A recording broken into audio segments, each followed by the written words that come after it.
Brother Kuchiki, I'm glad to see you again. Saki Hashimura, who was summoned by the crow, saw that it was still Brother Kuchiki who led the team and shouted excitedly, his eyes full of joy. Ah, yes, Hashimura, we meet again. Shimizu Kuchiki showed a big brother's smile, which seemed to have a kind of magic that made people feel at ease. This time, we can rest assured about the demon-killing operation. Saki Hashimura was so moved that he wanted to thank Tianyu Zhong. Shimizu Kuchiki was a well-known good brother in the lower levels of the Demon Slayer Corps. As long as he was there, few team members died. Don't worry, as long as I'm here, you will be fine, and so will everyone else. I will definitely protect you. He came from Earth and has always valued human life for 18 years. In previous missions, he has always worked hard to protect his teammates. Coupled with his outstanding strength, he is a well-deserved newcomer protection umbrella. In his previous life, Shimizu Kuchiki was also such a reliable person. He was stabbed to death by the gangsters because he saved an old lady who was kidnapped by gangsters. After that, he traveled to this world, which had a different breathing method from the previous world, and also had monsters and demons that he didn't want to see. Moreover, he also had the same encounter as the travelers in the novel, the Golden Finger system. However, this system stopped loading after loading to 99%, and it was not even enough for a name. It always reminded the host that the body was not up to standard and lacked important conditions. Shimizu Kuchiki always thought that as long as he exercised every day, he would be able to bind the system one day and taste the feeling of having a golden finger. But he had not yet successfully bound the system. Like ordinary people, he did not have a high talent. After joining the Demon Slayer Corps, even if he worked hard to become stronger and protect his teammates and himself, he had just won the title of Self. Is it true? I just became a member of the Demon Slayer Corps. The first mission of the newcomer should not kill anyone. A team member nearby looked at Shimizu Kuchiki excitedly, and his body, which had just shrunk into a ball, gradually began to relax. Well, yes, newcomers have a so-called protection period. Shimizu Kuchiki told a white lie. For the Demon Slayer Corps, no mission is safe. After all, the mortality rate of selecting members is frighteningly high. That's great! Takagi Yamada breathed a sigh of relief, trying not to look particularly scared. Shimizu Kuchiki patted Yamada on the shoulder and comforted him. Don't worry, I'm here. He looked at the number of people around him again. There were a total of 7 people, which was already a large number. He couldn't help but feel a little worried. This newcomer was likely to come here to make up the numbers, and for this kind of emergency, assembly, the difficulty of the mission is completely a variable, and even counting the levels of the personnel is a redundant act. Just now, the crow said that the number of people missing in Nashin Spider Mountain has been unusual recently, and there may be ghosts. Let me lead the team to find out. Qingshui Kuchiki paused and continued. Although it is an exploration mission, it does not mean that there is no danger. After entering Spider Mountain, you must follow me closely, otherwise it will be difficult to protect you. Okay. The crows that sent the message only asked them to gather at the foot of Spider Mountain. Now there is someone who knows the content of the mission. It is clear who is the grandfather and who is the grandson. They all lined up behind Qingshui Kuchiki. Zuomu Qiaokun was next to Qingshui Kuchiki, holding the handle of the knife in his hand, his eyes wandering around. In the dark environment, everything looks so scary. Even ordinary big trees look particularly scary in the dark atmosphere. On the mountain path, a group of 7 people stepped on stones and groped forward carefully. The other 6 people were afraid, and Qingshui Kuchiki was because he wanted to protect them, so they all walked very slowly. Be careful, I sense a disgusting aura. Shimizu Kuchiki waved his hand to stop the people behind him and looked vigilantly at the endless darkness ahead. The people behind him immediately bent their waists and held the handles of their swords. Yamada was too nervous and had already drawn his sword to protect his chest. There is actually dinner here then. You are out of luck. In the darkness, 2 red lights jumped up, and a white-haired ghost rushed towards them with a hideous face, and the sharp fingertips flashed with cold light. Shimizu Kuchiki was prepared, and crushed the stone under his feet with his right foot and rushed forward. Flame-breathing one-type Shiranui. At the moment of the rush, the blade was surrounded by strong flames due to the friction of the strong airflow, and turned sideways to accurately cut the neck of the sudden ghost. When the sun-wheel sword in his hand was about to cut the ghost's neck, Shimizu Kuchiki felt a resistance stopping him, and soon he saw the obstacle stopping him, which was a spider silk. You didn't expect that, kid? Be good and let me eat you. The ghost stopped in midair inconceivably, turned to the right, looked at him with a sneer, and quickly released a sharp spider silk in his hand and slashed towards him. In the ghost's conceited imagination, Kuchiki would be cut in half by his spider silk. But after countless actual combats, Qingshui Kuchiki could already flexibly use the breath of fire, and this change was nothing to him. Flame-breathing type 5, Flame Tiger. The flames burned more vigorously at this moment, and a majestic tiger head appeared from the flames. The large-scale flames quickly melted the spider silk that was blocking him and the attacking spider silk, and slashed towards the ghost with an unstoppable trend. The attack was successful, and Qingshui Kuchiki felt the real feeling of cutting flesh. Although it was only for a moment, it must have caused damage to the ghost. After the flames on the sunblade faded, Qingshui Kuchiki saw the white-haired ghost in front of him, who was covering his bleeding chest. Without giving him a chance to breathe, the flames that had just dispersed gathered on the blade again. Flame breathing type 4, Flame Whirlpool. The raging fire formed a flat vortex, and the huge flames spun at this moment, rushing towards the ghost, intending to devour it. However, the white-haired ghost did not seem to be seriously injured. Under the cover of the flames, it wove a spider web and flew towards Qingshui Kuchiki. Flame breathing type 2, Flame Rising. Qingshui Kuchiki slashed the knife from bottom to top, and the rising hot flames instantly burned the flying spider web. Tsk! The white-haired ghost spat, and the skin that had just been burned had recovered, and the knife wound on his chest was no longer bleeding. Boy, aren't you tired of using breathing like this? The white-haired ghost was weaving a spider web in his hands at a rapid speed, still talking trash. You must be slow. Just as the white-haired ghost said, Qingshui Kuchiki's speed was not fast. The breath of fire was mostly a head-on masculine fight. Extra dodges would only disrupt this steady and heavy breathing rhythm. Breath of Fire 1, Shiranui. Under the red flash, the flames had not yet burned out in the places he passed, and the fireworks had not yet extinguished. The Sunwheel sword in Qingshui Kuchiki's hand rushed towards the ghost's chin with blazing fire.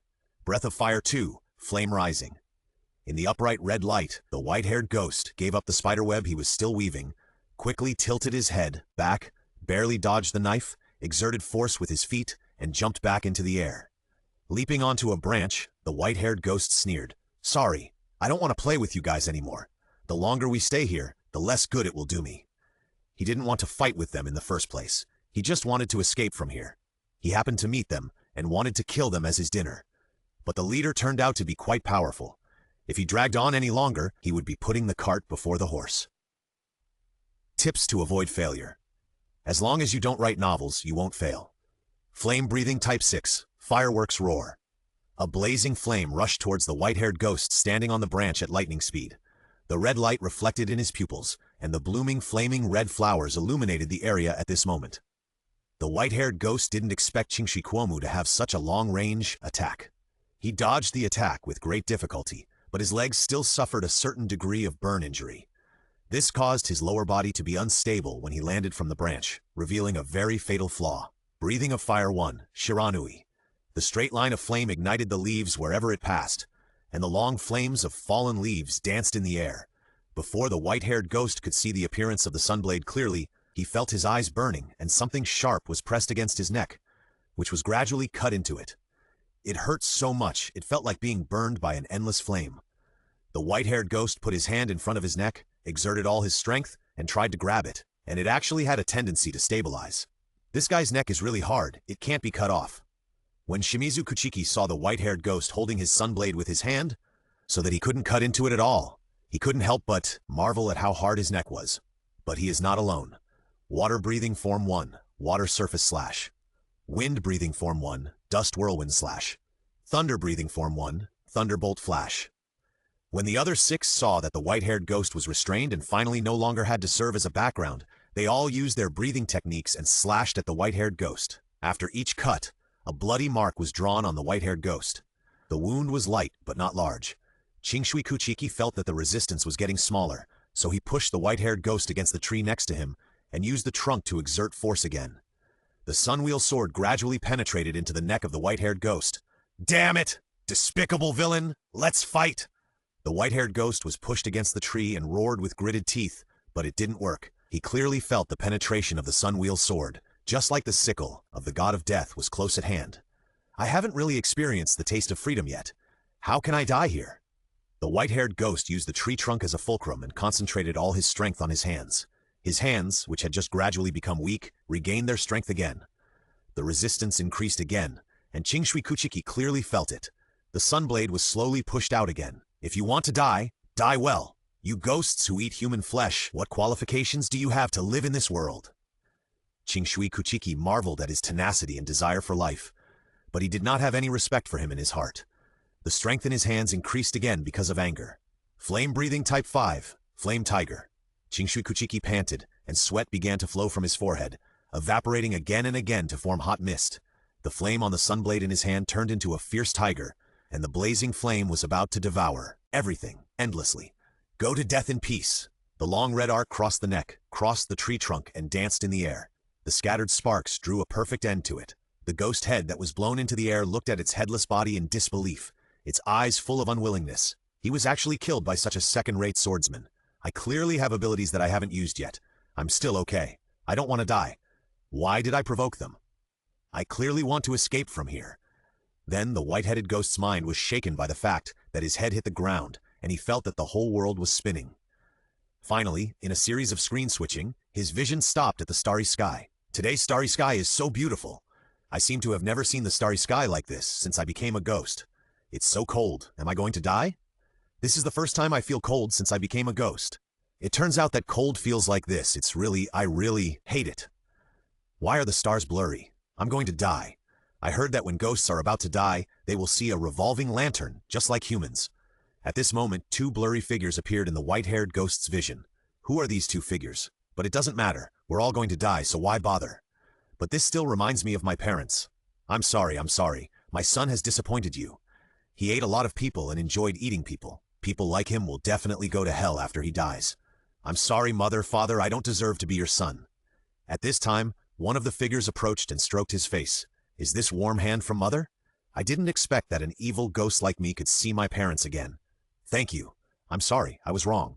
Seeing the body and head of the white-haired ghost gradually disappear, Shimizu Kuchiki breathed a sigh of relief and put the sunblade back into the sheath.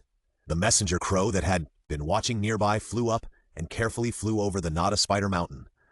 After confirming that there were no traces of other ghosts, it flew back. Mission accomplished.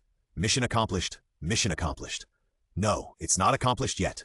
Shimizu Kuchiki is not a simple-minded creature like the messenger crow. From what the white-haired ghost just said about regaining freedom, it can be easily inferred that there is more than one ghost here, and one of them has the power to imprison the white-haired ghost.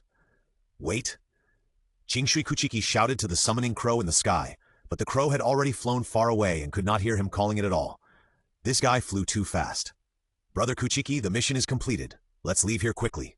It's very gloomy here. Zuomu-chan trotted to Qingshui Kuchiki and said with a smile, It's okay for you to be the background board. When we were fighting just now, you must have heard the white-haired ghost roaring so loudly. Your attitude is too bad. Didn't you hear the white-haired ghost say that he was finally free? I heard it. What's wrong? Okay, forgive me for mistaking your work attitude for a bad one. You did your best. Be careful, don't make too much noise when you leave. Okay. With the current lineup, it's difficult to kill a white-haired ghost, let alone a ghost that can imprison a white-haired ghost. Leaving here as soon as possible, reporting the situation here to the higher-ups, and letting stronger people come to attack is the right thing to do now. Are you in such a hurry to leave? Who is it? Qingshui Kuchiki's heart trembled, his back felt cold, and he immediately drew out his sunwheel sword and pointed it at the source of the sound. The newcomer was also a ghost with white hair, with red circles on his face for unknown purposes, wearing a white kimono with red stripes, and his appearance was no different from the white-haired ghost, just now looking like a little boy. However, the difference in aura was like that of a teacher who was teaching on the podium, and a head teacher who was peeking through the window. Although they were both teachers, the difference was as huge as a chasm. The other 6 people were so scared by the appearance of this ghost that they couldn't even pull out their swords, and their hearts instinctively trembled. When did this ghost appear? Qingshui Kuchiki concentrated his breathing and focused all his attention on the ghost. His body gradually gave off steam, evaporating the cold sweat on his back. I originally wanted to let the other family members come and see how my brother was killed, so that they would know the consequences of betraying me. Unfortunately, that crow was too annoying. Lei said indifferently, as if the guy who just died had nothing to do with him.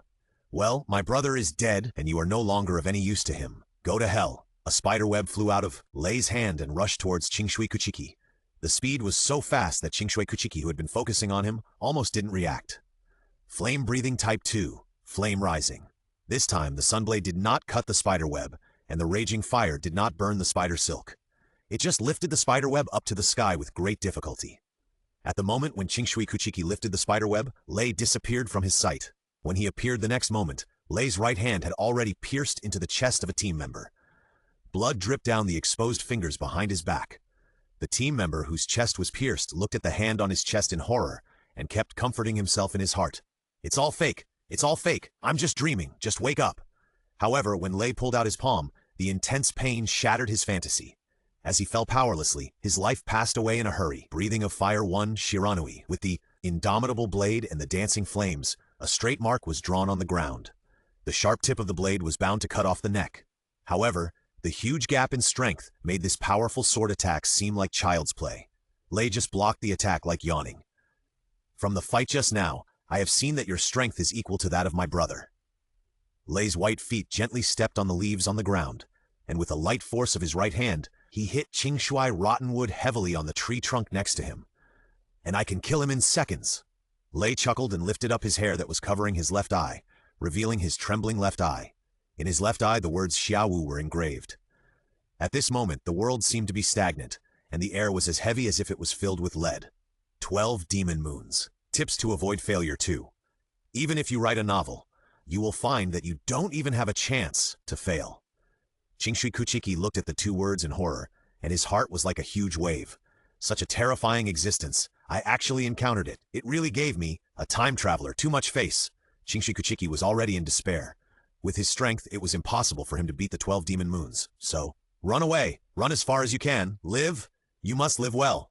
Shimizu Kuchiki clenched his Nichiren sword and roared with all his strength. This roar finally made the stunned people move and run down the mountain without looking back. This was the right thing to do. The faster he got down the mountain, the more likely Kuchiki would survive.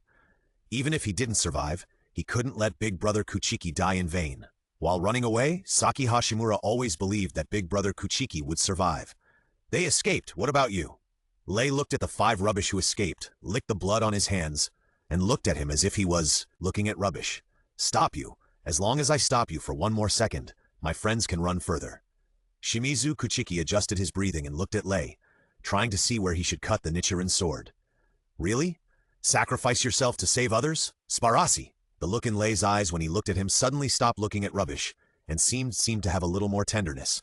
There must be your family in there. No, but they have families. Qingshui Kuchiki continued to roar. Why do you ask if there are my family members in there? I saved them, not just because of whether they are family members. This is the bond between comrades in arms. It is the protection of the eldest brother for the younger brother. The protection of the younger brother by the eldest brother? Yes, that's it, if the brother has always thought so. In this way, I won't want to kill him. Lei laughed. He laughed very happily. But Qingshui Kuchiki said angrily, don't think so. The protection of the younger brother by the eldest brother also requires the younger brother to respect and love the eldest brother. But is there respect and love for your brother in your words? Respect? No matter what happens, parents must protect their children, brothers and sisters must protect their younger brothers and sisters. Even if they risk their lives, they must rush forward. Where is the rule of respect? I seem to finally understand why the white-haired ghost ran away, because you didn't regard him as a brother at all, but just as a tool. A brother is a brother. Blood is connected, and it determines everything. This is the bond between family members. Then he is the poor ghost who was imprisoned by your blood. Hearing this, Lei stopped talking and looked at him quietly, while Qingshui Kuchiki held his breath because of Lei's gaze. Imprisoned, whether it's imprisonment or bondage, can't it change the connection of blood? As long as the blood is connected, family will always be family, and they must pay their due responsibilities. Lei gently stepped on the dead leaves on the ground, making a sound of life withering. He pointed at Qingshui Kuchiki with his right hand and said, What I hate most is people like you who think they know everything. Without the bond of blood connection, can it be called a bond? At the fingertips, a spider silk was drawn, carrying a sharp aura, and attacked Qingshui Kuchiki. The slight tenderness just now no longer exists. Those who are contrary to my ideas must pay a price. Qingshui Kuchiki did not dare to be careless. He took a long breath and concentrated all the energy he gained on the sun wheel sword in his hand. At this moment, the fire was rekindled, the flames dancing on the tip of the knife, the sparks jumping, regaining the courage to slay the demon. The collision of spider silk and the blade blasted out dazzling sparks, and Qingshui Kuchiki felt an unprecedented impact, even if it was described as a car collision. He exhaled hot white air from his mouth, and his chest was like a bath in flames, burning to the point of suffocation. Full concentration, flame breathing type 2, flame rising. Biting the exhaled white air, Qingshui Kuchiki half raised his waist, exerted force from his waist, and swung the knife in his hand upwards, drawing a bright red flame. The spider silk was led to the sky by the raging fire. Qingshui Kuchiki was panting. Although his chest was not as uncomfortable as when he used full concentration, the remaining burning pain made him not want to move for a while. Now, he just wanted to breathe in the fresh air quickly to cover the waves of burning pain in his body. Lei intended to kill Qingshui Kuchiki, but the spider silk he shot was picked up by him. This made Lei's face look a little ugly. He didn't want to look at the disgusting face in front of him for a moment. Bonds. Those fragmented bonds without blood support have no meaning at all. Preaching. Show your ability to defeat me, you arrogant ant. Lei just mistakenly thought that Qingshui Kuchiki was incapable of taking the spider silk, so he didn't make another combo in the previous attack. And this time, after Lei swung the spider silk again, he flashed to Kuchiki's side, trying to stab him in the chest. But Lei still miscalculated. How could Qingshui Kuchiki be able to pick up the spider silk at this time? He decisively went into the woods at a speed that he was not good at. The collision just now, firstly, Kuchiki wanted to test how terrible Xiao's attack was, and secondly, he wanted to feel whether the attack could cut down the trees while testing the power. Obviously, it was impossible. Therefore, after entering the woods, Lei's spider silk attack was indeed weakened by half, and he could only chase after Kuchiki. However, Lei shuttled through the jungle, the spider silk on his fingertips, the rippling figure, the precise jump, and the remnants of Spider-Man. Flame-breathing Type 4, Flame Uzumaki. Even the Flame Uzumaki in the entire collection could hardly hurt Lei, let alone use it during the escape. Of course, Kuchiki didn't want to hurt Lei, but just ran in another direction under the cover of the flame vortex. Lei rushed out of the flames and saw Qingshui Kuchiki running in another direction. He disdained him and chased after him at a faster speed. Huh? The burning chest was already burning because of the 4 type just now. Plus the continuous sprinting, it was like adding fuel to the fire. If I keep running like this, I might die in my own hands. No, I have to delay for some time. Xiao's speed is too fast. If I die now, someone in the team will definitely be caught up. After witnessing Xiao's speed, Shumu had only one thought in his mind. Drag it on. Keep dragging it on.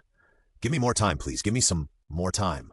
Shumu gritted his teeth and endured not to let himself cry out in pain, and kept longing in his heart. Stop it, annoying guy. Your existence is like a black spot on a white paper. I can't stand it. At this moment, Lei stood in front of Shumu, talking while weaving a spiderweb between his fingers. When? So fast. Shumu endured the huge pain, stopped his steps, and ran to another place. However, the spiderweb Lei wove at this time was not to kill him, but to trap him. Shumu didn't run a few steps before he found a huge spiderweb in front of him, blocking his way. When he looked back, there was already a spiderweb not far behind him. Although there were no spiderwebs blocking the left and right sides at this moment, it didn't matter anymore. If he ran any further, his space for movement would only get smaller and smaller. Tips to avoid failure. 3. If you really fail one day, that's Sky Lantern Avenue's business. What does it have to do with me? Lei saw that Qingshui Kumu was no longer running away, raised the corner of his mouth with contempt, waved his finger condescendingly, and drew a spider silk that broke through the air. Qingshui Kumu knew that he could not stop the spider silk at all, so he dodged behind the tree next to him. Bang! The spider silk hit the tree, blasting out several pieces of wood and leaving a shocking crack. Tsk! Lei tiptoed and landed lightly on the ground, stepping on the dead leaves on the ground, and the sound of death and withering rang out. Run again! Bang! Why don't you run away? Bang! Didn't you run happily just now? Bang, bang, bang! Run again and show me! Bang! As the sound got closer, Kuchiki clearly felt the attack getting worse. If he continued like this, he might die in 2 or 3 seconds. He had to find a way. He must find a way. Think! Flame-breathing Type 6, fireworks roaring. The flames gushed out, and the roar of the raging fire broke through the air. At this moment, the fire bloomed and shone. Kuchiki covered his chest and ran to the side in a panic while taking advantage of the light of the flames. It hurts. If this continues, I will really die in my own hands. Flame-breathing Type 4, flame whirlpool. The raging fire tornado, the burning of fallen leaves, and the flying sparks will burn everything they touch under the rotating spiral. Wherever it passes, the flames will burn endlessly. After Qingshui Kuji used the Xixing and Luxixing repeatedly, his chest was already burnt, and the flames were all around them. The sound of burning leaves, burning trees, and the sound of cold wind, the raging fire around them, like a fire dragon hovering in the sky, with smoke and fire coming out of it. You don't hesitate to burn the trees around you, even at the cost of self-mutilation. Are you going to burn me to death here? Lei looked at Kuji, who was panting in front of him. He didn't expect that Kuji would use such a stupid method to kill him. For a moment, he didn't want to kill Qingshui Kuji immediately. Huh? Although my chest is about to burn, I can't delay it for much longer at this moment. I can only try this trick to see if there is any possibility of a comeback. Full concentration. The wind swirls and the air turns. At this moment, the silent airflow is pulled in with Qingshui Kuji as the center, and it rotates in the air with a force visible to the naked eye. Breath of flame. The air suddenly became scorching hot. H-shaped. The airflow began to become more and more oppressive. Flowing fire. The form of the air has become like fog, and faintly, red light can be seen. Life. The flame once again jumped from the tip of the knife, dancing, emerging instantly like flowing water, swallowing greedily like the abyss. Life and extinction. The two extremes of prajna appear, coexisting under extremes. The flowing fire under the blade drives the surrounding flames together, burning everything like a blooming red spider lily. Tired, smelling a trace of threat, if the user is several times stronger, he may really be able to kill him here. Ah! This sound is both momentum and a hysterical cry of pain. The burning pain in the chest and the burning pain brought by natural fire. The moving figure, the swinging blade, the flowing flame, gradually approached as the rotten wood swung the knife and rotated. Rather than saying that Kuchiki was waving the Nichiren sword in his hand, it would be better to say that the Nichiren sword was leading Kuchiki to move. With each rotation, the sword in Kuchiki's hand became stronger, the dancing flames became more intense, and the burns on his body became more severe. Flame breathing is the most stringent breathing method for the user. If you are not careful, you may die in the burning flames. There is even a saying in the Demon Slayer Corps that 9 out of 10 people who use flame breathing die at their own hands, which is why few newcomers can use flame breathing. At this time, Shimizu Kuchiki was on the verge of death. Bang! The bursting sparks, the splashing stars, the gushing flames, the shining edges, all exploded at the moment of collision. Flame breathing type 5 Flame Tiger. The scattered flames gathered together and turned into a tiger descending the mountain, which was bound to burn everything. Boom! Under the influence of the fluctuating airflow and the bursting flames, the figures of the man and the demon became blurred. Fresh red blood splashed out, and one arm flew out under the powerful impact and hit the tree trunk behind. Shumu vomited a mouthful of blood, which sprayed on the ground, drawing a desolate blood flower. The left arm was empty, and blood was flowing. On his body and on the ground, it seemed that a bloody stream was flowing. At this moment he was exhausted with messy hair scattered on his back. The endless blood made him look like a bloody man who had stepped into the gates of hell. Blood! The voice filled with incredibleness, rippled in the whistling of the cold wind. I'm bleeding! Lei looked at his white palm, which was bleeding, angry, humiliated, and incredible. You bastard, you actually hurt me. I will kill you and cut you into pieces. 3 blood-like spider silks attacked Shumu's right hand, cutting it into 4 pieces, and scarlet blood splashed all over the ground again. I don't know how long I can delay this. My teammates should have escaped safely. Master, I shouldn't have disappointed you. I just didn't expect that my best record would end with the injury of the lower ranks. I'm not willing to accept this. Go to hell! After hearing this, Shumu closed his eyes, faced the attacking claws calmly, and smiled. This smile made the irrational tired suddenly stop. If I just kill this guy, it would be too easy for him. Facing death so calmly, I won't let you have your wish. Don't you hate my theory? Don't you think I'm just using blood to bind my family? Okay. It just so happens that I still have a little bit of adult blood that I haven't absorbed, so let you taste the taste of becoming a ghost. I've never tried this before. Don't you hate my approach? Don't you hate ghosts? You must look good after becoming a ghost. If I succeed, I will not only discuss this annoying guy, but also verify whether my idea is correct. If it is feasible, I can also solve the problem of having too few family members recently. This is a method that kills 3 birds with 1 stone. The sharp sound of the wind stopped abruptly, and Lei's claws stopped a few millimeters away from the rotten wood. After all, it's the first time. It might hurt. What first time? It's ridiculous. Lei Yin smiled at the rotten wood and whispered like a devil. Are you laughing to delay time? Don't forget, I still have family. I'm not the only ghost on this mountain. The frank smile disappeared, replaced by anger, anger at his viciousness, and anger at himself for not fighting. Before the anger broke out, he fell to the ground because of the blood attack. Everything seemed to have fallen into the abyss of darkness. Tips to avoid crashing the car: 4. Drive often, and you will find that you will not crash the car because you don't even have books. Loading, 99%, 100%. Beep! Congratulations to the host for obtaining the important condition, the blood of a ghost, and opening the Ghost King system. After an unknown amount of time, a cold mechanical synthesized voice came from the mind, breaking the dark silence. System? The important condition is actually the blood of a ghost? Heh! Another unlucky ghost has come. Should he be my younger brother or my older brother? Don't talk nonsense, otherwise you won't know how you will die. What does it matter? Tired and not here, by the way. How long will this guy sleep? Shh! His eyelids are moving, he should be waking up soon. Qingshui Kuchiki heard the constant noise around him, opened his eyes and saw a beautiful woman sitting by the bed, looking at him gently. But this kind of gentleness can be seen at a glance, just for the sake of looking gentle. Standing next to him is a young girl, with a pretty face, giving people the feeling of a big sister next door. And hanging from the ceiling is a spider with a human head, looking at him with a teasing face. It's a ghost! At this time, Qingshuki no longer cared about the voice in his head. He jumped to the corner of the wall reflexively, tensed all his muscles, bent his upper body slightly, pushed his left leg back and bent it slightly, stepped his right leg forward in a bow shape, and reached for the knife on his left waist with his right hand. At this time, Qingshui Kuki, who did not hold the knife, realized that he had already become a ghost, and his broken arm had grown a new one. On his clothes, as white as ice and snow, there were a few red borders. His skin was also as white as jade. His originally muscular body now seemed weak. However, Kuki could clearly feel that the energy in his body had become much stronger. Is this what it feels like to become a ghost? Haha, it's so pathetic. Do you still think you are a human being? Take back your hateful eyes. Now you are a ghost just like us. The ghost who hung himself up with spider silk saw that Qingshui Kuki's hateful eyes just now became blank and laughed sarcastically. Who is this guy? It's really noisy. Hey, are you stupid? I don't know what Lei was thinking, turning you into a ghost. Are you crazy? If Lei heard this, he wouldn't have a life to live. The ghost in the form of a girl said dissatisfiedly when she saw her brother constantly saying bad things about Lei, and her tone was filled with fear of Lei. It's daytime now. Why are you panicking? Dad, that idiot is not here either. We are in this cabin now, and I can say whatever I want before dark. The ghost hanging above said disdainfully, Don't you hate Lei too? Now you have a chance to vent. Vent! I didn't. Seeing that the girl's voice was trembling with fear, Lei's brother secretly despised her and then said to Qingshui Kuchiki, How does it feel? The feeling of becoming a ghost?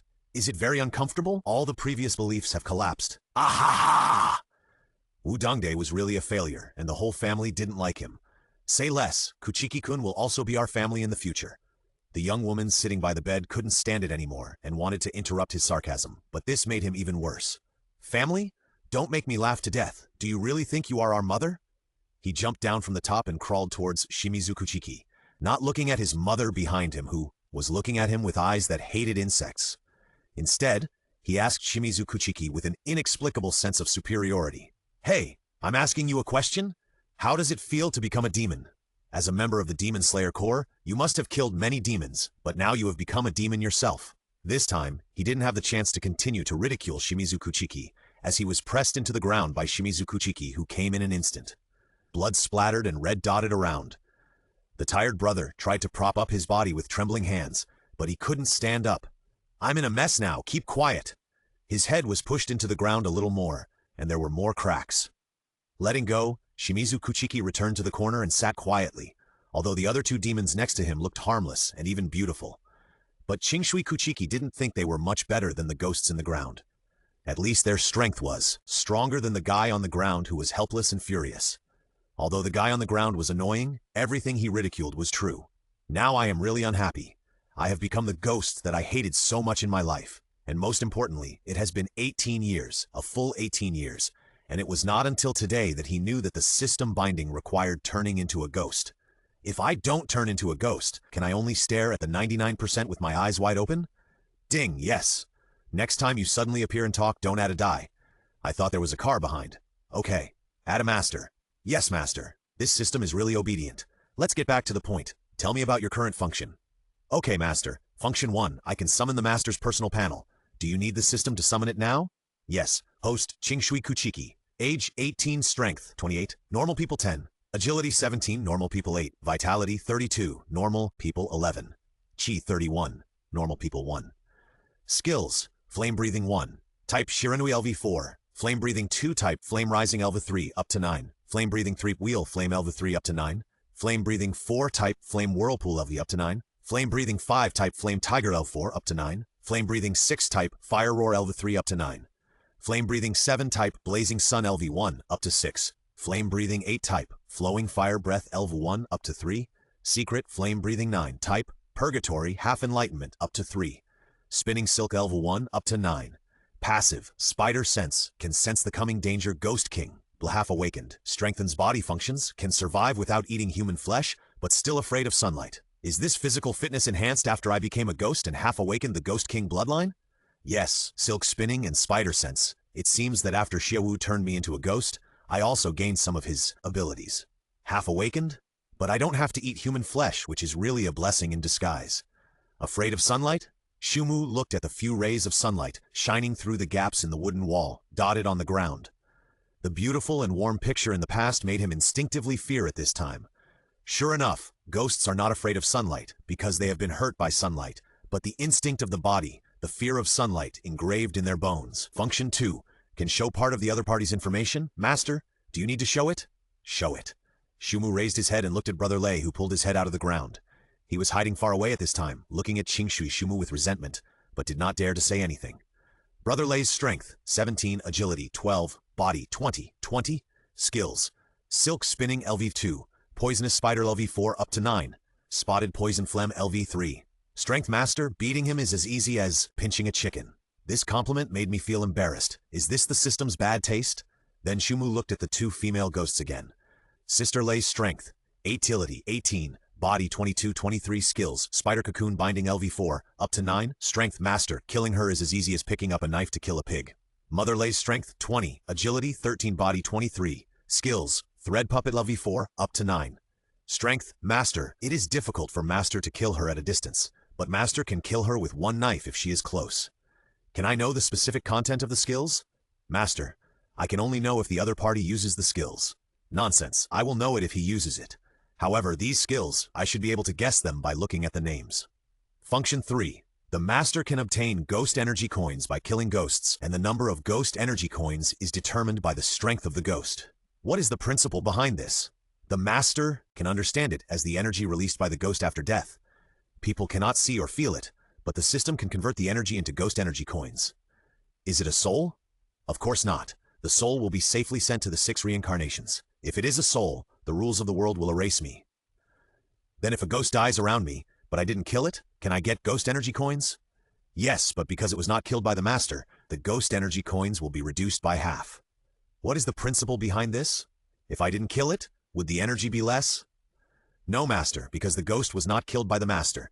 It cannot constitute a direct life and death relationship. Without this causal line, it is difficult for the system to absorb all the energy. Is that so? I have to say that this function is very good. So what is the use of ghost energy coins? It can strengthen the body, strengthen the skills that have been learned, or be used for lottery. Lottery? Yes, there are 100 coin, 1,000 coin, and 10,000 coin ones. Different numbers of coins will give different things, but 10,000 coin ones are definitely better than 1,000 coin ones, and 1,000 coin ones are definitely better than 100 coin ones. What are they? Skills, items, or attribute points. Skills and items can only be found in this world. Skills and items from other worlds cannot be extracted due to the rules of the world. Okay, I understand. The functions have been introduced.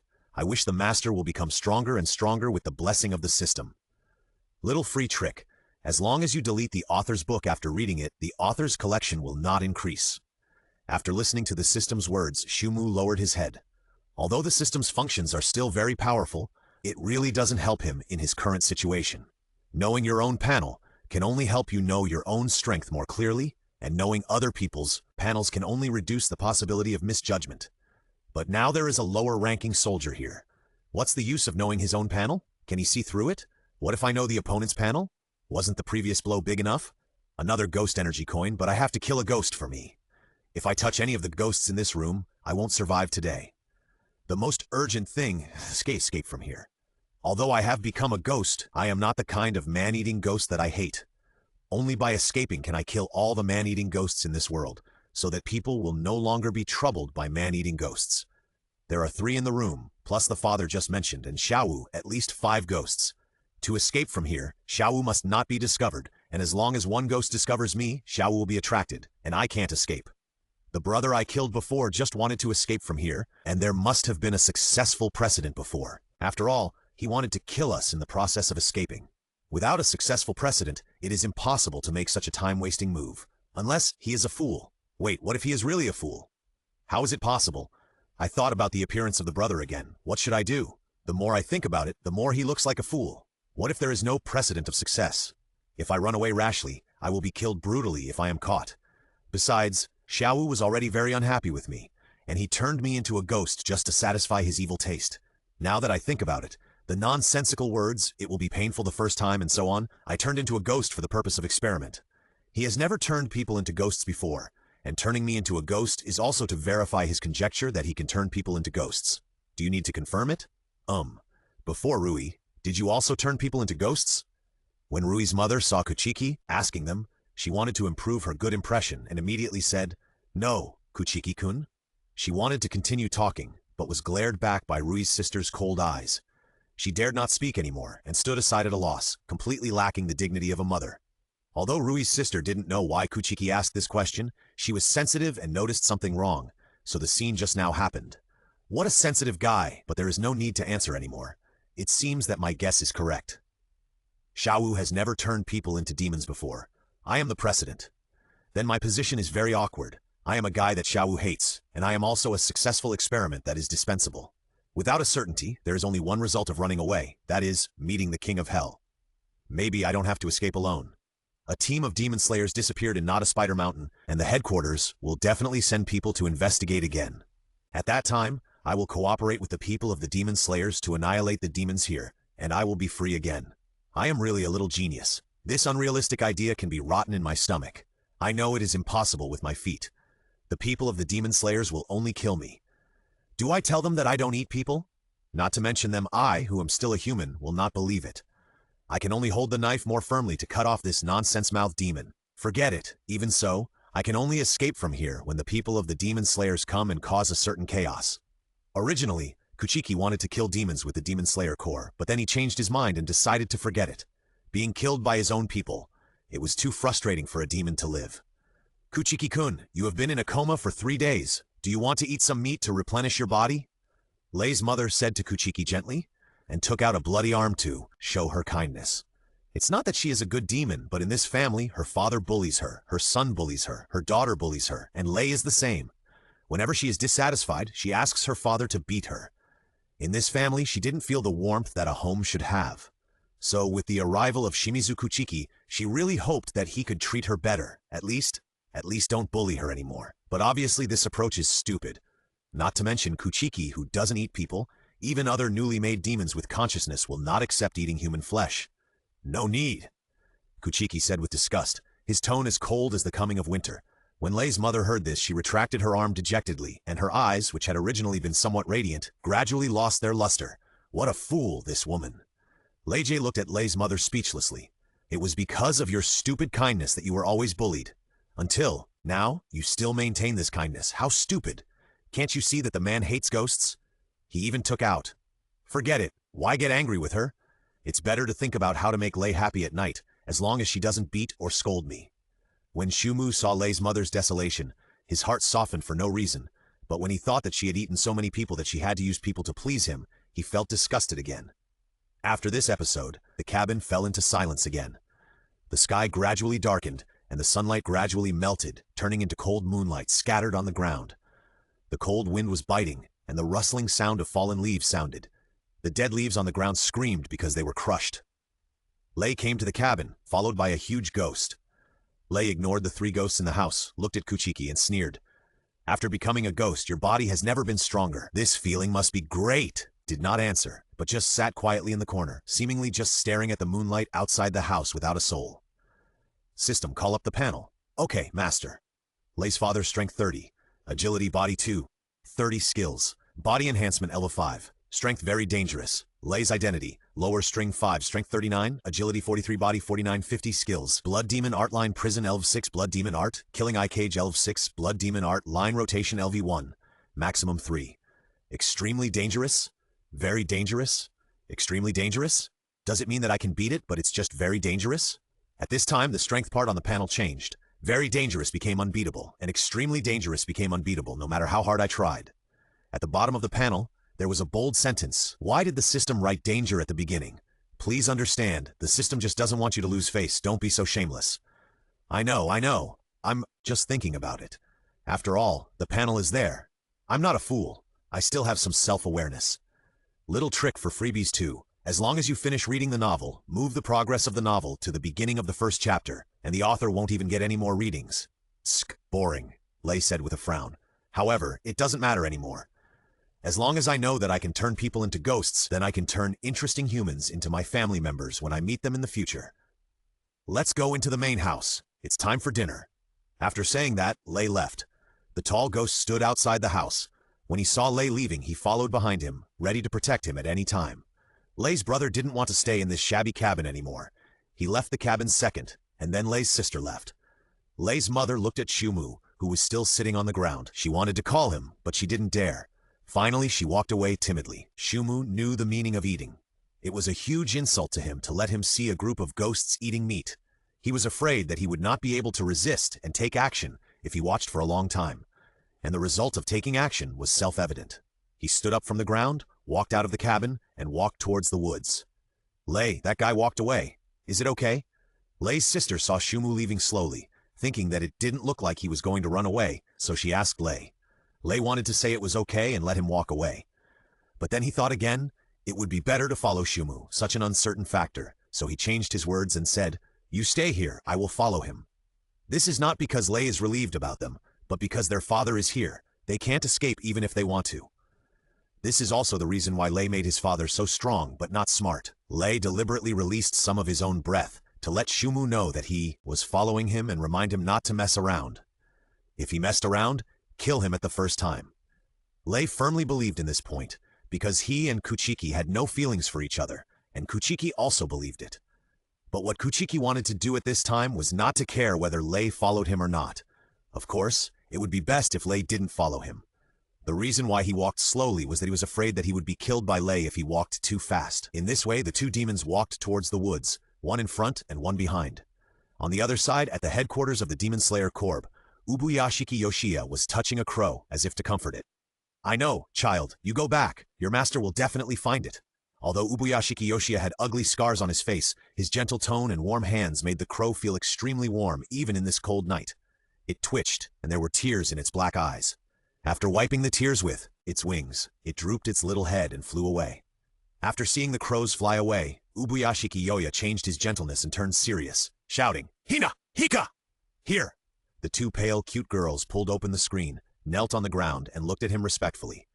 "Notify the messenger crow immediately, and let it ask the swordsman near the Nada Spider Mountain to form a team of at least 10 people, led by a strong person of the lowest level, and more than 5 teams to go up the mountain to search the Nada Spider Mountain. Yes.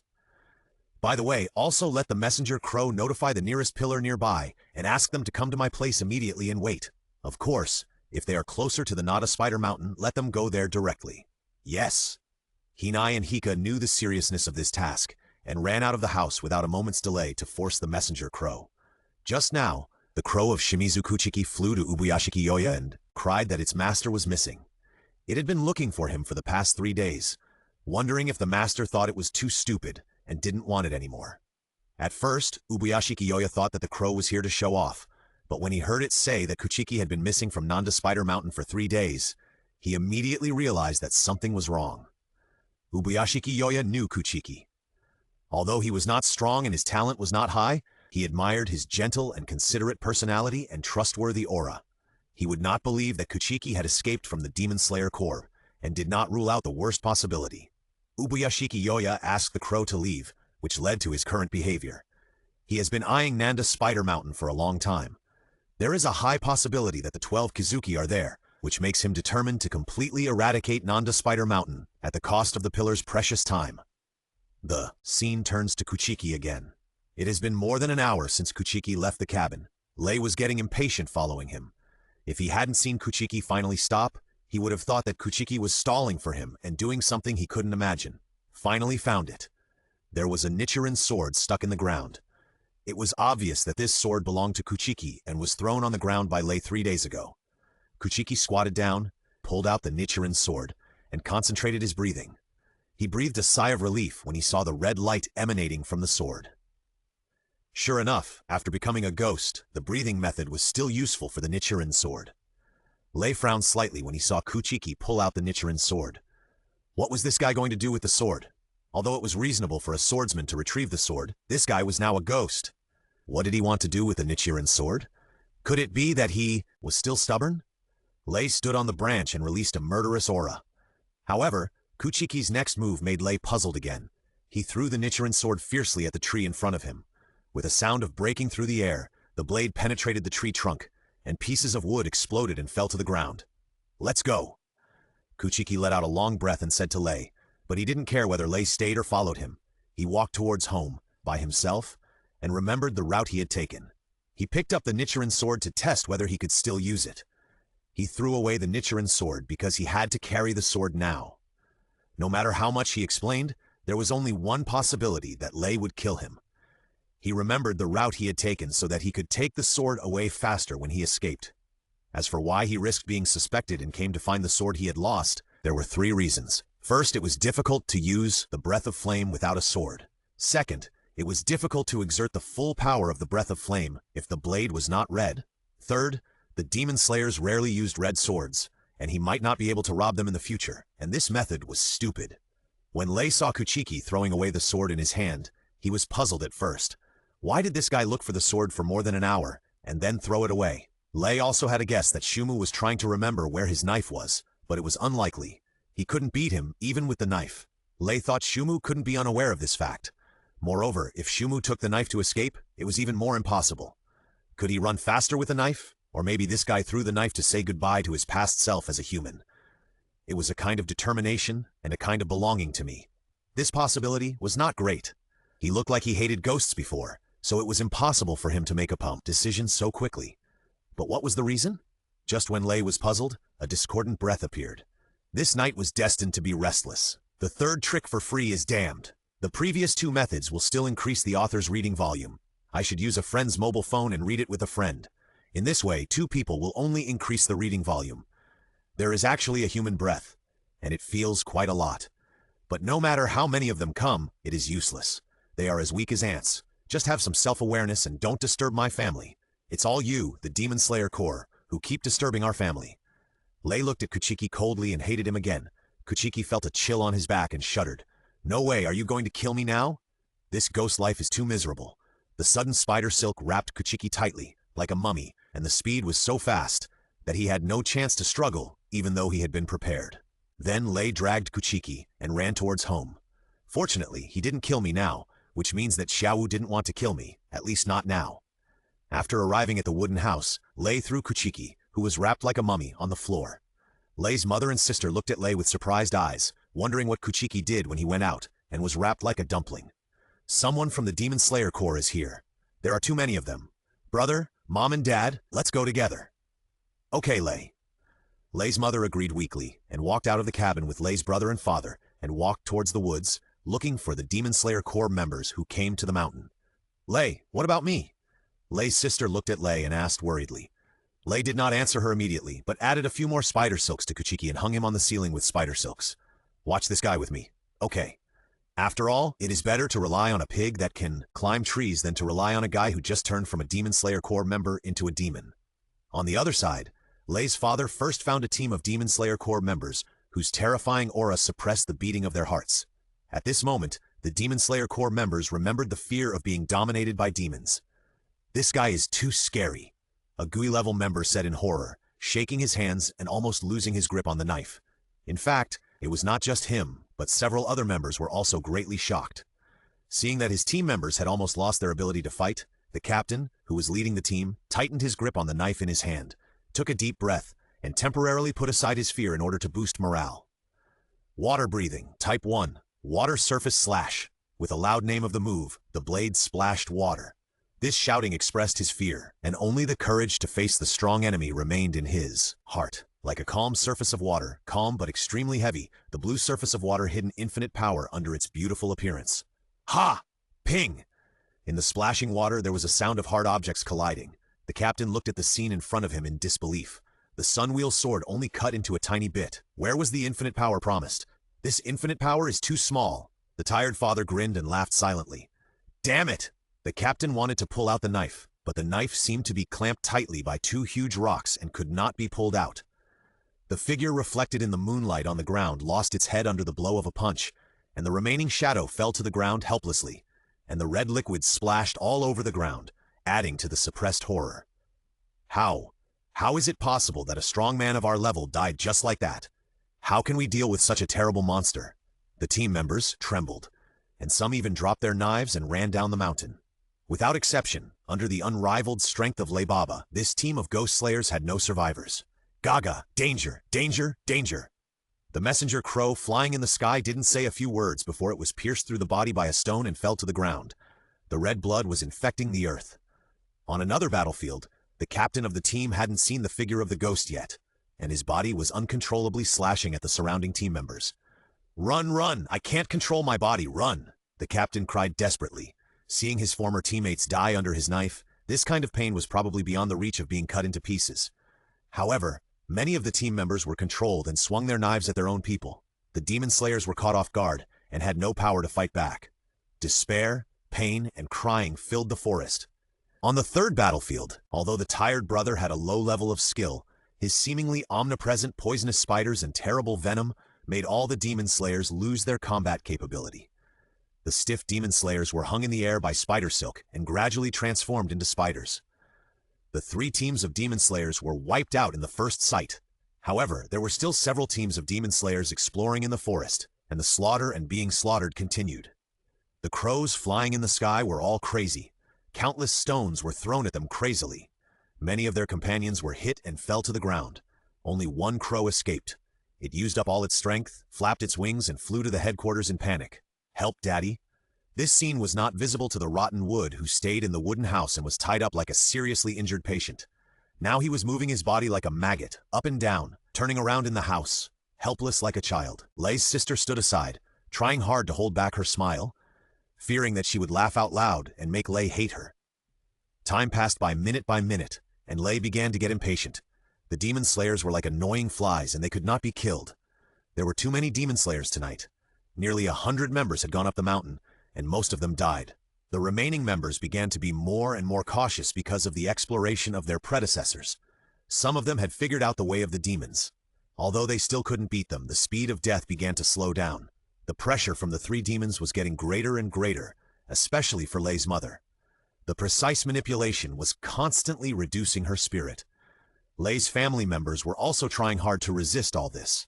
But Lei didn't care about that. He only cared about the result. After so long, he still hadn't finished it. "It seems that I need to go there, myself." Lei stood up and walked out of the house, leaving a message to his sister. "Keep an eye on this guy."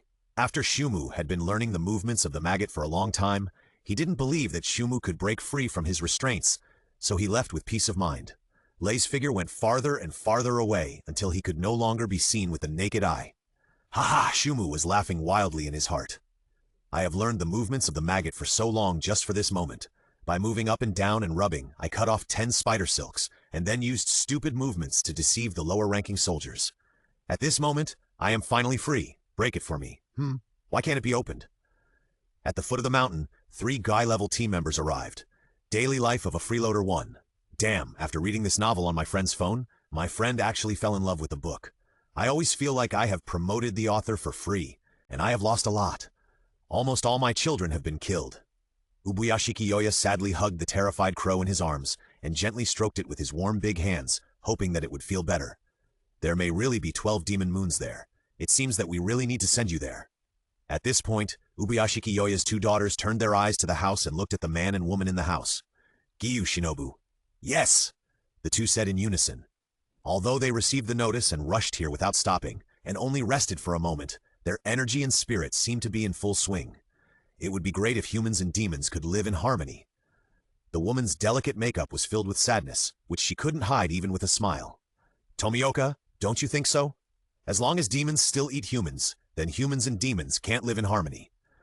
Under his handsome appearance, deep in his silent eyes, there was also a tenderness that was opposite to his toughness. After saying that, the 2 of them stood up at the same time and headed towards the Nada Spider Mountain. "I really hope that no one else will die because of demons." Ubuyashi Kiyoya looked at the backs of the 2 pillars leaving, and couldn't help but say sadly. On the other side, Agatsuma Zenitsu, who was abandoned by his 2 companions, was kneeling on the ground, sad and self-destructive. Moreover, he was very disappointing in my own transmission. "Sparrows quarreling. You are not cute at all. You are so small but have such a bad temper. In comparison, Nezuko is much cuter than you." The big fool glared at the little fool in his hand angrily, and the little fool also put his hands on his waist angrily, turned his head away and held it high proudly, not ready to pay attention to his master. "Wait, Nezuko. Tanjiro is still taking Nezuko with him." Zenitsu threw Jutaro aside and ran madly up the mountain. Damn, Tanjiro, how could he take Nezuko to such a dangerous place? My dear Nezuko, I'm coming. Jujuju, angry, angry, angry. On the mountainside, Tanjiro Kamado and Inosuke Hashibira were getting information from Murata. The team members suddenly started to kill each other, and he was the only one left alive. Swish, swish! At this time, the sound of rustling footsteps came from the dark corner of the woods. In this silent night, it was as thrilling as the sound of the Grim Reaper's scythe harvesting. The overly nervous Murata had already raised his knife, not for any reason, but just to feel safer. Under the moonlight, several members of the Demon Slayer team appeared, holding their knives and pointing at them stiffly. One member took the lead in swinging his knife at Murata, and the next few also rushed forward and slashed at Tanjiro and Inosuke. The monotonous horizontal slashing, coupled with the lack of breathing method, this boring knife method in the eyes of these two people, was just a few random slashes. Inosuke's keen senses could even predict their next move, and he said to Tanjiro with ease, "These guys are idiots. They don't even know that fighting between Demon Slayer team members is against the rules." At this time, Tanjiro noticed the incoordination of the movements of the person attacking him. This person was desperately trying to stop his attack. After dodging the slash, he quickly explained to Inosuke, "No, their movements are very uncoordinated, no, they should be controlled." Controlled? That means these idiots are not members of the Demon Slayer Corps at all, and they chop them. Inosuke then slowly untied the bandage on his blade and said, "That's easy. Chop them. No, some of them are still alive, and we can't harm the remains of our companions. Don't always deny me." Inosuke angrily hit Tanjiro's stomach. Although he used a little bit of strength, Tanjiro still felt like he was hit by a wild boar. Damn, these two newcomers are so strong, but can't they be more reliable? Can't you see that I, a senior, am still struggling? I want to cry. I can't even beat a child who looks 13 or 14 years old. Murata held onto his sword and felt someone behind him, but he couldn't turn around at all.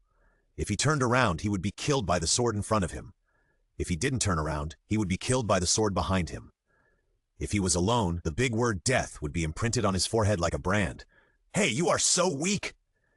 Inosuke knocked down the person behind Murata and laughed at him. Murata, who had just passed through the gates of hell, didn't care about his ridicule at all at this time, and thanked him from the bottom of his heart. "Thank you." Is there a sweet smell? Tanjiro was holding down the team member who had just fought with Murata with a sword. He smelled the sweet smell behind this team member. He felt strange and swung his sword, as if he cut off something. "This touches silk." Inosuke, cut off the silk behind them. They are all controlled by the silk. What? It's so simple. I discovered it a long time ago. The ghostly and agile figure, the dazzling swordsmanship, and the fleeting flash. With a set of smooth and flowing wild boar slashing, the spider silk was easily broken, and he didn't forget to add a sentence. "Forehead Taro, I found it before you." Where is it? Where is the ghost who controls them hiding? Tanjiro looked around. Except for countless trees, there was endless darkness, and there was no sign of the ghost at all. What a pungent smell. I have smelled it from time to time at the foot of the mountain, and now it appears more and more frequently. My sense of smell is not working at all. When Tanjiro raised his hand to cover his nose, he saw a spider appear on his hand. Then a pulling force came, trying to pull him over. As the knife flashed, Tanjiro retracted the knife, looked at the team members who stood up again, and sighed. It's true. If we don't find the ghost who controls people quickly, there is no chance of winning this battle. Inosuke, after you cut the spider silk, these spiders will start to pull the silk again. Then kill all the spiders. He did what he said, and the moment he spoke, Inosuke killed the two spiders that attacked him. Impossible. The spiders are very small, and there are probably a lot of them. We must find the ghost that controls them. Why should I listen to you? Inosuke stabbed the spiders on the ground and ignored Tanjiro. It's useless, Inosuke. If you have a way to find the ghost, then use it, and my senior and I will cover you. Newcomer, my name is Murata. Well, Inosuke, I will hold them with Murata and you just... At this time, Tanjiro felt something appear above his head and looked up to see a ghost that looked like a little boy flying in the air. No, it's not flying, it's stepping on the spider silk. Don't interfere with our family's peaceful life. Under the moonlight, the short figure seemed particularly tall, and Tanjiro's body instinctively rejected him. His breath was obviously weak. Why do I have the illusion that he was very strong? Forget it, Mom will kill you soon anyway. Mom? How many ghosts are there on this mountain? On the other side, in the cabin, Kuchiki finally bit off the last spider silk. It was not easy. Woo woo woo. Kuchiki stretched his sore muscles and looked at his tired sister who was standing beside him and was a little overwhelmed. Kuchiki, you dare. Before she finished speaking, her stomach was pierced by a punch, and the huge pain made her speechless for a while. Lying on the ground, she covered her stomach in pain, with tears in her eyes like a helpless girl, was killed by a bad guy who had committed many crimes. Kuchiki, who knew that she must have eaten a lot of people, felt a little guilty when he saw this scene. The Sunwheel sword was not in my hand, and I didn't know how to kill this ghost. Forget it, since she can't tell the secret for the time being. Go get the knife first, and then quickly escape from here. The Demon Slayer Corps should have sent the pillar here. The lower-ranked soldiers are definitely dead, and there's no point in me staying here. Thinking of this, Kuchiki put all his strength on his hind legs and rushed forward. In a blink of an eye, he disappeared into the woods. What a cruel guy! Fortunately, my acting skills are good. Otherwise, if you hit me a few more times, my recovery ability will not be able to keep up. I might really die then. Lei's sister saw Kuchiki disappear. She stared at the direction where he disappeared with resentment, and then touched the big hole on her body with fear. It still didn't recover. Walk slowly. Be sure to tell Lei to kill this damn guy. Tips for free for after my careful consideration. I found that as long as I read the comments of readers, I can know the direction of the story. In this way, what novels are there for me? Coming to the place where he found his Sunwheel sword before, Kuchiki pulled out the sword with force, splashing a lot of sawdust. Phew, now all I have to do is run away. Holding the handle of the sword, watching it emit a red light, feeling the warmth and sense of security it brought him, this feeling is very good. Just as Kuchiki was about to leave, his sensitive sense of smell after becoming a demon made him feel that there were many people ahead. However, the breath was very weak. Kuchiki walked to the source of the breath and saw several members of the Demon Slayer team standing motionless, shrugging their shoulders. Something was wrong. 2 of them were already dead, but they were still standing there. He walked to a member of the Demon Slayer team who was already lifeless, touched his back, and found that there were several spider silks wrapped around him. Engraved puppet, release spider silk. The user can control the person entangled through the spider silk, and can also share vision through the small spider to accurately control the puppet remotely. This function is too perverted. However, since it can be controlled, why don't these people move? Kuchiki cut the spider silk, gently let the team members lie down, and then cut the spider silk behind each person and let them lie down in a comfortable way. There were a total of 7 people, 4 of whom died, and 3 were seriously injured and unconscious. Looking at the scene here, he had an ominous premonition. This didn't look like the pillar was leading the team, and Kuchiki didn't dare to imagine the worst possibility. Now I can't escape. The situation has not been clarified yet, and it is very likely that there are no pillars here. I'm worried. I want to go and take a look. If I leave now, I will feel guilty for the rest of my life. Kuchiki smelled the sweet fragrance on the spider silk, pulled the spider silk, and determined the general direction through the reflection. Flame-breathing Type 1, Shiranui. The red flash crossed the forest path, and the burning fallen leaves turned into sparks in the flying. The woods on both sides turned into afterimages, and the flames that broke through the air burned everything they touched. Every time they stopped, the flames began to burst out again. Every time Kuchiki used the flame breathing, the ground was sunken, and the flying soil hit the trees, bushes, and the ground, exploding into dry soil flowers. Soon he saw the mother Lei sitting on the stone, but now her situation was very dangerous. Because of Lei's threat, she was confused and let Tanjiro and the other 2 kill the most powerful puppet. She could no longer do anything. Under the moonlight, Tanjiro jumped down from midair, waving blue waves from top to bottom with the power of huge waves. Water-breathing 1 form. I'm going to be beheaded. What should I do? What should I do? Think of a way quickly. Looking at the water waves in the sky, her pupils were dilated because of fear, and there was no light. However, if I die like this, I should be able to be relieved. If so, it will be easy.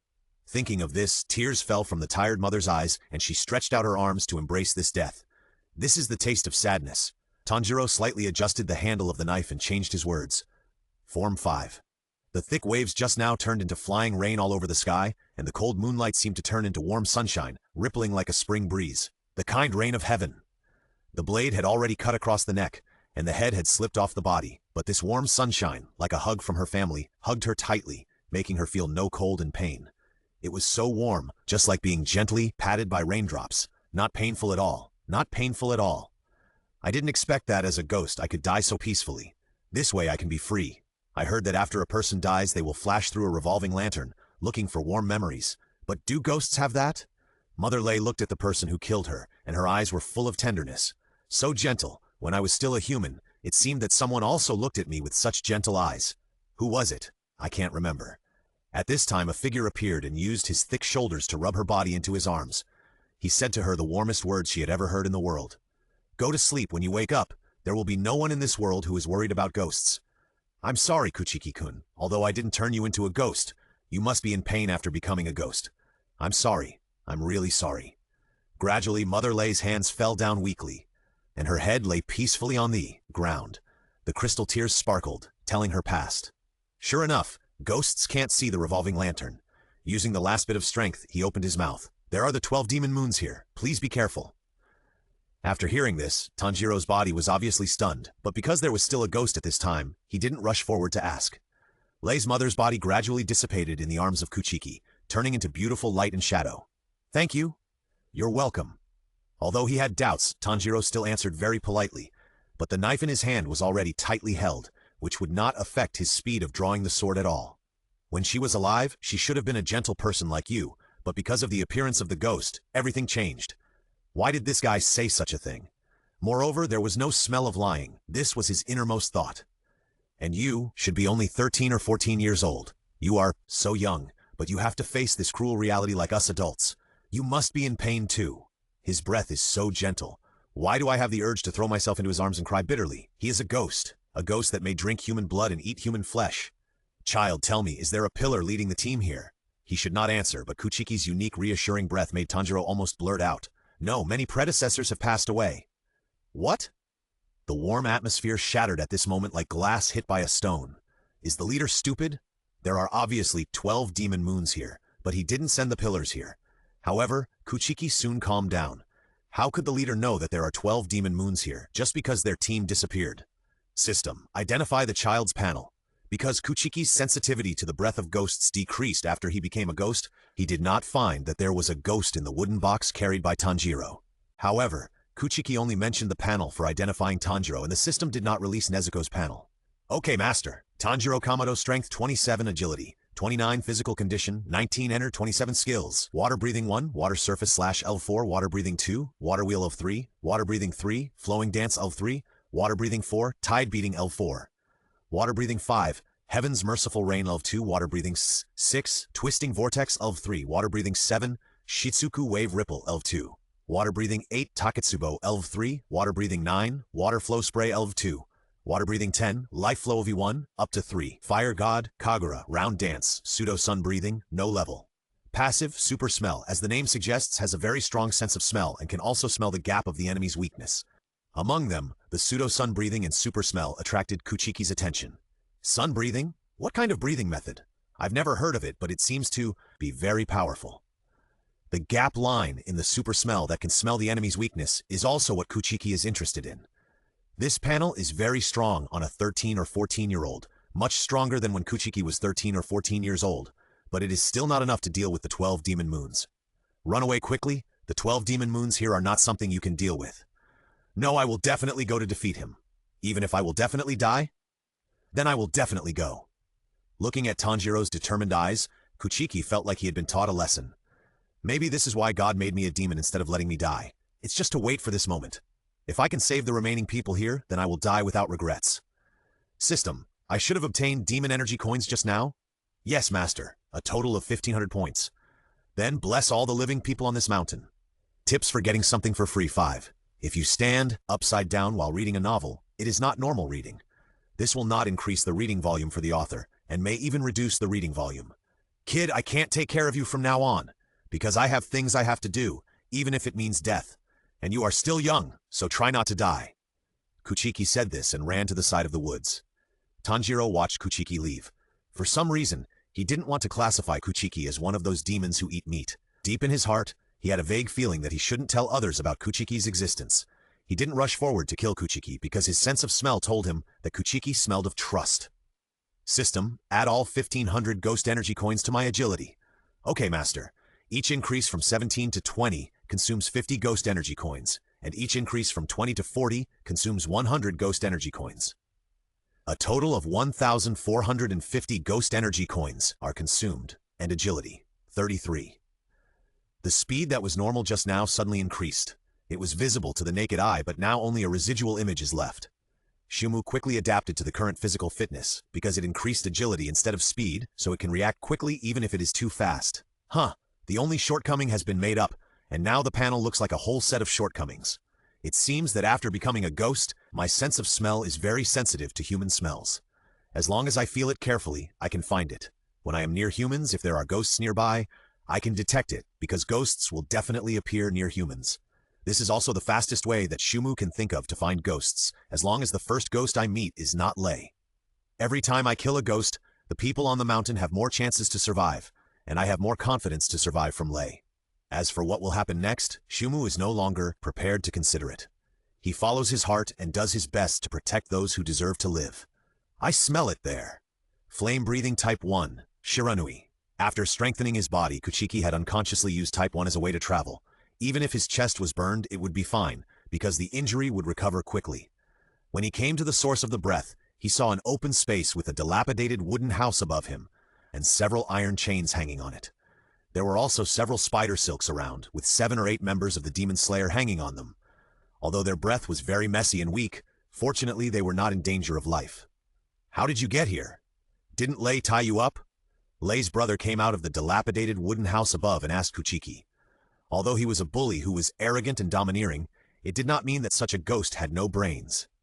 When Kuchiki came over with a knife in his hand, he could also feel that something was wrong. The purpose of the questioning just now was not the questioning itself, but to make the poisonous spider crawl onto Kuchiki through the questioning process. And now, this is one of the benefits that Kuchiki feels after becoming a ghost. His sense of touch has been greatly enhanced. Flame-breathing Type 4, Flame Whirlpool. The dancing flames, the whirlpool, the red airflow, with the scorching temperature, burned the poisonous spider on the rotten wood completely. Poisonous spider, it moves without sound. The person bitten will turn into a spider within a quarter of an hour and be controlled by the user. The strong can increase the time, and it also has a certain effect on ghosts. This skill, it feels so disgusting. Flame-breathing Type 6, Fire Roaring. The dancing fire spirit bloomed on the blade and the blooming fire flower roared out, and the flames pronounced the verdict at this moment. The tired brother saw the flames, roaring, and immediately spit out spider silk and flew to a tree. Because of the emergency, he made a mistake and fell under the tree. The raging fire touched the broken wooden house. Sparks burst out, burning the wooden house, and gradually thick smoke came out. It's too much. We must get rid of this ghost quickly. Breathing of Fire 1, Shiranui. Under the light of the streamer, Kuchiki's figure passed through the sparks and came to the front of his brother, who had not yet stood firmly. In his terrified eyes, the flame of death was reflected. Breathing of Fire 2, Flame Rising Modified Horizontal Slash. The horizontal red flame ended with a gorgeous retraction of the sword. Master, a total of 2,000 ghost energy coins. First, increase the agility to 40. Consume 700 ghost energy coins. Agility 40. Add the rest to strength. Consume 1,200 ghost energy coins. Strength 40. From 40 to 50, each increase requires 500 ghost energy coins. Master, you still have 150 ghost energy coins left. Add to the chi. Consume 100 ghost energy coins. Chi 32. The reason why the body was not increased was because the body was not needed much when fighting against the tired later, or it could be said that there was no effect brought by the increase of agility and strength. After the chi increased a little, Kuchiki felt that his breathing method was more familiar. Now he felt stronger than ever. If the unenhanced self were to fight against the current self, Shumu felt that he could beat 3 of them and still have the upper hand. At this moment, on the other side, Lei saw smoke rising in the distance and frowned. Lei, Shumu has escaped. The smoke in the distance must be caused by him. My brother may have met with an accident. Mom has also been killed. What should we do? Lei's sister ran over breathlessly. Seeing Lei, she finally found her backbone and told her everything in a row, completely losing her usual emotional intelligence. What did you say? As expected, knowing so much bad news at once, Lei immediately wove a spiderweb and attacked her. The white spider silk crossed the bright red blood, staining his face red, and the splashing blood beads stained the grass leaves, which looked bloody. No, Lo, I know I was wrong. Lei's sister covered her face and groaned in pain. Because she covered her face with both hands, the blood on her stomach was exposed. She did it on purpose, hoping to win Lei's sympathy, or even let him hold back a little. However, although Lei noticed her injury, he did not intend to stop, and continued to weave spider silk towards her. Lei's sister was crying and felt a dull pain in her stomach again. She took back one hand to cover her stomach, looking pitiful and helpless. How long do you want to see it? Lei looked at Tanjiro, who was peeking at the two of them, and continued, This is not for you to see. Because he was sent here by Lei's father with a log and happened to hear the sad groan, Tanjiro came over curiously to explore, but found that this scene was very unreasonable. Aren't you companions? Why are you killing each other? Companions? Don't impose such a superficial relationship on us. We are a family connected by blood. This strong bond cannot be compared to companions. Lei said with contempt. How could companions compare to our blood bond?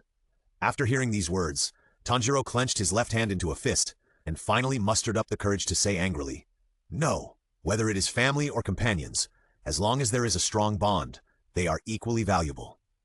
Seeing that Lei didn't say anything, he continued to say gently, "It is wrong to say that the relationship is shallow without blood."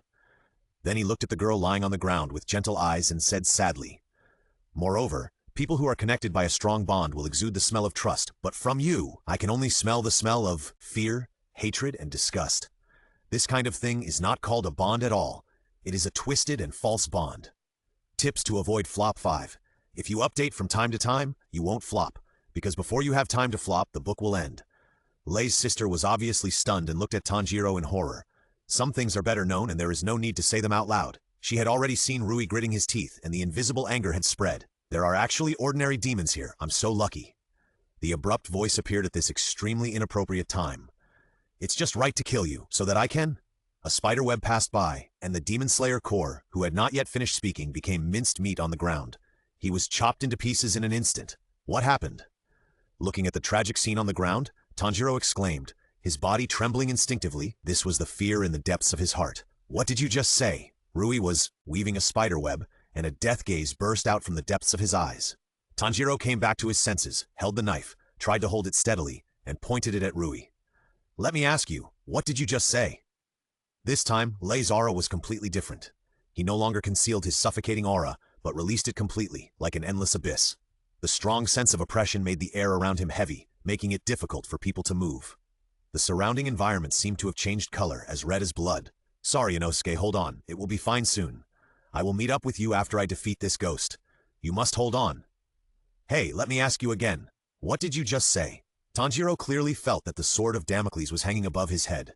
As long as he repeated what he just said, the sword would accurately pierce his head. However, this is a question about Tanjiro's faith, so he has to say it again without being humble or arrogant. "Okay, no matter how many times you let me say it, your bond is false. You too, that guy too. Humans are not interesting at all. Why should I use the adult's precious blood to experiment on whether I can turn people into ghosts? Humans and so on, all go to hell." Spider silks lashed at Tanjiro like whips, dense as raindrops. Tanjiro took on such a fierce attack with great difficulty, and his knuckles gradually felt torn. Moreover, he could feel that the spider silk was incredibly hard, harder than the skin of the 12 demon moons just now. So his body should be very fragile. As long as we can get close to him, we can kill him. But if we use the Ruroku dance, we may not be able to sustain the physical strength to rush to Inosuke. What should we do? What should we do?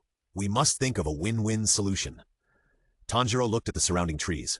Because he was distracted, the spider silk scratched his cheek, and a trickle of blood flowed. The pain at this moment inspired his imagination.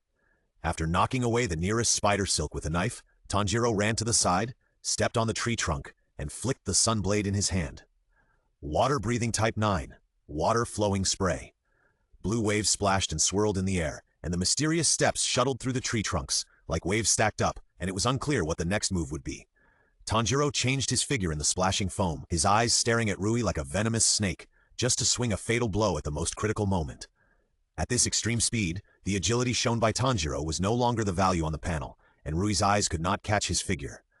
However, an experienced hunter never needs to capture the figure of the prey, but only needs to know where he will appear next, and then make a predicted attack. In an instant, the spider silk hit 3 tree trunks, cutting off the 3 trees, and the upper trees fell down. One of the trees happened to be where Tanjiro was about to land. Because the point of force changed, the sole of his feet slipped, and the Type 9 was forced to be interrupted. Water-breathing Type 2, Water Wheel.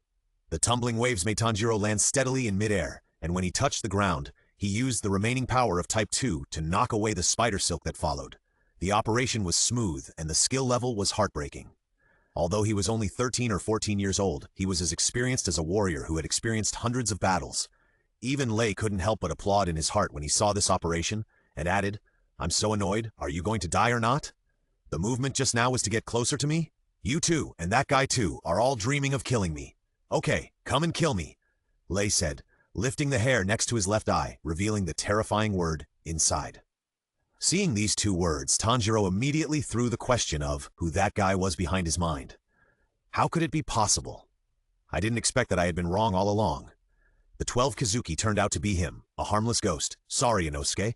I may not be able to go to your place. Well, in that case, let's use the Ryuryu dance. No, the opponent is one of the 12 Kizuki and his body's hardness is probably not lower than that demon. If you approach rashly, you may die more miserably.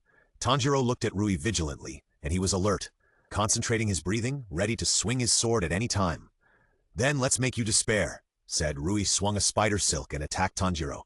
Tanjiro thought that the spider silk was the same as before and swung his sword forward. Ping! Another deeper wound appeared on his cheek and blood was flowing. Tanjiro looked at the situation in front of him in disbelief. His sword was broken. How is it possible? The Nichiren sword is broken? When Tanjiro looked at Rui again, the last bit of calmness he had just had disappeared, replaced by fear and apology. I'm sorry, Master Urokodaki. I used the water breathing so weakly.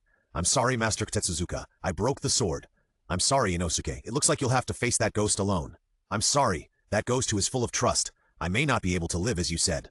And at this time, another spider silk whipped at him, and Tanjiro had no time to apologize and dodged to the side. Several more spider silks attacked from different angles, and Tanjiro dodged them one by one in a panic. He was very uncomfortable without the feeling of a knife, and even his dodging was not as agile as usual. I'll give you one last chance.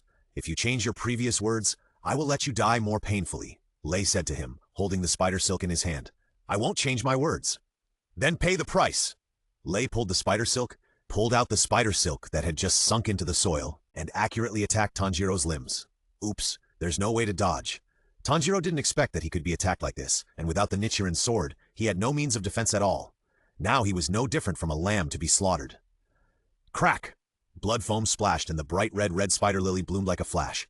Nay, Nezuko, are you okay? Just now, Nezuko ran out of the wooden box and blocked the attack just now, but she was seriously injured. Tanjiro quickly hugged her and ran into the woods, tears dripping uncontrollably. After putting her down, Tanjiro's arm was only connected by a layer of skin. He held it tightly, pressed it tightly, and dared not let go. I'm sorry, my brother was protected by you. Daily life of a freeloader too. Damn it, I was reading a novel upside down yesterday and almost got sent away. Today, my face looks like a pig's hoof. A girl actually ran out of that wooden box, but her breath seems to be that of a ghost. The tired sister said in disbelief. Lei's hands were shaking with excitement, and his eyes were shining. He asked excitedly with a trembling voice, That woman, is she your sister? So what? Tanjiro's tone was no longer gentle, and it was as cold as the coming of winter. Anyone who hurts Nezuko is unforgivable. His left hand was almost broken. Tanjiro looked at Nezuko, who was groaning silently, but he didn't know what to do. He could only shout in his heart, Get well soon. Get well soon. Get well soon. Sister, has his sister become a ghost? Lei's voice became more and more trembling, and his hands were shaking with excitement. Lei? Lei's sister said to Lei worriedly. This worry was not about Lei, who was in a frenzy, but about her own status. Even after becoming a ghost, they still have to be together. The sister stood up to protect her brother. This is a real bond, Lei said to himself, looking at Tanjiro and Nezuko with envy, and didn't want to listen to what his sister said. In fact, Lei has always known that his current family is just afraid of him because of his strength, so they pretend to cooperate with him and become his family. He knows all this, but he doesn't want to admit it, so he was so excited after hearing what Kuchiki and Tanjiro said. But now, what is in front of him is a real bond. I want it so much! I want it so much! Hey, wait a minute, Lei, please, wait a minute! I'm your sister! Lei's sister said in horror. If Lei finds a real bond, then what am I? In this world where the strong prey on the weak, how can I survive without the support of the strong? Please, Lei, don't talk to yourself anymore. Little brother, come out, let's talk. Lei said to Tanjiro in a gentle tone that his sister had never heard before. Tanjiro hugged Nezuko tightly, not knowing what medicine he was selling in his gourd. I am very moved. Seeing your bond, I am trembling with excitement. This kind of emotion cannot be expressed in words. Lei covered his chest and said from the bottom of his heart, If you can only be killed by me, it is too sad. Give me your sister and I will spare your life. Nezuko looked at Tanjiro in confusion, and Tanjiro was also confused. I don't understand what you are saying. Why should I hand this sister to you? She is not a doll. She has her own consciousness and emotions. I can't hand it over to you. No, I will find a way. I will make her my sister. She can't be your sister. Don't worry, I'm stronger than her. She will listen to me. Lei said confidently, but it attracted Tanjiro's anger. Don't joke like that. It's just using fear to bind people. It's not a bond between family members at all. Tanjiro held the broken blade, pointed at Rui's loss of composure, and continued to scold. If you don't fundamentally change this wrong view, you will never get what you want. I'm so annoying, yelling. Patience again. I won't hand Nezuko over to someone like you." Hearing this, Rui's sister breathed a sigh of relief. When she was about to continue talking to Rui, a red flash appeared behind her. As the saying goes, when people breathe a sigh of relief, they are the most careless, so she didn't notice the danger behind her at all. Of course, it's useless to notice it because there's no way to avoid it. Flame-breathing Type 1 Shiranui. The flame of the word, the bursting sparks burst out from the neck, and the sun-like light illuminated Rui's sister's horrified eyes. Her body, under the flying of the head, turned into starlight and dissipated in the darkness. She rolled on the ground in a mess, with her dirty hair stuck to her face and tears in her eyes, making her look even more pitiful and helpless. So empty, so painful, and still not protected. Until the moment of her death, she did not see the pain in Rui's eyes when he lost his family. There was only the endless burning in her neck and the coldness brought by death. In the end, didn't I get any warmth either? Next life, next life, next life, I don't want to be a ghost again. Because he had settled the ghost slayers who were rescued from Rui's brother, Kuchiki was late. The reason why the system did not report the ghost energy coins he had just obtained was that Kuchiki did not dare to be distracted by the voice of the system and told it not to speak. Under the desolate Feihuo, Kuchiki pointed the Nichiren sword in his hand at Rui and shouted, "Xiaowu, I'm late." Although he said so, Kuchiki did not want to meet Xiaowu now. There was still a big, stupid ghost that he had not killed. Now that he met Xiaowu, it seemed that he could not kill that ghost. However, Kuchiki couldn't pretend that he didn't see it. There was still a human breath here. Now he just hoped that the big demon would never meet the demon slayer again. When Lei saw his sister die in front of him, he didn't feel any sadness. This false bond was gone. There was a better bond in front of him. As for Kuchiki's arrival, it was just the icing on the cake in Lei's eyes. It was an unexpected surprise. He didn't expect that this guy didn't escape, but came to the door on his own. There was no need to chase him down. "I didn't expect you to come back to die. Whether you are going to die or not, we will know after we fight. The people hiding over there, run away!" Kuchiki said stubbornly, and said to the people hiding in the woods, his eyes never left the spider silk in Lei's hand. As long as there was any movement, he would react immediately. "No, I will defeat him with you." Tanjiro came out of the woods, holding the broken sword in his hand, his eyes full of determination, because he also smelled Kuchiki's fear and worry from the smell.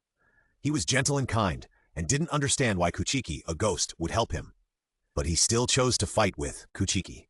"Then you should be careful." The sword was broken, but he didn't run away. "It would have been great if I had known you earlier." "Well, Senior, did you encounter any tall ghosts when you came here?" "No, what's the matter? Is your companion in danger?" "No, my companion is much stronger than me. He is fighting with that ghost. Please rest assured that everyone on the mountain is safe." "It's enough that I'm the only one who is worried. I can't let the senior worry too." Tanjiro's face was cramped because he was not used to lying. He became very strange and his speech became intermittent. Of course, Kuchiki, who had been paying attention to him, couldn't see Tanjiro's facial expression. At most, he was wondering why he suddenly spoke like he was having a difficult birth. "Really? That's great!" The last layer of worry in Kuchiki's heart disappeared, leaving only the remaining fearlessness of death. "Well, kid, don't be afraid because I'm here. You don't have to die alone." Senior, don't be so confident and say such unconfident words. Tips to avoid failure 6. As long as I don't tell you the tips for getting something for free, I won't fail. Hehe, now she's mine, Rui said excitedly. At this time, Kuchiki and Tanjiro found that Nezuko was tied to the upper side of Rui by spider silk. When? They were both surprised. Although they had been talking just now, their eyes had never left Rui. How could they not be surprised by such an incredible thing? However, when did another ghost appear here? Kuchiki finally realized that after he became a ghost, his sensitivity to ghosts seemed to be much worse than before. "Sister, let go of my sister!" Tanjiro saw Nezuko struggling in pain. The previous injury had not healed completely, and because of the struggle, she was scratched by the spider silk and the bright red blood kept flowing. The blood beads fell drop by drop along the spider silk. Tanjiro was so distressed that he only hated why he was not the one who was injured. "No, she is my sister now." Lei's fingers trembled with excitement, as if the real bond was about to be within his grasp. "Sister? I am ready to die, and you two are here to snatch my sister?" However, the breath of this female ghost is a little different. Although her breath is a little strong, it seems that she has been a ghost for quite some time, but there is no smell of human blood on her body. Otherwise, the child would not be alive now. It seems that there may be more than one ghost in the world who does not eat people. Adding a possibility is that Shumu cannot rule out whether the female ghost had this strength when she was alive, and she has not been a ghost for a long time. But her brother has never been willing to kill her. He is afraid that she will eat people, so he has been taking her with him. As for her panel, he dare not divert his attention to the panel after witnessing Lei's ability to silently manipulate spider silk. System, increase the energy to 40, and as before, do not reply to me. Impossible, Nezuko can't possibly be your sister. Tanjiro waved the broken sword in his hand and ran towards Lei. He was eager to save his sister, but he lost his usual calmness and rationality. After all, no matter how mature he was only a 13 or 14-year-old child. Nezuko, awesome, what a good name, ha ha ha!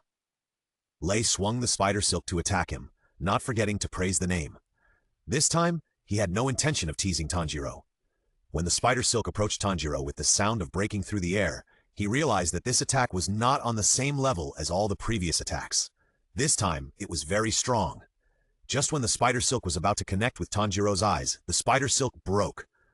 Although it still had enough strength to slide towards him, it was not enough to kill Tanjiro. Feeling the pain of the spider silk just passing by, Tanjiro jumped back a few steps, not daring to be impulsive again.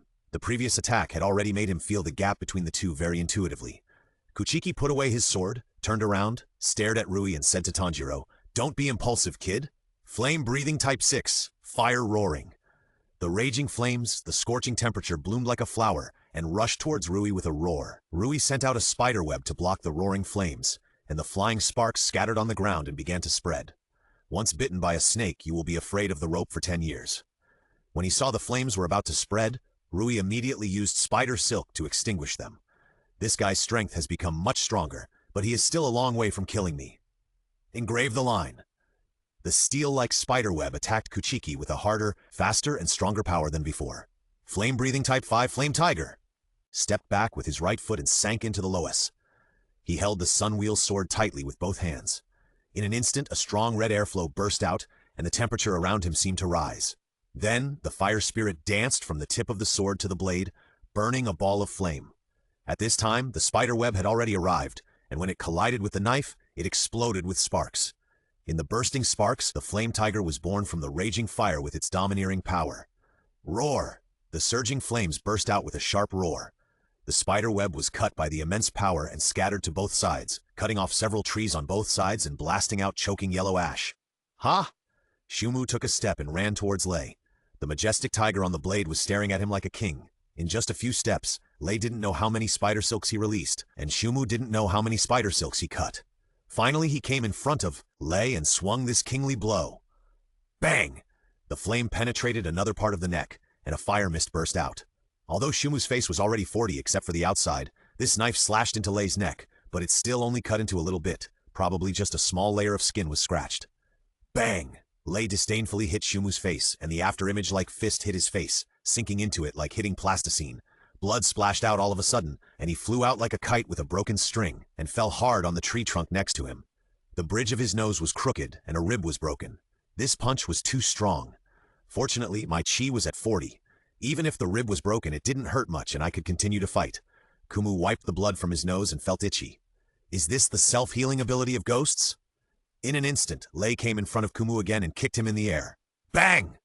Kumu barely blocked the blow with his arms, but because of the huge impact, his right knee was forced to kneel on the ground, cracking a spider web. Although Kumu's strength is a little more than Lei's, in the definition of the system, it is only worth 100 ghost energy coins, and the other 3 items are lower than Lei, especially chi and body, which are 5,000 ghost energy coins or more. Therefore, Kumu's strength in the competition is still not as good as Lei's. Add all strength to me. Because of the increase in strength and the whole body's strength, Kumu finally has a tendency to be evenly matched with Lei at this moment. At this moment, Tanjiro came up and swung his broken sword at Rui. Although he was not afraid, if he took this move, the originally active situation would become passive, and Rui did not want to waste time here. Rui used Kuchiki's arms as a foothold with his right foot, flipped backwards, dodged Tanjiro's attack, and kicked him in the head with a whirlwind kick when he landed smoothly. Tanjiro, who did not react in time, was kicked away and fell to the ground, splashing a lot of plaster. This kid is really stubborn. Rui felt the pain in his right foot and couldn't help but sigh. Kuchiki saw that although Rui's close combat was also very powerful, it was not as oppressive as the spider silk, so he immediately reacted and must close the distance with Rui. Flame-breathing type 1, Shiranui. After closing the distance, Kuchiki immediately entangled with Rui and did not give him a chance to use the spider silk. In a flash, sparks flew, flames flew, and the sound of metal colliding was endless. The two ghosts punched and stabbed, and it was hard to tell who was better. Tips for getting free stuff 6. Complain about the slow update of the author after each chapter so that you can read pirated copies with peace of mind. The people here are actually safely settled here. Shinobu Kocho saw that the members of the Demon Slayer team were lying steadily on the ground. Only one of them died, and the others were breathing weakly but not in danger of life, so she said with relief. And the flames were still burning around them. It seemed that a more reliable user of the breath of fire had been here. She came to the side of several people and injected them with antidotes one by one. Ah, help! What are you? Stop chasing me! At this time, a cry came, and Zenitsu came out of the woods with his head in his arms, with snot and tears, and his hair was messy. A group of human-faced spiders were chasing him behind him.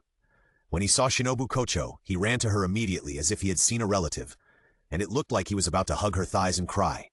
Shinobu Kocho dodged Zenitsu's embrace, causing him to fall flat on his face. She jumped onto a branch on one side and comforted him. Don't be afraid. They are all human beings. They just want to seek your help. You stay here and don't move. The logistics department, Butterfly House, will be here soon. After that, Shinobu Kocho left. It didn't matter if those who had turned into spiders were treated with pesticides early or late, and it was okay to wait for the people from the Butterfly House to come and treat them. She had more important things to do, so there was no need to waste time on this. No, these spiders are actually human beings? Zenitsu saw that Shinobu Kocho had run away and didn't know what to do, but he was not as panicked as before. After all, it was good that they were not monsters. However, looking at the group of spiders with human faces, Zenitsu also felt disgusted. This was not contempt, but simply cowardice. They shrank behind the tree and dared not move.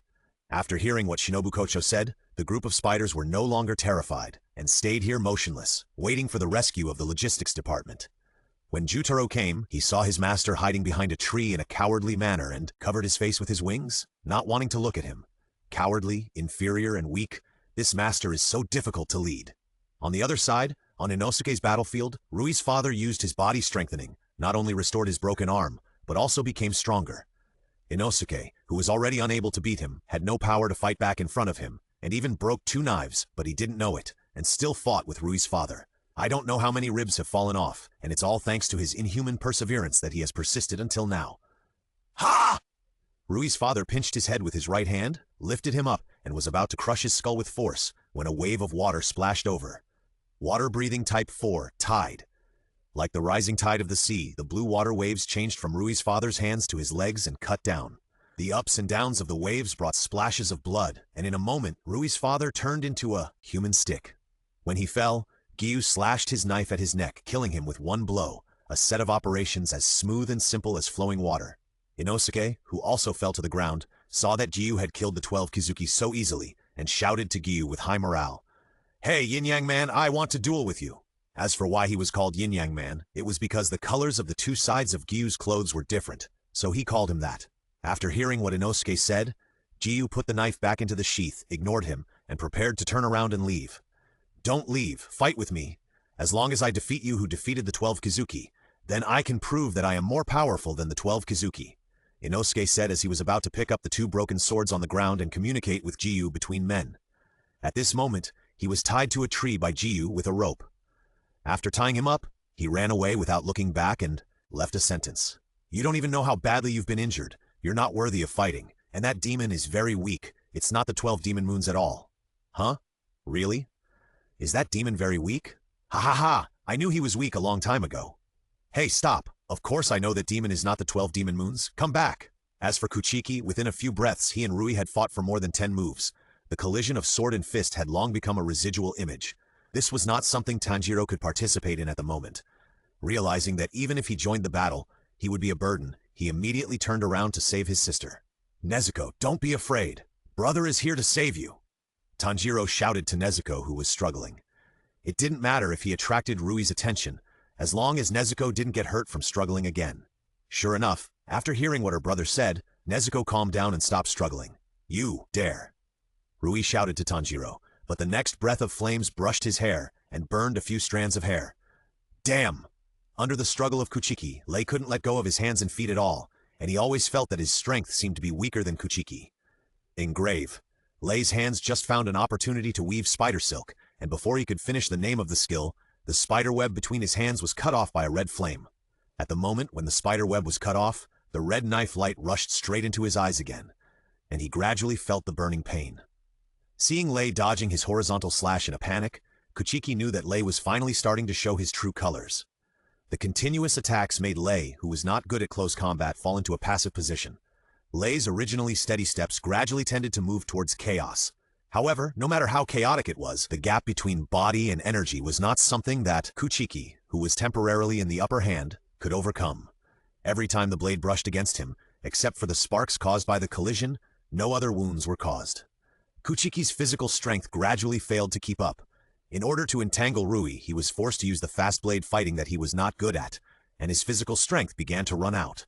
In addition, every time he slashed, Kuchiki felt like he was slashing on a steel plate, and his sword swinging gradually became a little powerless.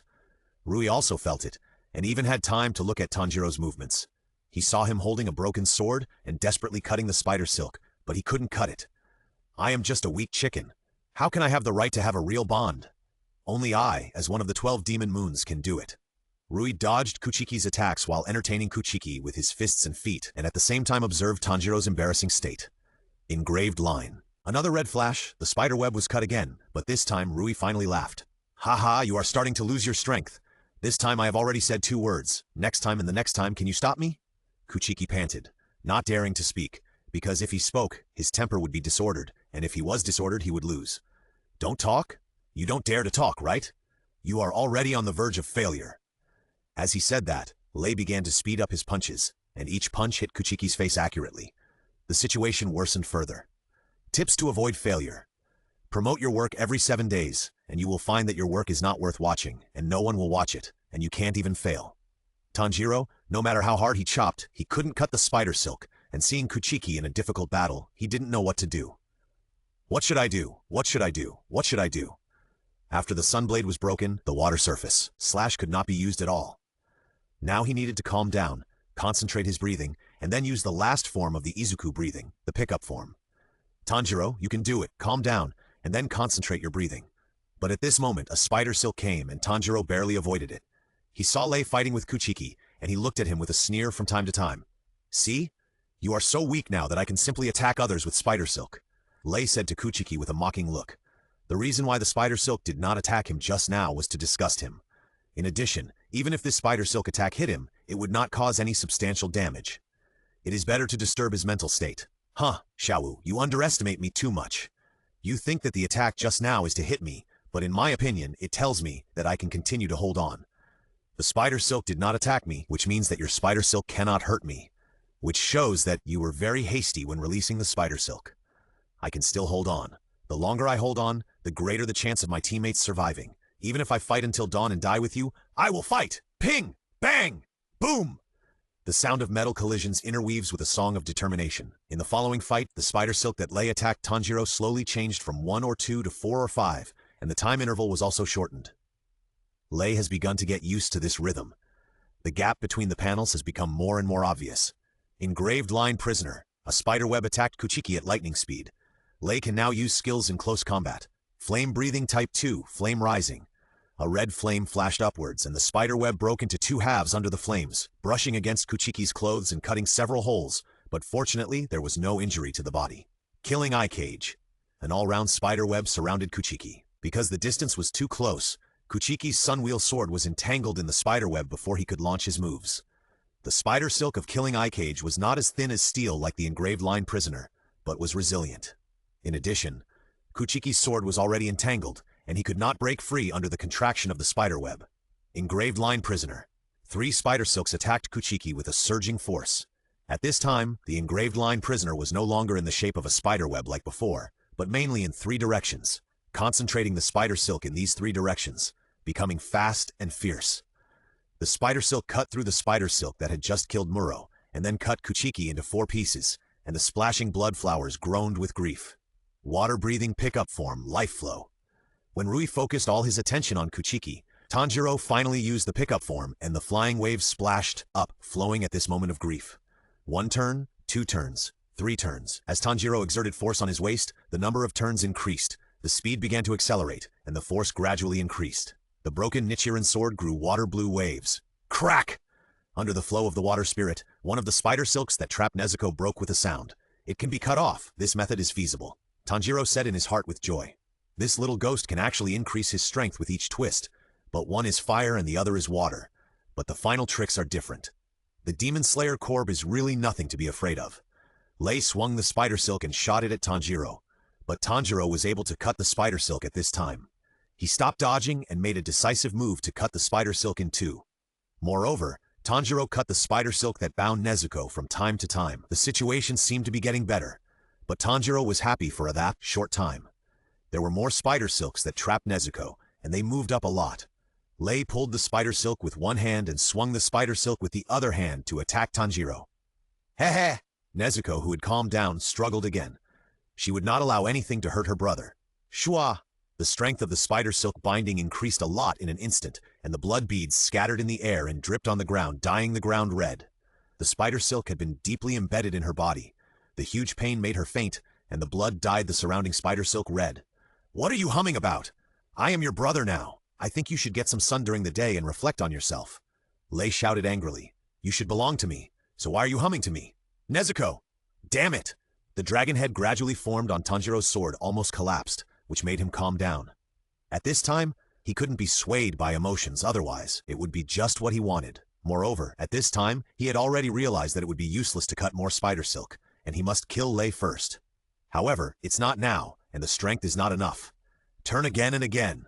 The gathered water dragons seemed to be alive, tightly protecting their owners, not letting the spider silk get close, and even Lei's engraved lines could not hurt its owner. Kuchiki, who was lying on the ground, felt that his broken legs could move, and the other injuries on his body were almost healed. He immediately jumped up and held the sword in his hand. This kid can actually use the last move of water breathing so skillfully. It turns out that Elva 1 has this level, and it is about to take shape. Then, let me do it too. Breathing of Flame 8, flowing fire breathing. The red airflow turned violently and rushed into the sky. The dancing flames danced around. The raging fire began to burn around. The cold wind turned into a hot current in the whistling. Because there was no flame spreading before, the 8 shape did not take shape immediately. Kuchiki waved the sunwheel sword and twisted it towards the surrounding trees, bringing natural flames. Gradually, one ghost and one person, one red and one blue, one fire and one water, wandered forward on the edge of the 2 poles. The 2 cooperated tacitly and approached Lei step by step. The circling dragon and the tiger coming down the mountain, the strongest attack, became stronger and stronger under the expectation of the 2. You, don't think this is my strongest silk. Lei cut his hands, bleeding, staining the spider silk, and attacked Tanjiro. Kill you first. Blood demon art, engraving prison. The blood threads all over the sky attacked Tanjiro. It can't be cut off. This smell, it can't be cut off. Time seemed to slow down at this moment, and past memories came to his mind. Tanjiro seemed to see his father's kind smile again. Tanjiro, you must learn to breathe, adjust your breathing, and become one with the god of fire. Father? Tanjiro, only the Kagura dance and earrings must be passed down, and you must do it. You must do it. Power surged from both hands, and hot air came out of the corners of his mouth. The blue water dragon turned into flames at this moment, burning fiercely. The god of fire, Kagura, round dance. Under the rotating flames, the bloodline was cut off. Cut off? Then come again. The endless blood rushed to Tanjiro, and his shoulders, cheeks, and even his head were cut. Can't stop. Can't stop. If I stop, the counter-injury caused by the forced transformation of the water breathing into the fire, Kagura dance, will make me unable to stand up again. Rush forward and cut him. On the other side, Kuchiki saw that Tanjiro's moves had changed, and knew that his moves had already taken shape, and he needed to be faster, faster. The forced conversion of the flames caused the burning, which made Kuchiki very painful. Kid, you underestimate me too much. At this moment, the lines gathered again. If Tanjiro continued to move forward, he would definitely not be able to avoid this attack. At this moment, a thin line representing death appeared on Rui's neck. See, the line of flaw. Then I won't hide. Even if we die together, I will kill you. This kid actually wants to cut down the lower 5 at the cost of his life. Then why am I still waving here? Flames keep surging for me. Ah! Kuchiki gritted his teeth, bursting out a heat wave, and the surging flames were about to engulf him. The tiger finally took shape and turned into a physical entity, emitting hot flames. At this moment, it will surely dominate the world. Flame-breathing 5-form flame tiger. Wake up quickly, Nezuko. Please, wake up quickly. If you continue like this, your brother will die. Blood demon art, blood explosion. The blood thread at this moment disappeared explosively, injuring Rui's body. The blood droplets dripped on Tanjiro's sword, bursting out a strong light. Bang! At the neck, flames exploded into a red mist. Kuchiki's knife also slashed at the other side of the neck. Blood dripped from the blade, and red flames burst out. 2 strong forces tore at Rui's neck, and the hymn of fire and flames was played. The bond between Nezuko and I cannot be severed by anyone. Before Rui could cut himself off with the silk thread, his neck was severed by Kuchiki. In this way, the people on the mountain are safe. Tips for free 7. Just load the novel and don't read it. After taking the screenshot, close the novel and look at the picture so as not to increase the reading volume for the author. Congratulations, Master, for killing the 12 demon moons and obtaining 30,000 demon energy coins. Great. It's finally over. But why is my left eye so itchy? Forget it. Who cares? In Kuchiki's subjective imagination, all the demons on the mountain should have been killed. After all, the only father who was not seen was also killed by the child's companion. I can rest assured, I don't have to die. It hurts. He breathed a sigh of relief, but because the adrenaline in his body dropped, the pain he should have felt suddenly surged out, and he almost fainted from the pain. And because of Nezuko's blood explosion just now, the spider silk that bound her was burned, and she fell from the sky to the ground. Nezuko, Nezuko. Finally won, relying on the help of the seniors, relying on the help of my sister, and relying on the help of the Kagura dance passed down by the family, we won. It hurts so much, my whole body feels like it's broken, and I can't move at all, but I still have to go see how Nezuko is. And I have to help Inosuke. It must be very hard for him to hold on until now. I can't bother the seniors anymore, I have to move myself. Tanjiro used his only arm that could move to support the ground, holding up his body and crawling towards Nezuko. System, take a look at this little girl's panel. Okay, Master. Kamado Nezuko strength 27, agility 26, vitality 23, 28 skills. Blood demon art, blood explosion won't up to 3, passive, rare. Blood, can only awaken after becoming a demon, no need to eat people, self-heal through sleep, can also explode the blood that flows out of the body, and after being a demon for a long time, can even overcome the characteristic of being afraid of sunlight. Strength, suitable to be a sister. Kuchiki directly ignored the strength part and only looked at other values. It seems that there are also special demons like me in this world. No need to eat people? Overcome sunlight? Fortunately, the world treats you well, child. Wait, this breath is... Kuchiki looked forward in horror. This breath, so strong. And obviously, Tanjiro lying on the ground also smelled it and shouted to him, Senior, run away! System, the strength is increased to 50. The agility is increased to 50. Still don't reply to me. Flame-breathing type 1, Shiranui. Kuchiki felt that his body had recovered a lot and immediately rushed in the opposite direction. The speed was completely incomparable to that just now. At this time, the source of the breath appeared, and seeing that Kuchiki was trying to escape, he immediately chased after him. No! At this time, he felt that the corner of his pants was pulled by a weak force, and he stopped and looked at the person who pulled him in confusion. It was him. Gyu saw Tanjiro's face and remembered that it was the person who stopped him from killing his sister before. He was still alive, which meant that his sister really didn't eat people. Don't kill the senior. The senior must be the same as Nezuko, and won't eat people. It was he who helped me and killed the lower 5. Tanjiro looked at Gyu pleadingly, hoping that he would stop chasing. Gyu saw Tanjiro's sincere big eyes and suddenly had an illusion that he should believe him. But he didn't have to lie to me. After witnessing Nezuko who didn't eat people, it was easier for him to accept a special existence. Moreover, he believed in his master and thus believed in Tanjiro. He retracted his knife, indicating that he would not chase. Tanjiro breathed a sigh of relief and then thought of something, and asked hurriedly, Senior, have you met Inosuke? The boy wearing a pig's head. Yes, I killed the demon. He is still alive. Great, Inosuke is still alive, great. Nezuko, wait for me, I'll be there soon. Tanjiro supported himself and slowly crawled towards Nezuko, while another heretic was also slowly approaching them. That was Rui, whose head was cut off. The resentment in his heart made his body continue to walk towards Tanjiro. Kill this brother and sister, I want to kill this brother and sister. Why, they can get a real bond, but I can't, why? Since I became a demon, I no longer have the memory of my human life. I thought that as long as I got the bond between family members, I could restore my memory, but I have never had a real bond. I really want a real bond between my family. Oh, I seem to remember something. When I was a child, I watched other children playing snowballs happily on a snowy day, and I could only watch from the side. Finally, I fell to the ground weakly, and was carried away by my anxious mother. Finally, I remembered that since I was born, my body was very weak, and I could only stay at home. I had never run, and I didn't know what it felt like to run. Even walking was very difficult. Until one day, Muzan-sama came to me. He felt sorry for my situation and wanted to help me. From that day on, my body began to become stronger and stronger, but my strong body did not make my parents happy. They were even disappointed in me, because the price of being strong and healthy is that I can't bask in the sun and have to eat people. Seeing me eating people, my father scolded me and my mother knelt down and cried. I heard a touching story about a father who died to save his son who fell into the water. I was very moved. This fatherly love is so great and the bond is so precious. The dead father fulfilled his responsibilities, but my parents were different. My father wanted to kill me when I was sleeping, and my mother just knelt beside me and shed tears, but did not come to protect me. At that time, I was extremely angry, so I killed them both, walked out the door, looked at the moon outside and thought, must be fake, the bond between us must not be real. At this moment, my mother, who was still breathing, said to me, I'm sorry, I didn't give you a healthy body, I'm sorry. After hearing this, Mom didn't move anymore and died. At this time, I understood why my father shed tears before killing me and said to me, I'm sorry, tired we will die with you later. It turned out that my father wanted to share the sin of killing with me and wanted to die with me. At that moment, I suddenly understood, and that night, I cut off my only real bond with my own hands. Even so, Muzan-sama still encouraged me, saying that I could only blame my parents for not accepting me, and I should be proud of my own strength. I had no other choice but to comfort myself. I couldn't stand what I had done. I just knew that I was wrong.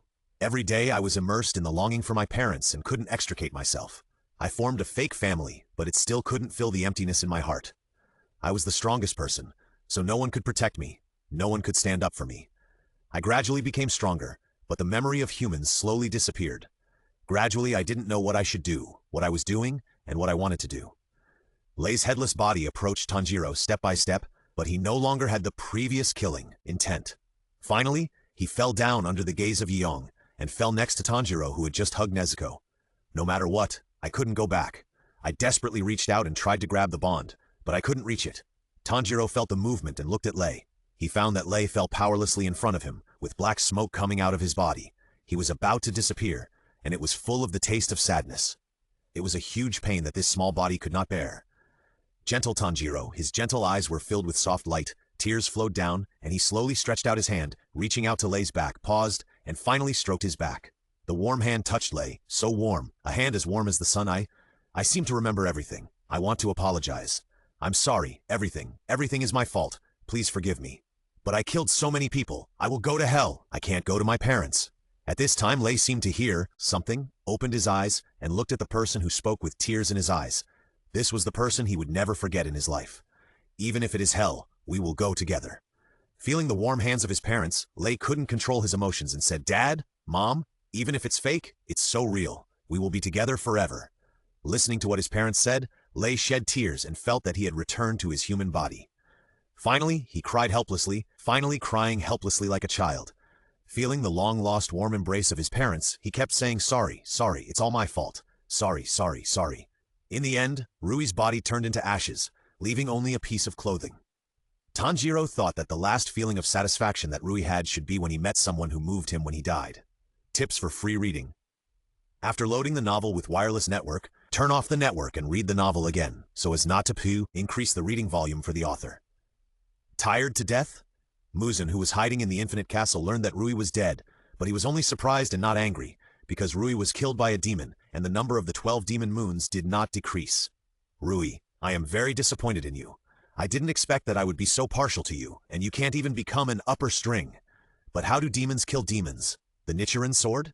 I didn't expect that there would be another interesting guy in hundreds of years. The new lower string. I look forward to your growth. And the replacement of the lower string. The other 5 lower strings also know. If it was any other lower string demon that was replaced, they would not be surprised. But the lower string 5 was replaced, which was beyond their imagination, and they were all stunned. These 5 lower string demons have also existed in their positions for several years, and they know some things. The upper string demons have never changed in the 12 demon months, and among the lower strings, the lower string 5 has not changed for nearly 100 years. The strength of the lower string 5 is incomparable to the rest of the lower strings. Muzan-sama loves him the same as he loves the upper strings. The reason why the lower string 5 did not change the number is that he was disdainful of changing the position of the lower string. In fact, the strongest among the lower strings is the lower string 5. How could they not be surprised when such an existence was replaced? On the Nada Spider Mountain, Giyu stepped on his tired clothes and came to Tanjiro, looking at him very seriously. Tanjiro raised his head and looked into Giyu's serious eyes. Demons eat people, don't pity them. Even if they look like children, they have actually lived for decades and are ugly monsters. Giyu said to Tanjiro with an attitude that could not be refuted. In order to avenge the murdered and to avoid more sacrifices, I will not hesitate to chop off the head of the demon. Tanjiro said to Giyu seriously, but they are suffering from being demons and regret what they have done, so I will not step on them. Stupid. Demons were originally human beings, just like us. They are all human beings. Please move your feet. Looking at his serious eyes, Giyu moved his legs away. It was not that he changed his attitude towards demons, but a recognition of Tanjiro who respected life. Tanjiro saw Giyu move his legs away and continued. They are not ugly monsters. Demons are very empty creatures and very pathetic creatures. On the other side, Kuchiki was relieved when he saw that the powerful breath did not chase him. It seems that the child stopped the man in some way. But what kind of monster was that man just now? After sensing his breath, I even felt that I was going to be killed by a knife. It's terrible. Escape from here first, then find a safe place to hide, and finally see how many demon energy coins I have left. Phew, after my body suddenly increased from 32 to 50, I felt different. I felt so energetic that I felt like I could kill a tiger. There were actually butterflies here, and there seemed to be quite a lot of them. What was going on with the twinkling and sparkling? At this moment, he suddenly felt like he was going to be killed, and immediately swung his sword towards the place where he felt dangerous. Ping! Such a small force, but why did it give me a very dangerous feeling? The person who came used the force to jump onto the branch next to him. Seeing that Shumu was still determined to escape, he jumped on the branch, as nimble as a butterfly. Oh my! I actually let you escape. It seems that you are very powerful. Are you the 12 ghost moons? The voice was very sweet, but it gave Shumu a terrifying feeling. Shumu turned his head to look at the person who came, and then continued to look forward, only using the corner of his eye to observe her movements, and was always ready to fight back. Shumu turned his head to look at the person who came, but in fact, the purpose of looking at the person was not to look at the person, but to let the person see his face clearly and tell her that he was not the 12 ghost moons. Secondly, it was to let the system identify the panel of the visitor. After feeling an inexplicable sense of crisis, if he didn't look at the other party's panel, it would be a waste of this ability. Even if it was a waste of energy, it was worth it. As for telling the visitor that he didn't eat people, Kuchiki couldn't say it. After all, who would believe it? Butterfly Ninja Strength 20, Agility 78, Body 18, 77 Skills, Insect Breathing, Butterfly Dance, T7 Insect Breathing, Dance of Beefangs, True Dragora 7 Insect Breathing, Dance of Dragonflies, Compound Eye, Hexagon LV 7 Insect Breathing, Centipede, Dance Centipede Belly LV2, Max 3, Poison LV8, Medicine LV 7 Strength, Master, Run away quickly. Don't be fooled by her strength panel. After using her skills, her strength is not something the master can resist. Without the system's reminder, Kuchiki knew that this woman was terrible. Her skill level was ridiculously high, and her poison was almost maxed out. She was probably a pillar. In addition to the one just now, one of the 12 demon moons actually sent 2 pillars. Although he was late, Kuchiki still had to admit that the leader was decisive and sent 2 pillars to each faction. At this time, Kuchiki was basically sure of the danger just now. The woman's knife was probably coated with poison. When Kuchiki turned his head and saw Kuchiki's face, Kocho Shinobu saw that there was nothing in his eyes. Although the pupil of his left eye was strange, there was no number. It was not the 12 demon moons, so the poison was adjusted to that level. Squeak! What? Sound? From the corner of his eye, Kuchiki only saw Kocho Shinobu holding the handle of the knife, making some movements slightly, making this strange sound. Is she going to attack? Flame-breathing Type 1 Shiranui. The fire rushed into the woods and disappeared into the depths of the forest under the ashes of fallen leaves. Oh, it's actually the flame-breathing? Kocho Shinobu said in surprise, but she didn't have much emotional fluctuations because of this. There will always be a few scums in the Demon Slayer Corps, which is normal, but she didn't associate Kuchiki with the unknown user of flame-breathing because Kuchiki used flame-breathing. Along the way, even though Kuchiki used the Shiranui 3 times, he still couldn't shake off Kocho Shinobu. He even felt that the woman seemed to be playing cat and mouse. This teasing was not for fun, but to consume the opponent's physical strength and use a fatal blow at the most critical moment. If the woman made a move, it would mean that I had revealed my fatal weakness at that time. In the previous battle, although my injuries had recovered a lot due to the increase in my body, I was probably not even 1/10 of my peak period at this time, and I couldn't use Shiranui several times. Waiting for the opponent to make a move is definitely the stupidest method now, because she will definitely make a move when my moves are useless. At that time, everything is too late. Kuchiki deliberately pretended to be tripped by a stone while running away, revealing a hole, and at the same time as the hole was exposed, he began to exert force on his waist. Sure enough, Kocho Shinobu moved. Several butterflies appeared around Kuchiki, covering up the direction of Kocho Shinobu's move. Breath of insects, dance of butterflies teasing. At this moment, Shinobu Kocho jumped down from the branch and rushed towards the rotten tree, like a flying butterfly. With agility and strange angles that ordinary people could not understand, she instantly swung out 5 consecutive stabs. If Kuchiki really revealed this flaw, he would definitely be dead at this moment. Flame-breathing Type 4 Uzumaki of Raging Flames. Kuchiki used his waist to swing out a spinning spark, causing Kocho Shinobu, who had not expected this, to immediately stop and flip back in midair to the ground. Under the cover of the vortex, Kuchiki immediately took advantage of Kocho Shinobu's landing, and before she could stand firmly, and swung out Type L. Flame-breathing Type L, Raging Fire. The flames at this moment burst into light and rushed towards Kocho Shinobu. The burning fire was like a python that wanted to devour her. Kocho Shinobu was not strong enough to take this move with her body, and immediately jumped to the branches above. Sure enough, you who have always relied on agility to fight because you lack strength, even if you dodge, you will subconsciously hide in the air. Breath of Flame, Type 7, Blazing Sun and Sun. The dazzling light shone out like the blazing sun, and a strong fire blade appeared from the sun blade in Kuchiki's hand, bringing with it a heat wave. He swung the sword and rushed towards Kocho Shinobu. The dazzling light just now flashed her eyes, and the fire blade was also shining strongly at this moment, causing her eyes to be a little dazzled. Shwa! The branch where Kocho Shinobu was standing just now was cut down. If it was normal, she could keenly perceive that the branch was cut into 2 pieces, one long and one short, and thus realized that something was wrong. But now, because her eyes were flashed, she just thought she was dazzled, and immediately caught the fire blade that followed Kuchiki when she landed. However, the attack of Blazing Sun and Sun is not just this. First, it dazzles the opponent with a strong glare, and then it extends the attack range by attaching flames to the sword. Finally, it is also the most essential attack of Blazing Sun and Sun, an invisible attack. Ah! Kocho Shinobu had a burn on her right leg. Author's Daily Life 1. These days, I seem to have released some incredible skills, and I'm doomed to fail. In daily life, sometimes people can't see flames with their naked eyes, but there are flames burning. Liri Yangyan uses this point to hide invisible attacks under the blazing fire blade. Because Kocho Shinobu uses her own breathing, which is a branch of her sister's flower breathing, which belongs to the branch of water breathing, she doesn't know much about flame breathing, and few people use flame breathing. The most important point is that even if she is with the flame pillar doesn't use this trick very often, because he is too strong and there is no need to use this skill. As a result, she is not familiar with this skill. In this round, she lost because of too little information, but there will be no next time. Seeing that Kocho Shinobu has been injured, Kuchiki immediately retracted his knife and ran down the mountain. If they continue to fight, he will definitely lose. After all, the opponent is most likely a pillar, and also a master of poison. This time he took advantage of the enemy unexpectedly, so the right thing to do is to run away. Shinobu Kocho saw that her right foot was burned by an ordinary ghost, and anger flashed in her eyes. It was not simply because she was burned, but because of Kuchiki's cunning. She didn't want him to harm the world again. He mastered the breath of fire and could find opportunities to escape in adversity. Although this guy is not strong, his adaptability is first class. I can't let you escape. I have a hunch that if I let you run away, you will definitely become one of the 12 demon moons. I must kill you.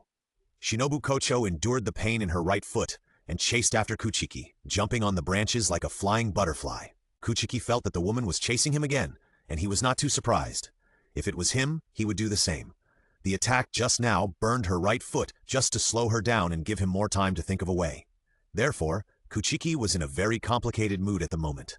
He respected her for her responsibility, but he was also unwilling to die at the hands of his own people. After all, the difference in strength was very obvious, and his condition was very poor. If he continued like this, he would definitely die. One ghost and one man, one in front and one behind, the two were close to each other. Kocho Shinobu felt the pain in her right foot due to the intense running and knew that she could not use the tactics just now. Breath of insects, dance of butterflies tease. In the sky, several butterflies were playing again, scattering glittering powder under their flying, charming the eyes. In an instant, she slid in the air and stabbed 4 times and thrust the last stab at Kuchiki. If she stabbed, Kuchiki would definitely die, but at this moment, his spider sense came into play again, and time seemed to stand still, slow enough for Kuchiki to use his 50 agility. Ping! The collision between the swords created a series of sparks, and Kuchiki blocked it at this critical moment. But Kocho Shinobu was not in vain. If one attack missed, there would be another one. Breath of insects, dance of Bifang Shinye. After Kuchiki blocked the attack, he deliberately used the friction between the 2 swords to pull Kuchiki's sword away. At the moment when his own sword was aimed at Kuchiki's heart, He used the skill of Shinye. But at this moment, Kuchiki's sword broke, because it was enchanted by Nezuko's blood explosion when he was tired. The high temperature made its hardness increase, but its toughness dropped sharply. Coupled with the friction just now, it naturally broke because it could not bear it. This break caused Kocho Shinobu's attack to deviate. It was originally intended to hit the heart, but this time it only grazed the waist on the left side of the chest, but this poison was enough to kill an ordinary ghost. Seeing that he was stabbed, Kuchiki kicked Kocho Shinobu away with his foot, threw the knife in his hand at her, and immediately turned and left. Even now, he did not use much force in the previous kick, just wanting Kocho Shinobu to stay away from him. After succeeding, she naturally used the force to retreat backwards and easily avoided the knife thrown at her. At this time, Kuchiki had already run far away, but it was still easy for Shinobu Kocho to chase him. But at this moment, a voice sounded from the sky. "Gaga, capture Tanjiro and Nezuko, who is a demon, and bring them back to the headquarters." Tanjiro, wearing a checkered shirt and a scar on his forehead. The girl Nezuko is a demon with a bamboo tube in her mouth. "Take her back, take her back!" Urgent notice from the messenger crow. This made Shinobu Kocho, who wanted to confirm it again, hesitate whether to chase or not. However, based on the strength of that guy just now, with his strength, he would definitely not be able to resist the poison. Going over would only be a confirmation, but it would be better to confirm it for safety. "What are you doing? That demon is not important at all. Hurry up and catch Tanjiro and Nezuko. This is an urgent order from the Lord." A messenger crow saw that she was still preparing to chase the demon, and became anxious, and hurriedly called out to her. After hearing what the crow said, Shinobu Kocho thought it made sense. Anyway, the demon's strength would definitely not be able to survive my poison, so it would be a waste of time to go there. I should use my time in a useful place. Thinking in her heart, Shinobu Kocho stopped thinking about chasing Kuchiki and turned to look for the other two targets. However, why did the crow sound so anxious, as if he really didn't want me to chase the demon? Forget it. I must be too sensitive. What bad thoughts could the messenger crow have? Could it be that he could betray me? In the end, it was Kuchiki's kindness and gentleness that helped him again, reducing the force so that he could survive today. After seeing Shinobu Kocho walk away, the messenger crow breathed a sigh of relief and flew towards the anxious Kuchiki. "Ha!" Kuchiki also heard the messenger crow saying that he wanted Tanjiro and Nezuko, and deduced that they should be the ones who killed the tired child and his sister with him. Because the Demon Slayer Corp cannot raise demons, this is against the rules, but at this moment, Kuchiki can do nothing but hope that the leader of the Demon Slayer Corps can forgive the two poor children. His heartbeat quickened, and his steps began to become weaker and weaker. "System, am I gonna die? So don't scare yourself. You are just dehydrated after fighting for too long, coupled with the infection of the poison. This is what happened. Is that the case? Master, be confident. You are now stronger than the lower rank. This poison can't even kill the lower rank, let alone you." "That's great. The woman didn't chase him. He survived. He finally survived." Kuchiki ran weakly, and because he tripped over a stone on the ground, he really tripped this time. "I'm so tired. I can't fall down here. If I faint here, I'll be dead when the sun comes out." Kuchiki supported himself with the tree next to him, slowly stood up, and walked forward weakly. "I must find a hiding place. I can't die. I can't die. I have to kill more ghosts and save more people. Is there a cave in front? Great. Master! Master! Master! System, don't call me master all of a sudden at this time. If you have something to say, please tell me quickly. Master, you are hallucinating. I haven't spoken a word. That sound is not from me. If not you, who else? Who else in this world calls me master? Master, I miss you so much." Tips for getting something for free. 9. Kidnap the author and let him type every day. Then you can directly read the author's book, so that reading the book will not increase the author's reading volume. At this time, a messenger crow flew over, landed on the shoulder of the dead wood, and rubbed the dead wood with its head intimately. "Xiaoyu?" The dead wood said in surprise. He didn't expect that this guy could find him. Xiaoyu, that is, Kuchiki's messenger crow, the messenger crow that flew away immediately after seeing its master kill a demon. The reason why it flew away without waiting for Kuchiki to speak was because it admired its master very much. When it saw its master kill a demon, it wanted to go back and report the good news. There is another point. That is, Xiaoyu's brain is not very good. "Master, I thought I would never see you again. I missed you so much, Master." In order to find her master, Xiaoyu came to Nada Spider Mountain with other messenger crows. Sure enough, the hard work paid off. It successfully found her master and protected her master. "Xiaoyu, I am a demon now, you shouldn't follow me," Kuchiki said to Xiaoyu softly, with some sadness, and he would be hunted by the Demon Slayer Corps in the future just like before. "No, the master will always be my master, even if he becomes a demon, and the master always exudes a breath of trust." Xiaoyu still rubbed her head against Kuchiki, making Kuchiki feel itchy. He smiled bitterly and wanted to touch its head with his hand, but found that if he didn't hold on to the tree, his hand couldn't reach his shoulder. So he tilted his head and rubbed its head. Gah! Xiaoyu shouted comfortably, feeling the warmth brought by the master. Walking into the cave, Kuchiki approached a dark corner, making sure that there would be no sunlight even at dawn, and slowly lay down and said to Xiaoyu, Xiaoyu, help me guard the cave entrance. Don't let the people from the Demon Slayer Corps come in. Okay, don't worry, master. No one will come in. On the other side, Kocho Shinobu met up with Giyu and saw Giyu holding a person, a demon, in each hand, like holding two fat babies. Tomioka, are they Tanjiro and Nezuko? Yes. Then there was a deathly silence. Senior Giyu doesn't seem to like talking much, Tanjiro thought silently in his heart. Elsewhere, the people from the butterfly house finally arrived and injected the antidote into the spider-transformed team members. After a while, the team members' hair grew a few strands. Wow, the antidote of Lady Kocho Shinobu is so effective! A staff member of the butterfly house couldn't help but sigh, while the female team member next to him was very calm. Of course, she is one of the 9 pillars representing the strongest combat power of the Demon Slayer Corps. Just as the two of them were chatting, a rustling sound came from the bushes not far away. Who is it? Because the staff of the butterfly house did not have the ability to fight, they were of course very nervous when they heard the movement in the bushes. However, when they heard their exclamation, the people in the bushes seemed to react more strongly than them. The rustling sound became louder, and a yellow-haired boy walked out of it withered. I'm a member of the Demon Slayer Corps, please. May I help you? The person who came was naturally Zenitsu, who had been guarding here. He was timid, but when he saw someone coming, his kindness finally came out of his heart, allowing him to ask if there was anything he could help with. I was scared to death. I thought it was a ghost. Thank you. Please help us move the wounded. Okay, thank you very much. As soon as Zenitsu said this, the two looked at each other in confusion. Shouldn't we thank him? By the stream, in the woods, 2 members of the Demon Slayer Corps were looking for the wounded everywhere, and saw a strange creature with a pig's head and a human body hanging on a tree. One person exclaimed directly, "Oh my God, what the hell is this?"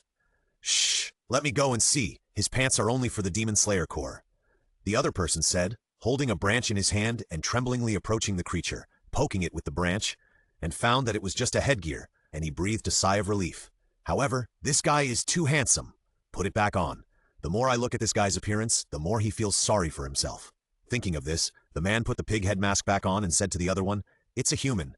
This pig head is a mask. Let's untie his rope." Okay, it turns out to be a mask. Is he ugly, so he wears a mask? If I say that he is afraid of being beaten to death while walking, you will definitely feel sorry for yourself. Poor kid, I'd better not tell you the truth. It should be. What do you mean it should be? Hiss, he is so seriously injured, so pitiful. Well, let's carry him one after the other. Inosuke was awakened by the 2 people talking. If it were normal, he would definitely curse and even give them each a wild boar conflict, but at this time he fell into deep self-doubt. I didn't do anything. I can't even kill a ghost by myself. Am I not very strong? As people were walking around and searching, the dawn of victory came to Nada Spider Mountain. The golden sunlight was scattered on the ground, very beautiful. All of this seemed very peaceful. Tanjiro and Nezuko were taken to the Demon Slayer Corps headquarters. The Lord convened a meeting of the pillars. In a farce, except for Giyu, the other 8 pillars half believed and half doubtedly acknowledged Nezuko. Because Nezuko could hold on to herself and not eat people while bearing the 3 swords of the Wind Pillar. If she continued to make trouble, it would be too disrespectful to the Lord. When everyone accepted Nezuko, Tanjiro did not take this opportunity to tell Kuchiki about it, because he could smell the half-belief and half-doubt of everyone. Telling about Kuchiki's existence at this time was completely asking for trouble for him. Moreover, Tanjiro believed that if the senior did not come over on his own initiative, he would not tell the senior about it. After all, he knew that if his parents were still alive, they would be very sad to know that he had become a demon, and the senior's parents would definitely be the same. Therefore, when the Lord asked him to go to his room, he did not tell anyone about Kuchiki's existence. "Kid, can I call you Tanjiro?" Ubuyashiki Yoya said to Tanjiro gently. "Don't be nervous. Just sit in the position you like." Looking at Ubuyashiki Yoya's gentle smile, Tanjiro felt less nervous and said, "Okay, I heard from Giyu that you killed the lower demon together with another demon. Can you tell me about that demon? Has Giyu told you about the senior?" Giyu probably didn't know that the senior knew the breathing technique, so it should be okay to lie a little. So he hid the fact that Kuchiki knew the breathing technique, and told the truth about everything else. However, his expression was so twitchy that a normal person could tell at a glance that he was lying. Don't you know the breathing technique? Ubuyashiki Yoya continued to ask unwillingly, because he always had a hunch that the demon who helped would be the demon he guessed. No, no. Tanjiro's facial expression was incomprehensible to ordinary people.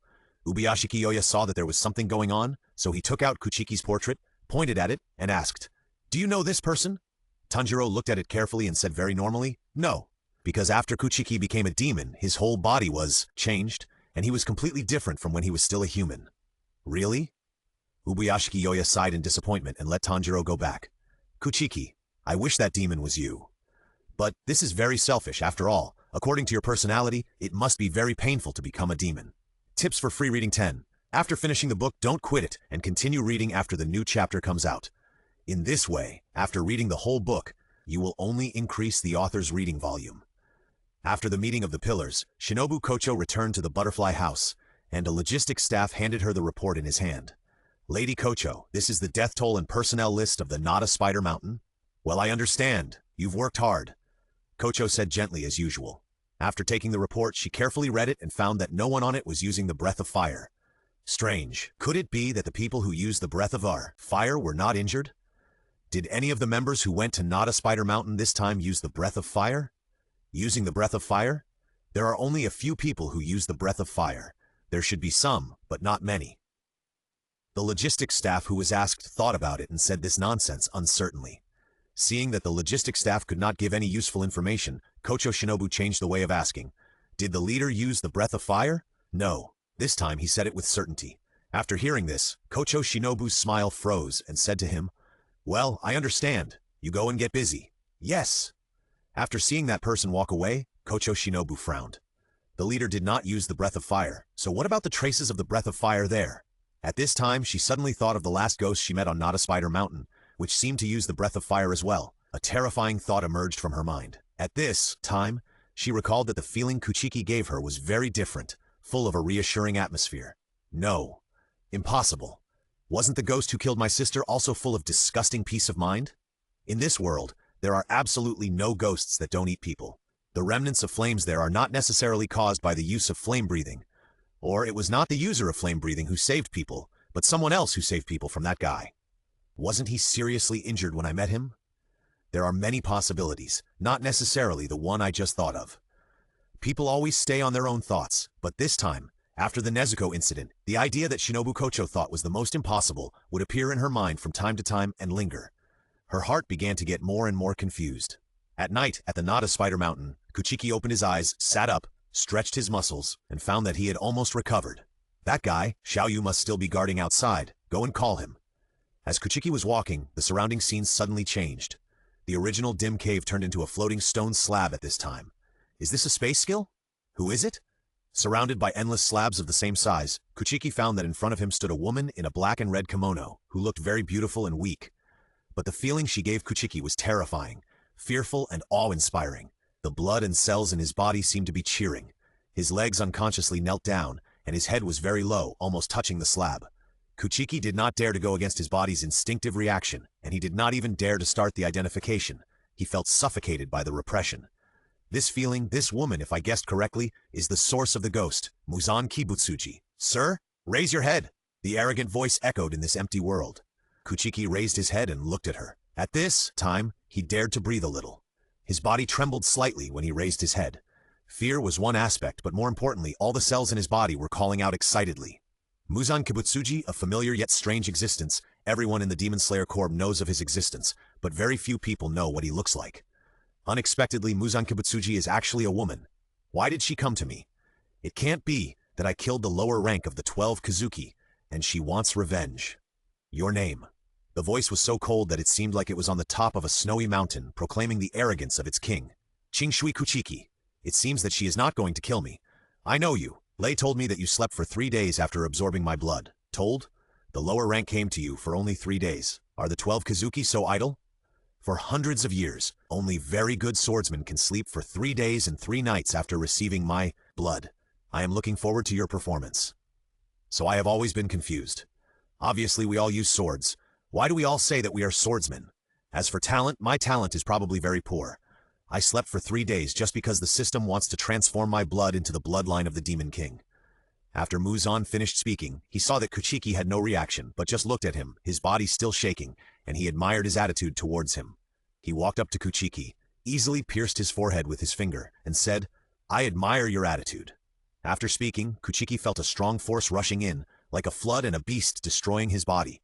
His whole body seemed to be burning in a raging fire, and he was in great pain. Every cell was screaming, every part of his blood was boiling, and every second, hundreds of millions of cells died, and hundreds of millions of cells split out. Kuchiki's body twitched uncontrollably because of the huge impact. His eyes gradually turned white, and he almost fainted.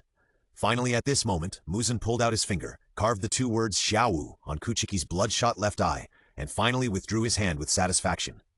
"Now, you are a formal member of the 12 Demon Moons. Work hard to become stronger. Whether you eat people or kill each other, I look forward to you becoming a member of the upper ranks."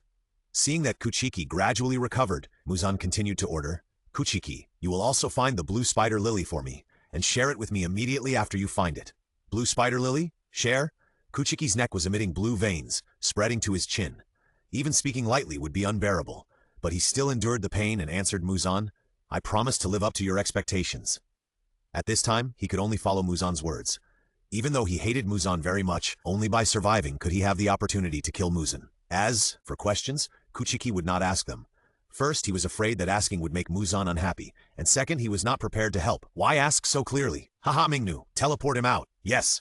As a woman's ethereal voice came, Kuchiki realized that there was a female ghost on the stone slab above him, holding a pipa as tall as a person. When did she appear, or has she always been there? What a terrifying breath-hiding ability. Ding! After Mingnu played the pipa, Kuchiki teleported back and fell heavily to the ground. Daily life of a freeloader 3. He was numb. He had been staring at him for a whole day, and bloodshot eyes appeared. The author only updated this little bit. He must have been kidnapped. It hurt so much. He fell to the ground and couldn't help but screamed in pain. At this time, his whole body was very sensitive, and every part of his skin was constantly being destroyed and regenerated. I didn't expect Muzan to drag me to see him. Killing Xiaowu was like killing an insignificant ordinary ghost to him. It seems that he is cold-blooded and ruthless not only to humans. But this is also good. I can kill ghosts as recklessly as before, but this spatial skill is really abnormal. However, this ability is not Muzan's, which is a blessing in disguise.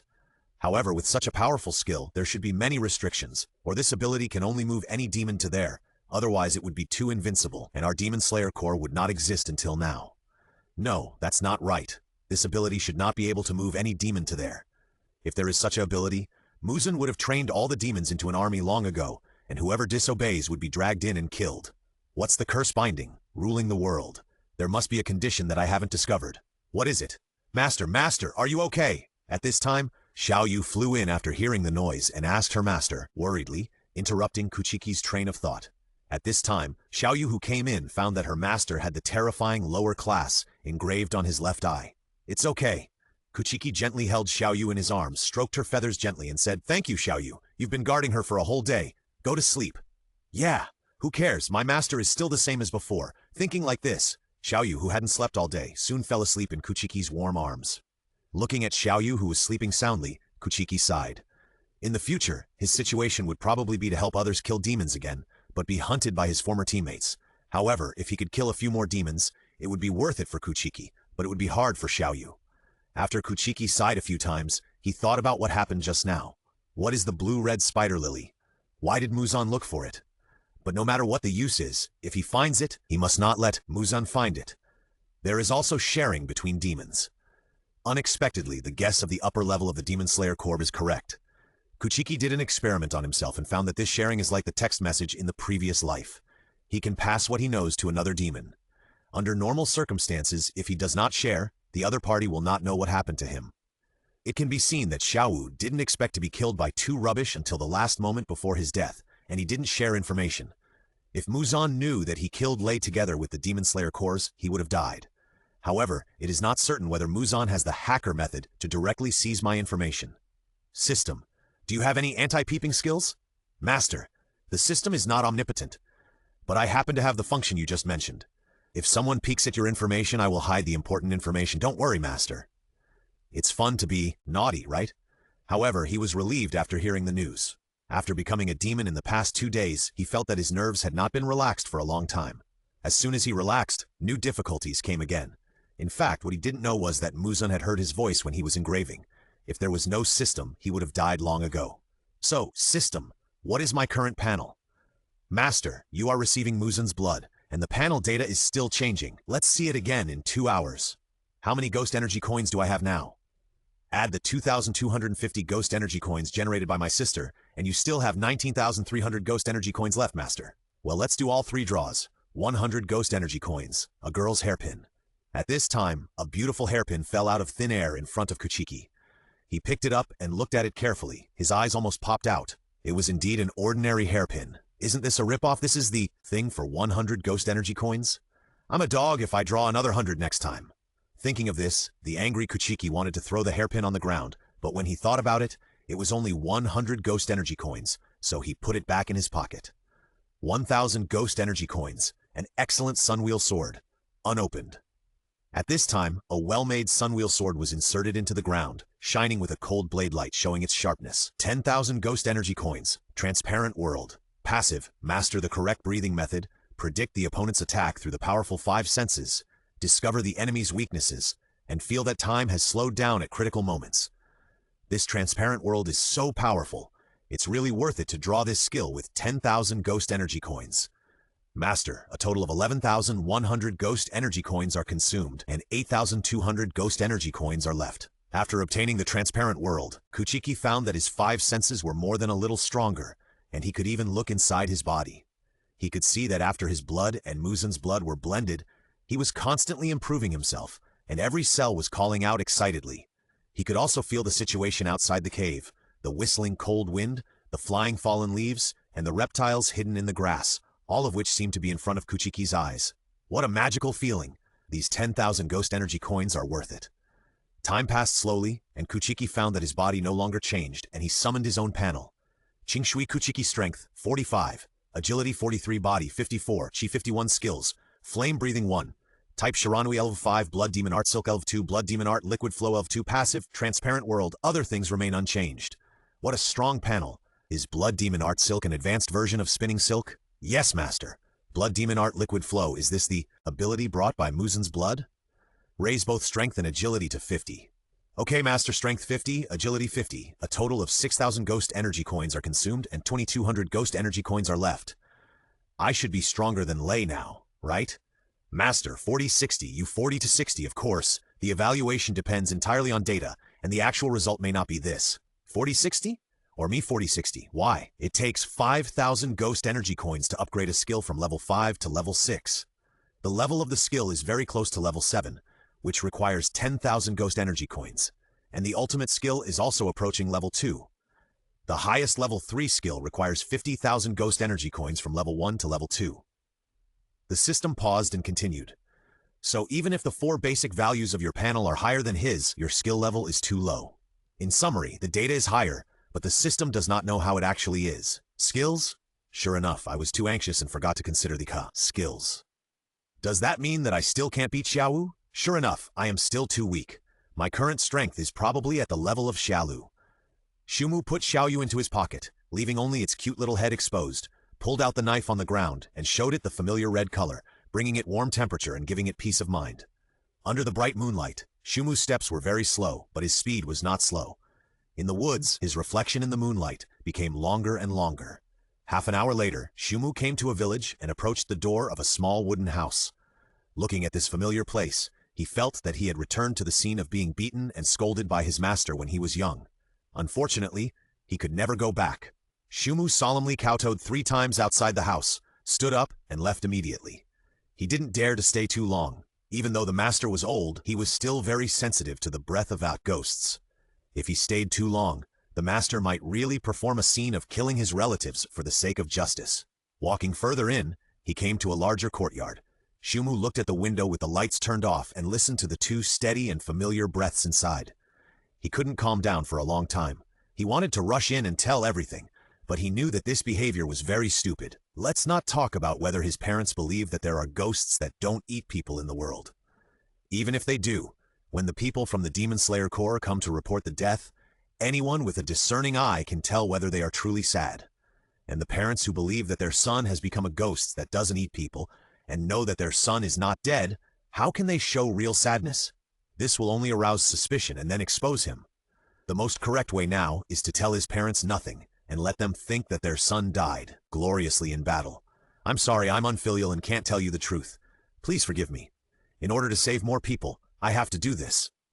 Kuchiki knelt on the ground with tears in his eyes for a long time. The sadness and pain suppressed his heart and made him reluctant to leave.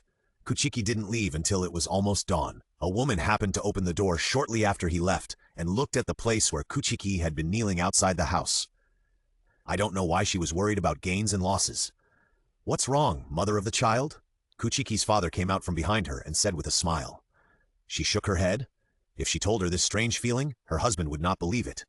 At this time, the gate of the yard was knocked. She went to open the door and saw 4 or 5 demon slayers standing outside, with very sad expressions. The leader held up a blood-stained piece of clothing in both hands and said sadly, "I'm sorry." The woman covered her mouth and cried silently. Tears could no longer express the pain in her heart. She sat slowly on the ground against the door, not taking the clothes. She knew what this meant. After the death of the demon slayers, there were very few corpses. The blood-stained clothes could tell. Although Kuchiki's father, who came with him, did not cry, his body was obviously stunned. The smile that had just appeared had long disappeared, and his eyes had lost their luster. Helplessness, pain, and grief. The author's daily life too. Today, someone suddenly broke the door of my house in the middle of the night, shouting that he wanted to kidnap me, saying that there was only one way to save me, and that was to add more chapters. I thought about it and decided to let him kidnap me. 3 days later, when Shumu was about to kill a ghost, Xiaoyu flew over and said hurriedly, "Master, hurry up. I just asked my colleagues about the first village in the southwest direction. Don't let others get there first." In these 3 days, including this one, Shumu has killed 10 ghosts. Although each of them is only worth a few hundred or 1,000 ghost energy coins, the advantage is the quantity. Now Shumu has 8,600 ghost energy coins.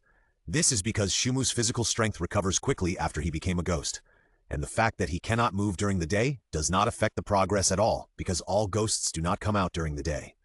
And it was Xiaoyu who provided the location of the ghosts. Xiaoyu played an indispensable role in the killing of these 10 ghosts. Okay, I got it. Seeing Xiaoyu so anxious, afraid that someone else would take the credit, Kuchiki smiled bitterly. This little guy is still the same as before. Even though I am no longer a member of the Demon Slayer Corps, it still doesn't want others to take the mission. But it seems to have forgotten that it is always them who are taking other people's missions.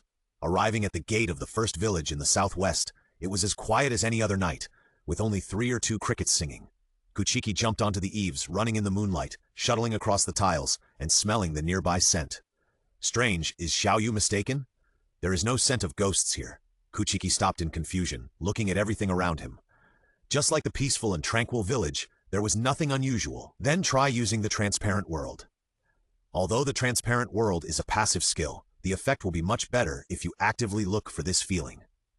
At this moment, with Kumu as the center, an invisible barrier spread out to the surroundings, and the senses gradually magnified, enveloping the entire village. The breathing of the crowd and the gentle breeze seemed to echo beside his ears. Kumu's vision could freely shuttle through the streets and alleys, and nothing could escape his eyes. Only 1 minute had passed, and beads of sweat were flowing on Kumu's forehead. The clothes on his back were already soaked, and his breathing began to become heavy. It was just a simple strengthening of the 5 senses, but it was so difficult. If I slow down, I'm afraid I can't support it for much longer. Just when Kumu was about to take back the transparent world and turn it into a passive state, something discordant appeared on the street. A stream of water flowing like a stream, flowing rapidly on the street, silently, without any ghost's breath. But the only one who can do this in the world is a ghost. Even without the breath of a ghost, Kumu has determined that this guy is the target of the mission. Shumu was not sure whether he could hit the ghost in this form, so he did not attack immediately, but kept closing the distance between them, waiting for him to expose his body. Soon, the water flow stopped outside a house for a moment, and then slowly flowed into After entering the house, a hand stretched out from the water flow, and then a head popped out. An uncle with a stubble on his face crawled out from inside and looked at the baby sleeping in the quilt. Next to the baby were 2 young couples. The mother was happily holding him to sleep with a smile on her face. He grinned hideously, stretched out his tongue and licked his lips, as if drooling, and his body seemed to tremble with excitement. Child, or a child with rare blood, the most delicious of all. Approaching the baby, his heart became more and more excited after seeing the baby's appearance clearly. When the baby was sleeping, he was mumbling and sucking his white and glutinous hand, which was very cute. Good. So cute. This kind of child can only make people happy when eating. Flame-breathing type 1, Shiranui. At this time, the window of the room was kicked and broken by someone. The person who jumped in waved bright red sparks, streaking a gorgeous flame in the air, like the blooming of fireworks. The burning of the flames even left burn marks of varying depths in the room. The uncle barely dodged the attack, turned his head, looked at the newcomer, and found that his left eye was engraved with the two words Xia representing the same status as him. What bad luck, meeting him here. The baby is for you. After saying that, he broke the door next to him and flew away. These two huge noises could wake up a pig, let alone two young couples with children. The baby who was still sleeping just now was also awakened, crying heartbreakingly. The woman picked up the child and held him in her arms, comforting him while looking at Kuchiki vigilantly. Seeing that his wife had already hugged the child, the man, who was the head of the family, immediately stood up and asked Kuchiki vigilantly, "Who are you? What are you doing in my house?" "Sorry, I broke your window. There was a ghost here just now. Now it has escaped. I am going to chase him. Be careful." After Kuchiki finished speaking, he ran out. The ghost just now had the words Xia engraved on his left eye. He must not be let go. After hearing Kuchiki's gentle voice, the man felt half relieved. When Kuchiki left, he found that Kuchiki was holding the Nichiren sword in his hand. He finally breathed a sigh of relief, knowing that this person was a member of the Demon Slayer Corps. He had been facing away from him just now, and he was still uneasy. Recently, babies have frequently disappeared in the village. It seems that this member of the Demon Slayer Corps is here to investigate the matter. Before he could express his gratitude to Kuchiki, Kuchiki had disappeared. On the eaves, two ghosts were running one after the other. Seeing that Kuchiki was still chasing after them, Lulu asked him, "By the way, what do you want from me? I gave you the baby, and you're still not satisfied." The system identified his panel. "Okay, master. Lulu's position, Lower Moon 2. Strength 43, Agility 48, Vitality 47, Chi 44, Skills, Blood Demon Art, Tidal Flow LV6, Blood Demon Art, Stealth LV6, Blood Demon Art, Waterthorn LV5, Blood Demon Art, Flowing Shadow Clone LV1, Maximum 3. Strength, in terms of numbers, the master is stronger than him. This strength, if it was a few days ago, it would have been invincible, but now it is not enough for Kuchiki. In the 12 demon months, doesn't the number of the lower moon represent the strength? Why is lower 2 so much weaker than lower 5? After reading the panel of the second rate, Kuchiki was puzzled. However, the woman named Kocho Shinobu was obviously very weak, and even after using the breathing method, he was still not able to resist her. Therefore, although the panel can intuitively indicate the opponent's strength, it cannot be completely relied on. Even if he was as strong as the second rate, he was killed by him and the child. He must not belittle the second rate because of his panel. Although he was puzzled, Kuchiki still calmly answered his question. "It's better to kill you than to eat him. In this way, I will be stronger by eating the blood of the adults in your body." Of course, Kuchiki said this nonsense. If he told the real purpose, the second rate would share the information, and he would have nowhere to cry. He was killed by Muzan directly. As for eating the blood of the second rate, it was even more nonsense on the spot. The daily life of the freeloader Monster 4. Now the author has been kidnapped by me. Should I force? Bah, should I let him write, or beat him up and let him write? Damn it, who on earth sent out this information? Lulu cursed. It seemed that he had encountered this problem more than once. Xiaowu, believe me, I have tried it. It is useless. The blood of the adults has been assimilated with us, and absorbing it again is useless. Unless there is blood left that has not been absorbed, it will not become stronger. I was just talking nonsense, and there was actually a ghost thinking the same as me. Kuchiki didn't expect that there would be such a thing. This was just his nonsense. It was a way of finding excuses for a false crime. He really wanted to kill Lulu, and he didn't care whether the reason he made up was true or false. Anyway, he didn't tell the real reason. So Kuchiki continued, "But I haven't tried it. You are so stupid that you don't even know that someone is using this to make us kill each other." Lulu cursed speechlessly. Kuchiki had to admire the person who spread the news, because once the news was released, no matter whether it was true or false, the ghost would definitely try the method to become stronger. Even if they finally come to their senses like the Windless and share this information with other ghosts will still think that the Windless has tasted the sweetness, and they don't want other ghosts to share the spoils and continue to kill each other. Until the end, they suddenly come to their senses like the Windlass, and then share the information, but are ignored, and history repeats itself. This is a real conspiracy. Regardless of whether the ghosts believe the news in the end, the person who released the information has achieved his goal. Just like the journey to the west in the previous world, Whether eating Tang Monk's meat can make people immortal, we still don't know in the end, but the person who released the news has achieved his goal. I can't help but want to praise the person who released this news. He can actually think of this method. It's simply killing ghosts invisibly. Seeing that Kuchiki was still so stubborn, Lulu jumped up and attacked Kuchiki in mid-air. Blood Demon Art, Water Thorns. Blood Demon Art, Water Thorns extract moisture from the air and form water thorns in the air or on the ground. Several water thorns about 50 centimeters long were swung out from his hands, breaking through the air under the strong wind and hitting Kuchiki. Flame-breathing type 6, Fire Roaring. Kuchiki swung the Sunwheel sword in his hands slowly, and a fierce fire gushed out in an instant, burning everything in the air. The hot flames excitedly devoured the incoming water thorns, turning them into steam, and continued to rush towards Lulu with undiminished momentum. Blood Demon Art, Nadrift. Blood Demon Art, Nadrift. Extract moisture from the air and create a torrent of water from both hands. The windlass put his hands together and sent out a strong torrent of water, which flowed from top to bottom towards the blazing flame. The rush of fire and water ended with a torrent of water rushing from the thick steam towards the rotten wood. Flame-breathing type 4, Flame Whirlpool. The rotating flame rushed out like a turbine, turning over, making the surrounding air red hot. The red fire blocked the incoming water like a tornado. In the thick steam, a stream of fire passed by, and the linear red arc bloomed like a red flower at the moment the windlass landed. Flame-breathing type 1, Shiranui. Crack! An arm spun under the splashing blood and blooming sparks and finally landed. So weak! Is he really a second rate? Damn it! Blood Demon Art, Water Thorn. Lulu gathered his own splattered blood into water thorns and stabbed at Kuchiki. The bright red blood thorns slid like lasers, faster and stronger than the previous attack. Flame-breathing type 5, Flame Tiger. Kuchiki took a deep breath and exhaled hot mist. The flames spread on the blade. The raging fire flared up like dry firewood. The powerful airflow reversed to form a ferocious tiger head, which arrived with a roar. The strong momentum of a king penetrated Lulu's heart like a long rainbow. The blood thorns turned into steam as soon as they touched the flame tiger, without even a wave or a ripple. Is this the existence that killed Xiaowu? It's really powerful. I can't fight him head-on. I need to outsmart him. Lulu decisively gave up the attack and continued to run forward. The broken arm gradually grew out and no longer bleeds like before. Although the speed of the windlass is a little slower than that of the rotten wood, because the rotten wood has to swing the knife and needs to defend against the water thorns from time to time, the speed of the two can't be distinguished for a while.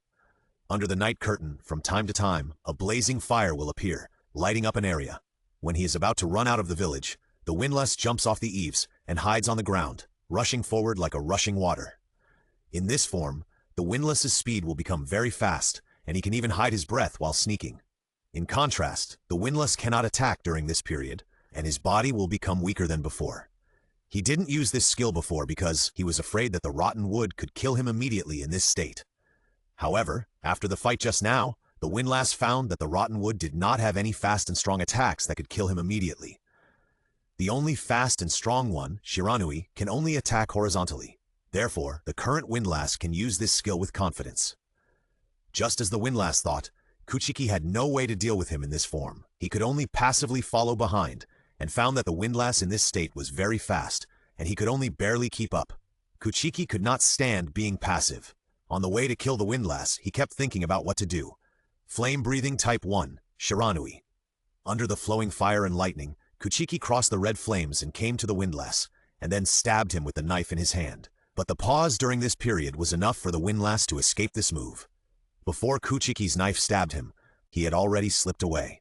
Kuchiki's knife only stabbed into the muddy ground. Kuchiki did not dare to use the ghost energy coin to add to his agility easily, because he could not attack the lower two. The windlass's ultimate move had not been used yet. He did not know if he could block the windlass's ultimate move. When it really came to that critical moment, using the ghost energy coin would be the most effective.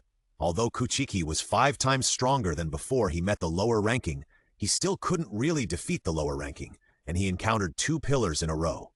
Kuchiki still thought he was weak, and he rigidly believed that the lower ranking was stronger than the lower ranking. He held the ghost energy coin tightly in his hand and didn't dare to use it carelessly. Even after the first few rounds, the lower ranking was not very strong. Finally, Kuchiki found a tree in front of him and thought of something. After using the unknown fire, he stepped on the tree to the crown of the tree and used his right foot to exert force while using his waist to achieve the purpose of a backflip. Flame-breathing type 3, Wheel Flame. Under the swing of the blade, the flame flipped in midair, and the sparks that burst out were as bright as fireworks. After a few rounds of rotation, it perfectly hit the windlass. Ah! The windlass was beaten back to its original form from the stealth state, and a shocking knife mark and burn appeared on his back. "It's almost there! It's almost there!" The windlass shouted in his heart. Is he really the lower ranking? Author's Daily Life 3. Today I was kidnapped and beaten again, and I was asked to update more chapters. I was so stubborn that I broke both of my hands. Now I am typing with my feet. Ah! Windlass pulled off his arm, which was not yet fully healed. The gushing blood was accompanied by a choking smell of blood. He formed his blood into a turbulent stream and attacked the rotten wood. The huge wave made the rotten wood not want to take it head-on, so he jumped back to the tree. At this time, Windlass took this opportunity to run back immediately, but because he was too seriously injured, he ran slowly and awkwardly like a stray dog. Flame-breathing Type 6, fireworks roaring. Flames roared out, and angry birds were born in the flames and attacked Windlass. If it was a normal Windlass, it would be easy to dodge this move, but unfortunately, he was seriously injured by the wheel flame just now, and he also injured one of his hands, so he really didn't have the energy to dodge this move. Ah! In the flames, the windlass was burned beyond recognition, and many places even smelled of burning, but he still forced himself to run forward desperately, as if he could win as long as he ran forward.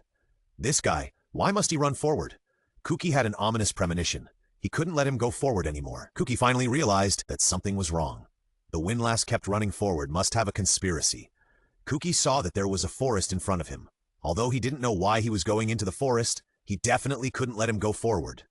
When the rapids were gone, Kuki jumped down from the tree and found that the place where the tree was washed by the rapids seemed to be corroded. The original green grass on the ground also disappeared, and it smelled fishy and unpleasant. Fortunately, he just dodged it. Sure enough, even if the panel is lower than mine, the power displayed after using the skills is much higher than the panel. I am really weak. If I had taken the blow head-on, I would have been injured.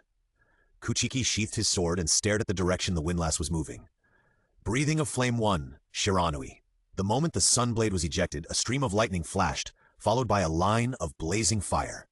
Under the smooth arc of the red flame, Kuchiki's figure shot out like an arrow, and his speed caused the surrounding airflow to be drawn into the arc.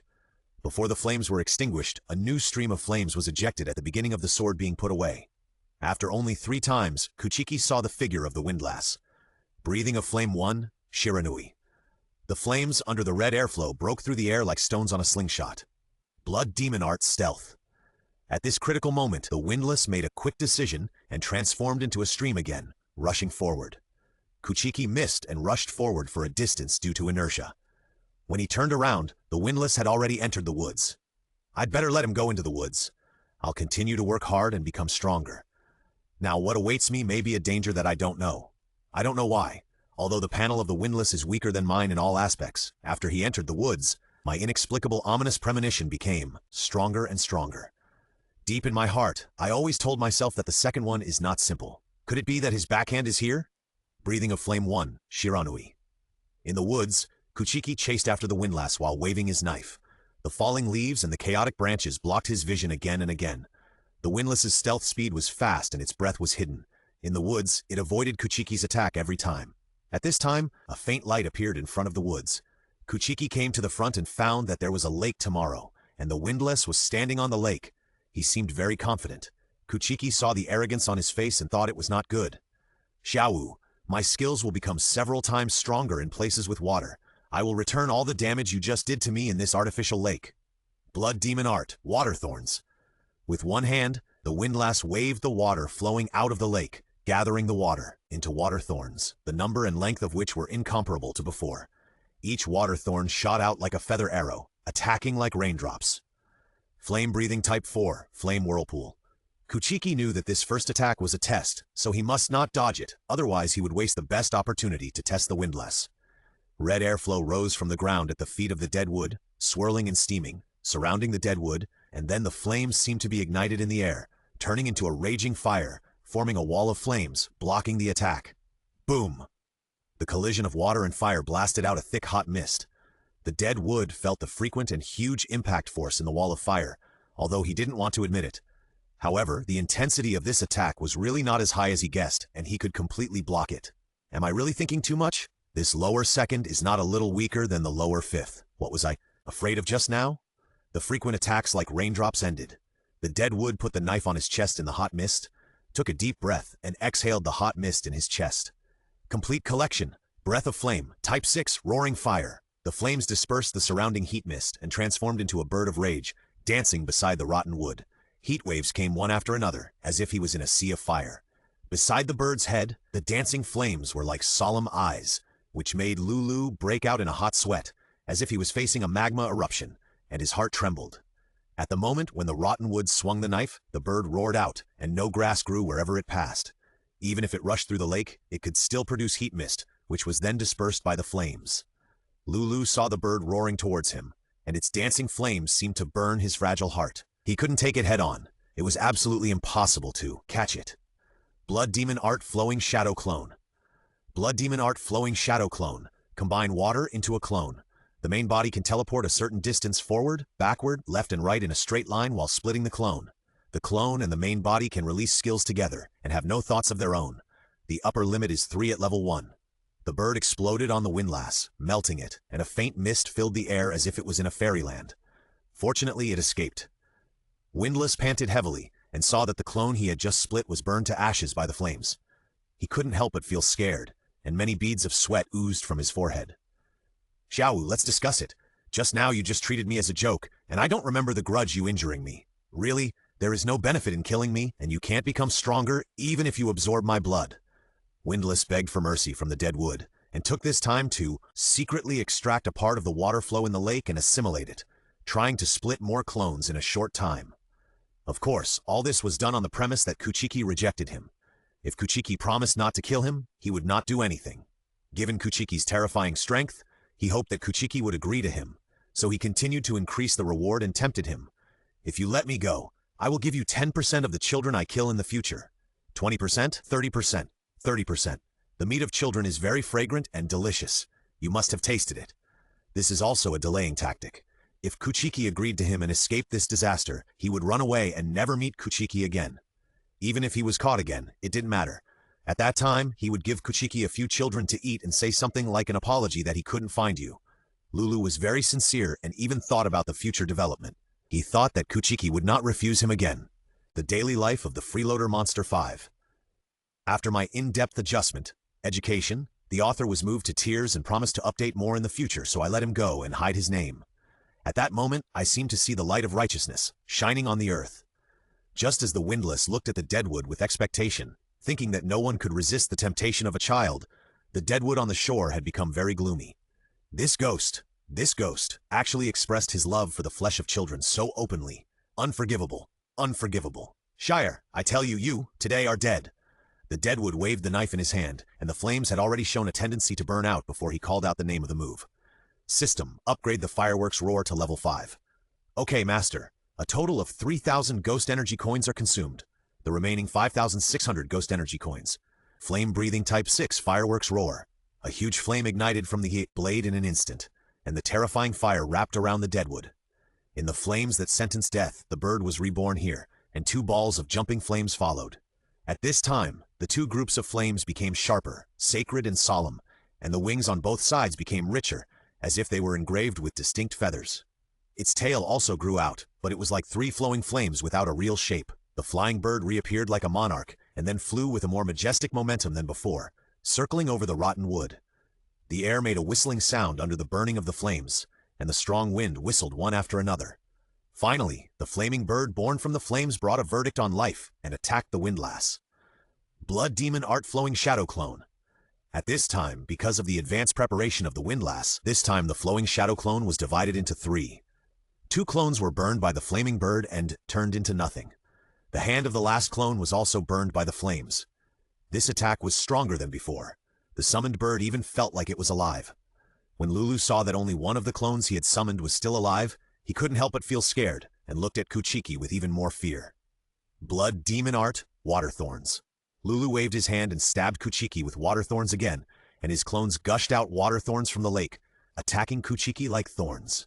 Kuchiki exerted force with his right foot, crushing the dry soil on the ground, splashing dust, and jumped back to avoid the attack.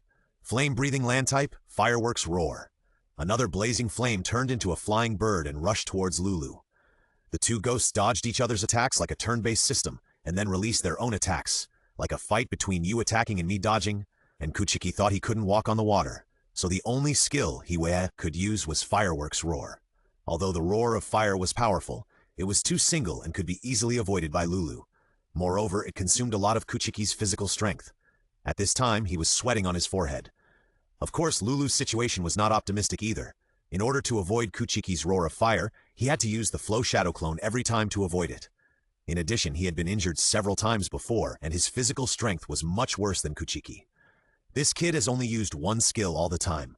It seems that his long-range attack is only one move, so I won't bother with him. Lulu thought so in his heart and dived into the lake. At most, he could hide at the bottom of the lake until tomorrow night. Could you still guard it during the day? Kuchiki saw Lulu hiding in the lake and rushed to the lakeside. He wanted to go into the water, but he thought that he was not familiar with water battles at all. The power of the fire breath he used would be greatly reduced in the lake, and it would be useless to go in. If only I could use water. At this moment, Kuchiki suddenly remembered something. After accepting Muzan's blood, he seemed to be able to control liquids. System, do I have a skill that can control liquids? Yes, Master. Upgrade that skill to level 5. Okay, Master. Blood Demon Art Liquid Flow LV5. A total of 3,500 Ghost Energy Coins are consumed, and 2,100 Ghost Energy Coins are left. At this moment, Kuchiki felt that the lake in front of him was so familiar, and he was inexplicably excited like a fish in water. He jumped into the lake, as if the surrounding water had merged with him. Kuchiki felt that his body could flow in it, controlling the water flow to propel himself forward. The light in the lake was very dim, and it was difficult for Kuchiki to see everything around him with his naked eyes, so he magnified his senses and explored the surroundings. Moreover, easier than on land. The surrounding lake water seemed like a part of his body, and his senses were magnified very quickly and widely, and it was not very strenuous. Soon, Kuchiki found the figure of the windlass and rushed towards it, as fast as a fish, and the windlass also discovered the existence of the deadwood. Unlike when he was on the top, he grinned and looked towards the direction where the deadwood was swimming. I didn't expect you to be so stupid. How could you beat me in the lake? Blood Demon Art, Waterthorn. Bubbles of various sizes came out of the mouth of the windlass. In the lake, he could breathe and speak, but outsiders couldn't hear the sound. He swung the Waterthorn in his hand and stabbed at the deadwood like raindrops. However, when the Waterthorn approached the deadwood, it turned into lake water and was no longer aggressive. What was going on? While the windlass was stunned, the deadwood pushed the water flow behind him, swung his knife, and slashed at the neck of the windlass. At the neck, the sunwheel sword in the hand of the deadwood exploded with countless bubbles, and the surrounding water flow followed the force of the knife and pushed forward. Bubbles came out of the mouth of the windlass, and he seemed to be screaming in pain. However, because he was in the water, Kuchiki's sword only cut into part of the windlass, and did not cut off the head of the windlass. If he wanted to cut off the neck of the demon in this situation, he had to be fast and fierce. Therefore, because there was no fulcrum, the windlass swam to the side along the water flow and quickly removed the sword that Kuchiki had inserted into his neck. After the sunblade was pulled out, some blood gushed out of the wound on his neck, dyeing the surrounding part of the lake red. Blood Demon Art, Nadagashi. Kuchiki, who was close at hand, had no time to change the flow of the water. The huge impact of the water pushed Kuchiki a considerable distance.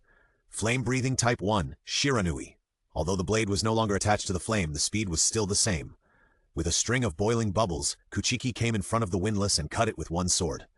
Blood Demon Art, Flowing Shadow Clone. In an instant, the windlass created 3 clones, and Kuchiki only chopped off one of them by the neck, cutting it off. Blood Demon Art, Waterthorn. The windlass and his 2 clones used waterthorns at the same time, and countless waterthorns stabbed at Kuchiki like poking a beehive. Due to the large number of them and the short distance, Kuchiki was stabbed by many waterthorns and a little blood flowed. Flame-breathing Type 8, Flowing Fire Breath. The surrounding lake water, as Kuchiki swung the blade, seemed to be ignited and boiled, and countless bubbles of various sizes appeared around. The water flowed along with the powerful airflow from Kuchiki's swing, and, every time Kuchiki turned, the force became stronger and the speed became faster. In a few breaths, Kuchiki had cut off the 2 clones of the windlass and then moved in front of the windlass. Blood Demon Art, Flowing Shadow Clone. I can't die here, I'm a second-rate person. The windlass used the Flowing Shadow Clone over and over again, dodging over and over again, and launched all the attacks it could at the rotten wood. But as the rotten wood rotated more and more times, its strength and speed continued to increase. Even if it could never take shape in the water, Its power should not be underestimated. The rotating attacks hit the main body of the windlass more and more times, and the depth of the cut became deeper and deeper. Finally, with the head of the windlass being cut off, the battle ended. The author's daily life 4. The prisoner who kidnapped me. He begged me for so long, and seeing his sincerity, I was moved to tears. Finally, he promised to update more in the future, and he let me go. I smiled and thought, updating more is also updating more. Congratulations, Master. You have obtained 17,400 ghost energy coins. Sure enough, this lower second is much weaker than the lower fifth. What was I so nervous about before? The dead woods stopped looking at the body of the windlass and swam upward. The windlass looked at his headless body, first unwillingly. Why did I die like this? Then in pain? I don't want to die. Finally, it was memories. Memories of the time when I was still a human. But unfortunately, the memories in the revolving lantern were not good. I remembered that when I was still a human, I was born in a relatively wealthy family and lived a relatively comfortable life. Later, like most people, I got married and had children, and I should have lived a happy life. However, this changed after I came into contact with gambling. I lost all my years of survival, and when I lost, I wanted to turn the tables, and then I lost again, and finally lost everything.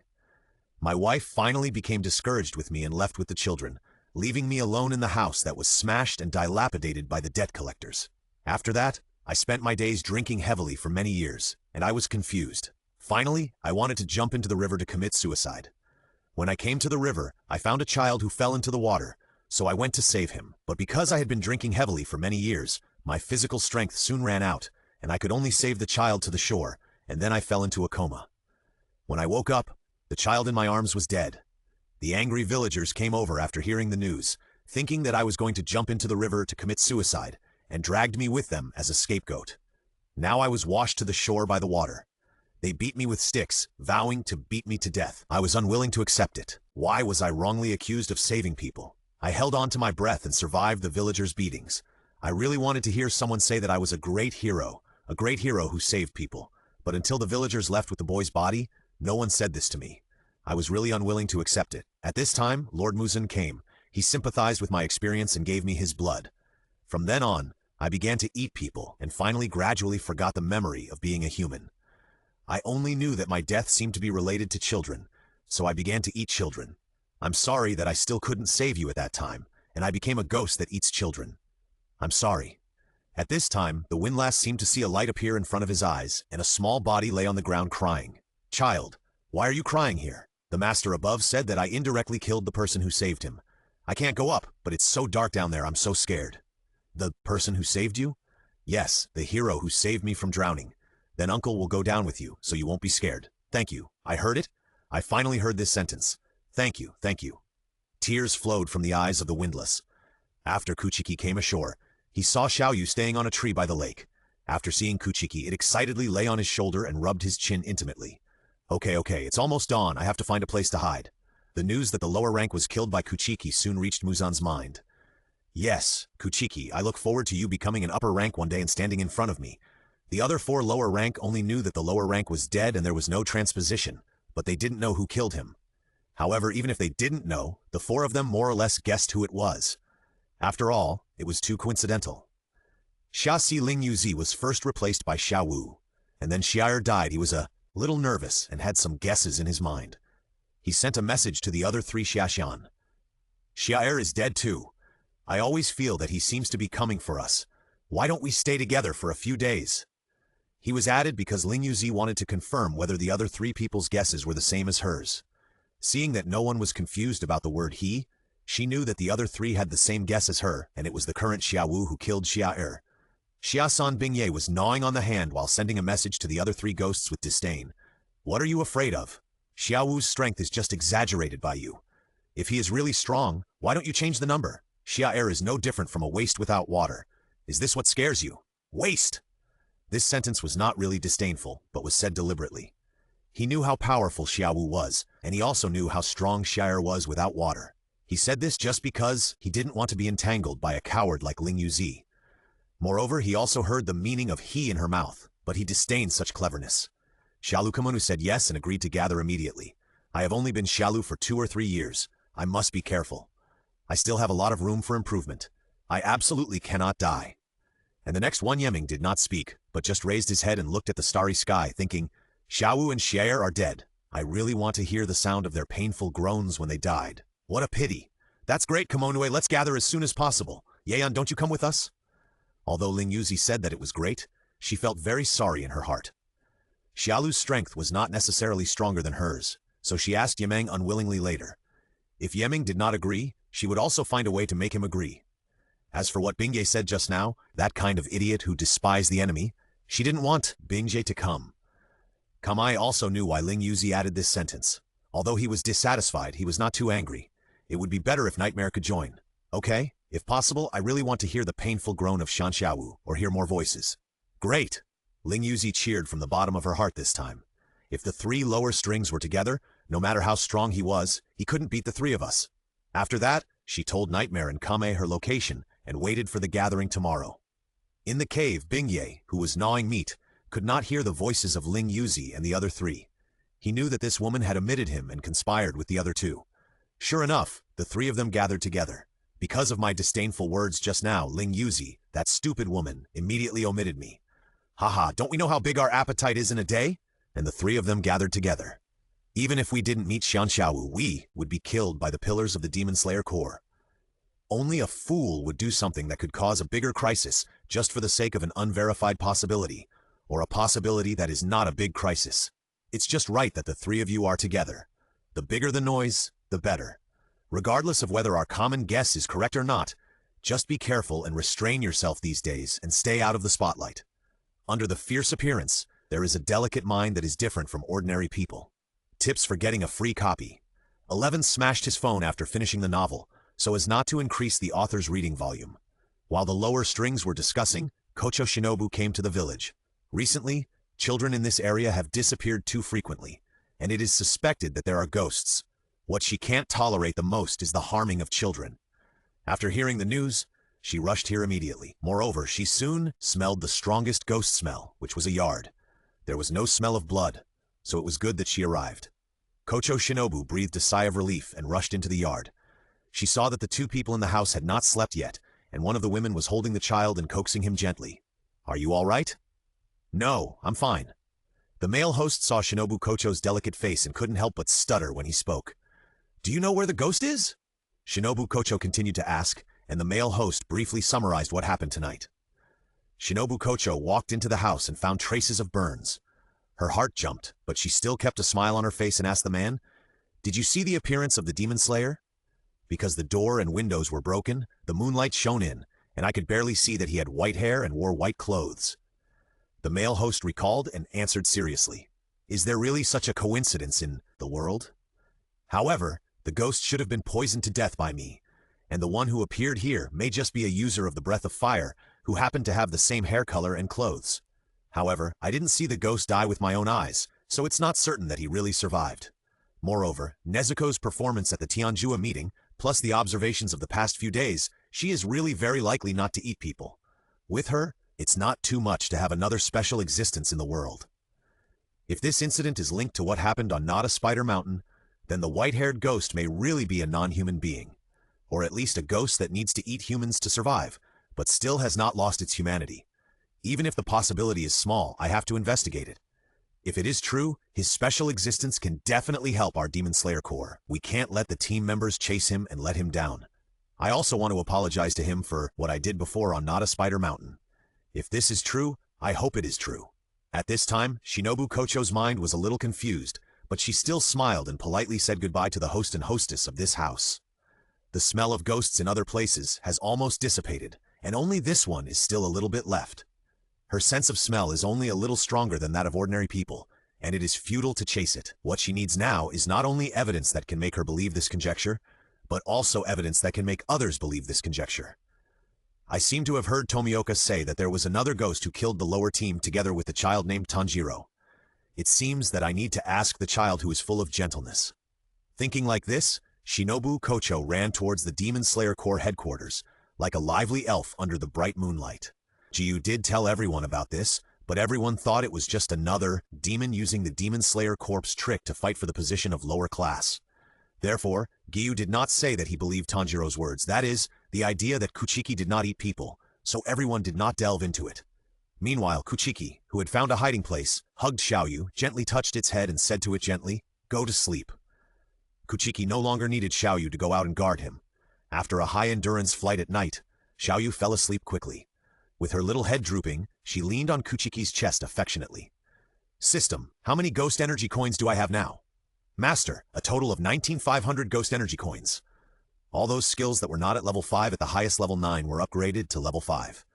Okay, LV2 to LV3 is 500 ghost energy coins, LV3 to LV4 is 1,000 ghost energy coins, LV4 to LV5 is 2,000 ghost energy coins. A total of 14,500 ghost energy coins are consumed, and there are 5,000 ghost energy coins left. After the skill upgrade, Xiumu found that he could better control the energy in his body, and his swordsmanship also improved a lot. This feeling is really amazing, as if there are many more swordsmanship training day and night in his memory. However, this ghost energy coin is also used a lot. Call up my panel to take a look. Yes, Master Qingshui Kuchiki. Strength, 50. Agility, 50. Vitality, 54. 51. Skills, Breath of Fire, 1, 2, 3, 4, 5, 6 types LV5 Breath of Fire. 7 type Blazing Sun. Flame LV1 Max 6, Breath of Fire 8 type Flowing Fire. Life LV1 Max 3, Secret Technique Breath of Fire. 9 type Purgatory Half Enlightenment Max 3, Blood Demon Art Silk LV5 Blood Demon Art Liquid Flow LV5. Passive, Spider Sense can sense the impending danger. Ghost King Bloodline Semi-Awakening, strengthens body functions, can survive without cannibalism, but still fears sunlight. Transparent World masters the correct breathing method, can predict the opponent's attack through the powerful 5 senses, discovers the enemy's weaknesses, and will have the feeling that time has slowed down at critical moments. My strength should be at the normal level of the lower string now. The difference between lower string and lower string is too big. I am not sure whether it is lower string or lower string that is abnormal, or the conjecture that the higher the number is, the stronger it is. It may be that the higher the number is, or it is randomly arranged. There is more than an hour before dawn. Most ghosts will not appear at this time. I feel so tired. I should take a rest. Sure enough, my body is no different from ordinary ghosts, except that I don't need to eat human flesh. I can easily get tired by eating only animal flesh. Fortunately, this value is high and recovers quickly. How to describe it? It feels similar to the ATP of biological organisms. It is consumed quickly and replenished quickly. Elsewhere in a bustling town, the streets are brightly lit. At this point, the people who set up the morning nuo have come out to pack up and prepare for work. In contrast, in the dark alley, a few rats are looking for food in the damp corner. A man ran past in terror and fell to the ground in a mess, scaring the rats to run around immediately. He fell to the ground and rolled and crawled to the alley on the left. His clothes were stained with mud on the ground, which made him look dirty and disgusting. At this time, a gun was pointed at his forehead, which frightened him so much that he trembled all over. He raised his hands, not daring to look at the black muzzle of the gun. He lowered his head and knelt on the ground. "Brother, let me go. Really, please. I just came out to steal things because my mother was sick. I won't dare to do it again next time. Please." He cried with snot and tears, and what he said was from the bottom of his heart. Chew! The silenced gun made this slight sound, and a shocking blood hole appeared on the man's forehead. His eyes stared at the front with too much fear and disbelief. Tips for free 12. Open the novel on the computer and record it with your mobile phone, so as not to increase the reading volume of the author. The person who fired the gun was a ghost in a black police uniform. He had strength far beyond that of an ordinary person. He could easily kill people with his claws. He just liked to shoot people and listen to the clear and pleasant sound of gunfire, because he felt that shooting bad guys was a righteous punishment. If he killed people with his claws, he would not have this feeling. Another social scum was killed. I don't care if your mother is really sick. If you steal things, you will die. All those who do wrong things will die. I am a righteous law enforcer. Harui thought so, and he dealt with the blood on the ground with peace of mind and dragged the body of the deceased to his hiding place. It goes without saying what the fate of the body of the deceased will be. At dawn, Shinobu Kocho returned to the butterfly house and called Tanjiro, who was still recovering from his injuries, into the room where she was doing business. "Please sit down," Shinobu Kocho still said to Tanjiro with her standard smile and gentle tone. Tanjiro could smell the cold breath deep inside her gentle and considerate appearance. The feeling of the big sister next door that she exuded was very fake. Therefore, even though Tanjiro sat down, he still did not relax like he did with the Lord, and seemed quite restrained. Shinobu Kocho thought that this little boy was ignorant in adolescence, and asked him, "Your name is Tanjiro, right?" "Yes. I heard from Togashi that there was another person who killed the lower-ranked soldier, and it was a demon. Is that true?" After hearing Shinobu Kocho's question, Tanjiro's expression became nervous and his palms began to sweat. Why did the woman in front of him also know about the senior? Don't be nervous, Tanjiro. Tell me everything you know. Faced with Shinobu Kocho's questioning, Tanjiro repeated what he said to the Lord verbatim. Then his face twitched again. Tanjiro, that demon used the breath of fire, right? Huh? Tanjiro saw Shinobu Kocho looking at him seriously and was shocked and didn't know what to say. I clearly didn't say that the senior knew the breathing technique. This directly skipped this question and asked if it was the breathing of flame. Now, if Tanjiro didn't know that the other pillars wouldn't always pay attention to him, he really thought that he was talking in his sleep and pushed the senior out. Tanjiro, I know you hope that the ghost won't have more trouble because of you, but please believe me, I have the same idea as you. Kocho Shinobu paused here, observed Tanjiro's face and continued. I am also willing to believe that he doesn't eat people, just like I am willing to believe that your sister doesn't eat people either. I need more evidence to prove this. It is easier to accept that two ghosts don't eat people than one ghost doesn't eat people. These few words are all Kocho Shinobu's true thoughts. She didn't want to add the word willing at first, because adding it or not would change the meaning. If she didn't add it, it would mean that she already believed it, and if she added it, it would mean that she could still be unwilling and still have concerns in her heart. If she didn't add it, Kocho Shinobu thought she could appeal to his emotions and reason. However, in the pause just now, she still saw hesitation in Tanjiro's face, so she changed her words and added the word willing, using the fact that she still had concerns about his sister to pressure him. Let Tanjiro understand that telling everything he knew about the demon would not only help the demon, but also his sister. Although Tanjiro's hesitation was not because of this, but because he was still feeling the breath of Shinobu Kocho. Until Shinobu Kocho paused, he still didn't smell the smell from the heart. However, by mistake, under Shinobu Kocho's misunderstanding, she spoke from the heart without the smell of lies, so he told everything he knew about his senior. He also hoped that his senior could be proven not to eat people and would not be hunted by the Demon Slayer Corps. As for the meaning of willing or not, he didn't hear it at all, and even secretly rejoiced that Shinobu Kocho believed his sister. Okay, Tanjiro, I already know everything. Go back and have a good rest. After listening to Tanjiro, Shinobu Kocho let him go back. After seeing Tanjiro leave, Shinobu Kocho sighed. This kid doesn't have much information. However, he is full of a reassuring aura. At least, there is an 80% chance that he is a good ghost.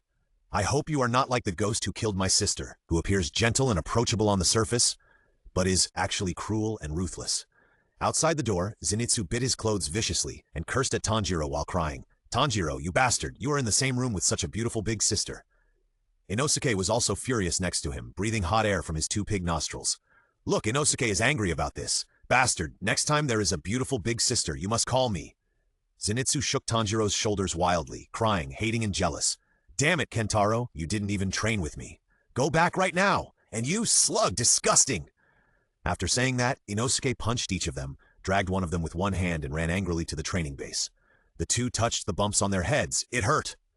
At night, Kuchiki came out of his hiding place and saw Xiaoyu standing on the tree waiting for him. So soon? I asked you to go out to find out the news for less than an hour. Kuchiki looked at Xiaoyu in confusion. Doesn't she usually come back after 2 or 3 hours? Because the target is not far ahead, I found someone traveling with me as soon as I went out. What a coincidence. Then let's go. Kuchiki let Xiaoyu come to his shoulders and ran forward. After about 15 minutes of full sprint, he heard an incredible sound. Woo, boom, boom, boom, boom. It seemed that the ground was awakened by the shaking and wanted to stand up to see who disturbed its sweet dream. Is this the sound of a train? Have I traveled back in time again? Xiaoyu saw that the master had stopped and asked in confusion. What's wrong, master? Nothing, I think this sound is very strange. Seeing that Xiaoyu did not show any surprise after hearing the sound, Shumu pretended not to care and said, Is that right? Master, you think so too, it's so noisy. When I first heard this sound, I thought it was a monster. Later I found out that this thing is called a train. So, who can tell me what is going on in this world? I have lived for 18 years, and it took me 18 years to find out that there are actually trains in this world. The author's daily life 5.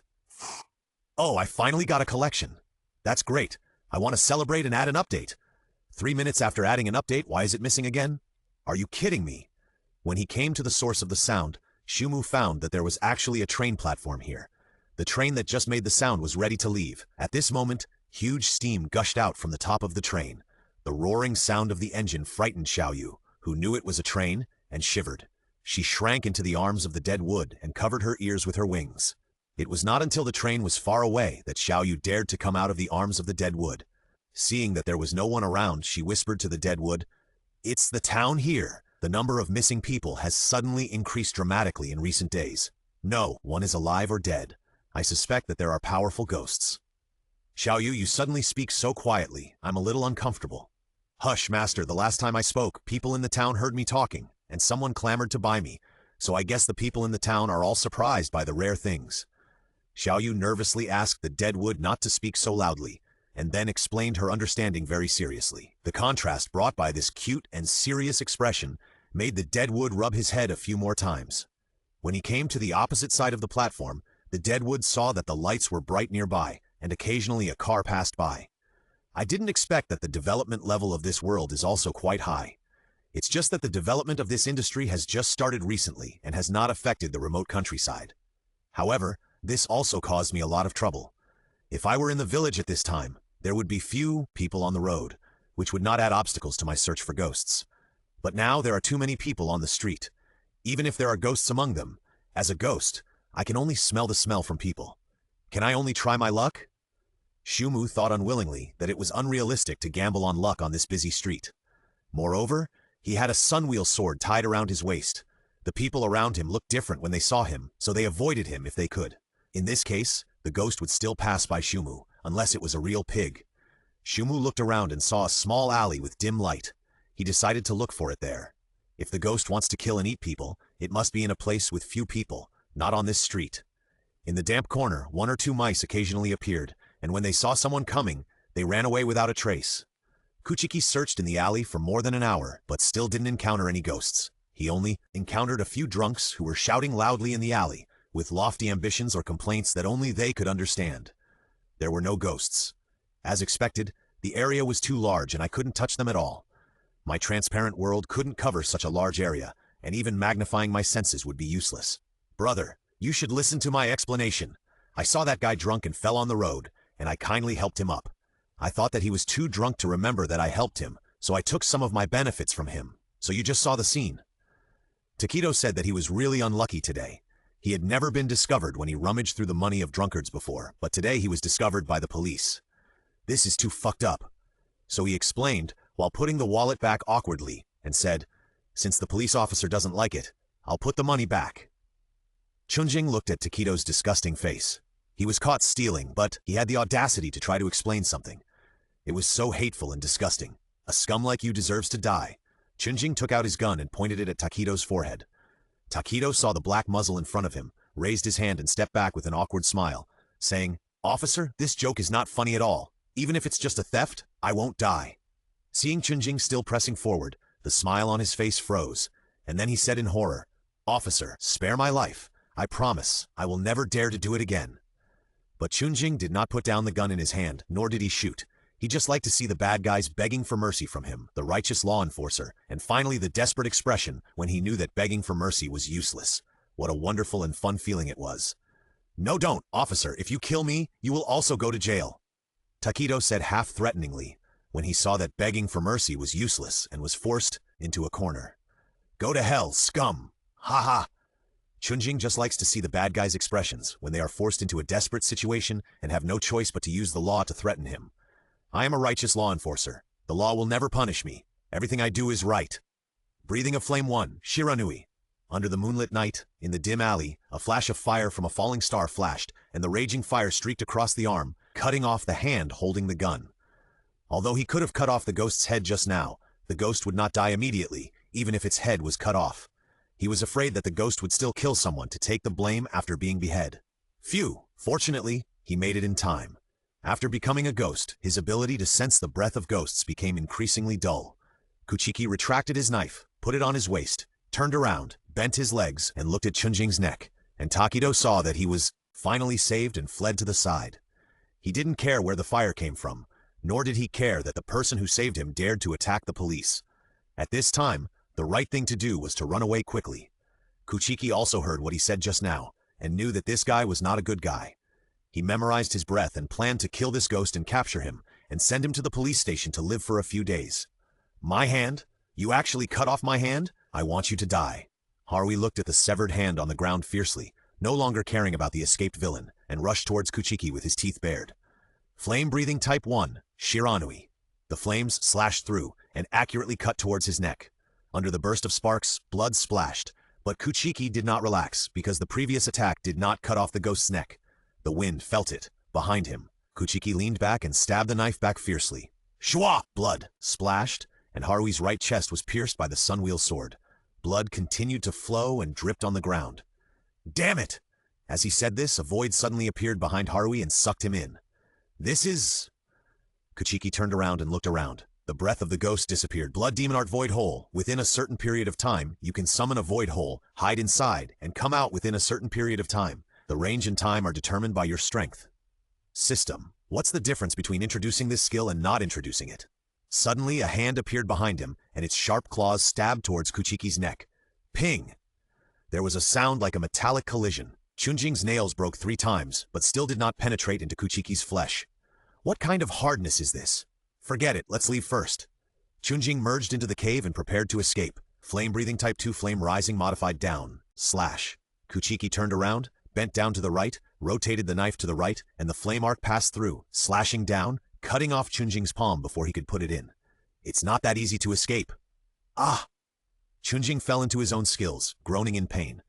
Damn it, I actually let the righteous law enforcer get hurt again. Unforgivable, unforgivable. After I kill more villains, I will definitely kill you when I become stronger. Where are you? Disappeared again? Shumu held up his knife, magnified his senses, and spread them around. No matter where you escape to, I will cut you down with my knife. Daily Life of a Freeloader 6. I clicked the wrong collection again today, so I had to find it on the bookshelf and delete it. Fortunately, this book was suddenly updated, otherwise it would take a long time to find it. With his magnified senses, Shumu saw the void hole appear 10 meters away, and Chunjing jumped out of it, breathing of Flame Form 1, Shiranui. Under the flames, Kuchiki rushed in front of Harui and slashed at him with his sword. After he barely dodged the slash, a hollow hole appeared behind him. He escaped in again. This skill is so annoying. Kuchiki once again magnified his senses and felt the movement around him. Then he found the strange hole 10 meters to the left. With the cooperation of Form 1, Kuchiki came in front of Harui again in an instant and swung out the remaining strength of his attack. Harui had thought of this as soon as he came out, and took a step back when he saw the sparks. Therefore, Kuchiki's attack did not hurt him, and when he turned around and prepared to strike the next blow, Harui escaped into the hole again. In the alley, under the line of flames, the sword light and the hollow hole seemed to appear alternately. In the high-speed battle, Kuchiki didn't want to waste any second to look at the panel of the ghost. Because this ghost appeared for no more than 2 seconds each time. If he used this time to look at the panel, it would be easy to lose him.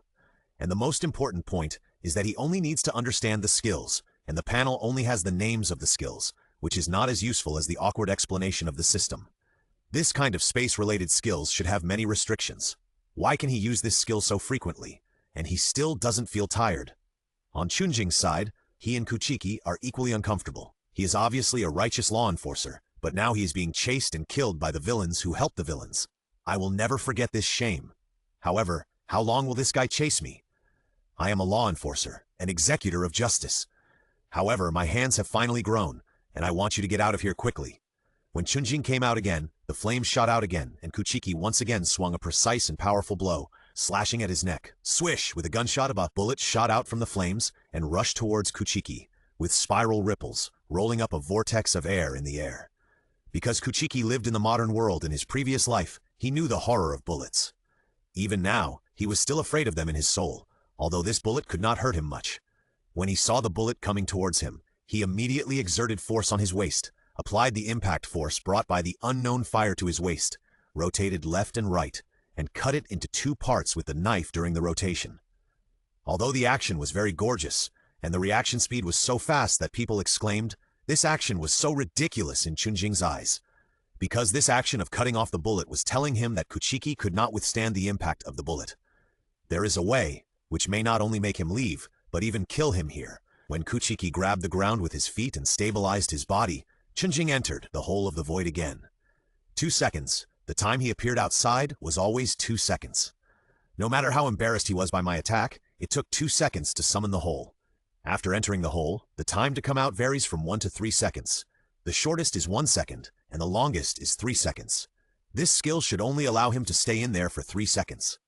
As for the distance, it is basically 10 meters away from the place where it disappears, so the limit of this skill should be a 2-second cooldown, and the time inside can only be 1 to 3 seconds, or within 3 seconds, and the farthest distance should be only 10 meters. Moreover, every time the ghost appears, the void hole appears first, and then he appears. So use the transparent world to magnify the senses to within 10 meters, and then immediately use the unknown fire to rush over when the hole appears, and the time should be enough. It appears, the void hole, flame-breathing type 1 nano fire. The birth of the flame blooms under the continuation of life, and it will be zeroed at the end of life. The spark burst will represent death. Chunjing, who just jumped out of the void hole, saw that the flame was already in front of him and could not hide at all. Bastard! Get out of the way! Swish! Haruhi thought Kuchiki would dodge the attack like before.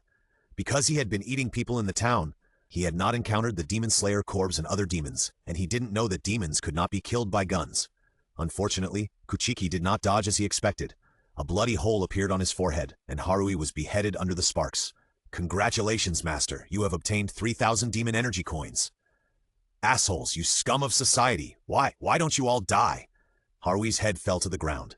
Seeing that Kuchiki was still alive, he cursed angrily. This was the first time Kuchiki had seen such a situation. A demon who eats people would actually call others scum of society. Kuchiki thought so in his heart and looked at him with contempt. I am a righteous law enforcer, but you look at me like this. Damn it! Chunjing saw that Kuchiki looked at him like this, and he cursed. Scum of society! Scum of society! Scum of society! If what you call justice is to kill some petty thieves and then eat them with a clear conscience, then the justice you uphold makes me sick. Kuchiki put away his knife, turned around and stopped looking at the ghost, and continued. If you killed people who deserve to be killed, I would respect you. Unfortunately, in order to eat people with a clear conscience, you have lowered your bottom line again and again. After hearing this, Chunjing's eyes changed from incredible to thoughtful and finally became furious. What qualifications do you have to say that to me? I eat people who have done wrong, but what about you? Do you eat people who deserve to be killed? However, Kuchiki ignored him and walked further and further away. Chunjing saw that Kuki ignored him and quieted down. Looking at his headless body, he was silent. It seemed that since I became a ghost, my bottom line has really been declining. From eating people who committed great evils with a guilty conscience to eating people who committed minor evils with a clear conscience, I have become a social scum. But if I don't eat, I will die. What can I do? I can only comfort myself over and over again that the people I eat are evil people and social scum. Chunjing's eyes were filled with tears. When he was about to dissipate, he shouted to Kuki, Hey, you should be able to kill him. When Kuki heard this, he knew what he meant, but he didn't dare to answer. Just when Chunjing's head was about to dissipate, he said in his heart, I will. System, thank you. If you didn't exist, I might become like this. At the same time, outside the town, Bingi came to the entrance of the train station and thought, I heard that there are not many people from the Demon Slayer Corps in the town, so correspondingly, demons rarely appear here. If I hide here, I won't be hunted down by the lower-ranked soldiers or the Demon Slayer Corps. Tips for free 13. As long as you don't read the last page of the novel, you won't increase the author's reading volume. Takedo walked in the alley, humming a little tune without a long memory. Oh, if you survive a disaster, you will have good fortune in the future. You can survive until now, even though you were pointed at by a gun. If I hadn't stuffed the money back, I really wanted to buy some wine to celebrate. Oh, I'm hungry. At this time, a voice came from behind him. Before he turned his head, the reflection of the wall reflected by the street lamp was splashed with 3 red bloodstains. The headless shadow fell to the ground powerlessly, without even a chance to call for help. On the other side, Xiaoyu flew away when he was fighting and has not come back yet. Kuchiki thought about it and decided to teach the man who stole the drunkard's money a lesson first. I should still remember the man's breath. After all, Xiaoyu's intelligence base is better at finding ghosts. Could it be that if I walk around this alley again, I can still encounter a ghost? Ghosts have a very keen sense of smell for people. If you remember the breath, it is actually easier than finding ghosts. Even if you just chased for a few hundred meters, Kuchiki can still smell the remaining smell of Takido. Why is there a bloody smell when you walk here? Kuchiki frowned and looked forward. Moreover, the smell of blood is a bit strong. Realizing that something is wrong, he immediately sprinted forward. Under the dim light, there was only a black shadow brushing against the wall. This breath is the breath of a ghost, and it is not weak. Flame-breathing Type 1 Shiranui came to the source of the bloody smell.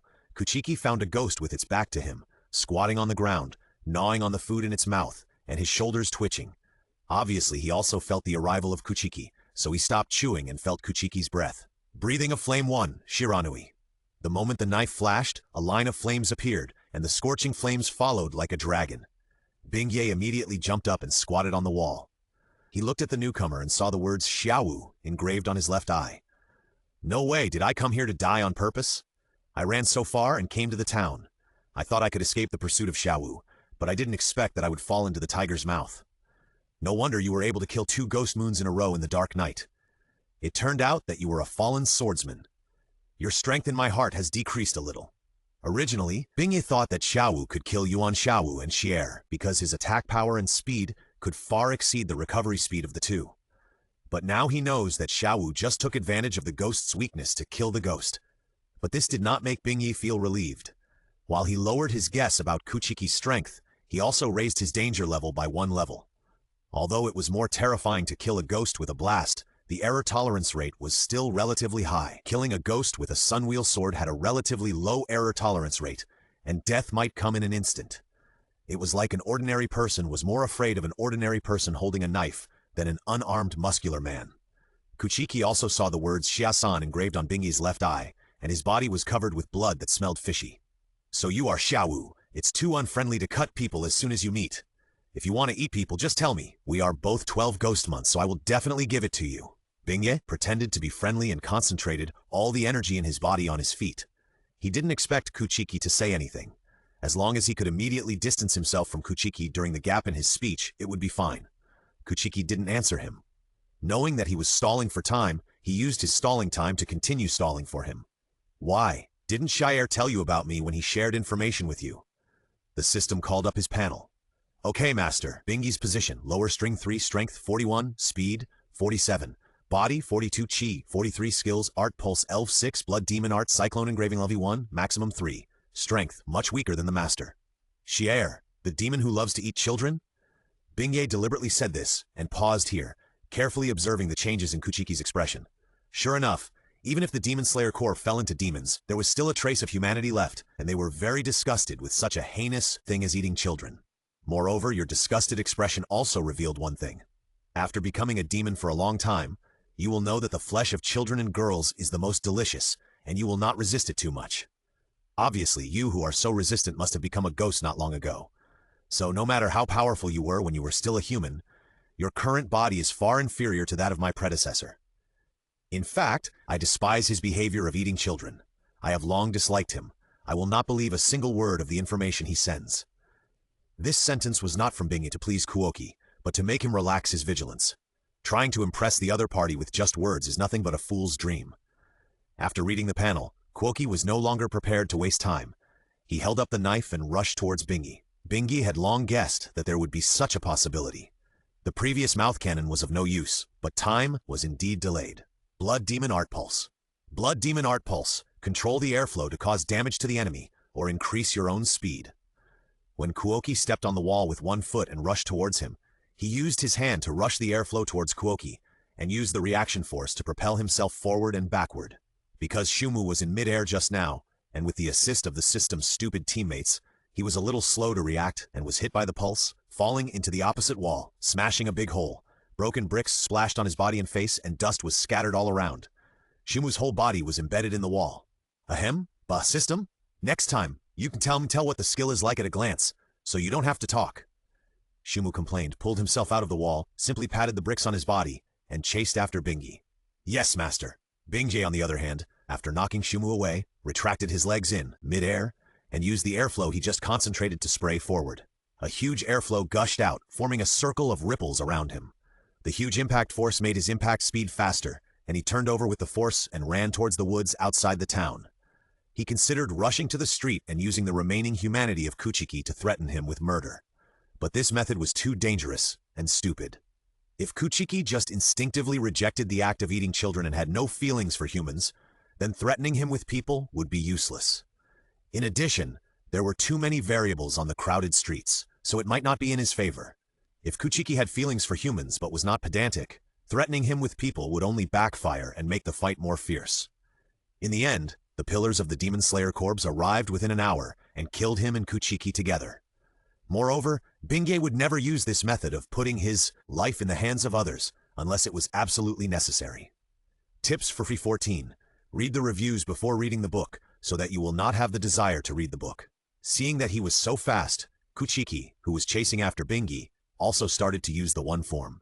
With the flying flames and the flashing of the knife, the advancing speed of the deadwood was not slower than that of the sick leaf, and was even faster. In the dim alley, the two ghosts were fighting one after the other. Blood Demon Art Pulse. This time, the sick leaf compressed the airflow and attacked the deadwood. He did not intend to push himself forward, but the reaction force brought to him by the pulse still pushed his body back. The deadwood, who had just jumped onto the wall, saw the pulse coming towards him and turned his head to the side to avoid the attack, but the air friction caused by the pulse still cut a cut on the cheek of the deadwood. But before the blood flowed from the wound, it healed quickly. The deadwood did not care about anything, put the knife back into the scabbard, and continued to use the unknown fire. But the sick leaf learned a completely different conclusion from what he had just guessed. In terms of physical fitness, the deadwood would only be stronger than him, not weaker than him. This recovery speed can only be achieved by eating a lot of people, but seeing that he was so resistant to eating children just now, he should not eat too many people. Then, the most likely possibility is that Master Muzan gave him a lot of blood. Although I have long known that Master Muzan acquiesced to the current Wu, but now that I know more clearly, Master's actions still make me feel very disappointed. Flame Breathing Type 1, Shiranui, Triple Attack. After frequently using Shiranui, Kuchiki has gradually been able to use Shiranui in a very short time, achieving the effect of no pause. In midair, 3 consecutive curved flames passed through. Kuchiki's figure followed the sharp bend of the flames and kept approaching Bingi. When the blade accompanied by sparks slashed towards Bingi's neck, he used the second type again.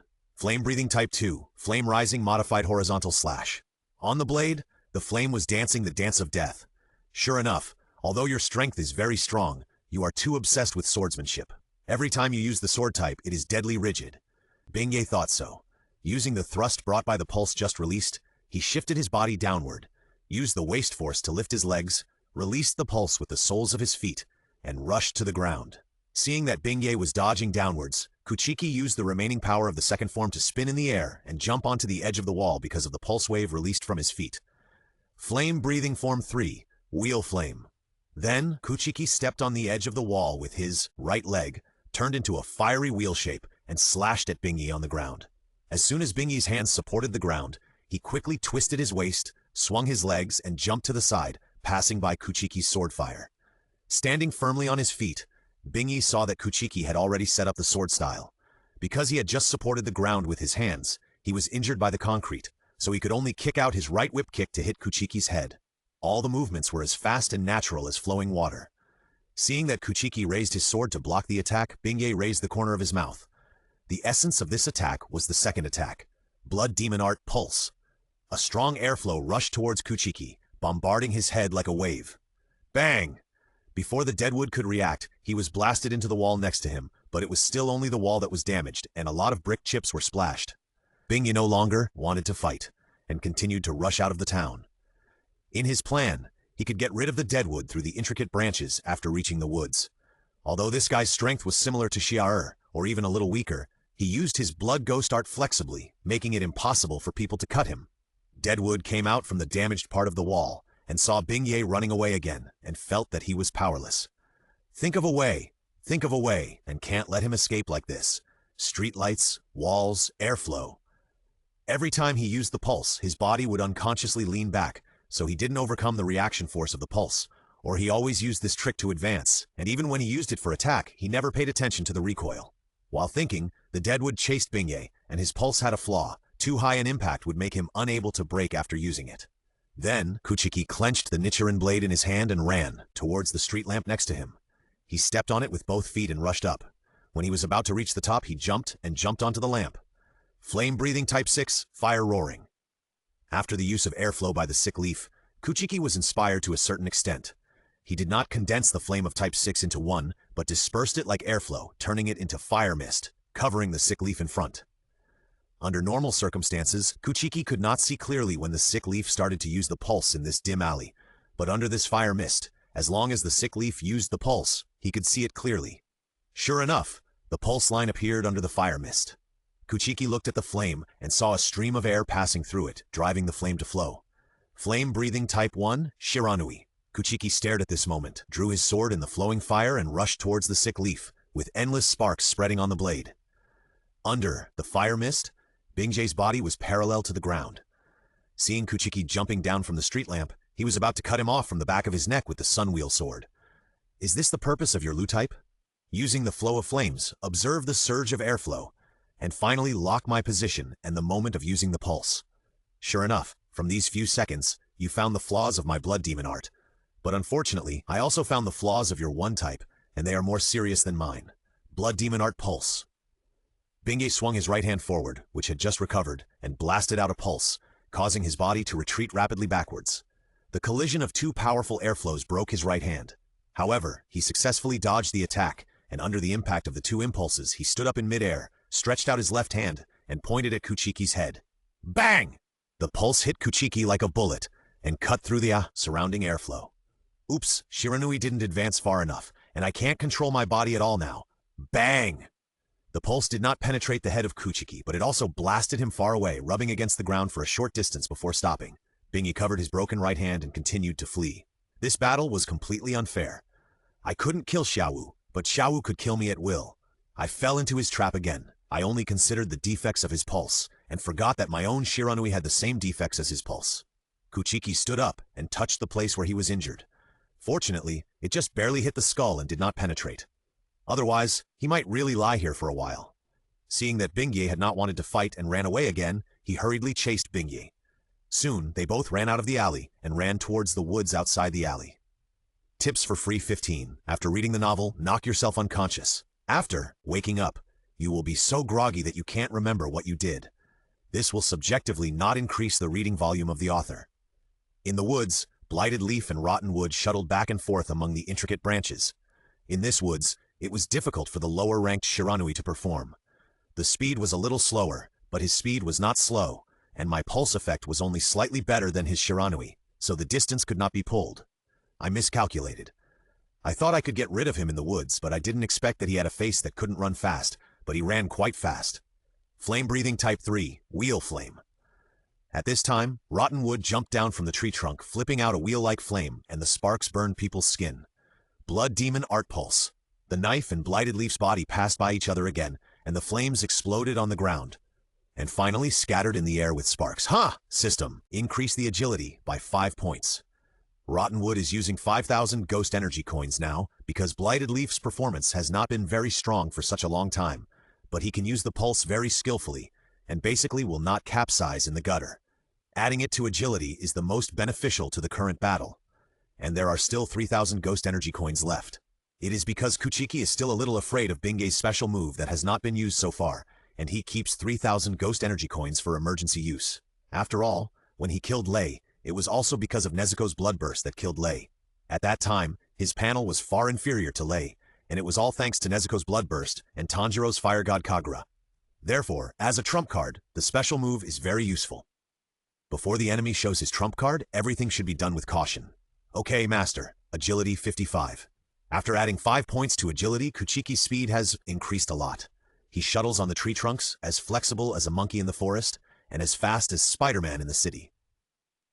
Flame-breathing type 3, Wheel Flame. The fire of angry flames, sparks bloomed in the flip. With the extra 5 points of speed, even if Bingjay's reaction was swift and his pulse was superb, he still couldn't dodge the attack. His right hand was cut off by the Sun Wheel Sword, and he was also injured at the waist. This guy's speed suddenly increased? No, it's impossible. There's no reason. How could his speed increase for no reason? Is he hiding his ability? If he was trying to show weakness and trick me, that's unnecessary. If he had been this fast before, I would have been injured in the dark alley. Why wait until now?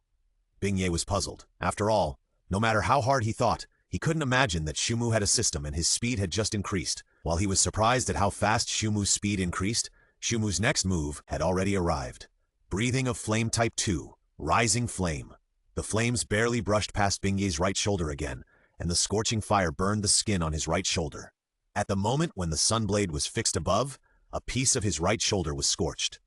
Kuchiki couldn't miss this opportunity, and he swung his blade horizontally, knowing that Bingjay would definitely dodge far away with his mastery of pulses, so he had to increase his attack distance. Breathing of Flame Type 7, Blazing Sun. At this moment, a dazzling light like the sun bloomed on Kuchiki's blade, followed by an extremely high-temperature flame blade, and the scorching flames seemed to explode in front of Bingye's eyes. Seeing that Kuchiki's flame blade was about to cut him, he knew that even if he barely avoided such a high-temperature flame, he would still be seriously injured, and at this angle, he would probably be cut in two. In this critical moment, he had to use his special move that he had not yet fully mastered. Blood Demon Art Air Wheel Seal. The violent airflow exploded from the sick leaf, and the huge impact force pushed him back. Countless air blades flew out from his surroundings, as thin and tough as a thread, as sharp as a knife, and scurrying like a mouse. The branches around him slid down the smooth cut as soon as they were cut by the air blades. The thicker tree trunks were also cut open, and countless pieces of wood flew out. In an instant, the leaves on the branches flew all over the place, and the fallen leaves were cut into pieces by the air blades, scattered in the air, as beautiful as falling snow. Under this explosive airflow, the temperature of the scorching sun and Yanyan dropped a lot, and the sparks kept extinguishing and regenerating under the violent airflow. The rotten wood abandoned defense and continued to attack. Even when countless sharp air blades cut through his skin, he still slashed the knife at the sick leaf. The air blades shrank from the outside to the inside like a cocoon, and the air blades that cut through the rotten wood were more frequent. Under this collision, the rotten wood's knife still passed like a meteor. In this encounter, Shumu's skin was almost cut all over, and blood was all over his body, dripping from his fingertips and the tip of the knife. He looked like a bloody man, which was heartbreaking. Of course, this only looked like a serious injury on the surface, but there were not many serious injuries. As a ghost, he didn't care about this injury at all. Bingye was more seriously injured than Shumu. The air blade just cut him together, but not much. Otherwise, with his 42-year-old body, he would have died in his own hands. The most serious injury was the burnt wound on his waist, which spanned from the waist to the middle. The burnt wound still exuded a choking smell. Under the shocking scar, there was a lighter burnt scar, and the charcoal flesh was still glowing red. What a terrible flame, and it was the flame blade that had reduced the fire. Moreover, there was only one flame blade just now, but it caused 2 stages of damage. This attack also had a flame that was invisible to the naked eye. However, Xiaowu's injury should not be light. There is no point in running away. If I don't fight back, my death is only a matter of time. Use the pulse to take the Sunwheel sword from his hand. If I can kill him with it, that's even better. If not, I can cut it off with the pulse. At worst, we can delay until dawn and escape together. Bingye thought so, gave up running away and stayed decisively, ready to fight. If I run away, I will die. If I don't run away, my chance of survival will be in my hands. The airflow around him gradually spun around Bingye like a vortex. Seeing that Bingye finally stopped running away, Shumu put on the knife, slowly spread his legs along the ground and breathed gradually into his nose, magnifying his senses and feeling the slightest movement around him. Under the effect of the transparent world, Shumu, who was in a state of meditation, could see the blood flow in Bingye's body, as clear as transparent. System, add all the remaining ghost energy coins to the body. Okay, master. Body, 50. Then, you, whose trump card power has been exposed, have nothing to fear. In this battle, the suppression on the panel made Bingye feel like he was walking on thin ice, dancing on the edge of a knife. If he was not careful, he would die, and his life force was as thin as a thread. As for the current situation of Kuchiki, I can use one sentence to describe it. That is, I can make countless mistakes, but my opponent can only make one mistake. Daily life of a freeloader. What did you do today? Why is my right face so swollen? It hurts! When did I read this novel on my phone? How come I forgot? Forget it, I'll read it again. Blood Demon Art Pulse. Bingye took the initiative, and the pulse that whirled like a bullet broke through the air and attacked Kuchiki. Flame-breathing form flame vortex. The wall of fire gushed out from around Kuchiki, spreading beside Kuchiki, blocking the attack. Flame-breathing type 6, fire roar. Taking advantage of the flames that were spreading at this moment, Kuchiki gathered the flames on the blade. The violent flames fluctuated as they gathered and jumped. Birds were born on the Nichiren sword, crowned in the flames, and roared towards Boneleaf. Boneleaf hit the pulse to the ground and dodged the attack in midair. The attacking bird exploded on the tree in front of him, spreading a fierce fire. He stretched his right hand behind him in midair, spreading the pulse backwards. The powerful thrust rushed his body towards Kuchiki. This time his target was the Nichiren sword in Kuchiki's hand. Blood Demon Art Pulse. A pulse attacked Kuchiki's right palm, and Boneleaf used the force to turn over and jump behind him. Kuchiki immediately used the scabbard to retract the sword. When the pulse hit his palm, he successfully retracted the scabbard. With his right foot as the center of gravity, he stepped out of the ground with his left foot and turned behind him, showing the sword-drawing style. Breathing of Flame 1, Shiranui. In terms of close combat, Kuchiki has a wealth of experience, and he is not comparable to Bionye. who has lived for more than 100 years but still picks on the weak. Meteoric sparks fell, and the flames slashed towards Bianye's neck in a straight line of death. Bianye hurriedly turned his head to avoid the attack. At the moment of brushing shoulders with Kuchiki, he supported the ground with his right hand and turned sideways to kick Kuchiki's back neck with his right leg. But because he misjudged Kuchiki's speed, Bianye's kick missed and hit the ground, shattering the cracked soil on the ground due to the flames and splashing it all around. What a terrifying flame! Even the ground was cracked due to its high temperature. Bianye was secretly shocked and immediately jumped up and jumped onto the tree trunk next to him. Breathing of Flame 4, Uzumaki of Rising Flame. Kuchiki concentrated his breathing, and under the cover of the wall of fire he exhaled hot mist, unfolding a transparent world to feel Bianye's movement. Flame Breathing Type 6, Fireworks Roaring Modified Continuous Fire. Unlike before, Kuki changed the direction of the flame's airflow, dispersing the flames that were about to gather and continuously shooting them out in the concealing effect of the firewall, attacking the Sick Leaf with continuous fire. Sick Leaf didn't know when Kuki's next attack would come from, so he immediately used the pulse to push himself back. He thought Kuki's attack was just a forward attack as if predicted, but he didn't expect that when he pushed back, the flames would still attack him accurately. In the end, with his highly concentrated visual response and pulse application, he was only hit by a flame, and his hands were burned red.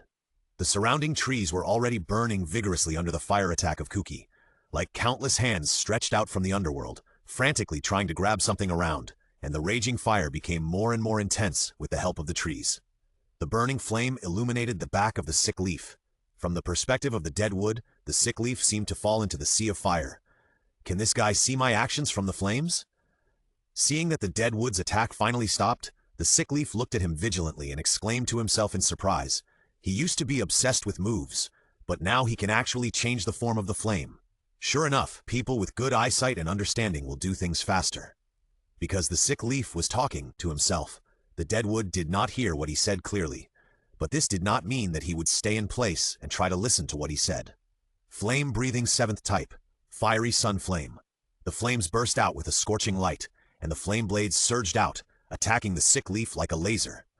After directly experiencing this power before, the Sick Leaf did not dare to take this move again, and used the pulse to bombard the dead wood, achieving the effect of hitting the enemy and running away.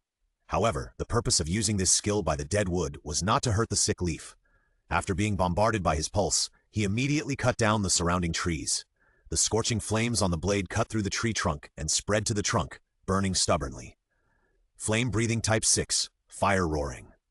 The flames gathered at this moment, and the flying birds roared out, surrounding the rotten wood, looking at the Sick Leaf violently and rushed out with the knife wielded by the rotten wood. The raging fire burned all the way along the trunk to the Sick Leaf, and the flames burned fiercely. Under the fluctuating airflow, the flames swayed like a boat in the water, and after the phenomenon appeared, it was expressed in an abstract way.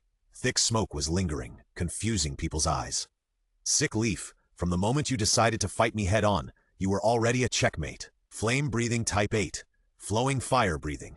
The twisted airflow, with the rotten wood as the center, flowed inward, and the flames followed the airflow to the rotten wood's sunwheel sword and accumulated, turning into a tiger, and leaped out with the power of descending the mountain. In the woods, the knife in the hand of the dead wood was as fast as an afterimage.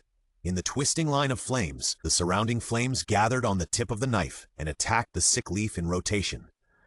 The Sick Leaf had just escaped from the roaring flames, and there were traces of burns on his body because of the flames. He saw the dead wood approaching him like an afterimage. The tiger in the flames glared at him like a person who had defeated his heart, making it impossible for him to calm down. Run, run, run! The Sick Leaf's legs trembled because of fear. His eyes kept looking directly at the tiger born in the flames because of fear, and his hands were closed because of unwillingness. No, this attack cannot be stopped. Then die together. Blood Demon Art Chi Wheel Seal. Let's die together, Xiaowu. The airflow violently turned into blades and exploded from Bingye's body. Countless air blades gushed out like a flood, centered on Bingye, stronger, faster, and more powerful than before. They first cut his hands, blood flying, and then rushed towards the rotten wood. When I was so weak, I was not killed by tiredness. How could I be killed by you now? Now, the rotten wood no longer needed to cooperate with the flame tiger to gather the tigers that were born from the flowing fire, and slashed at Bingye with the king of beasts on the blade. Meteoric sparks fell, the fallen leaves burned and turned into ashes, and the flame line in the knife light cut through Bingye's head. In just a moment, Bingyi's head was flying and spinning in the air, and the remaining flames burned at his neck, burning continuously. The violent air blades also surrounded the rotten wood, intending to cut him into pieces. If it was really as Bingyi thought, his body would be cut into several pieces by these countless air blades, and it might not be restored before dawn. Unfortunately, things did not go as planned. Although the rotten wood was wounded all over by the air blade, none of its parts were cut off. Why can't this guy die? Bingyi's head fell to the ground and rolled a few times. His hair was messy, and he lay on the ground in a mess. I didn't expect that he would die so miserably in this life and be killed by a ghost. Share this information with them, and be careful of Xianxiao's breath of fire and the flames it burns. Tips for getting free books 16. As long as you ask about the content of the next chapter in the book Friends Circle, there will be kind book friends to answer you, so as not to increase the author's reading volume. Xia-san is dead. Kamanoye received the information from Bingyi, looked at the two people beside him, and said, he really came for us. However, he was very curious. When did Bingyi become so kind? If he dies, he dies. Who made him underestimate Xianxiao? Ling Yuzi replied disdainfully, a fool who didn't even know how strong the enemy was. He died. And she wished Bingyi died, the sooner the better, so that she could prove that she was right. But if you count it this way, 3 ghost moons have been killed by him, and none of them had any resistance. Kamanu paused, staring at Ling Yuzi and Nightmare, and continued, it's only been a few days and 3 have died. No one has given him the target. Can he kill 3 ghost moons in such a short time? And who has the approximate location of all the ghosts is self-evident. Don't think about it. It's impossible. It's just that Wu is lucky now. Ling Yuzi shrank back in fear and immediately retorted, this bastard is so outspoken, he is an idiot. Kamanu has only been a Xiaolu for a few years, and he has only seen Muzan once when he was carving words, so his fear of him is not as strong as Ling Yuzi. Even if it's not okay, there is a component of tacit consent. Our position may have been exposed. Ling Yuzi couldn't help but feel scared and worried when she heard Funue's unscrupulous speech. The 3 of them knew this truth very well, and only Funue would say it out loud. And since it was said, Ling Yuzi would just give up. If the adults really knew about it, she would just say that Funue heard it. Anyway, she wouldn't take the blame. So she continued with Funue's words, how about we change places every day? The 2 of them were a little confused because of Bingyi's information. This was also the purpose of Bingyi's information. Even if he died, he couldn't let others have an easy life. No. Nightmare sat next to him, lowered his head, closed his eyes, and said in a weird tone. It seemed that no one wanted to hunt him down. We really shouldn't run away. There are 3 of us, and he's only 1.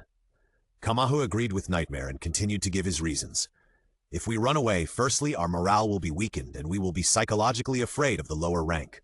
Secondly, we will have to spend some time running away and looking for a hiding place during the day, so we will not be able to defeat many people. Our strength will only stop there, and the gap between us and the lower rank will only get bigger and bigger. That's right, just as Kamahu said, we can't run away. If we run away, we will be defeated. It's just a matter of time.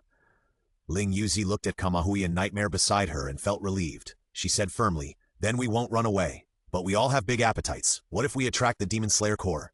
She hadn't considered this problem before they gathered, but after they gathered, the problem was magnified and it was clearly in front of her. If she didn't realize it, she would be a fool. No, there are only 9 pillars. Without clear intelligence, the leader of the Demon Slayer Corps will not easily use the power of the pillars. As long as we have someone from the Demon Slayer Corps to gather intelligence, we just need to flee from here immediately. It's not too late to flee then. Nightmare raised his head, still with his eyes closed, his hands raised as if to hug something, and continued. Even if we encounter a pillar, there must be only 1 pillar whose mission happened to encounter us, and our strength can kill any pillar. He has not heard the screams of the pillars, the groans before death, and the painful faces when they are eaten. He really wants to see them. The so-called explanation of Kamei just now was all bullshit to him. If he ran away, he would not hear the painful sounds of others. That's right, our strength is still very strong. Ling Yuzi nodded and agreed with Nightmare's statement. After hearing Nightmare's confident speech, she began to be a little afraid of the current lower team who was about to chase them. We are 3 lower moons. In this world, except for adults, who else can kill us alone? I'm actually still afraid of Xianxiao and the trouble caused by too many deaths. It's really wrong. But how could she know that what Nightmare said was all nonsense? The reason why he said that was that he didn't want to escape, and he wanted to stabilize the 2 of them. As for whether he could kill Xianxiao or Zhu, it was not what he cared about. He just wanted to see other people's incredible expressions and hear other people's unwilling screams of pain. If I want to escape, Can I not escape when there are two other people as shields? Nightmare has now prepared the worst plan. Anyway, he will not die anyway, and he can see the misfortune and pain of others. It's a completely worthwhile approach. Although Kama no No still has some ideas in his mind, he didn't say anything when he saw that the two of them had expressed their opinions. After all, with the strength of the three ghost moons, there is really nothing to be afraid of. Bingei's plan fell through because of Nightmare's remarks. On the other side, after killing Xiaosan, Kuchiki heard the system's congratulations. Congratulations, Master, for killing the Lower Moon 3 and obtaining 17,000 ghost energy coins. But Kuchiki was not happy. He saw the raging flames spreading around him and had a headache. He used the fluid flow to put them out. Hey, let's talk! Bingei shouted to Kuchiki before he disappeared. I don't want to talk to ghosts. Kuchiki was putting out the fire and didn't want to pay attention to Bingei. He didn't want to have more interactions with this guy who ate human flesh and drank human blood. Haha, aren't you a ghost too? Bingei laughed and looked at the stars in the sky. Although he couldn't see Xiaowu's expression, it must be very beautiful. Kuchiki paused the action of putting out the fire in his hand. Yes, I don't think I have ever thought of myself as a ghost, except when I was chased by the pillars. I was just suspicious at first, but now I'm basically sure. You hate ghosts, so you want to kill us all. I just want to become stronger. There's news that killing you can make me stronger. After killing 3 people, you still don't understand that the news is fake. That's a pig. Don't worry, I'm dying. He won't listen to my voice. Bingei waited for a while, but Shumu still didn't reply. He continued, you must be very tired. You have to kill ghosts while being chased by others. I don't want to live like this. My memory of being a human has returned. I also want to kill ghosts, and I want to kill that guy. As Bingei spoke, his head gradually collapsed and scattered around like flying sand. I'm sorry, I'm an unforgivable guy. The only thing I can do now is to tell you that the other 3 ghost moons have gathered. Be careful. I'm sorry, I ate a lot of people. I'm sorry.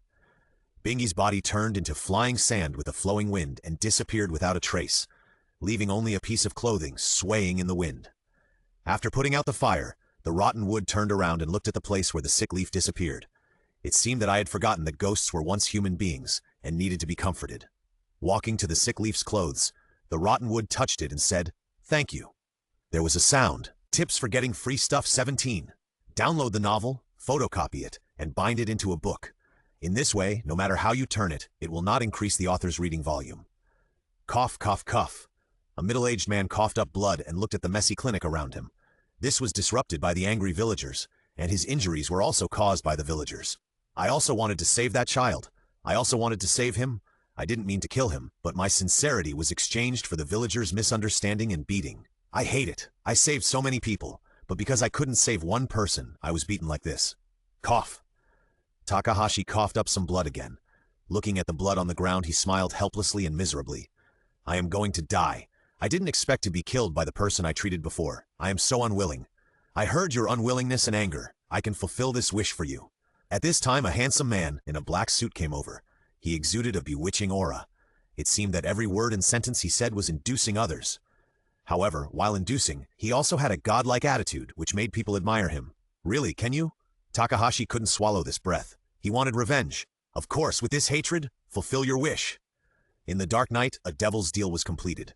3 days later, when it was dark and Shumu had just come out of his hiding place, Xiaoyu flew over, lay on Shumu's shoulder, and said hurriedly, Master, there is something wrong in the village ahead. It is very likely that there are ghosts. I found it. After that, Xiaoyu proudly raised his head, waiting for his master to praise him.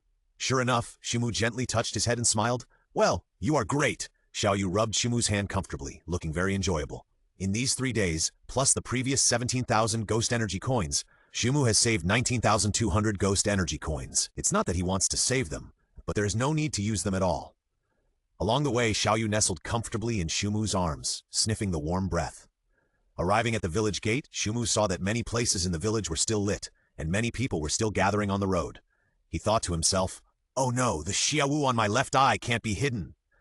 Although the villagers may not have much ability and can't feel that he is a ghost, but with the words Xiaowu engraved on his left eye, even the most ignorant can tell that he is a ghost.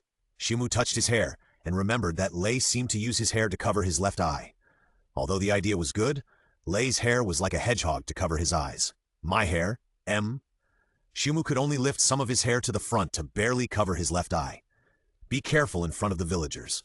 Walking on the road, Shumu saw that the villagers were also looking at him, and it didn't seem friendly.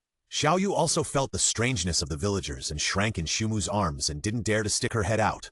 "We don't seem to have called the Demon Slayer Corp," a villager said to Kuchiki with a stern face. "Besides, we won't pay you if you come." Although Kuchiki was not wearing the Demon Slayer Corp's uniform, he had a knife tied around his waist and a crow with him. The sharp-eyed people quickly determined Kuchiki's superficial identity. "I don't need money. I'm just here to help. May I ask if any one of you has died?" Kuchiki asked him without caring about the villager's attitude.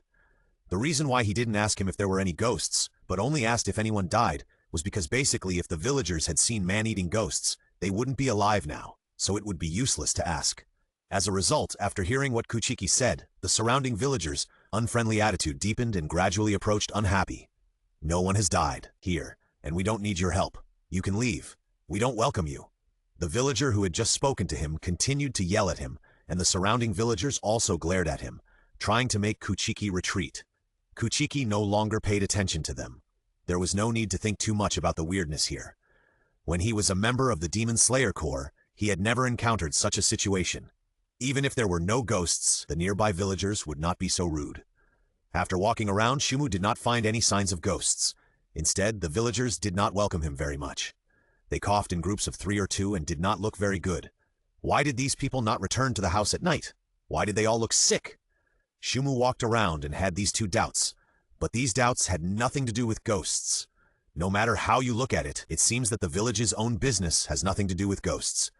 Could it be that the people in the village did something wrong and were punished by God, so they took their anger out on me? Shumu thought about it in a meaningless way and laughed at himself. How could it be possible? If there was really a punishment from God, Muzan would have died hundreds of times. At this time, there was a movement in the back. A villager ran on the road and shouted to the people around him. "Another person is unconscious. Another person is unconscious." He continued to run forward while shouting. Shumu saw that none of them looked surprised, but only helpless and panicked.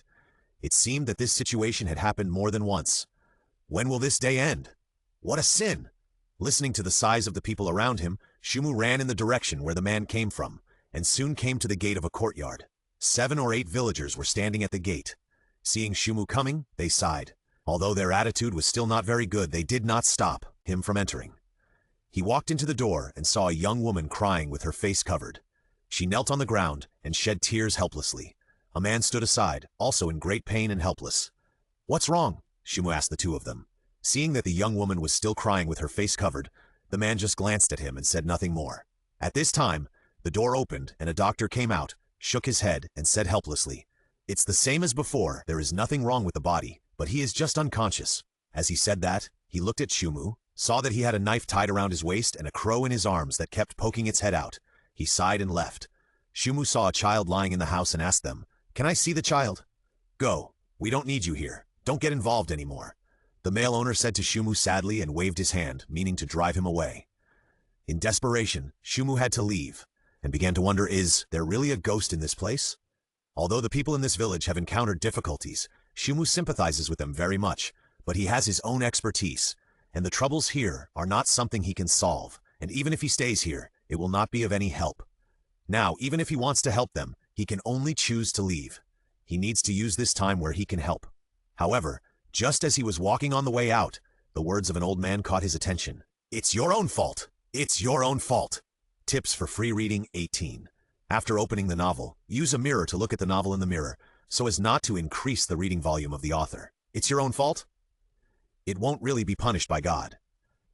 Shumu looked at the old lady and asked politely, "Grandma, do you know something?" The old lady looked around, waved her hand for him to come over, leaned close to his ear and said a lot of mysterious words, and finally left Shumu alone and walked away. After listening to the old lady's words, Shumu turned his head and looked back. Although from this story, it was the villagers who were wrong, Shumu still couldn't leave it alone.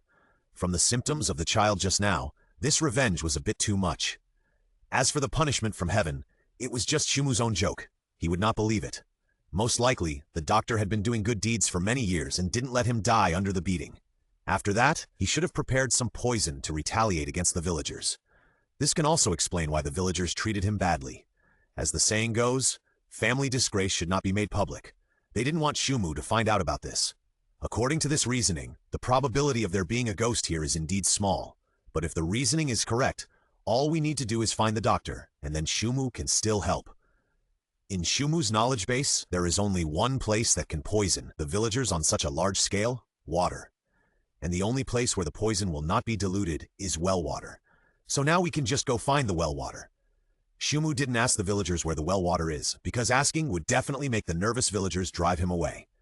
Not long after he left, a female swordsman with black hair, purple eyes, collarbone-length purple hair, nighttime curls, and a mint-colored butterfly hairpin with a dark purple edge came to the village gate.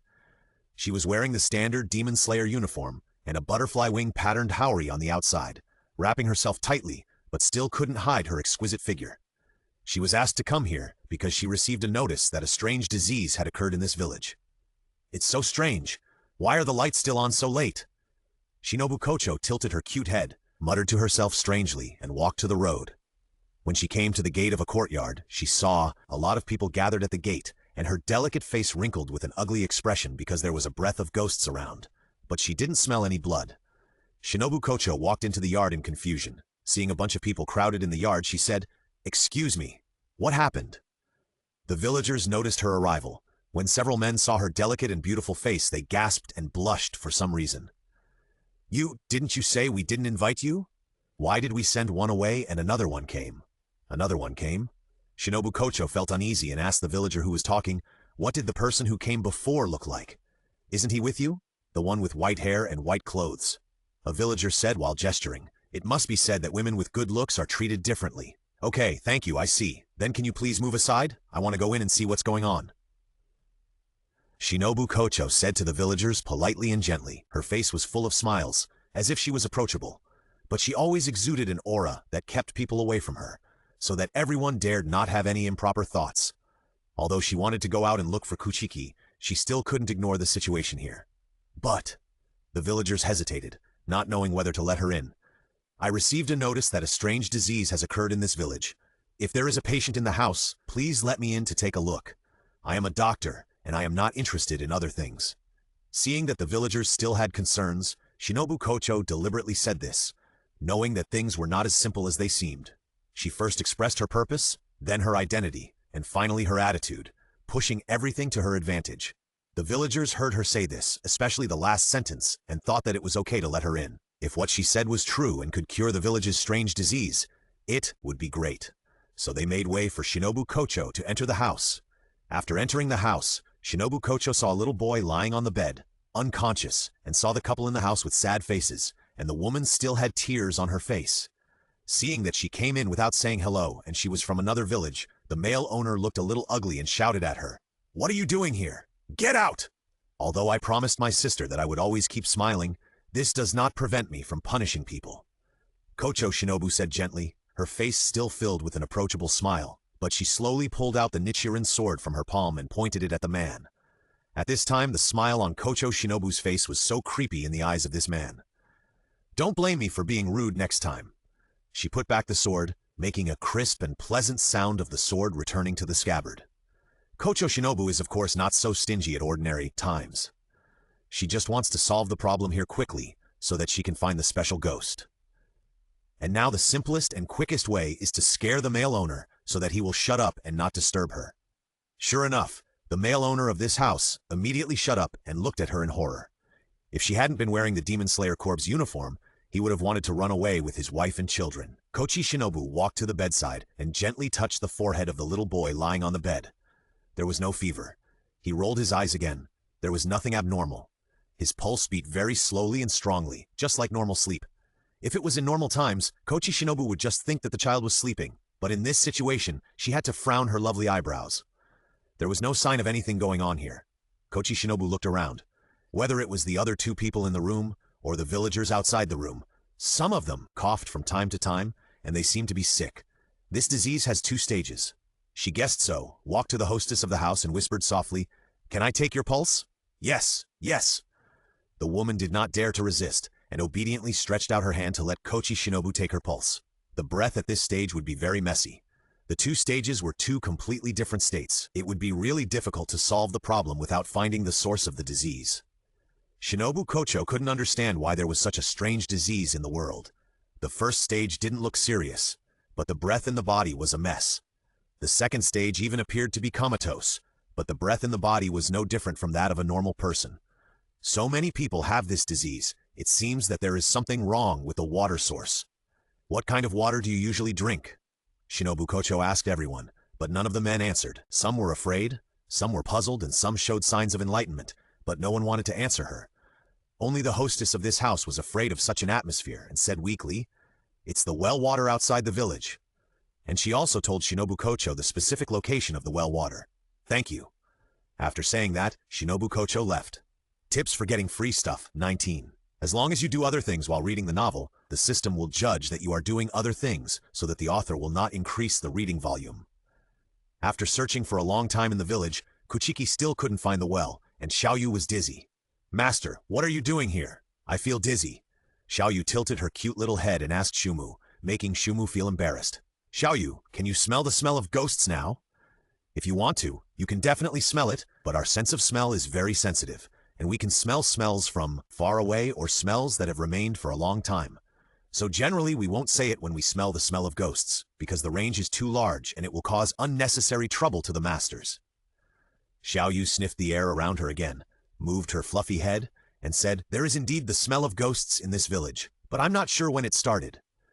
"Then help me smell the place where the smell of ghosts is the strongest." Xiaoyu heard the master's request and flew out of Kuchiki's arms excitedly and said to him, "Then master, follow me, don't lose me." "Okay," Kuchiki replied gently, "be careful, don't rush in when you get to the place with the strongest smell, just tell me." "Okay, got it." On the other side, Kocho Shinobu followed the instructions of the mistress of the house, found the wellhead outside the village, and smelled the discordant smell around. There is the smell of ghosts, but unfortunately there are very few. Kocho Shinobu frowned, her eyebrows, and it was actually related to ghosts. Plop. Shinobu Kocho threw the wooden barrel into the well and smelled it after pulling it out. Sure enough, there was no smell. She used a ladle to get some water, and looked at it in the moonlight, and found that the water was no different from normal water. It's so strange, a ghost who can use poison appears in this village, but no one is missing. What conspiracy does this guy have? The most urgent thing is to go back and study the composition of this water. There should be a laboratory of the butterfly house nearby. Come back after you have developed an antidote. Shinobu Kocho looked at the night sky. If everything goes well, it should be done by 1 or 2 in the morning. I hope we can meet the ghost who doesn't eat people here. Under the moonlight, Xiaoyu was full of energy because it was the request of the master. The flapping of its wings can be used as a fan. Soon it stopped in front of a wooden house and looked at Kuchiki proudly with its head held high. "Xiaoyu, you did a good job. Stay outside and don't come in," Kuchiki said while holding the scabbard with his left hand to make it easier to draw the sword later. Pushing the door open, Shumu found that the wall and the door were covered with claw marks, and many of them were covered with blood. There was a ghost lying on the bed, with his hands and feet tied with chains, unable to leave. "Who are you? Why can't I smell your scent? But I can't get interested. Forget it. Maybe this is the illusion of a full stomach when a person is about to starve to death." The ghost on the bed raised his head weakly, looked at Shumu, and then lay back down. "You are a ghost now." Shumu saw his face in the moonlight. It was a very haggard face. There was no flesh on his cheeks due to hunger. It was just a thin layer of skin on the bones. The flesh outside his eyes was sunken inward, causing the eyeballs to bulge outward, as if they might fall off at any time. Shumu was very surprised. He had never seen a ghost so hungry before, and there were people around. "So this is a ghost? I was wondering why it always wanted to eat people. Fortunately, I tied myself up. Otherwise, I might not be able to hold back," Takahashi said self-deprecatingly. He wanted to laugh at himself, but found that he could no longer laugh. "Did you scratch the claw marks in the wooden house yourself?" "Yes, sometimes I scratched until I bled. At that time, I wanted to eat people very much. Fortunately, before I lost my mind, I found the iron chain and tied myself here." Kuchiki couldn't imagine how painful it was for Takahashi to tie himself up, and he couldn't understand why such a good person would be beaten by the villagers. Just because he couldn't cure a child who couldn't be cured in the first place? Is it hard to understand? It's hard for me to understand my own actions. Do you know my story? Kuchiki sat on the edge of Takahashi's bed so that he wouldn't have to work hard to find where he was. "Do you know? It's good to know. I don't need to say more. I probably won't live long. I'm afraid I'll die before I even start to get to the point." Because Kuchiki was sitting next to Takahashi, he saw the Nichiren sword tied around his waist and asked, "Are you here to kill me?" "No. I thought you didn't turn into a ghost, and you just wanted to take revenge on the villagers who beat you, so I wanted to come here to remind you to stop." Kuchiki shook his head. He had no hatred for Takahashi now, only deep respect. Really?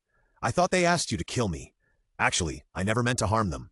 Takahashi stared at Kuchiki and asked, "Do you believe it?" "Yes." "That's good. The poison I put in the well only made people unconscious for 2 days. It was the most successful medicine I've ever made." Takahashi moved his cracked lips and continued, "I didn't mean to harm them. Really not. If they can't wait any longer, I have an antidote here. You can send it to them. I know there's no hatred in your tone, only regret." "Regret? Yes, it's a pity. I didn't hear their apology to me. It's really a pity. I put this poison just to tell them that my existence should still be necessary." As Takahashi spoke, tears welled up in his eyes and he cried, "I can call them over. No need. I can feel that I'm dying." As soon as Takahashi finished speaking, his body began to glow and float upwards. "Am I going to die?" Takahashi looked at Kuchiki and asked. Kuchiki didn't answer, just looked at him silently. "It seems so. Say something for me. Just say, I don't want to hate anymore." When Takahashi said this, his body was about to disappear. At this time, he seemed to think of something and asked Kuchiki, "Am I good at medicine?" "Yes, it's good. Thank you." Takahashi shed tears, and finally smiled under the crystal tears. In the end, only a piece of tattered clothes and a bottle of medicine that fell on the bed were left. Kuchiki grabbed the bottle of medicine and couldn't calm down for a long time. The tighter he held it, the more veins on his arm popped out. After many years, Kuchiki relaxed his palm. Sorry. The Daily Life of a Freeloader 7. The author said that as long as he reads novels while doing other things, it won't increase his reading volume. Really, police comrade? Believe me, I really didn't hit your police car on purpose. At about 2 o'clock in the morning, Shumu came out of the wooden house. He was just thinking about whether to give the antidote to the villagers. After all, the poison did not harm people. However, he came out now just to give them the antidote. Since the victims did not want to hate him anymore, why should he keep the antidote in his hand? "Xiaoyu, let's go." Xiaoyu, who had fallen asleep on the tree, shook her head immediately after hearing her master's words, woke up and flew into Shumu's arms, and then continued to sleep. Shumu came to the village, because people fell into a coma from time to time, and the villagers did not dare to sleep. After all, falling into a coma for this disease is the same as sleeping. If a coma is considered to be just not awake, then it is not the end. So at this point, those who can't bear it should go to sleep. But there are still many villagers who are still awake. Kuchiki came to the villagers with the antidote, and said with mixed feelings, "The antidote is already in hand. Who is the doctor? Take it and increase it." "Antidote? Did your female teammate really develop an antidote?" A villager excitedly took the antidote and said to another villager, "Go and call Dr. Saki over. The antidote has been developed." Then he thanked Kuchiki again. "Thank you. I was not very nice to you before. I hope you don't take it to heart." "Female teammate, did the Demon Slayer Corps come?" "Fortunately, we didn't run into them. Let's leave here quickly." "No, it's Takahashi's." Because of what the old lady said, Kuchiki knew that the doctor's name was Takahashi, so he shook his head, explained, and prepared to leave. "Is it his?" "Sure enough, it was this bastard. He didn't die and wanted to hurt us." "Shut up!" Kuchiki lost his composure for the first time. A fist approached the villager with a sound of breaking through the air, and finally stopped when it was about to hit him. "If it weren't for you, would he have done this? And from the beginning to the end, he didn't really want to harm you. This poison will make you unconscious for 2 days at most." Seeing the villagers retreating in fear, Shumu retracted his fist and wanted to leave, but he continued unwillingly. "He became a ghost, but he never ate people. He is the only ghost I have ever seen who has no special blood but insists on not eating people. He is great, at least greater than you now." Shumu took a deep breath and finally said, "He asked me to tell you that he forgave you." "Sorry, I didn't use your original words. There was no crying as it should be." The villagers didn't feel the pain of being cut by a knife in their hearts. There was only a feeling of blockage, a feeling as if they couldn't breathe well. Perhaps they will soon forget this feeling, but more often, every time they think of this moment, they will always sigh and regret in their hearts, this wave that can't calm down for a long time. Kuchiki did not wait for their reply. This reply was what they owed Takahashi, not him. He left. At this moment, he always felt uncomfortable. There was still one thing he had not done and had not completed. After walking for an unknown distance, Kuchiki finally came out of this anxiety. Who was it? Kuchiki finally felt a human breath behind him, and there was no murderous aura left. Who was it? So scary and hidden. As Kuchiki turned around suddenly, Xiaoyu was also startled. She was so scared that she stuck half of her head out and looked outside carefully. A girl with a delicate face sat on the tree branch, swinging her feet easily. Under the moonlight, she showed a gentle smile. This time it was a smile from her heart.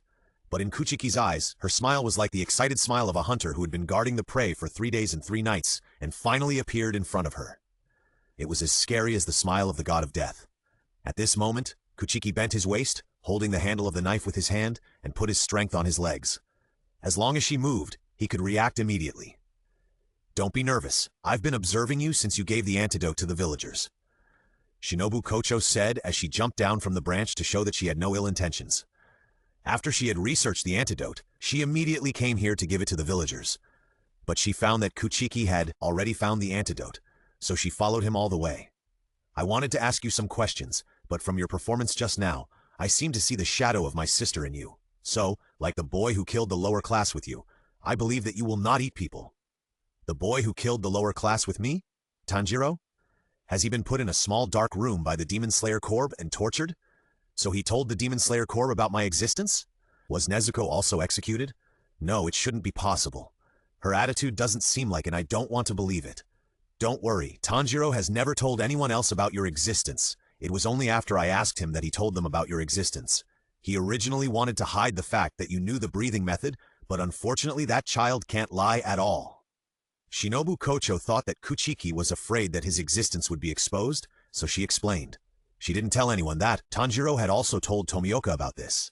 After all, it would have the same effect whether he knew it or not, and telling it would only cause unnecessary trouble. "Really? Thank him for me. Then how is his sister?" Kuchiki didn't ask Tanjiro directly, but asked Nezuko, who was a demon and had committed a more serious crime. If she was fine, then Tanjiro would be fine too. They are all fine. Healing in the butterfly house, and Nezuko's existence as a non-cannibal has also been reluctantly accepted. This is also the purpose of my finding you. I want to use you and Nezuko as a breakthrough to fulfill my sister's wish." Shinobu Kocho was moved to hear that Kuchiki cared so much about others. That's great. It's great that they can be accepted. Kuchiki ignored the word reluctantly and was happy for them. But Nezuko only had the pressure from the Lord, so the other pillars didn't make things difficult for her. If you go now, they will definitely not accept it. Seeing that Kuchiki didn't say anything, Kocho Shinobu continued to explain. "So if you have to bear the grievance, you will still be misunderstood by other demon slayers like before. Please understand. In my daily work, I will make others accept your existence imperceptibly." "Thank you." Kuchiki then withdrew his hand holding the hilt of the knife. He didn't care whether he could be accepted by the demon slayers, but he was still very grateful for Kocho Shinobu's kindness and asked, "Then how can we keep in touch?" Hearing what Kuchiki said, Kocho Shinobu looked at his chest. Seeing her strange angle, Kuchiki lowered his head and looked at where she was looking. So the two of them looked at Xiaoyu together. The two immediately understood. "Then I'll go first. Thank you for your trust in me." Kuchiki looked at the sky and turned to leave. Shinobu Kocho looked at his back. After hesitating for a while, she said to him, "Thank you for letting me know that there are people like you. Even if they become demons and are hunted by the Demon Slayer Corps, they still kill demons as always. I apologize to you for the stab I made before. I'm sorry. I'm not as great as you think. Since you said you want to apologize, I will definitely avenge that stab." Kuchiki said this just to let her not take it to heart. After all, he also hurt Shinobu Kocho once that time. Don't think about it. When Shinobu Kocho heard this, the smile on her face deepened. She really didn't think about the minor injury. At dawn, the police station received a letter of complaint, which described in great detail the incident of villagers in a village beating a doctor to death with sticks, almost as if they were there in person. I heard from passers-by who got up early that it was sent by a white-haired man with a knife tied around his waist. Tips for getting something for free. No. 20. Just let friends who are not interested in novels read the novels too, so that the author will not increase the number of readers. In his hiding place, Kuchiki, who had just sent the report letter, finally felt relieved. He didn't care whether the police would intervene or not, as long as he helped Takahashi. Thank you for this society ruled by law. System, how many ghost energy coins do I have now? I am feeling better now, and with the sudden appearance of Shinobu Kocho this morning, Kuchiki is ready to use the ghost energy coins at this time, at least to prevent people from approaching him without knowing it. Master, a total of 19,600 ghost energy coins. This number is not much, but not little either. The main reason is that one attribute point now costs 1,000 ghost energy coins, and there are really too few things that can be done with this amount. System, help me raise my agility, body, and energy to 60 first. Okay, Master, agility 60, strength 60, chi 60, a total of 17,000 ghost energy coins consumed. 2,600 ghost energy coins remaining. This time, Shumu clearly felt the difference in the transformation. His whole body was itchy as if ants were running around, and the airflow in his body was surging like a flood. Every inch of his skin, and every cell seemed to be celebrating like a wedding banquet. When his body was completely transformed, Shumu felt his blood boiling, his muscles cheering, and the airflow around him seemed to be turning rapidly because of it. Even if the power panel did not increase at all, Shumu could feel that his strength was increasing, as strong as a flame. Sure enough, the values on the panel cannot be fully believed. My current strength of 50 is definitely not just 50. Master, your heartbeat was so fast just now. At this time, Xiaoyu poked her head out of Shumu's arms and said worriedly, "It's okay, go to sleep. I'll have to trouble you to gather intelligence later." Kuchiki gently touched its head and said with a smile, "By the way, you will have another task later, that is to keep in touch with the girl you met today." "But didn't she stab you before?" Xiaoyu couldn't understand why this happened. Those who hurt their master were all bad people, so it's all misunderstandings. Xiaoyu can't bear grudges. The master needs her to integrate into the Demon Slayer Corps again. Kuchiki's words were half true and half false. Now, he didn't care much about whether he could integrate into the Demon Slayer Corps again. He said this just to make Xiaoyu not hate others. "Okay, I know." Xiaoyu lowered her head, and something flashed in her eyes. "So good." Kuchiki smiled and rubbed its little head, and gradually fell asleep. In the next month, Kuchiki and Kocho Shinobu kept in touch through Xiaoyu, and Kuchiki also found it easier to hunt demons because he had increased the intelligence library of the insect pillar. On this day, just after Kuchiki killed a demon, Xiaoyu hurried over, acting more nervous than ever. "Master, something very strange happened in Akiba Manor to the west, and 3 teams of demon slayers rushed there." "Strange thing?" "Yes, many people are unconscious, and there are a lot of demon auras left, but this blood demon technique has never been heard of. The master thinks that a demon is making such a big move to be promoted to the 12 demon moons." "What is the level of the team leader?" 2 Bs and 1 C. It must be said that the master of the Demon Slayer Corps is very decisive. After hearing that there was a big move in Akiba Manor, he immediately sent 3 teams led by senior members to gather intelligence. If nothing unexpected happens, the 3 teams will cooperate and take care of each other, which can minimize casualties and gather valuable intelligence. In this way, they will not waste the precious time of the pillars because of hearsay. When they really find out that there is a shadow of the 12 demon moons in this movement, they can retreat unscathed and send the pillars there. Of course, all this would be normal. However, Kuchiki had the information about the gathering of 3 Onizuki in his hands. He had not found anything unusual for a month, and this information suddenly made him feel uneasy. If Akiba Manor is really the gathering place of the 3 Onizuki, then the 3 teams sent there would definitely not return. Even if this situation is not big, if it really happens, Kuchiki will regret it for the rest of his life, and will feel regret every time he thinks of it. Originally, he did not want to trouble Shinobu Kocho, but with the 3 teams, he might not be able to save them from the 3 Onizuki. So he said to Tama, "Go back and report to Shinobu Kocho immediately. There may be 3 Onizuki gathering in this battle. Let her use her power to recall the 3 teams immediately, and I will go over to deal with it." "But if there are really 3 Onizuki, wouldn't you be in danger, master?" Tama said worriedly, flapping her wings. Kuchiki smiled and shook his head, responded with a reassuring smile, and said gently, "Don't worry, your master is also one of the 12 demon moons. If they can't beat me, they can't kill me either. Moreover, all this is just my guess, not necessarily correct." "But, no buts. After you get to Kocho Shinobu, don't come to me again tonight. I will meet you here tomorrow night." "Master, go." This was the first time Kuchiki spoke to Xiaoyu so seriously. If Xiaoyu didn't hurry up, the 3 teams of demon slayers would receive the news of retreat later. He couldn't let the tragedy of Tianzu Mountain happen again. "I'm sorry, Xiaoyu. This will be the only time I'm mean to you. And I'm also afraid of how strong the remaining 3 demon moons are. Because Kuchiki still doesn't know that the strongest among the lower strings is actually the one he killed first, Rui, and he doesn't know how the numbers in the lower strings are arranged. So, if there is really danger, Xiaoyu must not be allowed to get close." Kuchiki asked it to go to Kocho Shinobu, firstly to make the team members who were sent there retreat, and secondly, he had a little selfish reason, hoping that Kocho Shinobu would let Xiaoyu stay with her for one night. This mission, he alone is enough. Seeing that her master was so fierce to her, Xiaoyu held back her tears and flew to Kocho Shinobu. Kuchiki kept staring at it until it disappeared from his sight, and then he ran to the west. Meanwhile, in Akiba Manor, all the villagers fell into a dream, dreaming about the beautiful memories that had been lost. Nightmare stood on the roof, fascinated by the villagers' sleep sounds. This kind of dream that desperately wants to deceive oneself is also a painful dream. I am looking forward to the shouts and cries that they will make after the dream is broken by the cruel reality. I really want to hear them. Nightmare, are you really going to bring Xiaowu here? Ling Yuzi stood behind Nightmare. Things had already happened, but she was still a little worried. "What are you afraid of? The Lord has given us blood again. Now I feel that I am incomparably powerful. I've had enough of this hide-and-seek life. Let's attract Xiaowu and kill him quickly so that I can be free," Kamunai, who was standing on the other side, said disdainfully. After the gift from Lord Muzan, he felt that he was stronger than ever before. "That's right." Ling Yuzi nodded and stopped thinking about other things. The more he thought about it, the more scared he became. "You two idiots, the Lord gave us blood? Wouldn't he give it to Xiaowu?" "Ah, I can't wait to hear your incredible voices. And Xiaowu's painful voice, you absolutely can't beat me, because I have exceeded the limit." Nightmare is confident that he can kill them together when Ling Yuzi and Kamune hold Xiaowu. "I must not let go of this once-in-a-lifetime opportunity. After that, the ghost moons will never gather together again." Tips for getting something for free, 21. Just create a fan group, pull in everyone who reads this book, and have one person post pictures of the latest chapter. This will only increase the number of readers for the author.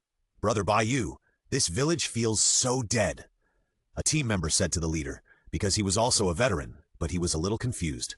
"It's really very strange, and there are two very strong auras around. Everyone be careful." Baiyu noticed these two powerful auras when he entered the village, but because there were two of them, he ruled out the possibility that they were the 12 ghost months. And because of the Lord's guess, he preconceived that these two ghosts were new and powerful ghosts. After all, there has never been a precedent for the gathering of ghosts in the ghost month. "It's you lackeys who attracted them first." A voice came from the roof of a wooden house, startling Baiyu, and immediately holding the hilt of the knife, hunched over and looked up vigilantly. "When did they get up there, or has he always been up there? Since you're here, let's all die." Kamahui stood on the roof, poking his head out, grinning. "Xiaolu? Is it the 12 demon moons? Whose aura is that?" Baiyu only saw the words Xiaolu in Kamahui's eyes. The other aura was only a few points weaker than his, and Baiyu didn't dare to think about it anymore. "Everyone evacuate in an orderly manner. I'll hold him back," Baiyu said to the people behind him, but there was no movement behind him. He glanced back strangely and found that the team members all lowered their heads and did not move, which was very spooky in the night. "Oops, it's that blood demon art." "Where are you looking at?" "Blood demon art tiger limb."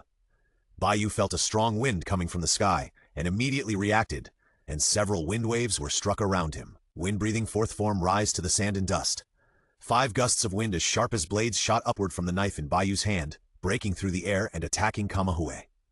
Blood demon art, snaketail. Seeing the wind blades coming, Kamahue whipped out a virtual snaketail from behind, easily blocking the 5 wind blades, and whipped Baiyu with a gust of wind. Wind-breathing, form 1, dust whirlwind, slashing. A horizontal wind tornado rushed backwards, cutting through the soil on the ground, splashing yellow dust, and dodged the snake whip. Bang! The snake tail hit the ground, splashing countless dust. Baiyu barely dodged the attack, retracted the knife, and looked at Kamahue, who had just come down from the roof. Wind-breathing, form 2, claw, kodo wind. 4 claw-shaped wind blades shot out from the drawn knife in an instant, showing their sharpness, as if they could cut through the awful. Blood demon art, Kamahue's limbs suddenly swelled up like a tiger, tearing apart the incoming wind blades and shattering the ground with his steps, rushing towards Baiyu at the speed of an afterimage. Wind-breathing, form 3, Seiren wind tree. The airflow focused on the blade with Baiyu as the center, and then 3 wind blades rushed out.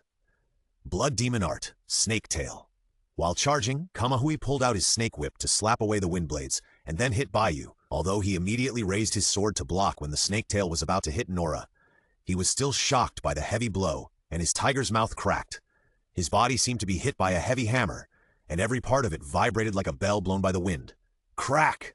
Just as he was still unable to move because of being hit by the snake tail, his abdomen was pierced by Kamahu's heavy punch, and blood stained his hand and dripped along his fingertips. Puff!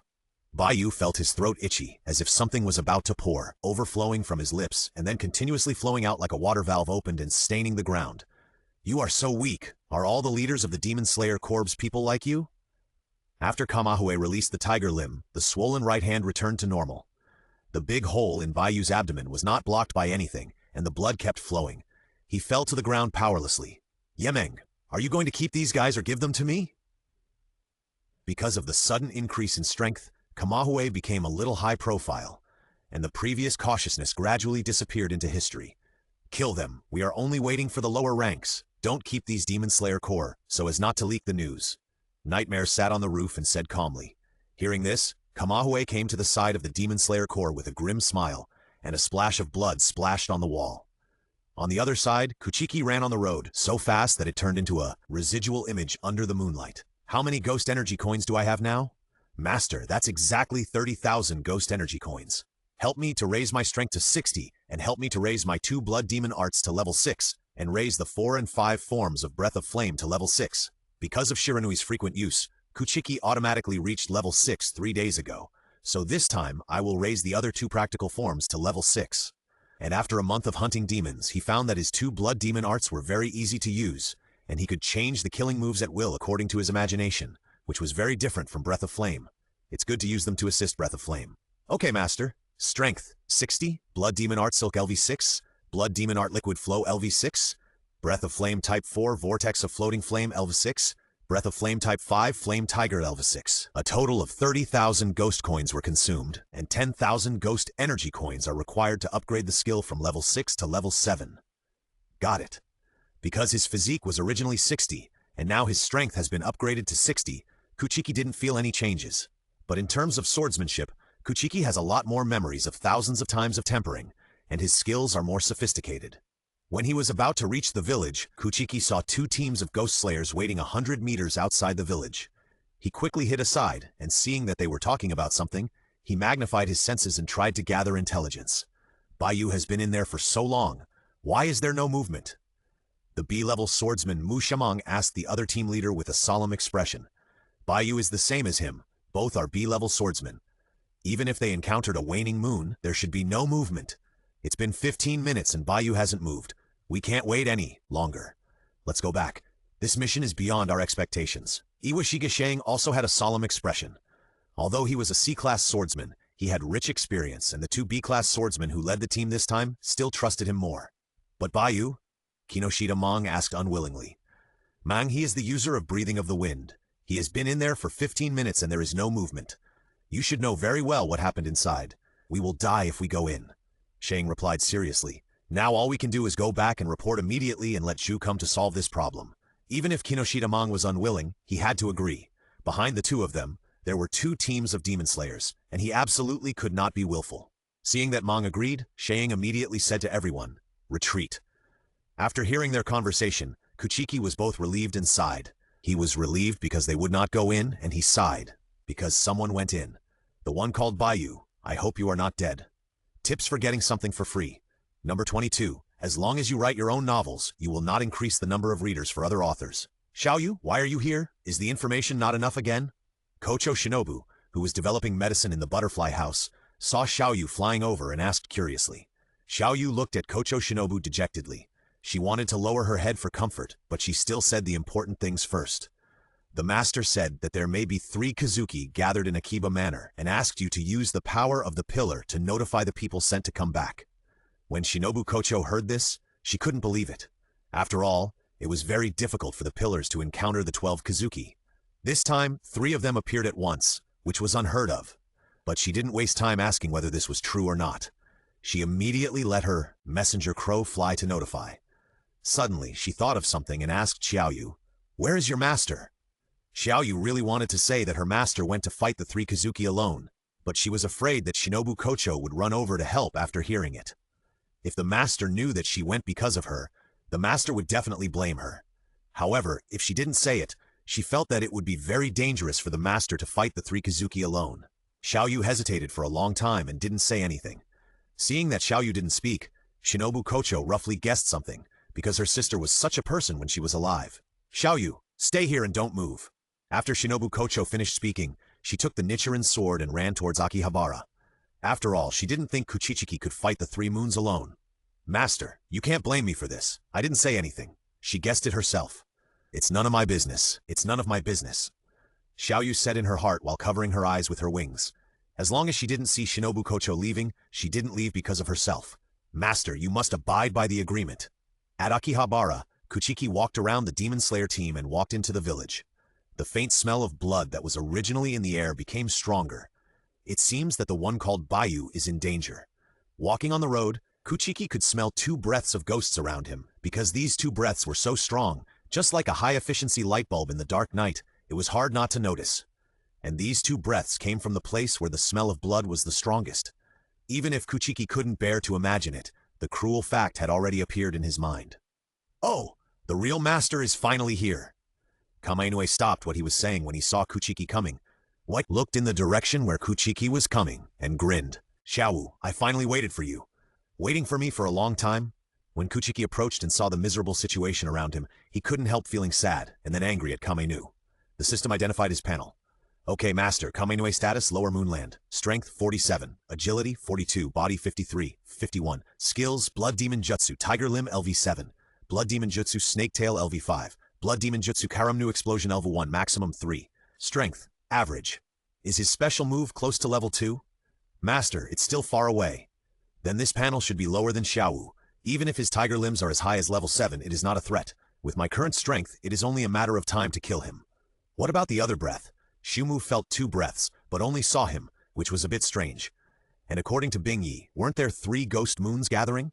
After Shumu amplified his senses, he soon found hiding on the roof. System, identification. Yes, Master, Lingyuzi status, C strength 37. Agility, 51. Body, 47. Chi, 52. Skills, Blood Demon Art, Poison, Sting, Elf 7. Blood Demon Art, Soundwave, Elf 6. Blood Demon Art, Phantom Step, Elf 6. Strength, as weak as a groundhog in front of the Master. And with the magnified senses, Kuchiki also felt another very obscure breath, which should be the lower one without a doubt. The Blood Demon Art that could make the villagers unconscious belonged to him. But this lower one is so weak, he seems to be the only Kazuki I have met so far who does not have a special move. Sure enough, the numbers of the lower strings are completely random. So far I have not seen a lower string stronger than Lei. While Kuchiki was observing them, Kamae was also secretly using his special move, preparing to kill him in one fell swoop. Hey Xiaowu, do you know? The adults gave us new blood, which made me stronger than ever before. Kamunai said this, hoping that Kuchiki would be influenced by his words. In his heart, he always believed that Kuchiki would hunt them down, and there must be someone's tacit consent. And now the existence of tacit consent must be because they are dissatisfied with Kuchiki's behavior, so they gave the 3 of them blood. Kamunai saw that Kuchiki had a knife on his waist and guessed that this guy used to be a member of the Demon Slayer Corps. If he told him this news, he would think that he was abandoned. In this way, his breathing would be disordered, and the effectiveness of the breathing method would be greatly reduced. But this sentence did not disrupt Kuchiki's breathing. He didn't care at all what Muzan would do. He was very surprised that this panel was actually strengthened. How weak would it be before it was strengthened? But this way, it can explain why the 3 of them made such a big fuss today. Simply put, the sudden strength made them swell. Lu, you don't think that the adults only gave you blood? Kuchiki felt the change in the airflow around him, thinking that it should be Kaminawe's ultimate move, and said sarcastically. Kaminawe's heart tightened after hearing what Kuchiki said. He had also imagined that Muzan did this, but he couldn't figure out what the point of doing so was, so he ruled it out. But now Kuchiki brought it up again. The nature is different. What do you mean by that? It's almost done. The compression will be completed soon.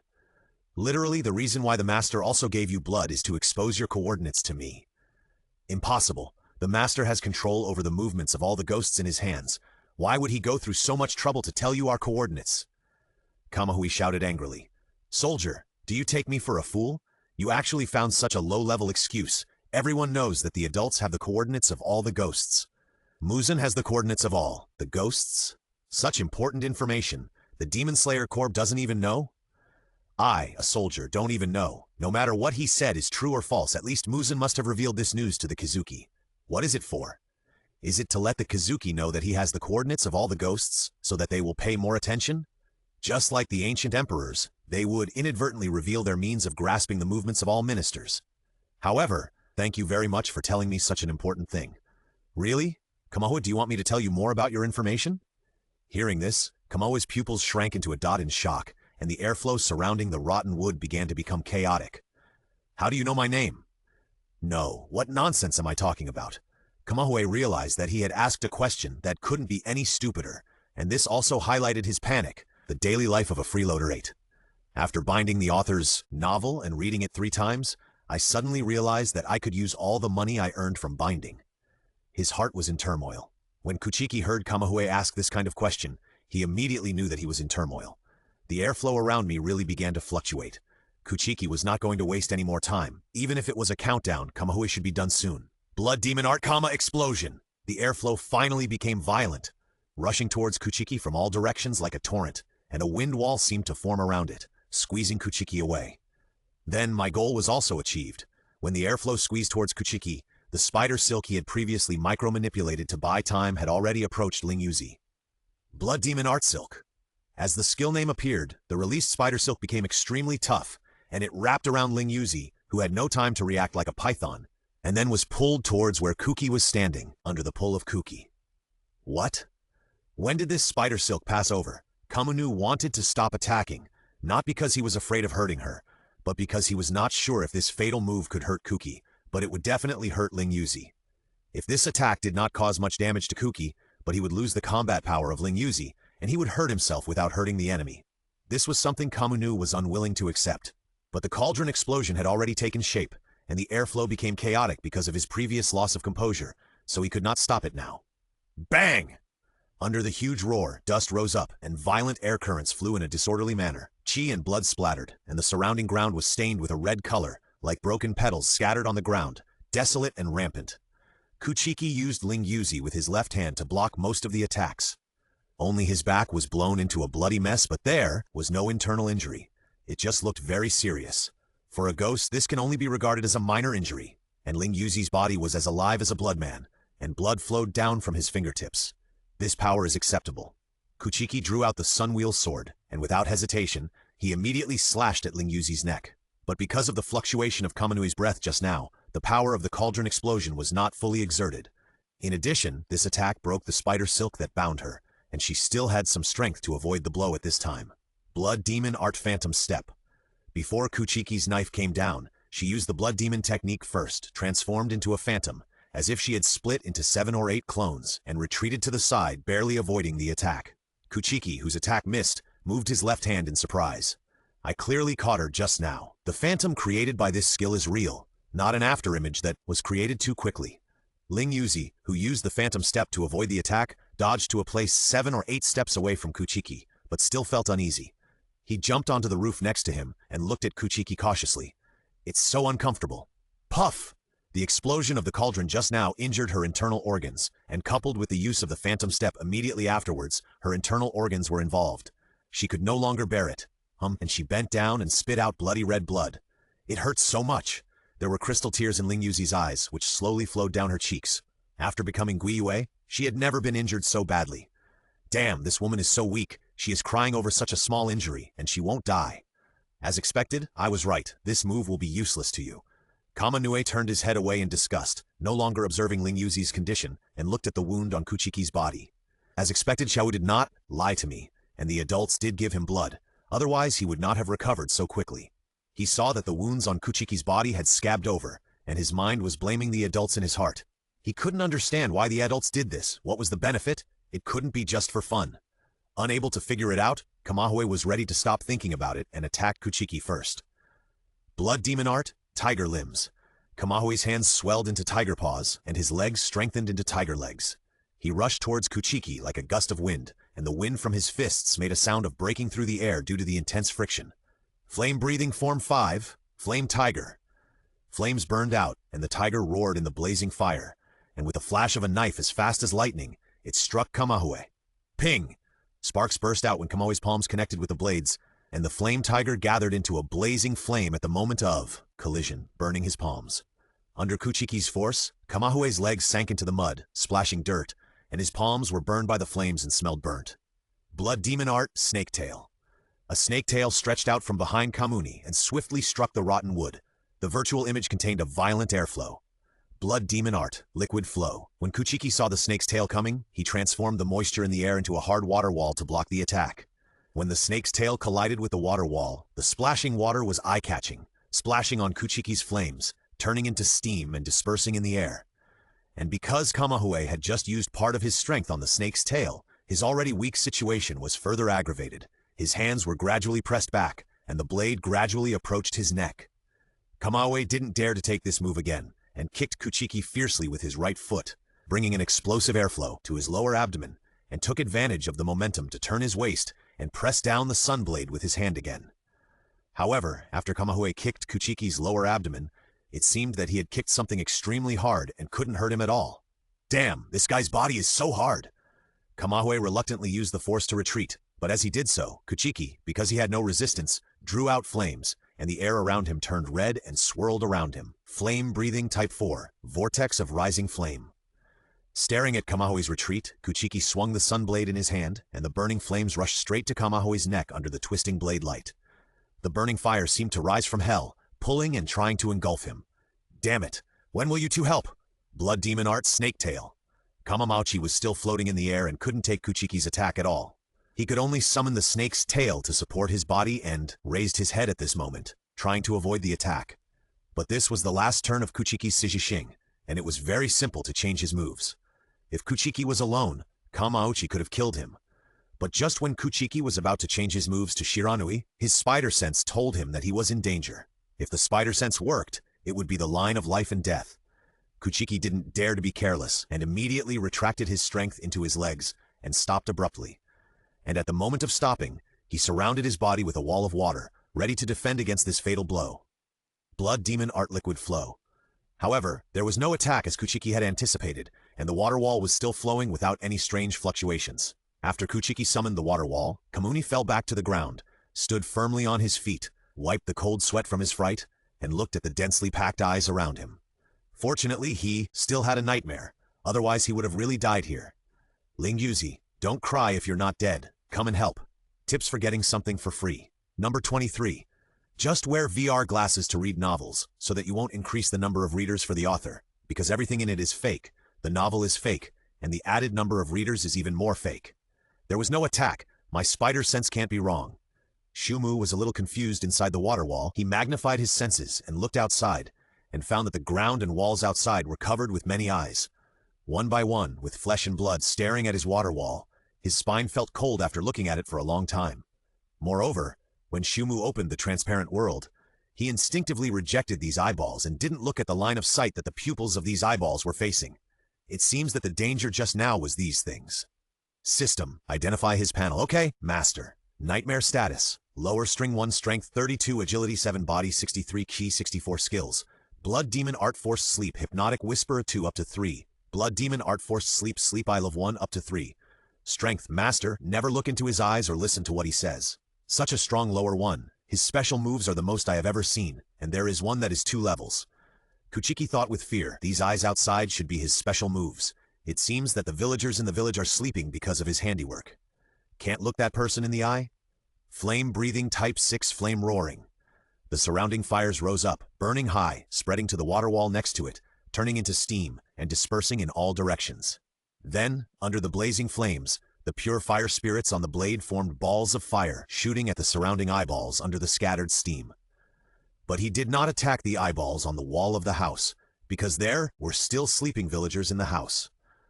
Under the high-temperature flames, the eyeballs on the ground were burned out one by one, emitting charred smoke. However, there was still no sign of the number of eyeballs decreasing. They just spread out a little, still staring at the rotten wood relentlessly. Therefore, Funue and the others did not doubt Funue's actions. After all, the eyes closest to him were not burned out, so it was normal that the ones on the wall were not burned.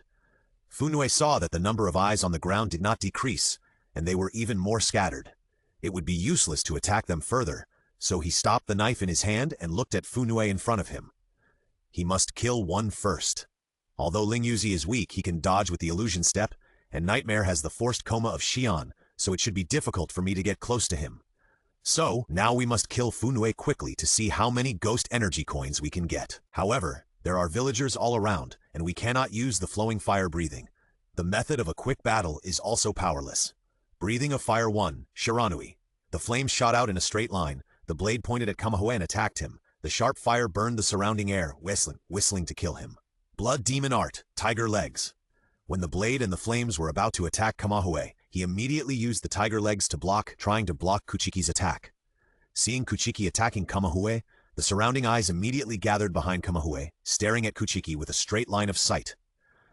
Kuchiki had long guessed that Kamahue would definitely use the tiger legs to block his attack, and Nightmare would also use the surrounding eyes to force him to look at them, so that he would be hit.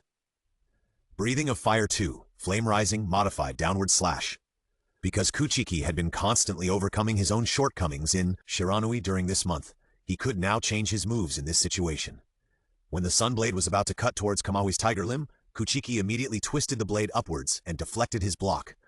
Under the illumination of the raging fire, Kamahue's body was illuminated red. The blade light, accompanied by the flames, slashed down at Kamahue from top to bottom. Swish! When the raging fire cut through Kamahue's body, it burned his wounds, as if drawing a thick black line on his body. It was a bit of a mistake. Xiaowu is also very strong. Moreover, my two teammates are so weak that I have no mood to listen to their painful groans. You should let Xiaowu get seriously injured. Nightmare angrily gathered all the eyeballs on the ground to Kuchiki's side, staring at him from all angles. He wanted to use the vortex of the flame to attack Kamahue, but he saw that there were eyes all around him, and his head was a little dizzy. Kamahue surrounded Kuchiki with Nightmare's eyeballs and immediately jumped behind him. This time, he took advantage of you being unconscious to seriously injure you. Thinking like this, Kama no Nue controlled the airflow around him and gradually approached Kuchiki, tightening it as it spun. Kuchiki wanted to turn around and not look at these eyes under the Nightmare skill, but there were eyes all around him. When he closed his eyes appeared from all directions in the darkness. Is this skill unstoppable? No, that's not right. When I strayed from his sight, my dizziness would get better.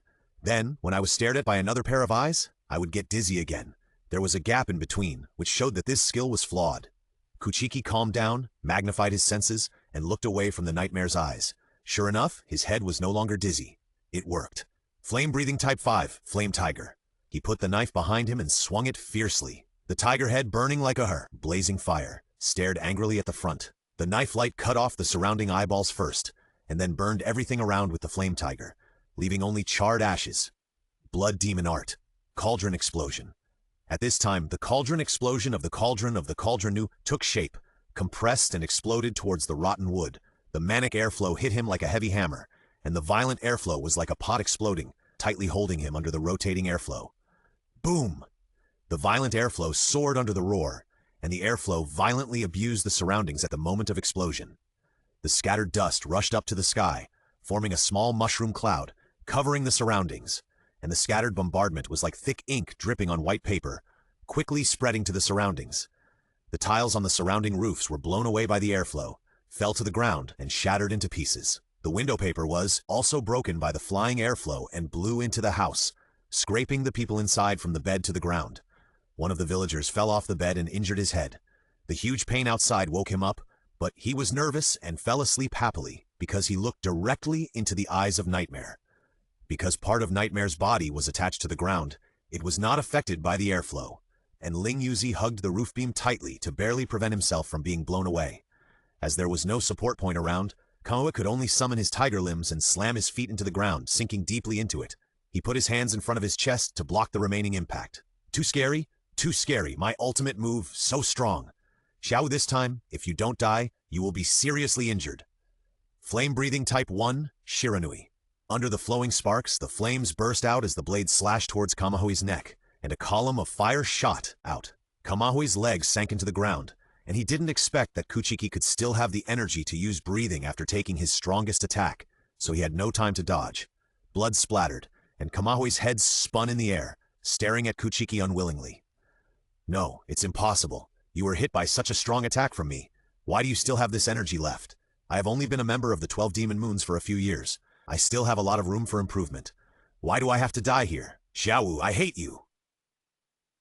Tips for getting something for free. Number 24. As long as I turn the pages fast enough, I can finish the novel while the readers are not paying attention, so that I will not increase the reading volume for the author. Congratulations, Master, for killing Xiaolu and obtaining 28,000 ghost energy coins. The blood on Kuchiki's body flowed along his fingertips, dripped onto the blade, then flowed along the blade to the tip of the blade, and finally dripped onto the ground. Just now, in the cauldron explosion, Kuchiki used fluid flow urgently to wrap the moisture in the air around his body, but he was still injured by the cauldron explosion. Moreover, the injury was quite serious. Kuchiki panted and looked at Ling Yuzi on the roof. Ling Yuzi was so scared that he shrank his body. He wanted to turn his head but was afraid that Kuchiki would attack him the next second, so he could only look at him with tears in his eyes. She couldn't believe that Xiaowu could still cut off the head of Kamanue so quickly, despite the combination of Kamanu and Nightmare. This kind of strength. How could this kind of strength be that of the lower crescent moon? This is clearly as strong as the pillars I met before. I don't want to stay here. Hey, you piece of trash, why didn't you use the poison needle just now? A piece of trash is a piece of trash, even if it becomes the 12 demon moons. It is still a piece of trash. Kamanui's head fell to the ground, and she angrily cursed at Ling Yuzi on the roof. Before, he just considered that if he scolded her, it would inevitably affect the cooperation between the three of them. But now, he is about to die, so what's the point of cooperation? Let's break it. He has long been annoyed with Ling Yuzi, who is always being clever and talking nonsense that everyone understands, and still thinks he is very smart. In this battle, if this guy hadn't been caught by Xiaowu's silk at the beginning, how could our situation be so passive? Crying because you get hurt? You won't die as a ghost. Why are you crying? If you had used some skills just now, I wouldn't die either. It's all because of you, a loser. You cry all day long. Why don't you just die? You've been a ghost for so many years, but you run away when you run into a pillar and cry when you get hurt. You became a ghost because you're a coward. The more Kaminotsuki thought about it, the angrier he got. He yelled more and more fiercely, and finally turned into black gas unwillingly and dissipated in the air. Not even a revolving lantern was seen. Woo, I don't want to be here, I want to escape, Ling Yuzi said fearfully, and was ready to escape, jump into the air, jump out of the village, and kill Xiaowu or something. How could it be possible? I don't want to die. No matter who dies, it won't be me. Blood Demon Art Silk. Kuchiki swung a spider silk and attacked Ling Yuzi without any sound. Because she was very scared at this time, she wanted to escape, so she didn't notice the silk. It easily cut her waist, and she fell to the ground. Ah! It hurts so much! I don't want to die! Ling Yuzi struggled to support her upper body with both hands and walked towards her lower body. At this time, under the moonlight, Ling Yuzi felt that the light was blocked by something, and the ground was dark. She raised her head in fear, her hands trembling, and said to Xiaowu in fear, I don't want to die, Xiaowu. I haven't hurt you until now. Can you let me go? In the next life, don't eat people. Seeing Ling Yuzi crying, Xiumu felt sympathy. Instead of using the breath of fire, he used liquid to flow on the blade to create waves, and then heated it with a weak breath of fire, imitating the mercy of the sky and slashing at her. No. Ling Yuzi's pupils shrank into a point, and she shouted desperately. The powerful sound waves injured Xiumu's eardrums, and blood flowed out of her ear holes. Under the waves, Ling Yuzi's head was cut off cleanly, and the gentle waves were like warm hands caressing her cheeks, like the hands of an elder, like the gentle warmth under care. There was no chill of death, no burning pain of fire. Even though her body temperature was dropping sharply, she only felt the warmth of being embraced by the sun. Not at all. Not painful at all, as if she had slept lazily in the sun before she died. So warm. This feeling was so comfortable. Looking at the pitying eyes of Kuchiki, Ling Yuzi really didn't think that he would need to eat people like her. This warm and reassuring breath was like a brother. I just wanted to be cared for. When I was still a human, when I was just a child, I was beaten and scolded by my alcoholic father every day. My mother was afraid of my father and didn't dare to help me. Only my brother would protect me and help me. At that time, I really felt that I was very lucky to have such a good brother to protect me. However, when I was 14 years old, my brother was beaten to death because of theft. When my father found out, he was not sad at all, and even didn't want to spend money to bury him. My mother also behaved very numbly, as if the dead child was not her child. I was the only one holding my brother, crying from the busy streets to the silent alleys at night. I wanted my brother to wake up and hug me, but his cold hands told me that this was impossible. At this time, Master Muzan appeared behind me. He felt very sorry for my misfortune and gave me a strong body with his precious blood, encouraging me to take revenge and live the life I wanted. I killed all the people who bullied me, but I didn't live the life I wanted. I just wanted to be cared for and enjoy the feeling of being loved by my brother. But it never happened. Ling Yuzi's head fell to the ground, with crystal tears in her eyes and a sad breath on her body. Although Kuchiki couldn't smell this breath like Tanjiro, he could also feel her sadness. He knelt down and gently touched her back with his hand, just like a brother. Such a warm hand? Is this the feeling of being cared for? Thank you. Ling Yuzi shed tears and said softly, her body glowing and gradually dissipated in the air. At this moment, Ling Yuzi felt as if someone gently lifted her up. Such a familiar feeling. She raised her head and saw the familiar gentle smile. It was her brother. Brother, I miss you so much. Woo woo woo. Ling Yuzi cried and hugged her brother, shedding tears of happiness. Now she is just like before she became a ghost, a lovely girl, a child who needs to be cared for. Watching Ling Yuzi's body disappearing in the moonlight with the light spots, Xiumu said gently, I'm sorry, in the next life, there will be no more ghosts who eat people, and you will not become a ghost. However, this is not the time to be sentimental. Master, a total of 24,000 ghost energy coins have been obtained. Strength increased to 64, agility increased to 66, and body and energy increased to 68. Okay, Master. Strength 64, agility 66, body 68, energy 68. The remaining ghost energy coins are 0. Xiumu felt that his body was itchy at this time, and the wounds on his body gradually healed and stopped bleeding. Next one, only you are left. Tips for getting something for free 25 in recent years. After my experience as a freeloader, I have learned to read the latest chapter as soon as the author posts so as not to increase the number of readers for the author. I miscalculated. My 2 teammates are so weak and useless. They died after just a few encounters. Nightmare did not expect that his 2 teammates were so weak. He could have saved Ling Yuzi just now, but he did not do so. After all, in his mind, it was useless to save him. It was useless to save a guy who only wanted to escape. It was just that he was the only one left now, which was not in his plan. Nightmare always thought that Kuchiki's strength was only a little stronger than the lower 5, not much stronger. Otherwise, he would have gone to seize the position of the upper string long ago, and there was no point in competing with them. Therefore, he wanted to lure Kuchiki to appear after receiving the blood of the adults to break through the limit of the demon, and with the help of the other 2 demon moons. Unexpectedly, he was inviting wolves into the house. The strength of the lower ranks seemed to be just for the purpose of killing all of them. Sir, do you also like to hear other people's moans? Unexpectedly, my interest is the same as yours. What an honor! Nightmare thought excitedly, controlling his eyes to focus on Rottenwood. Let's see who of us can satisfy your lord. Feeling the approach of Nightmare's eyes, Rottenwood closed his eyes, magnified his senses, and felt everything around him. At this moment, the world seemed transparent. The blood flow and muscle movement of the surrounding eyeballs could be seen, and even the movement of the next moment could be predicted. Time moved slowly, as if it was slowed down. This was the first time that Rottenwood fully integrated into the transparent world. The previous trash did not have the opportunity to let him fully open the transparent world. Walking on the road, there was no sound. Before everything around him could react, he had already passed by. In an instant, it seemed that only within a second, Rottenwood came in front of Nightmare. Every part of his body was transparent, like glass, and everything inside could be seen directly, including the movement of muscles, the operation of internal organs, and the flow of blood. Everything was in full view. At this moment, Shumu seemed to be integrated into nature, and he did not feel any fatigue. The muscles in his body could be perfectly controlled, exerting the ultimate power. Shua! 1 knife. Just 1 knife. Shumu easily cut off Nightmare's head. As the head spun, time returned to normal. Nightmare did not even know when Shumu approached, and his head was cut off by 1 knife. After releasing the transparent world, Shumu suddenly fell into an unprecedented fatigue, and his body was unable to move as if he had been anesthetized. Sweat continued to flow from his forehead, and his nostrils, mouth, and even everything in his body were panting frantically.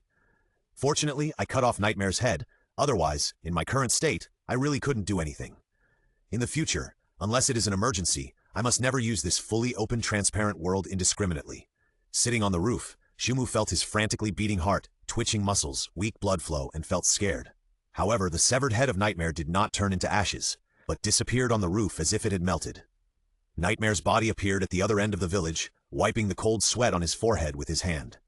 Fortunately, he broke through the limit of ghosts and integrated part of his neck here, so he would not be killed by a knife.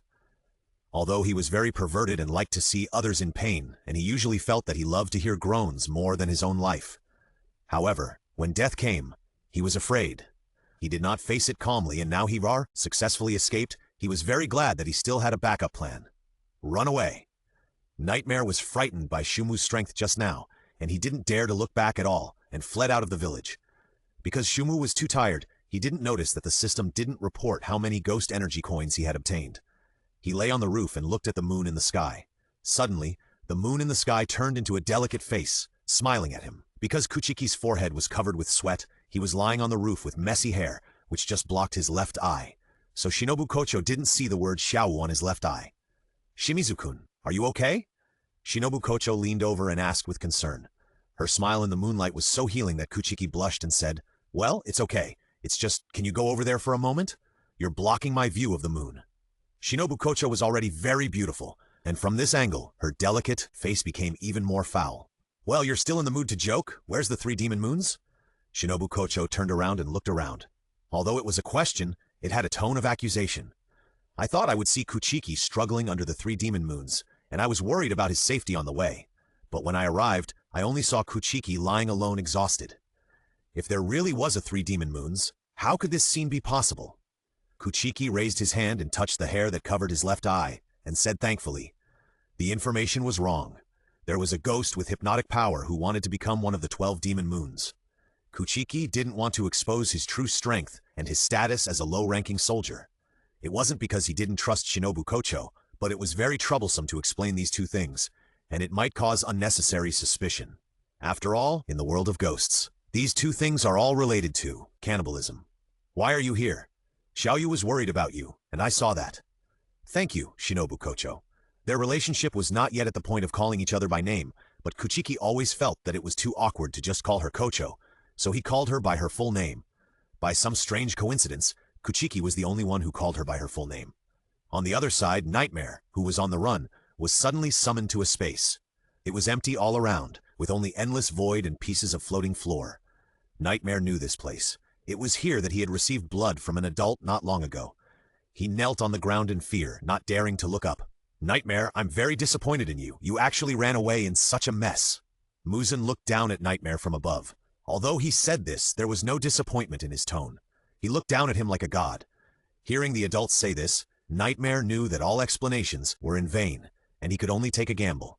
Yes, sir, but I am honored to have heard the groans of the two ghost moons before they died, and now I can die in your hands. I have never been so happy in my life. As Nightmare said this, he closed his eyes, spread his hands calmly, and begged to die.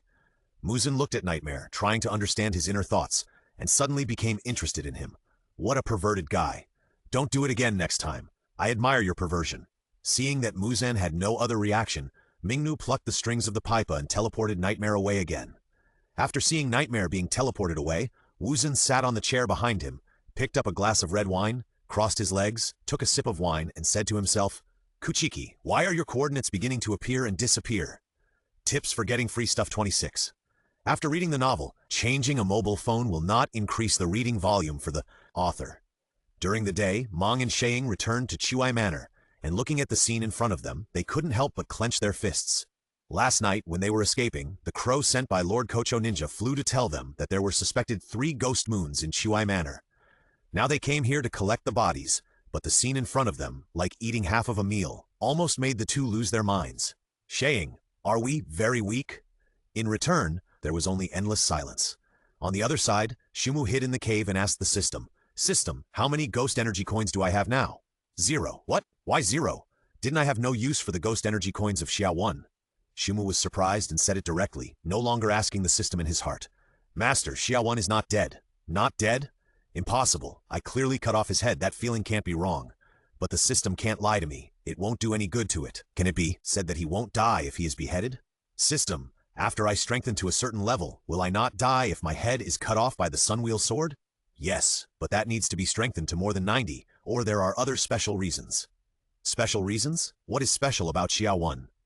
Master doesn't know, and I don't know even more, but if the Master can integrate the transparent world, he will not die if he is beheaded by the Sunwheel Sword. Shumu originally thought that the transparent world he used was powerful enough, but he didn't expect it to have even more powerful places. It is simply a fighter among plugins. It seems that the transparent world needs to be practiced again, and strive to understand it thoroughly. Then, system, next time if I think I have killed the other person, but the other person is not dead, you must remind me, understand? It was a pity that Shumu did not kill Xiao 1. He let him go. He didn't know how many more people would die in his hands. Next time, he must not let him go again. Master, how can I judge such a complicated situation? You can tell me that I beheaded the other person with the Sunwheel Sword, but the other person is not dead. Got it. Is it my illusion that the system seems to have a temper? It must be my illusion. How can such a cold thing as the system have emotions? At night, Shumu came out as soon as it got dark and ran to the place where he and Xiaoyu had agreed to meet. When he was about to arrive, he felt the familiar smell. Master!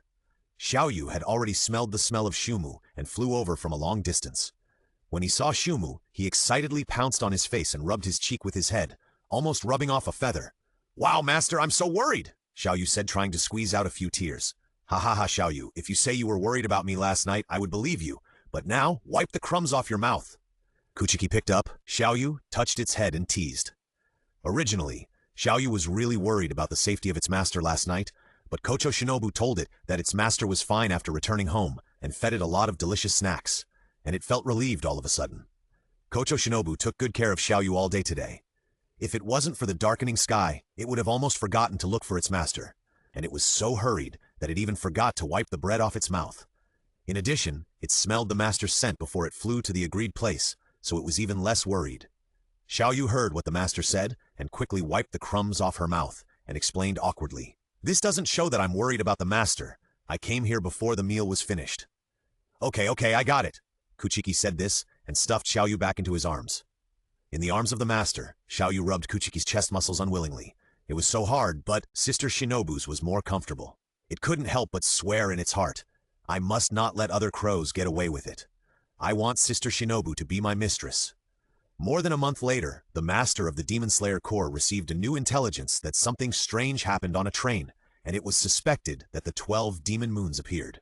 This time, in order to prevent the Nada Spider Mountain incident from repeating itself in history, the master made a prompt decision and sent the current flame pillar to investigate. This time, the children must not be allowed to die again. Tanjiro and the other two also completed the training successfully. They all learned full breathing and Changjong and recovered from their injuries. They were also sent by the master to help. After all, the flame pillar is very powerful. Since he became the top pillar, every mission has 0 casualties, creating the myth of the Demon Slayer Corps. With him, the mission has been completed halfway before it even started. The master is very confident in him and hopes that Tanjiro can become stronger under the leadership of the flame pillar. Arriving at the mission location, the train roared, emitted hot smoke, slowed down, and stopped at the station entrance. When Inosuke saw this scene, he was surprised and exhaled hot air from his pig nostrils and shouted in disbelief, "What the hell is this creature?" He ran over excitedly, gesticulating with his hands and feet, because he was shirtless and wearing a pig head cover, and most importantly, he had a knife tied around his waist. Regardless of whether it was a real knife or not, people around him would stay away from it. This kind of psychopath should not be provoked if it is possible. Although Inosuke felt the strange eyes of the people around him, he did not care, because he also looked down on the people around him. They were all weak chickens. It's that right? The master of this land, the ruler of this area. Suddenly, Inosuke suddenly realized, shouted to Zenitsu and Tanjiro, and ran a few steps to observe the train. Finally he nodded and said, "This length, this aura, can't be wrong. Although it is still sleeping, we must not be careless." Seeing that this lunatic actually has a companion, or 2 harmless-looking children, the people around him stepped aside, and some people even sighed, "Such poor children." Hey, we are not lunatics." Zenitsu was very concerned about these eyes and explained to everyone, "At least the 2 of us are not." However, no one around listened to him. Zenitsu, who was extremely ashamed, wanted to cry but had no tears, and shouted to Inosuke, "You idiot, this is a train, don't you know? This is a train! Shut up, don't talk!" Inosuke covered his mouth with his hand, sweat on his head. This was the nervous and excited performance of Inosuke when facing a strong enemy. "I'll lead the charge," Inosuke said as he prepared to draw his sword and cut at the train. "Are you crazy? You idiot!" Zenitsu went up and hugged Inosuke to prevent him from drawing his sword. "Wait a minute, Inosuke." At this time, Tanjiro said to Inosuke, bringing light to Zenitsu, "This may be the guardian god of this land, and it's not a good idea to attack right away." Looking at Tanjiro's serious look, Zenitsu realized that these 2 guys were both country bumpkins. "How can you believe that this is a train? This is a train, don't you know? It's a means of transportation. It can carry people, country bumpkins." Seeing that the 2 still didn't understand, Zenitsu didn't want to explain anymore. "Hey, I'm the only one who has the most insight among the 3. If Nezuko knew that her brother was actually a country bumpkin, would she be extremely disappointed with him and finally throw herself into my arms?" Tips for getting something for free. Noba 27. Just post your opinions on the novel online. The more ridiculous, the better. Then fans will come and explain the content of the novel, and you won't have to read the novel. This won't increase the number of readers for the author. Train? Is that the one the messenger crow was talking about? Seeing that Inosuke was finally enlightened, Zenitsu nodded with emotion. "It wasn't easy. Yeah, I see." Inosuke put down the knife in his hand and took a few steps back. Just when Zenitsu was wondering what this guy was going to do, he raised his head and excitedly blew out 2 puffs of white smoke, shouting, "Pigs rush forward." He crashed into the iron sheet of the train. "Are you crazy?" At this time, the commotion here was reported by passers-by. 2 security guards ran over with batons and shouted to the 3 of them, "What are you doing?" A sharp-eyed man saw from a distance that the 3 of them were wearing knives and said to another person, "They have knives on them, call the police." "Are you kidding me?" Zenitsu quickly ran forward with Inosuke and Tanjiro, and quickly got rid of the 2 security guards, and took the 2 of them to hide in a corner. "Inosuke, it's all your fault. You made us encounter such bad luck. Apologize."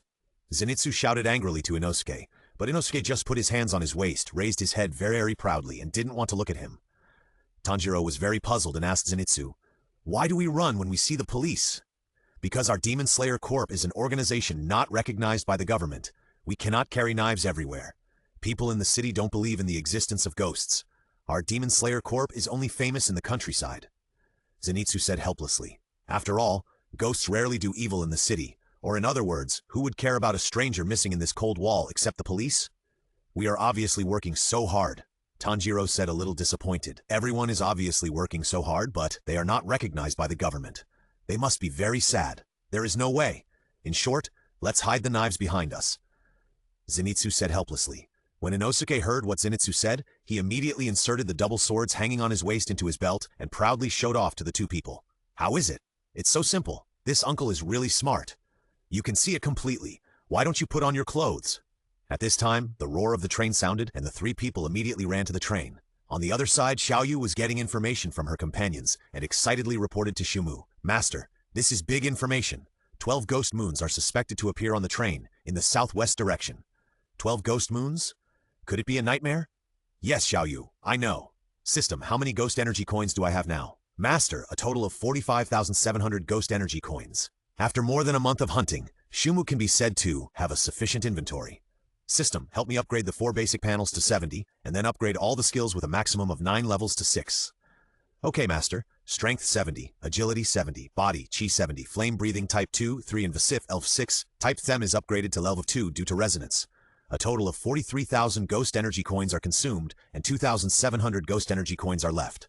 So much, can I regret it? No, Kuchiki didn't expect to get a refund. He was secretly happy that he could upgrade the 7 type extra. Well, next one, here I come. Meanwhile on the train, Tanjiro and the other two had just jumped on from the rear of the train and were walking on the aisle of the carriage. Inosuke saw the scenery outside the window constantly changing, and he excitedly leaned on the window and shouted, "Ha ha ha, Skoai, so fast! Stop it, Inosuke! Come here quickly, idiot!" Zenitsu hugged Inosuke's waist and pulled him in, while Tanjiro apologized to the passengers around him who were disturbed by Inosuke. "I'm sorry." Seeing that Tanjiro was so polite, the people around him stopped saying anything, waved their hands to show that they didn't care, yawned and felt like sleeping. He must have been too tired recently. In the carriage, Zenitsu walked in front, holding Inosuke, and asked Tanjiro, "That Mr. Rengoku seems to be a pillar. Do you know what he looks like?" Tanjiro was helping the old lady put away her gifts at the back, so he didn't answer him in time. Zenitsu sighed. Tanjiro was just too kind. He was a man with an exaggerated hairstyle. I still remember his aura. If I see him, I will definitely recognize him. Tanjiro rushed to Zenitsu and was about to help him open the door of the carriage. At this time, a loud voice of praise came. Delicious. The windows were shaken, and this voice also shook Inosuke to stand up suddenly. Such a strong aura. When the door was opened, the voice became louder, and everyone in the carriage looked at him in surprise. Tanjiro and the other two awkwardly walked up to this man. He had long yellow and red hair, a comb-like hairstyle, sword-like sharp eyebrows, and bright eyes. He was wearing a cape with flame patterns. He was chewing rice and praising it. Delicious! Zenitsu looked at the 10 empty beef pot bentos in front of him, carefully approached Tanjiro, and asked softly, "This guy should be the flame pillar, right?" Tanjiro saw that Mr. Rengoku was disturbing the people around him, and awkwardly walked up to him and said to him, Mr. Rengoku, delicious?" Kuro finally turned around and praised the beef pot bento to Tanjiro. "I already know about this. Can I? Delicious?" In the end, until Kyojiro finished eating, Tanjiro did not say a word. Kyojiro packed up the lunchbox and handed it to the female steward next to him. He sat back in his seat and asked Tanjiro, "You are the person who attended the meeting that day, right?" "Yes, my name is Tanjiro Kamado. They are all members of the Demon Slayer Corps. This is my wife Zenitsu, and the one next to him is Inosuke Hashibira." Zenitsu heard Tanjiro introducing him and bowed slightly to Kyojiro. Inosuke stood aside and did not respond, because the guy opposite him gave him the feeling that he was a full tiger and was not interested in their 3 little animals. "Well then what's in your boxes?" "Yes, it's my sister Nezuko." No matter when, as long as Tanjiro mentioned Nezuko, his face would be filled with a happy smile, and his tone would be so gentle that it was against the rules. Even now, he was very worried about why Mr. Rengoku mentioned his sister. "Since it is something that the Lord approves, I won't ask anything more." Kyojiro saw his worry hidden under his gentleness and said to Tanjiro, because he often showed this kind of smile, so he felt the same way. "Ha! Thank you, Mr. Rengoku." Tanjiro sincerely thanked Kyojiro, and the worry immediately disappeared like thin ice in the sun. "Come, sit next to me." Kyojiro patted the seat next to him and invited Tanjiro. "Yes." Mr. Rengoku is really a very gentle person. Like the senior who also used the flame, he exudes a reassuring smell. Tips for free 28. Just read the novel in split screen so that the author will not increase the reading volume. Sitting in the seat, Inosuke excitedly slapped the window and shouted, "The train master's stomach is so powerful. Ha ha! The glass is going to be broken by you." Zenitsu was afraid that this guy would break the window and attract security, and it would be over. "Why did you come to this train?" Seeing that everyone had settled down, Kyojiro expressed his doubts. Tanjiro didn't expect that the three of them came here without Mr. Rengoku's consent, and said apologetically, "We received a notification from the messenger Crow that the casualties on the infinite train continued to increase, and we were ordered to go and meet up with you, Mr. Rengoku, as soon as possible." "So that's how it is, I understand. By the way, there is one more thing I want to ask you, Mr. Rengoku." "What is it?" "It's about my father. He has always been in poor health. He is weak and sickly." Kyojiro thought of his brother, and his tone softened. "Well, although he is weak, he can dance the Kagura dance all night long on the snow that freezes his lungs."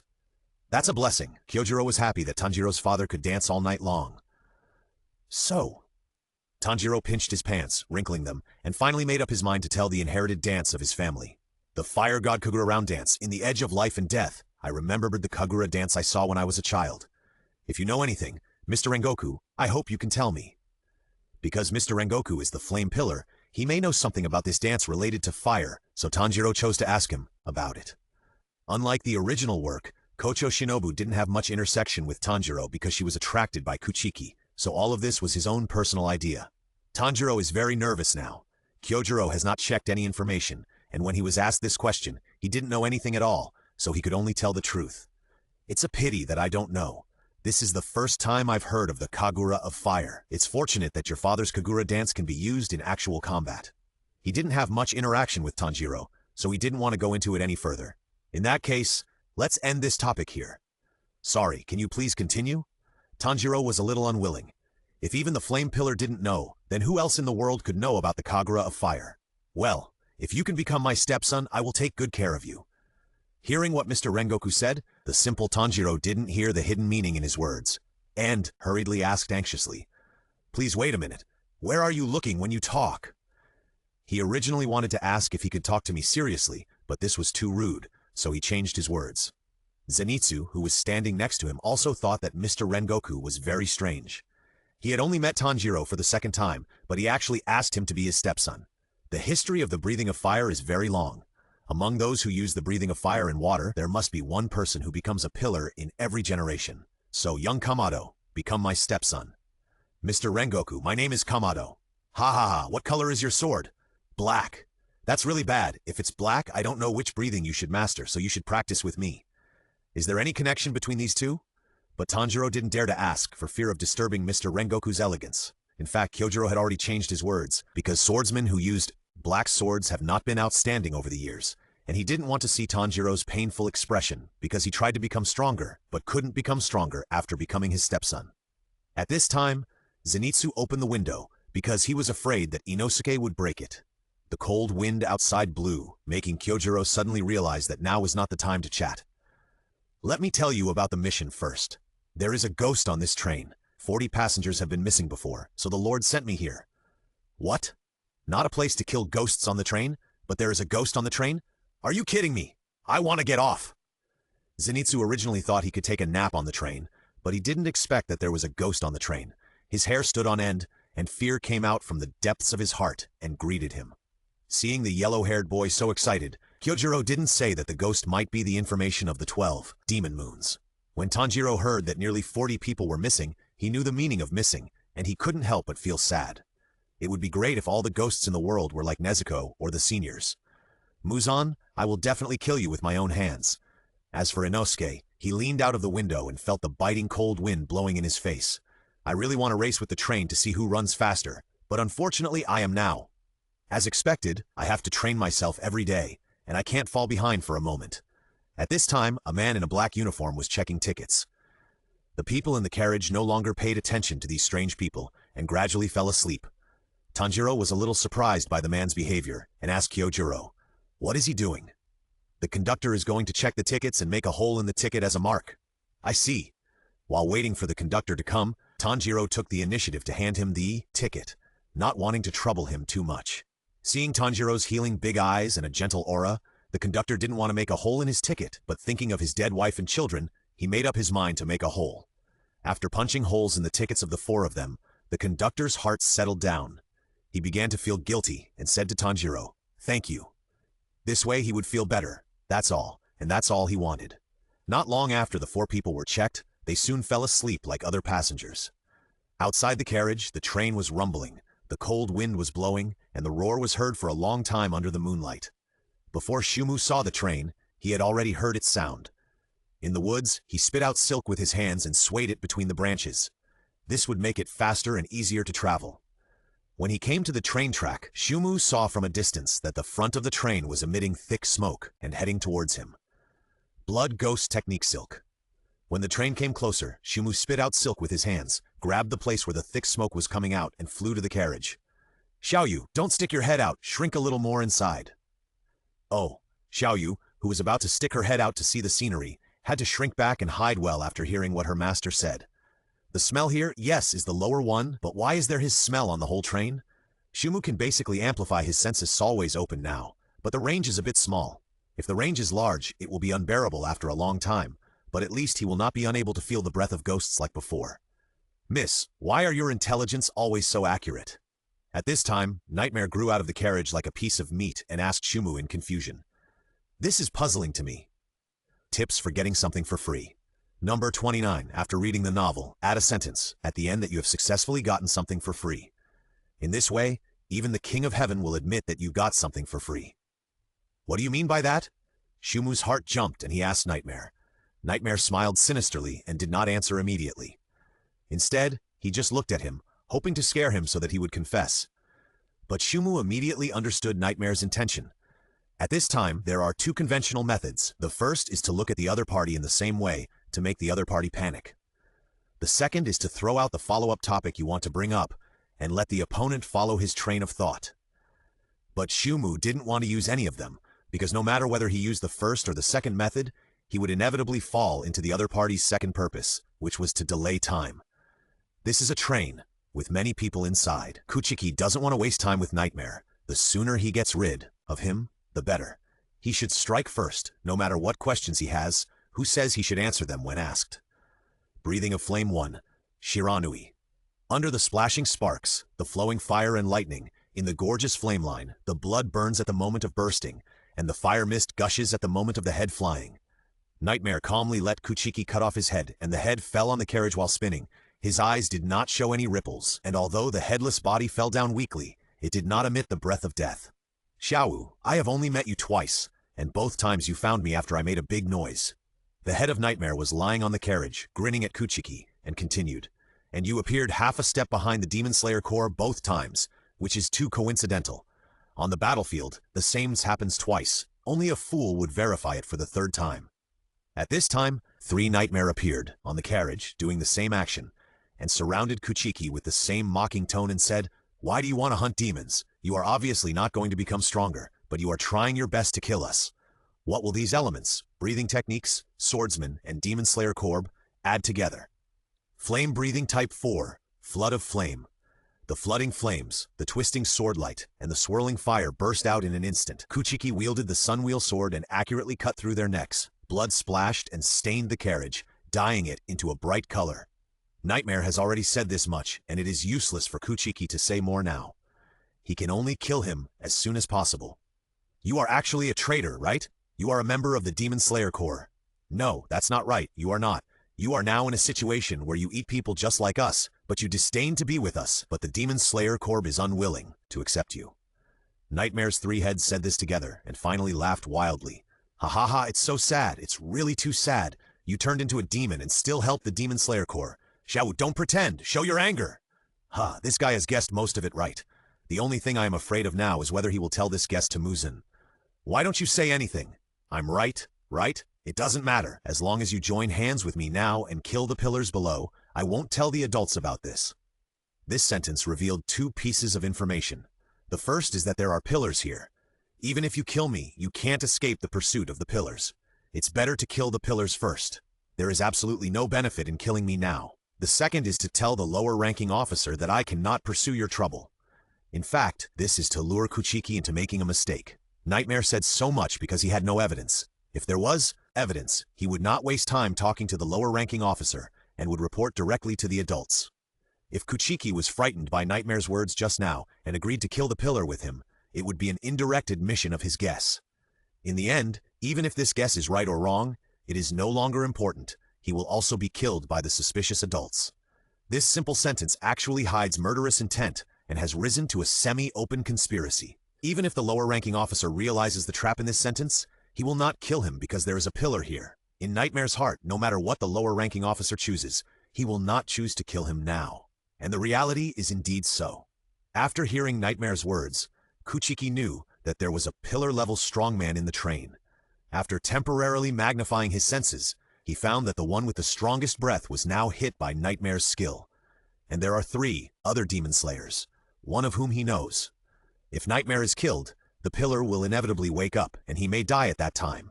But this was not what he feared the most. With his current strength, even if he wanted to escape, Kyojuro could not kill him. What Kuchiki feared was Muzan. If he killed Nightmare now instead of going with him to kill the pillar, it would be telling him that he was right. He was hesitating whether to kill Nightmare now. He was not the same person he was at the Nada Spider Mountain. It was not worth dying for a lower rank. As for the second meaning, although he did not hear the meaning, he also vaguely felt that there was something wrong with it. He just didn't answer it. So what was in front of Kuchiki now was whether to kill Nightmare now. Time seemed to stand still at this moment. Nightmare did not urge him. The more he urged, the more anxious he seemed. He just had to wait. The tactic of delaying time, even if Kuchiki did not want to fall into the trap, he could only passively fall into this mud. In the carriage, Nightmare's clone hurriedly asked several children to destroy the spiritual core of everyone. If successful, they would become vulnerable and then eat them all in one breath. Because his power was not great, and if a person who had fallen into a coma felt pain, he would wake up immediately, and he was not sure that he could kill the pillar with one blow.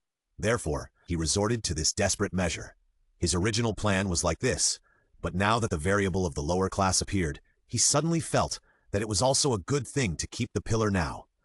He asked his clone to tell the girl in charge of Kyojuro not to destroy him, even if she found the spiritual core. Everything seemed to be developing in the direction that Nightmare expected, but things did not develop as he wished, and Kuchiki responded quickly. Next one. Nightmare's clone in the carriage heard Kuchiki calling him like this, and it was a bad omen, as if something was going to happen. I am actually hesitating here about whether I will die or not. It seems that I have really been disturbed by you just now. Why did this guy smile? And why was this smile so sad? Your remarks from the beginning made me worry whether you would tell the adults about your guess, so I also fell into the quagmire of thinking about myself from the beginning. What are you talking about? Nightmare was a little panicked. Xiaowu's gentle and sad smile made him feel like he was in an ice cellar. Actually, it's easy to solve. I want to save people, and saving people means killing you. As for whether I will die, that's something I will think about after saving people. In fact, it doesn't matter whether he saves people or not at this time, because even a fool can see what he is going to do next. Tears flowed from the eyes of Shumu. He was afraid of death. He was afraid that his death was not worth it. However, he just used the transparent world to see what the children of the Nightmare Scent did. He didn't know what they were doing, but it was definitely not a good thing. He couldn't let Shumu watch Nightmare hurt others, so he made this decision, and what happened next would be solved after it happened. You actually set it out on your own initiative? Nightmare had been suffering from the lack of evidence, but now the evidence came on its own initiative, but he couldn't be happy at all. What he wanted was not now. Save people. Yes, save people. Nightmare seemed to have grabbed a life-saving straw and said to Shumu, I am holding the lives of more than 200 people on the entire train in my hands. If you kill me, they will also die. Really? Then give it a try. Shumu has already found the core of Nightmare with the transparent world, so he can just kill you first. Even if I can control the entire train, I will definitely kill you. No, I will not let you hurt other people again, even if I will die tonight. The daily life of a freeloader Jugan, reading novels while taking online classes, but the system of the online class also determined that I had not read it. Breathing of Flame 1, Shiranui. Under the advancing flames, Kuchiki rushed to the front of the train. One of Nightmare's severed heads had flesh growing out of its neck, connecting to the train. He said to Kuchiki unwillingly, Are you crazy? If you kill me, you will also be killed by the pillar. If I kill you, I will run away immediately. As long as you don't kill me, I won't tell the adults what happened today. Do you think I will believe it? Asshole, asshole, asshole! This was not what Nightmare wanted. He began to be afraid. He would rather Kuchiki not admit it now. In that case, if I tell the adults, you will die too. Kuchiki had already prepared to die, and even if he died, he would not let him hurt anyone. Then, everyone on the train will be buried with me. Seeing that he was so stubborn, Nightmare used his power on the flesh in the carriage, and gradually grew countless tentacles, stretching towards the passengers. Kuchiki stopped and looked at the carriage with the demon slayers. Because Nightmare was afraid of Kyojuro, that carriage had been completely infiltrated long ago. Therefore, the tentacles grew out first. After kicking the carriage, Kuchiki ran to the carriage where the tentacles grew out first. Haha, stupid, so stupid. Nightmare didn't expect Kuchiki to give up killing him and go to save people first. The effect was better than he expected. Go ahead, soon my flesh will grow tentacles in all the carriages. How can you save them then? I seem to hear the desperate cry again, haha. In the carriage where Kyojuro was, Nezuko had woken up and had just hit her brother's head with her little head and ended up knocking her own head bleeding. While she was crying with her big, watery eyes, she continued to hit him hard with her cute little head. In an instant, the entire carriage was reflected in her pink blood demon art.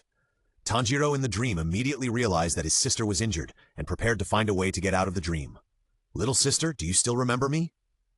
This scene was seen by Kuchiki, who came over.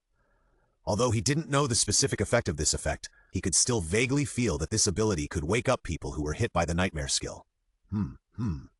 Nezuko raised her eyebrows, blinked her big watery eyes, and nodded. Can your ability wake up your brother? If you can, try to wake him up. Kuchiki first cut the ropes that tied the children to Tanjiro and the others, and then cut off the tentacles around them while talking to Nezuko. After hearing what Kuchiki said, Nezuko nodded. Because of hypnosis, she had already replaced Kuchiki with her brother. Kuchiki finally breathed a sigh of relief. If Tanjiro woke up, he would not kill me, and the burden would be lightened a little. Blood Demon Art Silk. Because it was inconvenient to use the breath of fire in this small space, and ordinary sword swinging was not efficient, he could only use the silk beads to cut off the surrounding tentacles and weave a spider web to surround the passengers, temporarily blocking the tentacles from attacking them. Although they would not be broken through for a while, it was not a long-term solution. In Tanjiro's dream, Tanjiro has realized that this is a dream and is trying to get out. There is a faint smell of ghosts around, but I just can't tell where the ghosts are. Now Nezuko is bleeding and injured. If other people are sleeping like me, then the situation will be very critical. What should I do? What should I do? What should I do? Tanjiro clenched his fists and a sense of powerlessness pressed on him. But at this moment, his father's voice came with a hint of sadness and determination under the gentleness. Tanjiro, raise the knife at your waist. The things to be cut are already here. The things to be cut are already here? In order to wake up, what exactly should I cut? I think I seem to know. There are splashes of blood on the snow. Tanjiro woke up, sat up suddenly, panted and touched his neck, and was scared for a while. But fortunately, he made the right bet. Seeing that her brother finally woke up, Nezuko let out a long sigh and let go of her two soft little hands from him. Nezuko, are you okay? At this time, Tanjiro felt her breath, turned his head suddenly and pointed his broad forehead at her, and asked worriedly and anxiously. Nezuko shrank her head softly, covered her little head with her hands, and pursed her lips into the bamboo tube in front of her. Her pink eyes were a little scared. Finally, she nodded slightly. Nezuko, did you help my brother wake up? Tanjiro smiled knowingly, picked up Nezuko, and put her down gently. Zenitsu, Inosuke, Mr. Rengoku, and several children beside him all fainted on the ground. They were surrounded by spider webs, and there were a bunch of disgusting tentacles outside that were about to break through. This breath is from the senior. Where is it? Where is the senior?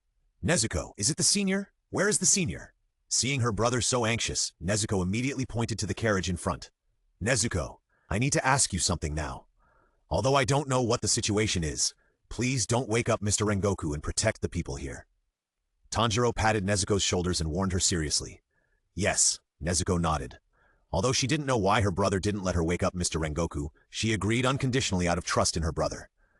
Tanjiro breathed a sigh of relief when he saw Nezuko agreed and ran forward. The same was true for the carriage in front. The passengers were protected by the spider web and would not break through it for a while. The situation in the carriage was so urgent, but I was still sleeping. I was so weak. If it weren't for the senior, the passengers would definitely be injured. Ah, kid, you finally woke up. Time is very tight. Answer me first. Can your friends trust me? Tanjiro walked through 3 carriages and finally found the senior. When Kuchiki saw that Tanjiro finally woke up, he asked him while spitting spider silk, "My 2 companions can be trusted." Oh, is that so? Well, to make a long story short, because there are so many passengers nearby, I can't use the breath of fire, which will hurt them. but the spider web can't hold on for too long. This whole train has been assimilated by the lower one. There are 8 carriages in total. You need to be responsible for the 3 carriages that I control with the spider web. Answer me, can you do it? Sorry, I'm too weak. Otherwise, you wouldn't have to take this risk to protect the passengers in the 3 carriages here. Okay. Tanjiro nodded firmly. Kuchiki smiled with relief and said gently, "Thank you, let's work hard together. Sorry, this should be the last time I am willful, and there will be no chance in the future. The task of killing Muzan is really entrusted to you, the younger generation, irresponsibly. Why, the smile of the senior is so sad. Am I really too weak? Tips for free 30? Just find the author's address and then use a telescope to observe his typing scene. Reading his novel in this way will not increase his reading volume. Ha ha ha, I'm awake! Come with me, little ones. Pig rushes forward. Here comes Master Inosuke. Under Nezuko's blood demon art, Inosuke finally woke up from his dream. Sure enough, everything just now was fake. But what is going on? Inosuke looked at the squirming strips of meat around him and felt sick. It was the breath of a ghost. Inosuke sniffed and suddenly realized, ha! It was exactly the same as I expected. This master is really smart and wise. This train is really a ghost. Beast-breathing fang of the 5 crazy tearing. The chaotic blade light, the twisted sharp shadow, cut off the tentacles that broke through the spider web in an instant. Blood splashed, and the squirming meat exploded at the moment it was cut off.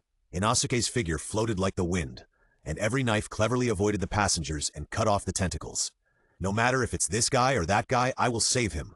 You all should bow down and worship me, my uncle. After twisting, Inosuke's double blades kept striking out, cutting off the tentacles one by one. Under the flash of the blade, no passenger was injured.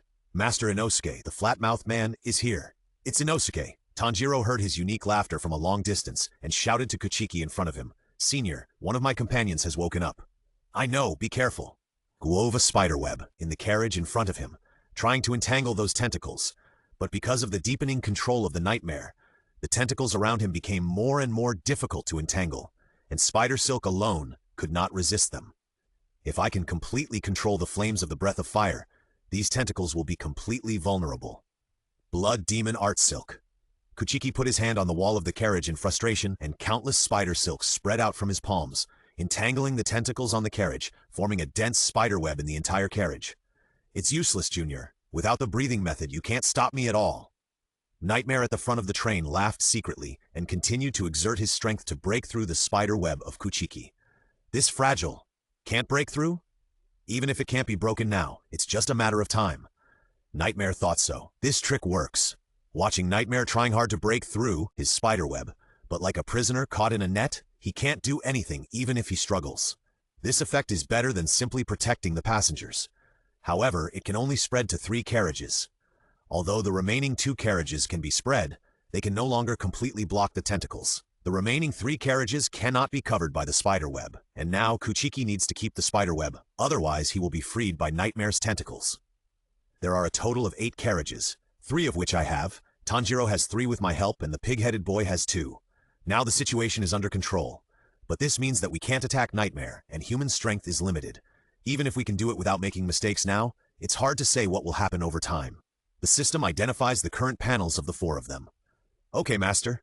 Tanjiro Kamado strength 43, agility 45 body, 28 breathing 47 skills, water breathing type 5, 7, 8, 9, 3 water breathing type 1, 2, 3, 4, 6, 4 others are the same as before.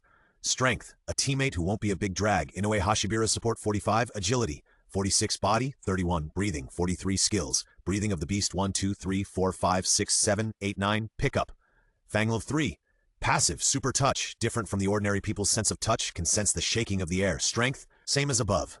Zenitsu Agatsuma strength 41, agility 42 body, 25 breathing, 47, cannot be used. Skills, thunder breathing 1, type, thunderbolt, flash L5 passive, super hearing, different from the ordinary people's hearing, can read people's emotions through sound.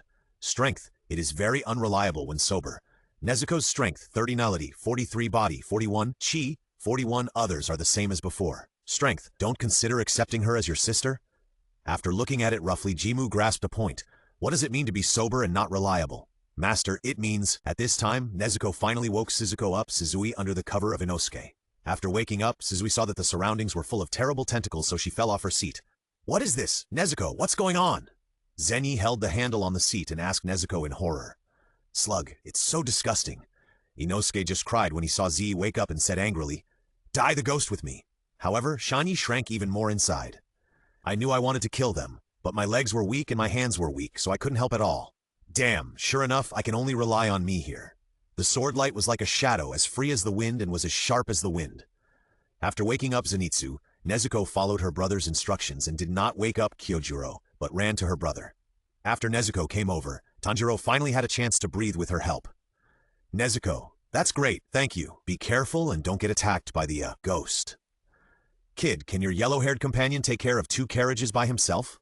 Although one person can be free now to kill the lower one, he is not at ease with anyone except Kuchiki who can't get away. Therefore he needs these 4 to take care of the 8 carriages, but the introduction of Zenitsu's strength makes him very worried.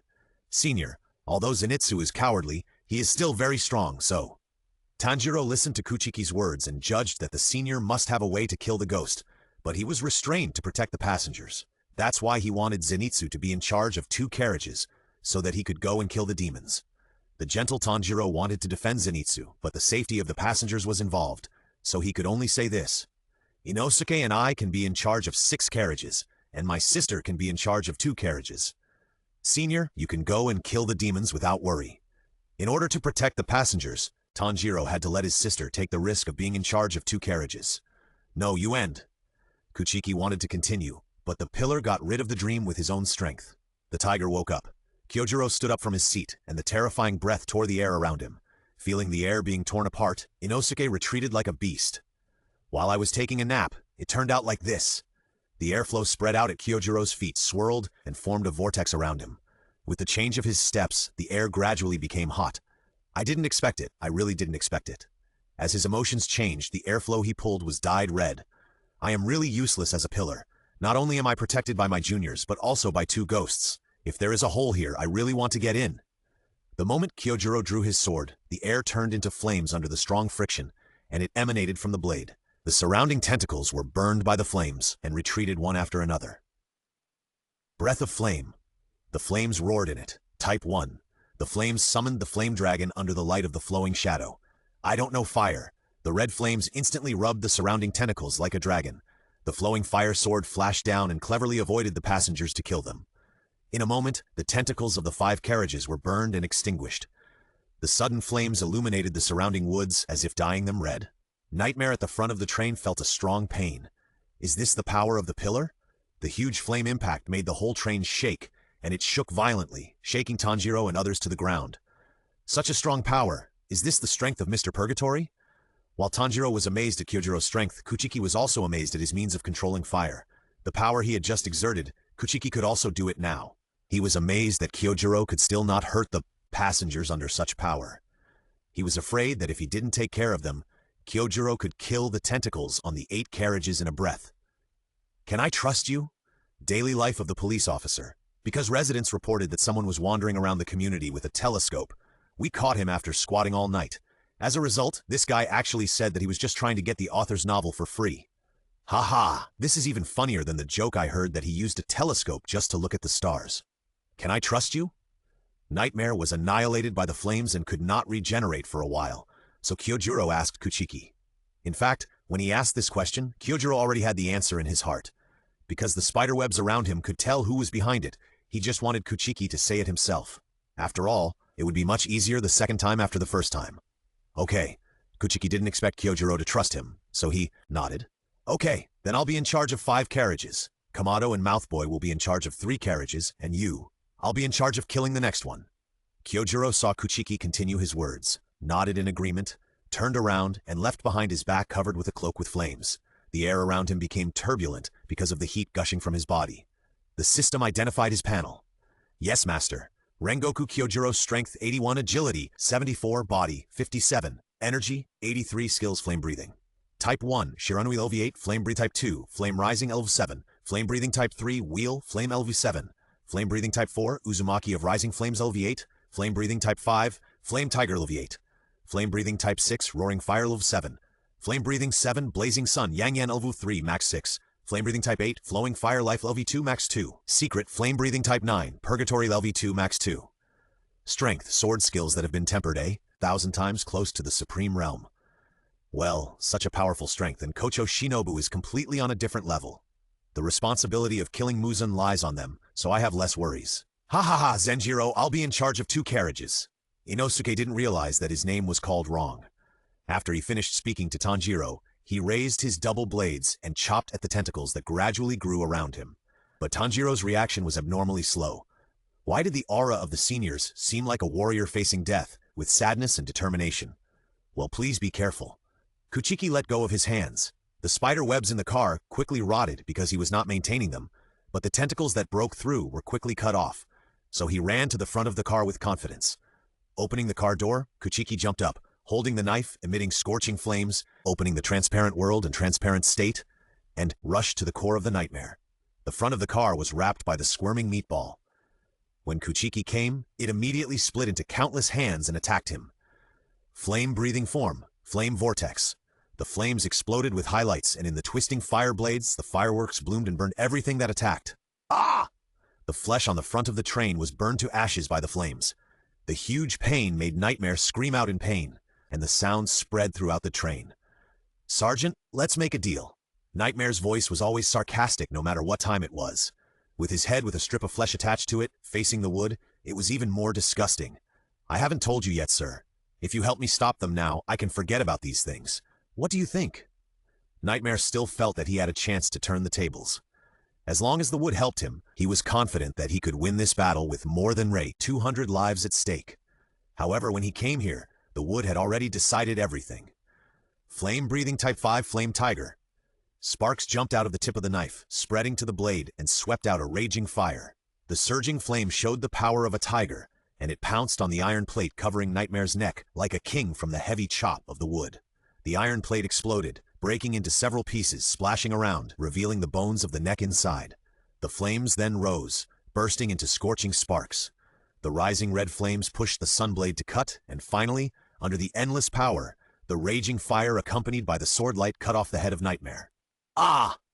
Nightmare screamed miserably.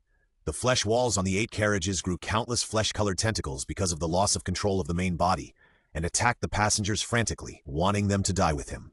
Flame-breathing Type 1 Shiranui. Kyojuro concentrated his strength on his hind legs, stepped hard on the floor to create cracks, and flames gathered and burst out. With the sword light, it cut off everything. Under the roaring flames, there were safe and sound passengers. The 3 carriages that Tanjiro and Inosuke were responsible for were also protected by the 2 of them, and no one was injured. As for Nezuko, Tanjiro didn't want her to take the risk, so she shrunk and looked at her brother cutely. But the explosion of the flesh wall at the front of the train was inevitable, and even Kuchiki couldn't stop it. The violent shockwave generated by the explosion collided with the forward momentum of the train. With a roar, the train rushed upward and then fell heavily, falling to the ground beside the railroad tracks, splashing a huge amount of dust. Kuchiki jumped up at the moment before the train fell and jumped onto the tree next to it. Fortunately, the passengers survived in the flesh wall before the Nightmare was completely destroyed, and no one died. In the ruins, a little meat with a pair of eyes crawled out weakly, whispering unwillingly, "My body has been disintegrated and can't regenerate at all. Damn it, Xiaowu, I have reported the information to the adults. Just wait for the adults to kill you." Ahem. Damn it, I couldn't say anything. It was all Xiaowu's fault. I was actually powerless in front of him and was defeated so thoroughly I haven't even eaten a human yet. The excellent plan of integrating with the train and devouring a large number of humans at once was completely ruined, and it turned into this ghost. I spent so much effort and time, all because of that pillar. Why did he help a ghost to kill me? Can't he kill Xiaowu? I hold more than 200 lives in my hands, but I was suppressed by him, and everything was controlled by him. I am unwilling, so unwilling to die in the hands of a ghost who surrendered to humans. This death is not strong at all. This is not the death I want. This must be a nightmare. It must be a nightmare. Nightmare. This conscious body that survived gradually disappeared, emitting black air. I was obviously given so much blood by adults, but why am I still so fragile? I want to start over. I want to start over again. How could I have such a miserable nightmare? In the end, the black gas dissipated from the nightmare, swayed in the wind, disappeared into the vast darkness. It's finally over, and everyone on the train was saved. Although I know that I am not far from death, I am still very satisfied. Well, I'm still a little unwilling. Kuchi leaned weakly on the tree trunk, looking at the moon in the sky. He could have killed a stronger ghost, but in the end he stopped at the next level. I'm unwilling. I was discovered by Muzan so soon. I'm going to break up and be summoned by him. The daily life of a freeloader monster. I was actually caught by the police today, but I just wanted to get something for free. I told him, And he actually said that this was the funniest joke he had ever heard. It's so hateful. In Infinite City, Muzan received the information sent by Nightmare and sighed at last. In fact, he had seen everything through Nightmare's vision before Nightmare sent the information. Nightmare's behavior also made him very unhappy. He didn't tell him at the first time, and sent the information to him after his death. There should be many ghosts like him, who know the truth but don't report it and bargain. This is also the reason why the blue spider lily has not been found for more than 1,000 years. Can I still trust you, my subordinates? Muzan stood up from the chair and glanced at Mingnu next to him. If the blue spider lily is found and the defect of fear of sunlight is overcome, I don't have to distribute my abilities anymore. Akoza, when you go over, kill Xiansha Wu too. This little episode is not a big deal for Muzan. It is normal that there are a few ghosts who betrayed him over the past few hundred years. Just kill them. There are many talented people. He allowed Kuchiki to kill the lower moon because he wanted to see if he could change the position of the upper moon. He was also tired of the lower moon demons. Not only did he distribute his blood, but he also didn't kill any of the pillars. Although Kuchiki has betrayed, he can complete his second goal tonight, so Muzan's mood is not too bad. After tonight, it is enough for the 12 demon moons to keep only the upper moon. Sir, I will definitely live up to your expectations. In the woods, a man squatted on a branch and looked forward. There was a single word 3 engraved on his left eye and 2 words upper moon engraved on his right eye. The magnetic field around him became chaotic because of his appearance. The silent forest in front of him seemed not very peaceful. At this time, beside the ruins of the infinite train, Tanjiro jumped out of the carriage and looked around. Senior, where are you? As expected, Kuchiki had never shown such a smile before, and he would not be so nervous. After all, he was fine, and the senior would be fine. But now, that smile of calmly going to death has been lingering in his mind. I'm here, young man. Kuchiki saw Tanjiro looking for him anxiously and called out to him. Tanjiro turned around after hearing Kuchiki's voice and saw him sitting on the tree next to him, looking at him with gentle eyes. Senior, I'm so glad you're okay. As soon as Kuchiki jumped down from the branch and landed on the ground, he was hugged by Tanjiro and replied awkwardly, Thank you, young man. What's your name? Although he knew Tanjiro's name from the system, Tanjiro himself had never told him his name, so calling his name rashly would only arouse suspicion. Tanjiro Kamado. He raised his head and looked at Kuchiki with his big eyes as clear as spring water. Tanjiro, you have a high talent. You were very weak 3 months ago, but now you can be on par with the lower strings. In time, you will grow into a pillar. Kuchiki patted his head, making him feel as warm as a spring breeze, but the sadness emanating from the senior made him very worried, as if he knew he was going to die soon. Senior, may I know your name? Hearing Tanjiro's question, Kuchiki thought it was okay to tell him, so he said, My name? Be careful. Just as Kuchiki was about to say his own name, he felt a terrifying aura coming towards him. He quickly pushed Tanjiro away with his left hand, and used the force to swing the sunblade with his right hand, slashing upwards. Bang! After a simple collision, the newcomer quickly retreated and fell to the ground, facing him with one palm, tearing the surrounding airflow without any worries. There was a faint light on the ground, and an obscure snowflake appeared and disappeared like a spell, changing with the breathing of upper 3. His short shirt moved without wind, and every muscle contained terrifying energy, as dazzling as the sun. His short pink hair was slightly undulating, and his golden pupils were engraved with 3 and upper string on the left and right. His body was engraved with countless dark blue tattoos representing sinners, and the corners of his mouth revealed a confident smile. Kuchiki sheathed the knife, concentrated his strength on the mouth of the sheath, and waited for the next attack. Yes, master. Akaza's rank upper rank 3 strength, 86 agility, 85 physique, 88 chi, 84 skills. Destruction. Kill needle LV8 destruction kill, chaos light destruction kill, aerial LV8 destruction kill, kick style crown first cut, LV8 destruction kill, kick style flowing flash group light, LV8 destruction kill, kick style flying star 1000 wheels LV5 up to 6. Destruction kill shattering style many leaves flash willow LV5 up to 6. Destruction kill extinction style LV2 up to 3. Destruction kill ghost core 8 core LV2 destruction kill final style blue silver chaotic afterlight up to 3. Passive supreme realm semi-awakening. It is the same as the transparent world. Those who comprehend it have powerful fighting spirit and can perfectly control their bodies. Those who reach it will overcome the weakness of the neck. Strength, master, I don't want you to die. What a terrifying strength. Tama, come out, run. Kuchiki couldn't protect Tama inside his clothes at all, so he hurriedly called Tama out. Tama was afraid to come out because she felt Akaza's breath, but when she heard what her master said, she immediately leaned out and flapped her wings to fly away. A messenger crow? Senior? Tanjiro, who was standing next to him, was shocked when he saw Tama flying out. What was going on? Boom! Akaza kicked the ground with his back foot, splashing waves of soil, and struck the air with one palm, rushing towards Tama. Flame-breathing Form 5, Flame Tiger. Kuchiki stepped on the tree trunk next to him with his right foot and used the force to swing the sunblade in his hand, slashing at Akaza's arm. The gathered flames followed closely, turning into a flaming tiger head, and pounced forward. Ping! Hiss! First there was the sound of metal colliding, and then the sound of burning flames. Akaza secretly praised the impressive impact force and exerted force on his arm to blast Kuchiki to the ground. Because of this change, he had to give up on killing Xiaoyu and fell vertically to the ground. Boom! In this contest of strength, Kuchiki and Akaza were completely incomparable. He was blasted to the ground by him, crushing the surrounding soil and splashing out broken sand. What a strange feeling. The feeling you give me is very strong, but you are not strong. Akaza, who fell to the ground, asked Kuchiki curiously, and then a faint spell appeared on the ground. System. How many ghost energy coins do I have? Master, add the lower and upper one, only 47,000 ghost energy coins. It's useless to add this to the attributes. Just leave it to fate. 40,000 draws a prize of 10,000 and 7,000 draws a prize of 1,000. Okay, Master. Tips for free 31. When you stand on the rooftop and read novels, the system will think you are going to commit suicide and are dead, so it won't increase the number of readers for the author. 40,000 Ghost Energy Coins, Blood Demon Art. 10,000 Slippery Fish Level 1, Blood Demon Art Mist Ice Water Lily Bodhisattva Level 1, Blood Demon Art Carved Line Rotation Level 1, Blood Demon Art Flowing Shadow Clone Level 1, all up to 3. 7,000 Ghost Energy Coins, Strength plus 0.5, Strength plus 0.5, Blood Demon Art Void Hole LV4, a white vest, a pair of large shorts, Iron Flying Knife X1, Sunglasses X1. Under special circumstances, the white vest, large shorts, Iron Flying Knife and sunglasses will help the owner to teleport to the nearby woods. Except for the 4 with 1,000 Ghost Energy Coins, the others are completely profitable. Shumu couldn't help but sigh at the benefits of this lottery.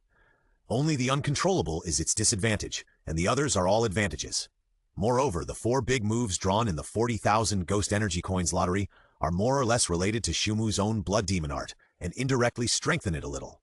You give me the feeling of a strong man who has reached the highest realm, but in the 2 collisions just now, your ability is completely inconsistent with your aura. Seeing that Kuchiki ignored him, Akaza continued to talk to himself. This feeling is really strange, Xiaowu. If you hadn't betrayed the adults, I really want to have a good fight with you. The bombardment just now shook the hair that Kuchiki covered his left eye, so the 2 words Xiaowu were clearly visible. But I don't have a good impression of a guy, like you, who only knows how to bully small animals. Kuchiki was very ashamed of Akaza's move to kill Xiaoyu just now. I just don't want the creature to escape from me. After all, running away is the choice of the weak. Seeing the weak makes me sick. Really? Then I really want to make you sick, Tanjiro. Leave here quickly. The opponent is very strong and not someone of your level can deal with it. Kuchiki secretly controlled the humidity of the air around him and said to Tanjiro. Tanjiro was not a hypocritical person. After hearing what Kuchiki said, he knew that he would be a burden if he stayed here, so he immediately ran to the train. But he was unwilling to escape like this. After running to the train and hiding far away, he stood aside and watched the fight between the 2 of them. Even if it was just a little help, I would do it for my senior. Okay, I take back what I said before. This guy is really annoying. Akaza concentrated his strength on his hind legs, and after a fierce step, he swung his right fist with its huge thrust to hit Tanjiro. The air was shattered into pieces by his fist wind, as if it was bitten by a beast. Blood Demon Art Fluid Flow. In front of him, a torrent appeared out of thin air and gradually surrounded him, creating splashing waves. Blood Demon Art, 10,000 Slippery Air Slimy Fish. Following closely behind, a school of fish swam in the rapids, swaying their tails, opening their mouths to reveal their densely packed sharp teeth, and attacked Akaza. Is this the skill of that guy Yuhu? Not only the name is the same, but even the appearance of the skill is exactly the same. This guy is so interesting. Destruction Kill. Air Style. He swung his fists randomly in the void, using the wind from his fists to smash the flesh of the slimy fish without touching them. The punches were as fast as afterimages. The wind from his fists was as sharp as a blade, and the insight was as sharp as an eagle. Even 10,000 of them could not get close to him. The venom of the smashed slimy fish was also blasted away by the wind from his fists, and it had no effect at all. Gradually, the rapids were separated by the airflow that had accumulated around Akaza for a long time, forming a ball, and no one could get close to it. Blood Demon Art Line Rotation.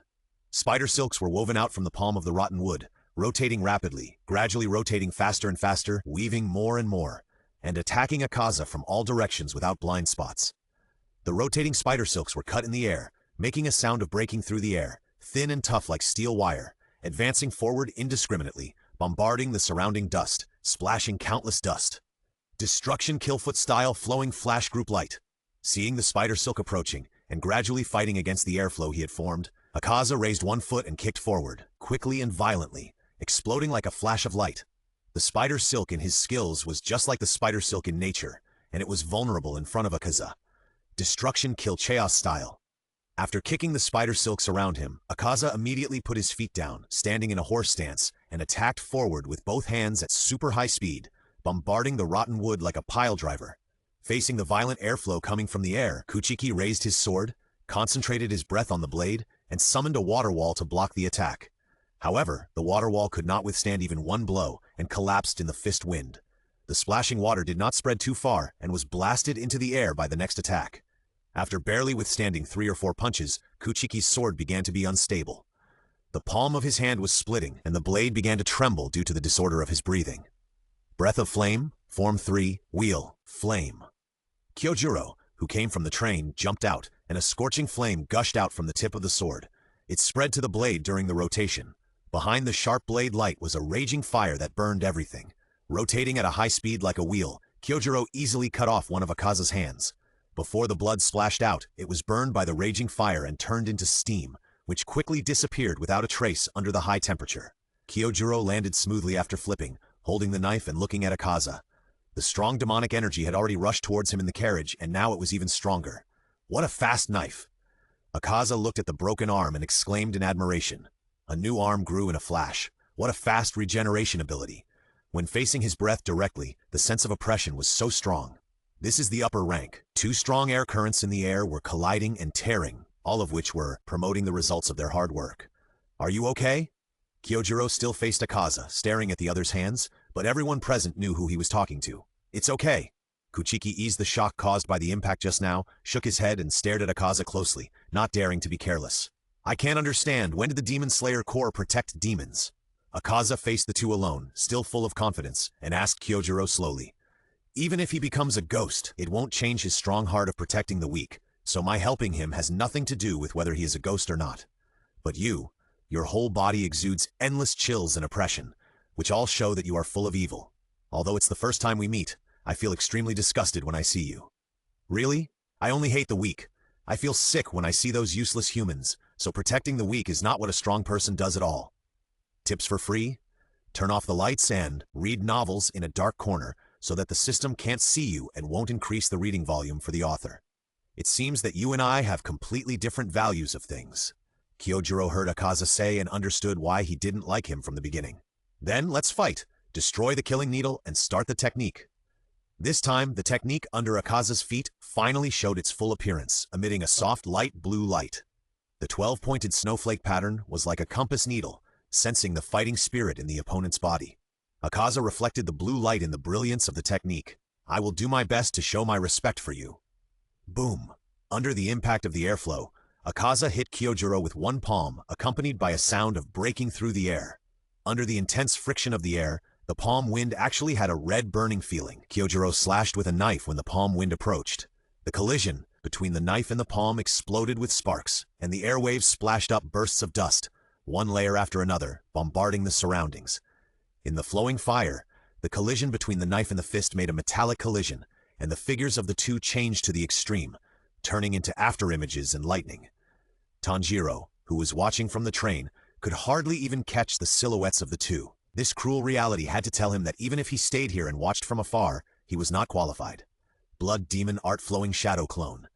Kuchiki, who had recovered from his shock, could barely catch the silhouettes of the two, summoned 3 clones, and waved his sword to attack Akaza. Destruction Kill Kick-Style Flying Star Thousand Wheels.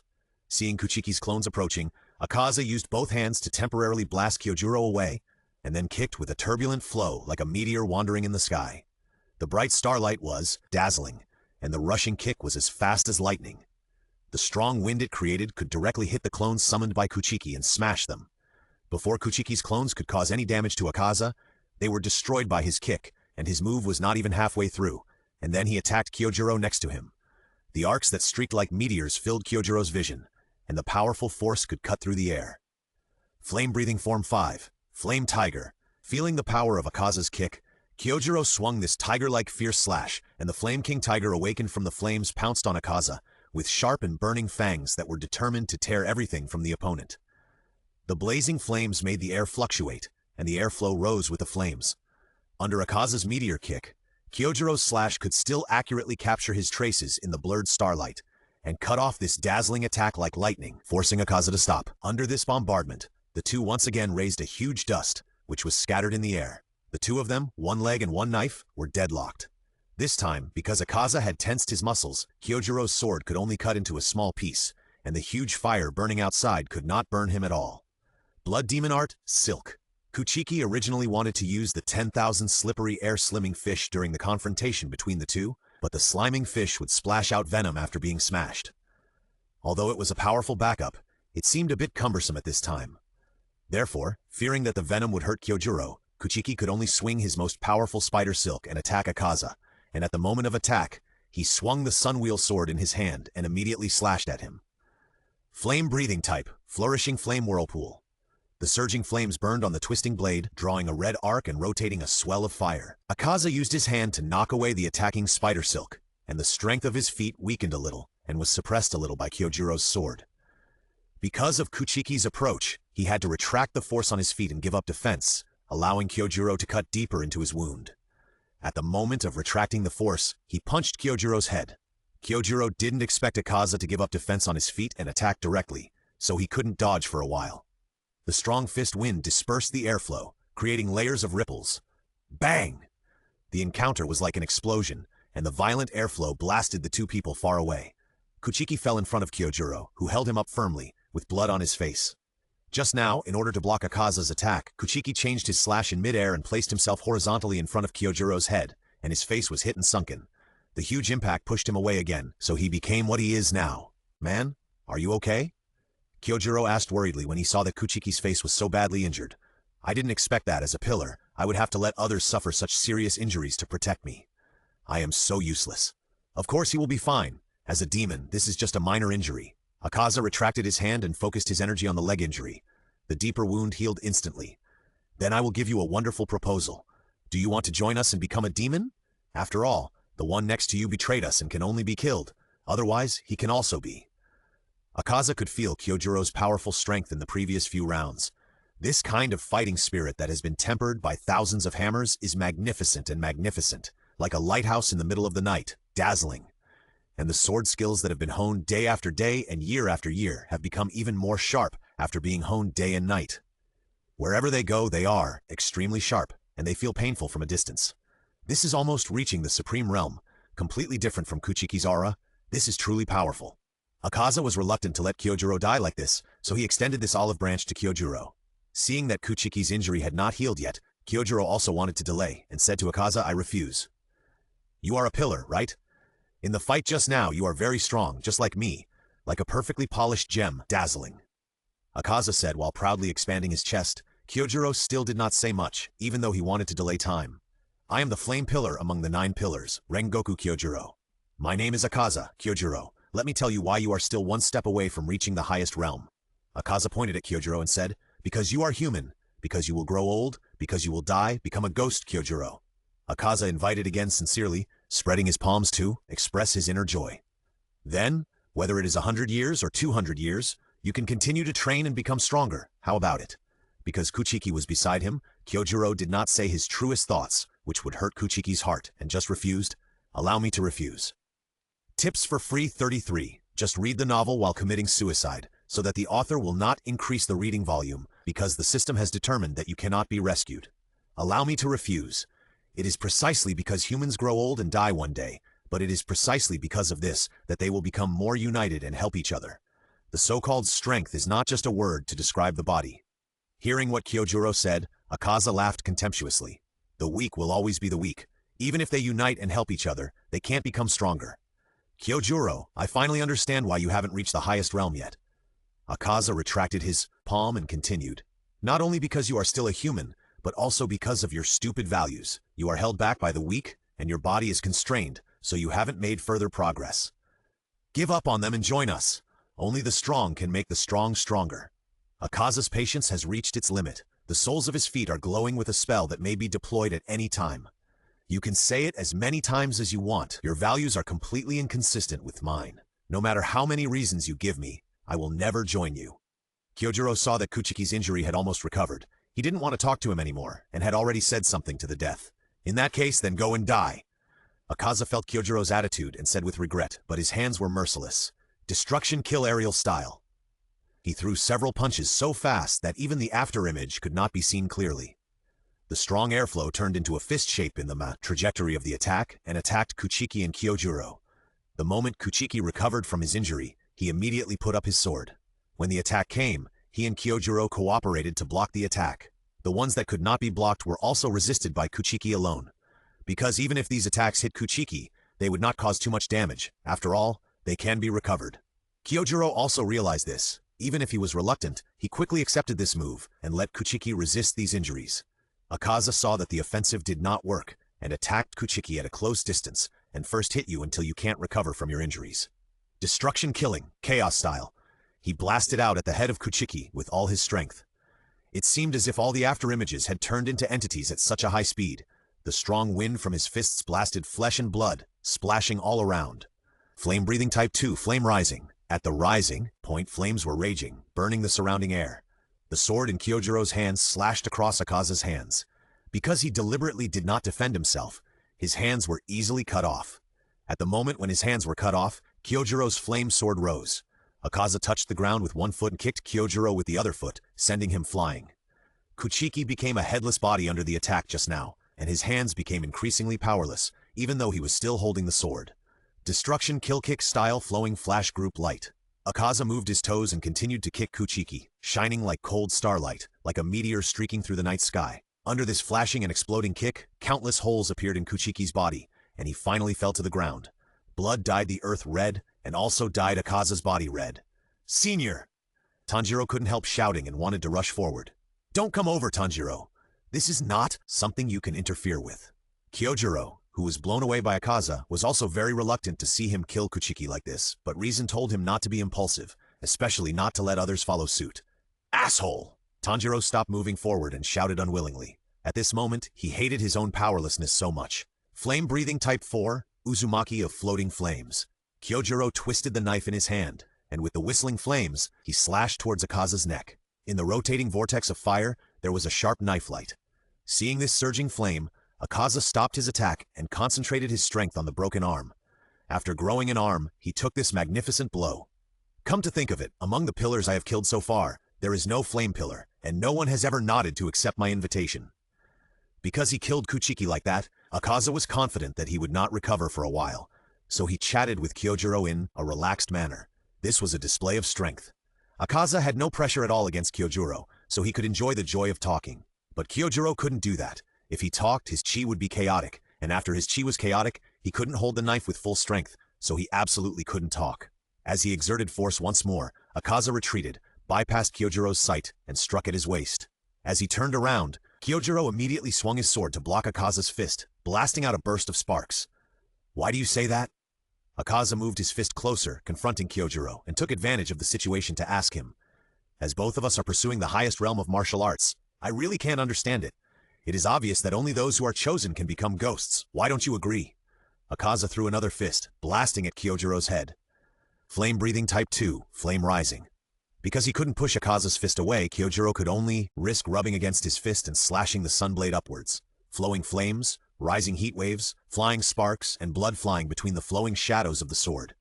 Akaza's fist was cut by the blade, and a big crack appeared, but he recovered instantly as he concentrated his strength and continued to attack Kyojuro.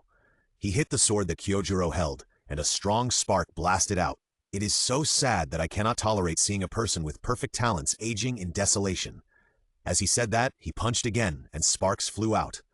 Akaza's face approached Kyojuro and said to him, "You'd better die, Kyojuro, while you are still young and strong."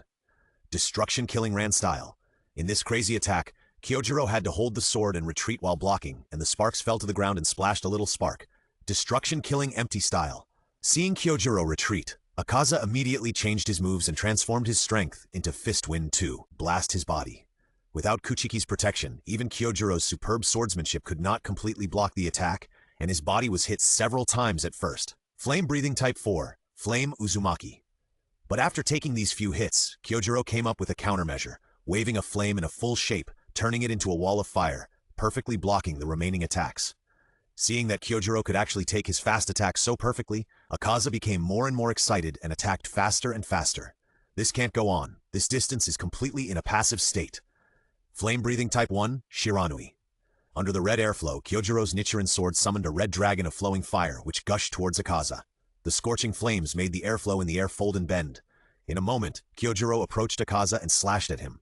However, Akaza also reacted quickly and immediately attacked him, blocking his slash and then immediately punched him with another punch. The situation became very tense. Tips for getting free stuff 34. As long as you become an editor, reading the author's novel in this way will not increase his reading volume. Jojanlong, you are here, secretly watching the battle of the strong men. Inosuke jumped up from the ruins, walked to Tanjiro's side, and looked at the battle in front of him. It was too abominable that he let this bastard secretly watch the duel for so long. What the hell? Why can't I see anything clearly? I can only see the flying flames and the twinkling lights like stars. This guy has been watching here for so long. Can he see their movements clearly? Inosuke, how are the passengers? Tanjiro saw Inosuke coming and asked him, and couldn't help but sigh in his heart. I am still too weak, standing here for so long. I can't see the movements of Mr. Purgatory and Shang-san. Yeah, they all admire me. In Inosuke's cognition, fear is equal to admiration. The passengers saw his scary pig head mask. They all showed admiration eyes. That's great. Tanjiro was happy that the passengers were safe. Seeing that the eyes on Inosuke's head mask were always looking at Mr. Rengoku and the others, he thought that he could see their movements clearly, and he couldn't help feeling frustrated. Inosuke didn't actually watch the battle below. It was so noisy that he couldn't see anything clearly. What was there to see? But because Tanjiro couldn't see the sight inside Inosuke's head mask, he turned his head to look at Mr. Rengoku and the others. How great it would be if I could see their movements clearly, so that I could go and help, and I wouldn't have to watch helplessly like now. But this made Inosuke mistakenly think that Tanjiro could see their movements clearly, and he felt frustrated and turned his head to continue looking at the battle. I still can't see clearly. He was so angry that he was steaming from his nose. Zenitsu, because he didn't help much when killing Shia 1, squatted in the corner and cried with guilt, complaining about his cowardice and incompetence. Nezuko looked at him from the side, blinked her big eyes, stretched out her soft little hand and gently patted his head, trying to comfort him. Nezuko touched me. Then, the crying became louder, but the feeling of sadness just now was missing. On the other side, in the high-speed fight, Akaza still seemed to be at ease. Such a quick reaction speed, such exquisite swordsmanship is about to disappear from this world. Kyojuro, don't you feel sad? Akaza said regretfully while punching. The longer the fight lasted, the more Akaza felt that it was a pity for Kyojuro to be killed by him. But Kyojuro was always looking for Akaza's flaws and didn't dare to reply. Kyojuro, you still can't bear to leave those weaklings? Akaza kicked Kyojuro in the abdomen. Although Kyojuro was not hurt much by the blocking of his Nichiren sword, he was still kicked far away by the angry Akaza and crashed into the tree behind. Become a ghost, Kyojuro. In this way, you can fight with me all the time and improve each other's strength. You are qualified to fight with me to your heart's content. Akaza looked at Kyojuro with regret and said seductively, Look at you now, panting. How can you look like a strong man? I refuse. I say it again, I hated you the first time I saw you. Kyojuro had to take this opportunity to take a few more breaths, and raised his sword to look at Akaza decisively. Flame-breathing type, Floating Flame Uzumaki. The floating flames attacked Akaza along with the twisting blade. Circles of spiral-like flames were particularly dazzling in the night. Excellent, Kyojuro. Your swordsmanship is really strong. Akaza blocked Kyojuro's sword, then shook him away and punched him in the face. Flame-breathing Form 5, Flame Tiger. The summoned Flame Tiger pounced on Akaza, and the sharp blade slashed at his fist, shaking ripples in the space. Even though he was so exhausted, Kyojuro's swordsmanship was still flawless. Until now, he had not made any wrong judgments. If it weren't for the huge gap in the panel, his current battle would be perfect. Don't you understand yet? Continuing to attack me means you choose your own death, Kyojuro. Akaza used his fist to block the knife. This time, Kyojuro concentrated all his strength on the blade. Ha! At this moment, blood splashed out, and Akaza's arm still had a deep wound even with the muscles tensed. He drew back his strength and retreated, then attacked Kyojuro again. After a few punches, Kyojuro's sword collided with it. Sparks flew everywhere. The blade began to tremble. Akaza keenly noticed this, and after a feint, he followed up with a real blow. Kyojuro finally made a mistake, and the wind from the punch grazed his cheek, leaving a bloody wound. You haven't reached the prime of your body yet. After one punch grazed Kyojiro's cheek, another punch went straight to his abdomen. At this critical moment, he immediately used his chi to protect the place where he was hit, but he was still knocked back several meters. He felt his stomach churning and vomited some bile. In a year or two, your sword skills will be more sophisticated, and your lethality will also increase. Akaza rushed at Kyojiro and continued to punch him. At this time, Kyojiro had no power to fight back. He could only parry and hold on to the sword to resist a few punches. Finally, Akaza's lightning-fast punch caught him off guard and hit his left eye hard, splashing bright red blood and causing temporary blindness. After stumbling back a few steps, Kyojiro finally found his footing. At this time, because of the blindness in his left eye, his vision was seriously affected. Flame-breathing Type 1, Shiranui. In the sparks of the meteors, Kyojiro unwillingly swung a horizontal slash, and the flowing flames burned the air, cutting through the arms that Akaza had blocked. This time, Akaza deliberately did not tense his muscles, but just stepped back, allowing Kyojiro to easily cut off his arms. "Kyojiro, look at how powerless these injuries are on my body." Akaza instantly recovered his arms and said to the panting Kyojiro, "Even if you fight with the intention of sacrificing yourself, it is nothing but a futile effort. Kyojiro, look at the high-intensity slashes you used on me. So far, have they had any effect? No matter how fierce, the wounds can be healed in an instant. And look at you, your left eye is blind, and many ribs must have been broken, and I'm afraid even your internal organs have been damaged. These injuries are irreversible, but after becoming a demon, these injuries are only minor injuries, so humans can't defeat demons at all." Seeing that Kyojiro was still indifferent, Akaza sighed in disappointment and punched him. Destruction Kill Air style. At a speed that could not be captured by the naked eye, Akaza punched out this lightning-fast flurry of punches. The wind of the punch was directly aimed at Kyojiro. Blood Demon Art Mist Ice Water Lily Bodhisattva. Under the moonlit night, a huge ice statue of Bodhisattva appeared, with a pair of hands in a meditation position, resting steadily on its legs. Another pair of hands clasped together to cover Kyojiro, blocking Akaza's attacks one by one. Finally, there was another pair of hands raised high in the air, facing Akaza directly, as if they could attack at any time. The temperature around them dropped sharply, and the cold air was overwhelming, but so gentle. This ice statue was full of compassion. Even this cold ice and snow always gave people the illusion of warmth like the sun. At this moment, it was like a mantra chanting, "Tips for getting something for free." 35. The best way to get something for free is to poke out your own eyes, so that you don't have to read novels. No matter how hard the author tries, it won't increase his reading volume. Under the moonlight, this ice-like bodhisattva sat behind Kyojiro with compassion, protecting him. Even under Akaza's chaotic style, his hands were still unscathed, as hard as crystal. His eyes looked at Akaza with compassion, shining with a gentle light. Is this Duma's blood demon art? No, although the name is the same and the appearance of the skills is roughly the same, their auras are completely different. Duma's ice bodhisattva is just a gorgeous and gentle coat, but the inside is very ugly and cold. But the one summoned by this guy, even if it is freezing, gives people the feeling of being by a campfire, so warm. What a strange feeling. Why does this breath give me a sense of déjà vu? I seem to both hate and desire this breath. Kuchiki stood on the head of the ice bodhisattva. His body was covered with blood, and he was in a very bad state after using such a powerful blood demon technique. Xiaowu, I'm curious about how you learned these blood demon techniques. Akaza didn't prepare to kill Kuchiki again immediately, but asked him curiously. Kuchiki gave him more and more mystery. Kyojiro, you are seriously injured now. Leave the battlefield. Let me fight him. Kuchiki ignored Akaza and said to Kyojiro, who was protected by the ice bodhisattva with both hands. In the previous battle, Akaza's explosive power was very huge. Kuchiki didn't dare to guarantee how long he could hold out after summoning the ice bodhisattva, but at least, no one should die. That's really sorry, please allow me to refuse. By the way, I don't know your name yet, cough. Kyojiro's last cough was very light, afraid that Akaza would hear it, but his current condition was not very bad, just 2 or 3 broken ribs, some damage to the internal organs. That's all. At least Kyojiro thought so. He couldn't let a single pillar escape, and there were more than 200 passengers behind him. Shimizu Kuchiki. Kichiki, use this ice statue to protect me. After saying this, Kyojiro jumped out of the hands of the ice bodhisattva, steadied his breath, and stood on the ice hands. Although it was ice, he always felt like he was embraced by the sun. Flame-breathing Type 3, Wheel Flame. A whirling flame flipped in the air, and the sharp tip of the knife was approaching Akaza, and the burning fire burned the surrounding air. Akaza was a little tired of it now. One by one, he didn't listen to me. He invited me again and again, but he always pointed his knife at me. What is there to protect the weak? Because Kuchiki summoned the ice bodhisattva, the breath it exuded made Akaza very disgusted, and the compassionate look in his eyes made him very, very unhappy. You two are so stupid. Boom! When he punched down, the flames that just touched his fist were immediately extinguished and turned into little flames. The strong force made the blade of the Nichiren sword begin to tremble, causing Kyojiro's knuckles to crack, and he was shocked back. Kuchiki controlled one of the hands of the Ice Bodhisattva to catch Kyojiro, and used the other two hands to chop at Akaza. The speed was so fast that it was unbelievable that this was an attack from such a huge ice statue. 4 consecutive attacks, approaching Akaza again and again, hitting the ground and raising dust.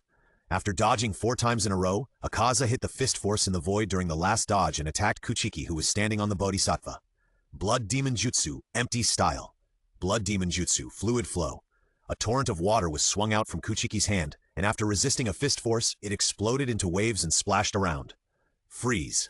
As Kuchiki put his palms together, the exploded water waves burst into ice crystals, forming blooming ice flowers, blocking the rest of the punches, and breaking into tiny ice crystals, which scattered on the ground. In the flickering light, it was like another starry sky. His strength just now increased, or my strength, became smaller, or both. Kyojiro, who was caught by Kuchiki's skill, couldn't help but sigh at Akaza's strength just now. He tried hard to stabilize his breathing, but now he was like a dam that was washed away by a flood, and it was difficult to control the airflow running through his body. Destruction-killing foot-style flowing light. Akaza, who had just stood firm, no longer wanted to observe the situation in front of him, and exploded with a single foot, bursting out a meteor-like light. Close. The 6 hands of the Ice Bodhisattva were put together, and they were mercifully protected by the 2 people. Under this flowing light, there was no damage. The chi in Kuchiki's body was twisted into a twist because of this attack, and there was blood in his throat, but he didn't dare to spit it out. Destruction kill kick style flying star 1,000 wheels. Seeing that the attack didn't work, the upset Akaza immediately kicked out the starlight wrapped in turbulent flow, like a meteor streaking through the night sky, rushing towards the ice statue. The ice statue's hand slash just now was very fast and powerful. If it didn't go faster, it would not be able to get into its body at all. Therefore, Akaza had to speed up even if he didn't hesitate to waste physical strength by kicking continuously. In this wandering flow, Kuchiki's naked eyes could only barely catch his figure, let alone attack him with the ice statue, so he decisively didn't attack. Soon he arrived in front of the Ice Bodhisattva. Akaza jumped onto its ice arm and rushed towards Kuchiki. Kyojiro! Hearing Kuchiki calling him, Kyojiro raised his head, looked at him, and immediately nodded in tacit understanding, swung the Sunwheel sword, and flames rose and then jumped onto the arm of the Ice Bodhisattva. Flame-breathing Type 1, Shiranui. On the ice arm, Kyojiro's flames rose even more vigorously, turning into a stream of fire, rushing towards Akaza, who was attacking him. His sword and foot hit each other and exploded into sparks. One blue and one red, 2 equally powerful air currents tore at each other, forming an aura collision. The 6 hands of the Ice Bodhisattva turned into afterimages, constantly following Kyojiro's steps, allowing him to land at will. And because Akaza was attacked by the ice arm from time to time, it was difficult to find a point of force, and he could not use his full strength in mid-air, and he could not get any advantage when fighting with Kyojiro. Gradually, Akaza was a little tired of such attacks. Seeing Kyojiro's ice arm slashing from the side, he gathered a terrifyingly powerful airflow into his right leg and kicked Kyojiro's chin. Destruction Killfoot style crown first like a meteor. It crossed an arc of light and kicked Kyojiro's chin. Bang! After a crisp sound, Kyojiro felt as if there was a cracking sound in his neck, and large mouthfuls of blood spit out uncontrollably from his lips. When he fell powerlessly, blood splashed in the air like gorgeous azaleas. But soon he was gently caught by Bing's palm and lay on it. Tips for getting something for free. 36. Just put your phone on your face and love it with your heart, so that it will read the novel to you, and you don't have to increase the reading volume for the author. Akaza, who fell to the ground, had lost his patience. He just wanted to kill the 2 men quickly. Because it was almost dawn. Destruction kill. The surrounding space seemed to tremble, and the air currents rushed around. The blue light bloomed and shone on Akaza's body. Destruction style.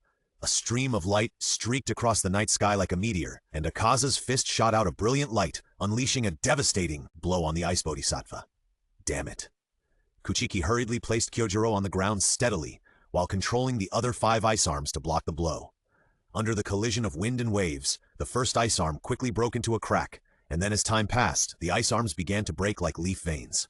As the first ice arm was shattered, the last 4 ice arms were destroyed in an instant like a flood. Before the other ice arm could block the attack, Akaza had already hit the body of the Ice Bodhisattva. Boom! In an instant, the Ice Bodhisattva was blown into ice crystals by the fist force and splashed on the ground, trees, and the ruins of the train next to it. Finally, Kuchiki could no longer bear it and fell to the ground in the splash of the broken ice crystals, spitting out a large mouthful of blood.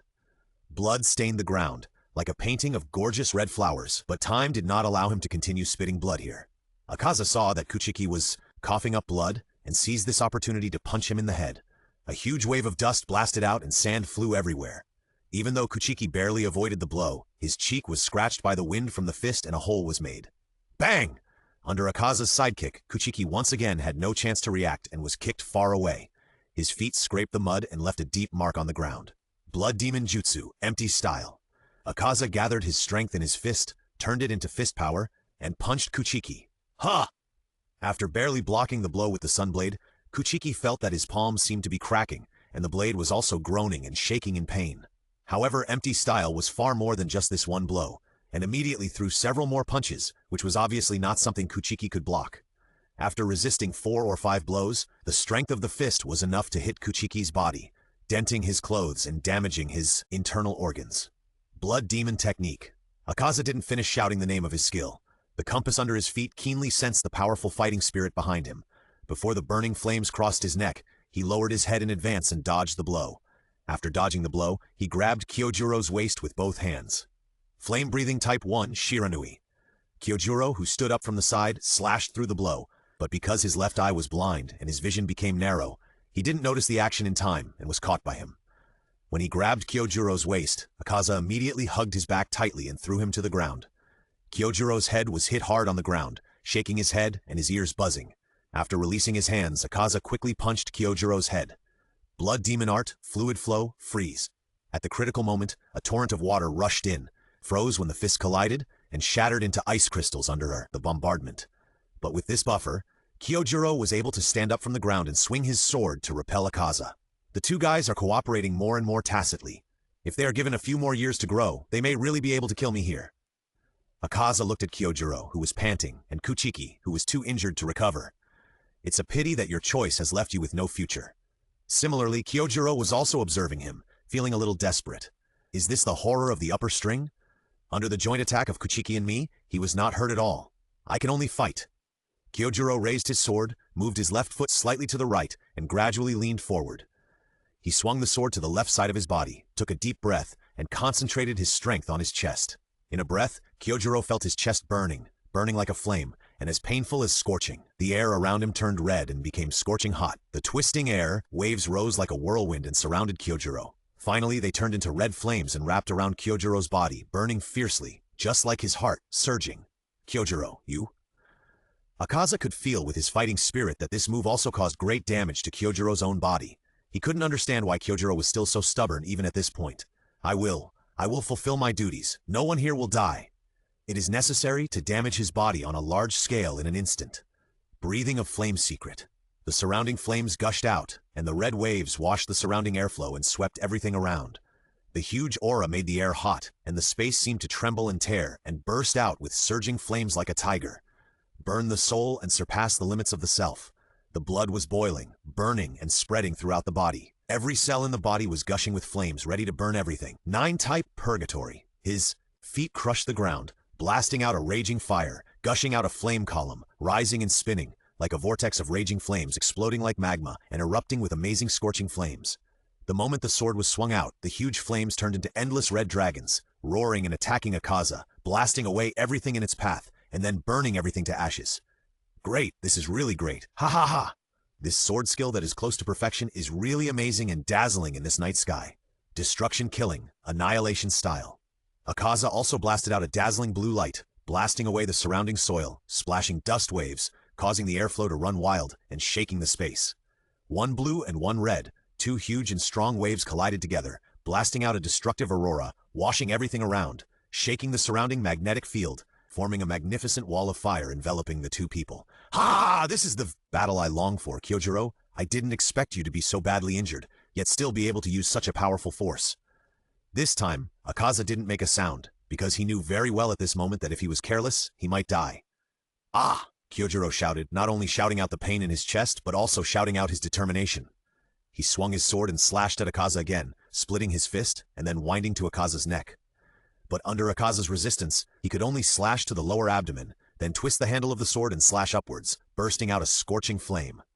Under this huge pain, Akaza finally lost his smile on his face, turned into a painful look and groaned slightly. Boom!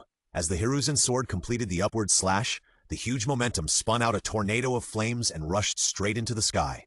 The heat wave rolled out and pressed directly to the surroundings. The smoke was filled, and the dust was flying, making it impossible to see the scene inside for a while. Tips for getting something for free 37. After reading the novel, threaten your phone with a knife, and it will delete the increased reading volume. Mr. Purgatory. Smoke lingered around, filling the empty space. Tanjiro on the ruins could not see anything and shouted anxiously. When the smoke cleared, Kyojuro and Akaza were fighting each other with swords and fists and air currents surging, sometimes colliding, sometimes entangled. Kyojuro's aura was already chaotic. Even the 9 type couldn't cause any substantial damage to him? The upper strings are indeed terrible creatures, with a huge gap between them and the lower strings. The world has no idea of their true strength, and that's why we have never killed an upper string. Kuchiki looked at Akaza with some despair. Now I still have a chance. While Kyojuro is holding him back, I will use my strongest attack.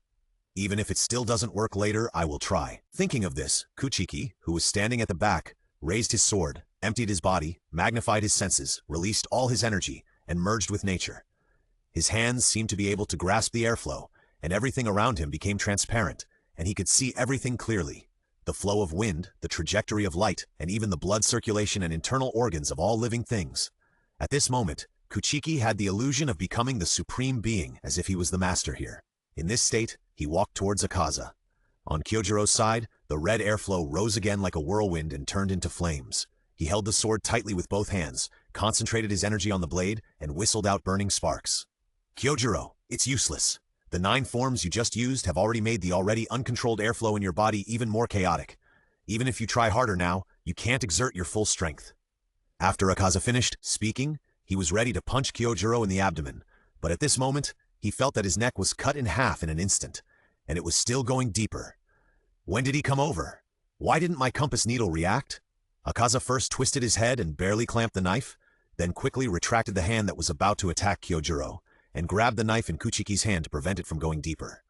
So, he grabbed Kuchiki's knife with one hand and resisted Kyojuro's full-strength attack with the other fist, and was completely unable to move. But at this moment, the dawn of the sky finally appeared, and the faint red light reflected on the clouds with bright colors. Victory is just around the corner. Xiaowu, let go. You will die when the sun comes out. Akaza saw that the sun was about to come out and shouted to Kuchiki, "If you want to die, don't drag me with you." But Kuchiki didn't let go. After all, he had already let Muzan know that he had betrayed him. He would die anyway. It would not be in vain to let such a terrifying guy die with him. Kyojuro and Tanjiro also heard this, but their reactions were different. Kyojuro also didn't want Kuchiki to die, but he was also very clear about Akaza's strength. If he could eliminate him here, he could save more people. So he didn't say anything. Even if Kuchiki ran away immediately, he would not complain. "Senior, run away quickly. If you continue like this, you will die." Tanjiro shouted anxiously to Kuchiki and jumped down from the ruins of the train. "Asshole!" Akaza saw another person coming. In his current state, he couldn't let another person get involved.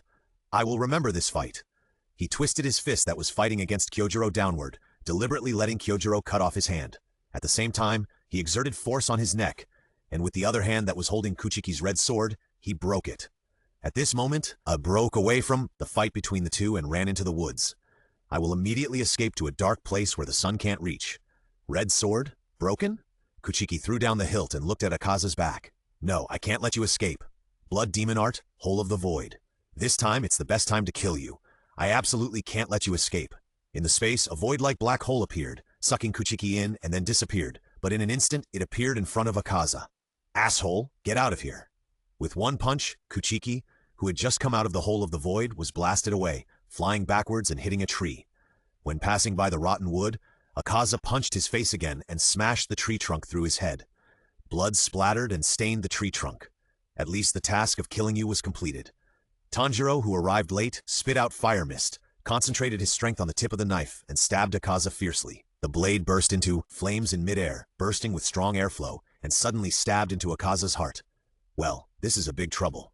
I am a little confused. I must escape to the dark and can't let the sun shine on me. Don't run, you despicable villain. Don't run! What nonsense is that kid talking about? Doesn't he have brains in his head? I didn't run away because of you. I ran away to avoid being exposed to the sunlight. Sang-san, didn't you say you hate running away? Isn't this the behavior of a weakling? Look at you now, you haven't accomplished anything, but you are running away. Tanjiro stood behind Akaza and shouted unwillingly, "Stop if you have the guts, don't run away." Even if the senior knew he would die, he would stop you. You are not as good as him. You are a weakling who can only run away. What are you talking about? The victory and defeat have been decided long ago. In this situation, Xiaowu will die no matter how you look at it. Kyojiro's ribs are broken and his left eye is blind. He will never become a strong fighting force in the future. I am not running away. I just don't want to be exposed to the sun. Can this be considered running away? I won this battle. Akaza ran forward desperately, not wanting to pay attention to the words of a weakling like Tanjiro, and disappeared into the darkness. Seeing that he had disappeared into the depths of the woods, Tanjiro ran to the rotten wood and said as he ran, "Senior, run away. The sun is coming." Really? We're all going to die anyway, so why not die in the sun? Kuchiki no longer has the strength to run away, and he doesn't want to run away either. In his heart, he will still be killed by Muzan if he runs away now. Master, Muzan can't kill you now. Can you run away first? After being stunned for 0.01 seconds, Blood Demon Art, Hole of the Void. In an instant, Kuchiki disappeared into the Hole of the Void. Why would he stay here in the sun if he could survive? Was he pretending to be deep? Seeing his senior disappear into the black hole, Tanjiro breathed a sigh of relief. At least no one died in this battle. When the Hole of the Void appeared again, Kuchiki had already escaped a long distance. After constantly using the Hole of the Void, he was finally very lucky to find a huge tree hole deep in the woods. And he also found breakfast and lunch, bear meat. Tips for getting free stuff. 38. As the saying goes, if you marry a chicken, you follow the chicken. If you marry a dog, you follow the dog. Just get a marriage certificate with your mobile phone, so that after you finish reading the novel, not to mention the number of readings, the number of clicks will be deleted. Mr. Rengoku, are you okay? Kyojiro finally couldn't hold on and fell to the ground. Tanjiro was so scared that he ran to his side and asked worriedly. No problem at all. Even lying on the ground, Kyojiro was full of energy, staring at his bell-like eyes, and blood flowed from the corners of his mouth because of talking, sliding down his cheeks and dripping onto the ground. This is obviously very problematic. Tanjiro knelt beside him and was a little overwhelmed by the blood dripping from Kyojiro. Tanjiro, have you learned first aid methods? No, Mr. Rengoku. That's really bad, ha ha ha, cough cough. Because Kyojiro laughed a little too loudly, he pulled his internal organs and coughed up more blood. Mr. Rengoku, please stop laughing. He was a little angry that Mr. Rengoku didn't take care of his body. Porphyrin, big eyes, you are so badly injured, but you have no self-awareness at all. Inosuke put his hands on his waist, exhaled from the pig head cover, and said arrogantly, "Unlike me, I am very aware of my physical condition." On Zenitsu's side, because the sun came out, he put Nezuko in a wooden box. He was a little bored without Nezuko touching his head. He wanted to find Tanjiro and the others, but because of his performance in the next battle, after finding Tanjiro and the others, he just shrank aside in shame and did not dare to say too much. As for the messenger crow, seeing that the battle was over, it flew towards the direction of the pillars and the Lord. The members of the butterfly house nearby heard that the flame pillar was seriously injured and rushed over from excessive shock. At this time, Kyojiro had already fainted. The flame pillar Sama is actually seriously injured. I can tell from the rough estimation that 4 of his ribs are broken. Moreover, he can breathe so steadily even when he is so seriously injured. Is he really a human? I can only say that he is worthy of being the flame pillar Sama. The members of the butterfly house who rushed over marveled at Kyojiro's body, while skillfully bandaging him and taking him back for treatment. The 2 little strong men who were also slightly injured were lucky enough to live in the same ward with Kyojiro. In the prosperous town, Kocho Shinobu was taking Kanao on a mission. After hearing the words of the messenger crow, she replied with a very complicated mood, "Is that so? The demon who helped Mr. Rengoku should be Kuchiki. I hope he is okay. Master, Mr. Rengoku is so powerful, can't he do anything when he encounters an upper rank?" Hearing Kanao's question, Kocho Shinobu realized that the messenger crow seemed to have said that Mr. Rengoku was seriously injured. Oh, all the attention was on that guy. However, even Mr. Rengoku can't beat the upper strings. Can I still take revenge? Kocho couldn't help but clench her fists, biting her red lips with her teeth, revealing an expression of unwillingness, anger, and sadness. Kanao saw that her master was in a low mood and could only stare at her blankly. She was not good at expressing her thoughts and was afraid of saying the wrong thing again. Under the parasol, the love pillar Kanroji Mitsuri had just completed her mission and was drinking afternoon tea. After hearing the words of the messenger crow, she couldn't help but drop the teacup on the ground and broke it into pieces. The hot tea also splashed on the ground, and the color was imprinted even darker. It's impossible. Mr. Rengoku is such a powerful person, but he was seriously injured and didn't kill the upper strings. He won't have any sequelae afterwards. Also, a ghost would actually help. This is incredible. No, I have to go back to visit Mr. Rengoku. In the bamboo forest, the Kasumi pillar Tokito Muichiro was walking on the path. On his shoulder stood a crow with its head raised high, preventing the crow next to it from transmitting intelligence to land on its owner's shoulder. Until the crow finished reporting the information, Muichiro still didn't listen to a word, just walked forward calmly. In the Flower Street alley, on the roof stood the sound pillar Uzui Tengen. He was just gathering information, and after hearing what the crow said, his brows were furrowed. Can a demon who ranks at the top not even beat Rengoku? But fortunately, he survived magnificently. Moreover, there was actually a demon who helped Rengoku to kill the upper ranks together. It was really a magnificent battle. But speaking of it, will my 3 wives be in danger? Uzui Tengen frowned even more tightly when he thought about it. Elsewhere, Iguro Obanai, who was also standing on the roof, felt the breeze after hearing the information from the crow. I won't believe it. He didn't believe that Rengoku couldn't kill the upper ranks even though he was seriously injured, so how powerful could the upper ranks be? He also didn't believe that there was a demon who would help Rengoku. It was impossible. I don't believe it.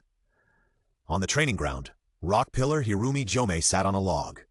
After listening to the crow's words, he put his hands together, tears flowed from his eyes and prayed, Namo Amitabha.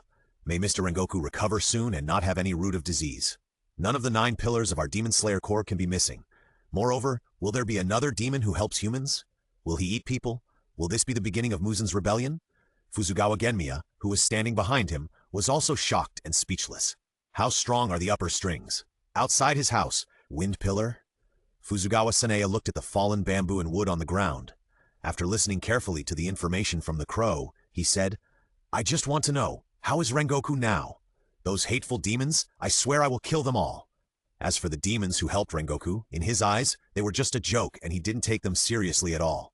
As soon as Jiyu came out of his house and locked the door, he saw the messenger crow landed on his shoulder and told him the situation. Is that so? Giyu said calmly, took a step forward. Because of the long-term network outage, the signal has always been bad, causing his expression to be always delayed, so he simply did not make any expression. In fact, he was also very surprised in his heart. Is the waxing moon so powerful? In the headquarters, in the courtyard surrounded by layers of purple wisteria, the Lord Ubuyashiki Yoya was looking at the rockery with his wife and daughter, and said in a very gentle tone, More than 200 passengers on the train, no one was sacrificed. Kyojuro was the only one who did not die after meeting the waning moon. He really worked very hard. Like spring rain, every word was like a raindrop, falling into people's hearts, very warm. Yoya looked at Tianyin and said, Maybe this is because God wants Kyojuro to rest. He is really too hard. In fact, this is good news. And the ghost who helped Kyojuro, is it you? Xiaoyu has been moving strangely for the past few months. She is the most active, even though she has no master to collect information from. Kuchiki, if it were you, I hope you would come back on your own initiative. Your situation must be very difficult and hard. Thank you very much for continuing to help us after becoming a ghost. Daily life of a freeloader. Today, my mobile phone and I got married. I posted it on WeChat Moments, hoping that everyone would bless us as a couple, but what I got in return was sarcasm. Haha, to find a significant other is to find someone who understands me the most. In this world, besides mobile phones, who else knows me better than it? I saw through everything and laughed like a pig, you stupid humans. In the tree hole, Kuchiki asked the system while gnawing on bear meat, Didn't you say before that I would not be killed by Muzan? Why is that? Master, have you forgotten that you have the blood of the Demon King? In the battle just now, Muzan's blood has been completely assimilated by the blood in your body. Not to mention the coordinates. He can't even sense your existence. Is the curse gone? Of course. It seems that I just need to be careful of the ability of the Peepa girl. Master, a long time ago, when she used her skills to teleport you after you accepted Muzan's blood, I had already determined the flaws of her skills, which required accurate coordinates. Why didn't you say it earlier? At that time, every cell in your body was shocked, your mind refused to accept my words, and you didn't ask afterwards. Anyway, it means that I am free and no longer controlled by Muzan, right? Yes, Master. Then, as long as I am not strong enough in the future, I will be safe as long as I don't encounter the upper strings in Muzan. Muzan, wait! At night, in a house, people downstairs were chatting and laughing, while a little boy upstairs was flipping through a book, a peaceful scene. On the balcony, the window screen swayed in the night breeze, and Akaza knelt beside it, hunched over. I am here to report to you, Lord Muzan. Did you find that thing? Muzan put down the book in his hand in disappointment, took out another book from the bookshelf, and continued to read. He had seen all the previous battles from the shared vision. The rotten wood should have been killed by the sun. Now he could not feel the existence of the rotten wood. Therefore, he did not want to ask about what he already knew. He was most concerned about it. I have done some research, but I have not been able to find any accurate information, nor can I confirm whether it really exists. I have not been able to find the blue blossom. And then, in order to respond to Master Muzan's expectations, I will do my best in the future. Akaza raised his head and continued to speak respectfully. Before coming to see you, I have followed your orders and killed the lower rank. Although I did not kill the flame pillar, he will not be able to fight in the future. Please rest assured. Seemed to have misunderstood Akaza. Muzan turned around and looked at him coldly. The terrifying sense of oppression made the blood in his body that belonged to Muzan begin to riot, boiling and oozing out of his body and hitting his internal organs. There was too much blood in the upper rank that belonged to Muzan. In this instant, bloody blood had already flowed from the corners of Akaza's eyes. The lower-ranked one is just a waste. I asked you to kill him because I don't want to kill him. Muzan approached Akaza with a hint of anger in his tone. He was actually lying here because he couldn't remotely blow up Kuchiki's head like he did when he killed the upper ranks. This kind of killing method requires the opponent to have a lot of his blood to be able to do it. For someone like Kuchiki, he can only seal his blood demon art at most, and he can't do more. This is also why he doesn't let the demons gather together, and he has to cast a spell on them. As long as the demon says his name, it will be counterattacked. If everyone can be as simple as killing the upper ranks, Muzan wouldn't act so cautiously, afraid that the demons will gather together to rebel, and have to make so many conditions to restrict the demons. Muzan is not a fool. If he can, he would like to gather all the demons together, form a legion, and rule the world. To put it bluntly, he is a coward, afraid of all unknown fears and possible bad things. To be powerful, he only needs one person, and to be safe, only the upper ranks are needed. But Akaza didn't know that.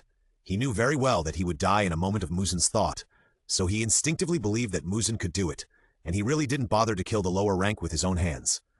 As for the mere pillar, it doesn't matter if he is killed or disabled. Isn't it natural for demons to defeat humans? At this time, a little blood flowed from the corner of Akaza's mouth, dripping down. What I want is to destroy the Demon Slayer corpse, to torture them to death without mercy, so that they can no longer be an eyesore to me. 2 lines of blood flowed from Akaza's nostrils like little snakes. It's not a complicated matter, but you haven't achieved it so far. What's going on? In a rage, Muzan's terrifying power shattered the surrounding windows and fell to the ground, sparkling and shining under the moonlight. You proudly said that you killed the lower rank and destroyed the flame pillar, but there was still a rebellious demon and 3 swordsmen. Similarly, under Muzan's rage, this unparalleled forced pressure made Akaza spit out a lot of blood. Why didn't you kill them? I specially sent you over there even though you were nearby at the time. Akaza! Akaza! Akaza! Ahem! Deep bloodstains appeared all over Akaza's body, and bright red blood flowed out, streaking across his body and staining the floor. I'm very disappointed in you.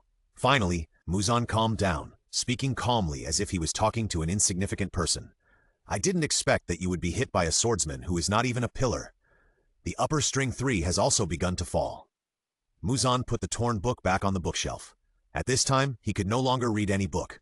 When he said this, he completely forgot that he was also scared by the same person, and disguised himself as a woman, hiding in the infinite castle for a long time, and dared not come out. Back off! Hearing the footsteps of his mother coming up the stairs, Muzan said to Akaza, Junkokyu, I just heard the sound of glass breaking. Are you okay? Mom knocked on the door and asked worriedly. She was very worried that Junkuo would be scratched by the glass, but because the child hated to be barged in when he was reading, she could only stay outside, anxiously waiting for the child's reply. It's okay, Mom. I've finished cleaning. I still want to read. Please don't disturb me. Wuzun said to the woman outside very gently and politely, and his disgusting tone made him want to vomit. It's good that you are not injured. Rest early and don't be too tired to read. Okay, I know. Jungwo's mother walked downstairs and saw that everyone downstairs was looking at her. She said embarrassedly, the child accidentally broke the glass. It's nothing. He said he wanted to read a book and asked me to come down. Ha ha ha, my child usually likes to read, which makes me worry less. After hearing this, Jungwo's father happily and generously praised his child. This is really a smart child. A female guest next to him immediately flattered him and continued to talk about this big leader. Then the topic in the living room began to revolve around Jungwo, and there was laughter again. Inside the house, in the hall, Akaza approached the Nichiren sword stuck in the tree and struck it hard. Crack. In response, the Nichiren sword was broken by a punch, and the fragments reflected his furious face. He would rather the adults continue to be angry than to ask him to retreat so coldly. At this time, Tanjiro's face calling him a despicable guy appeared in his mind.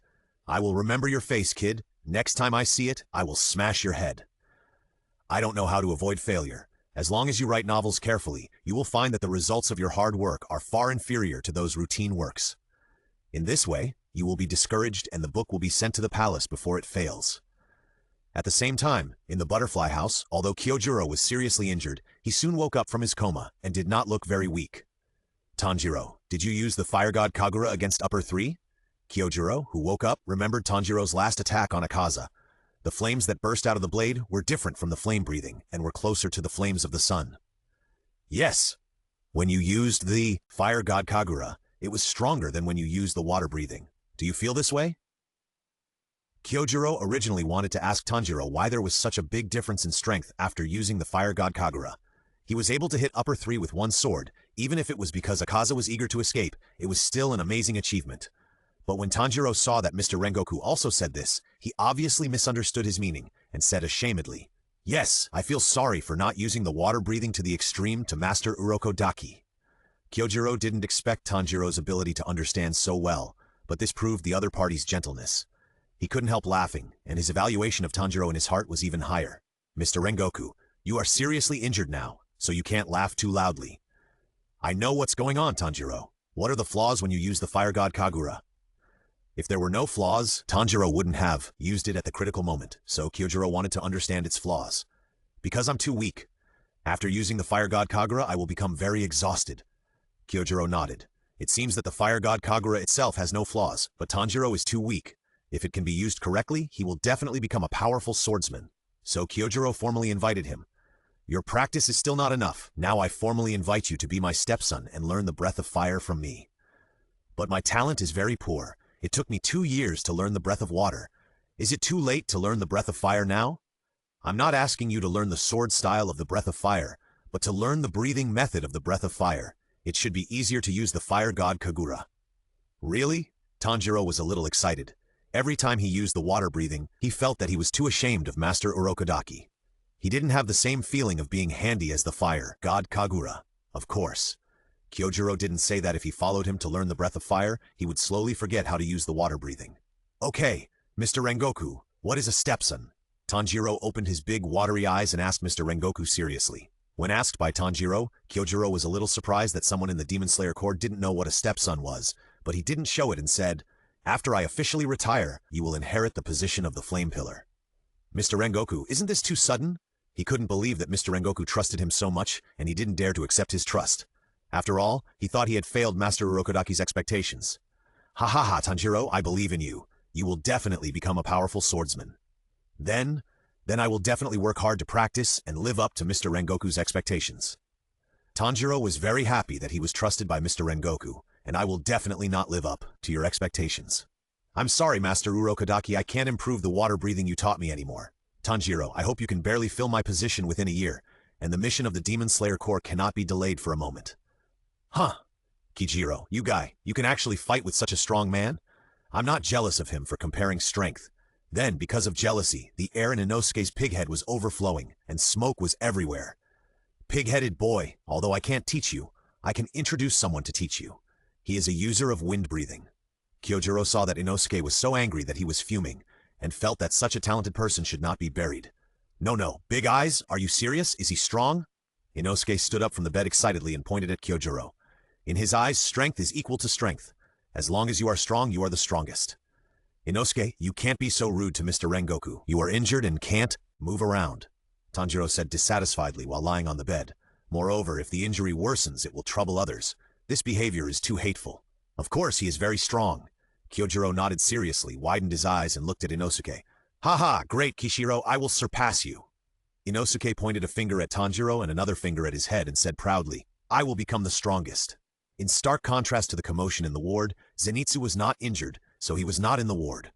But just when he felt bored and wanted to accompany Tanjiro, he heard what Kyojuro said to Tanjiro and Inosuke, and left with mixed feelings.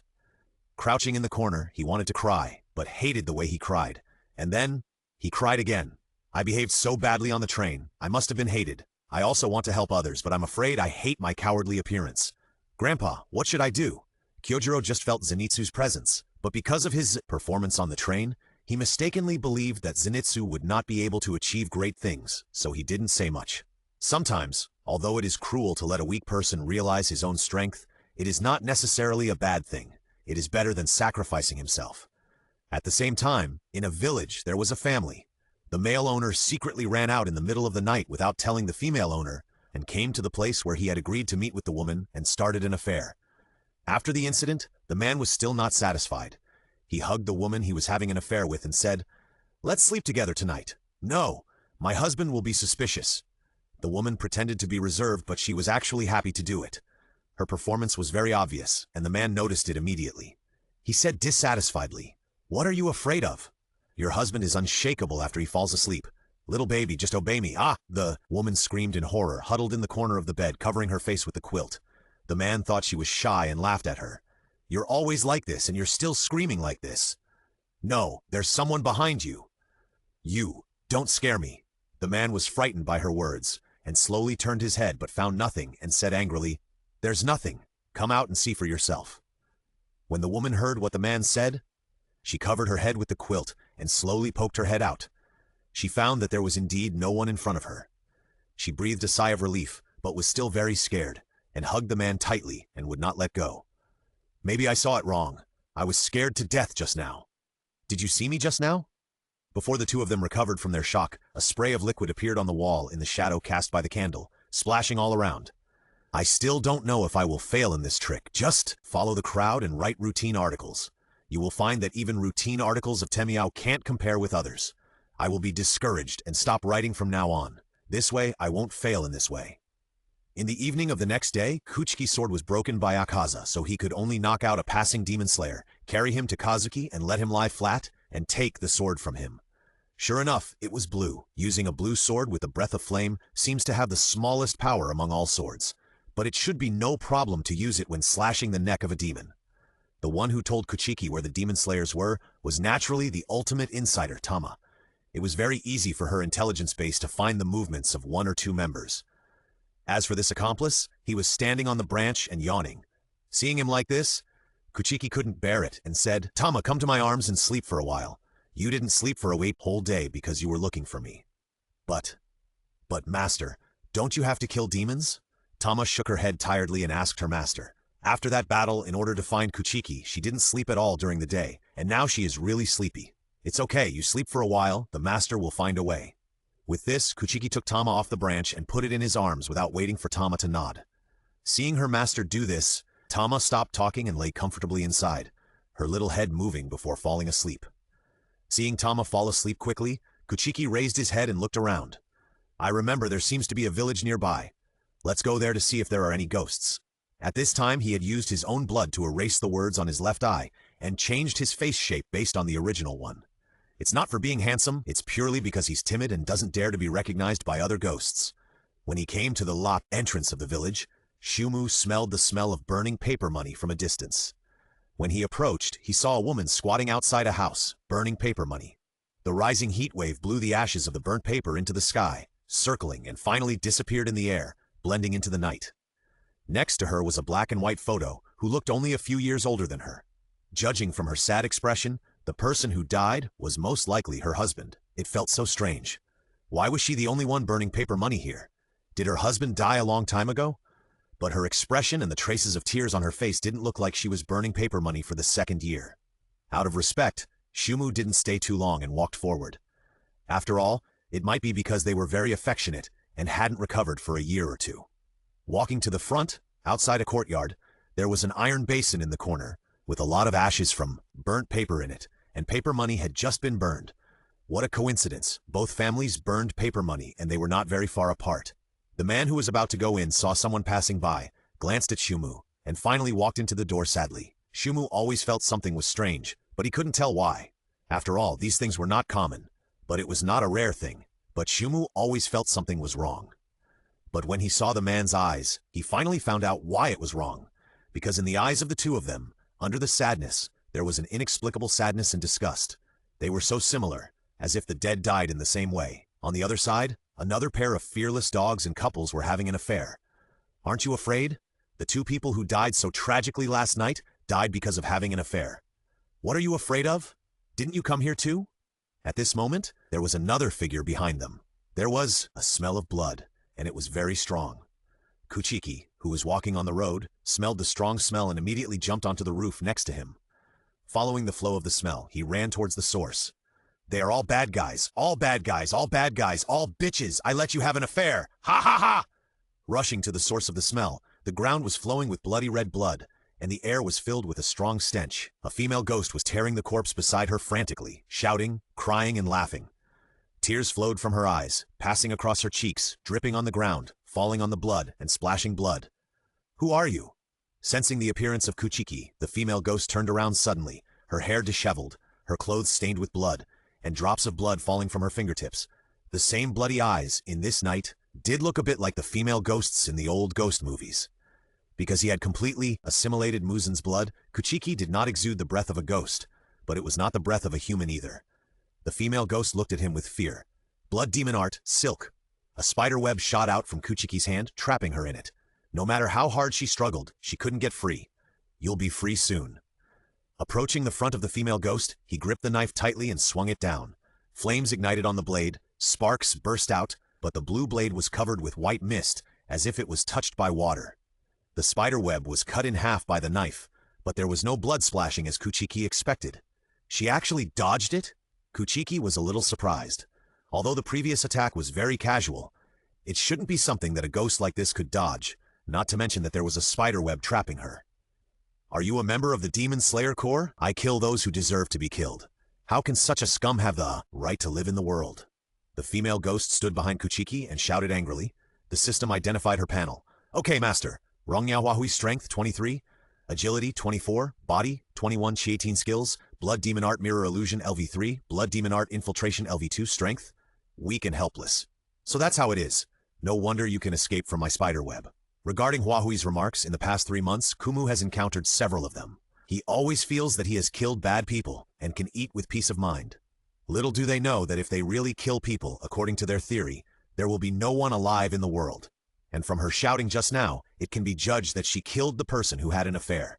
Although such a person is morally shameful, the crime is not punishable by death. Kumu does not agree with Huahui's approach. Moreover, she killed people. This is an original sin and cannot be forgiven. Blood demon art liquid. Flow. Water waves surged out of the room, layered and hitting the air, splashing water and entwining around. To put it bluntly, the illusion of the mirror is to use the reflection of light. Now there are rapids all around, and the light is refracted differently. The skill has been broken. You can't use the illusion of the mirror. Damn it, why do you want to kill me? You must be in the same group with those stinky men.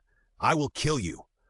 Huahui rushed towards the wood and roared, with veins bulging on his face, and his ferocious face was full of regret and anger. I still have a lot of dogs and men who haven't killed them yet.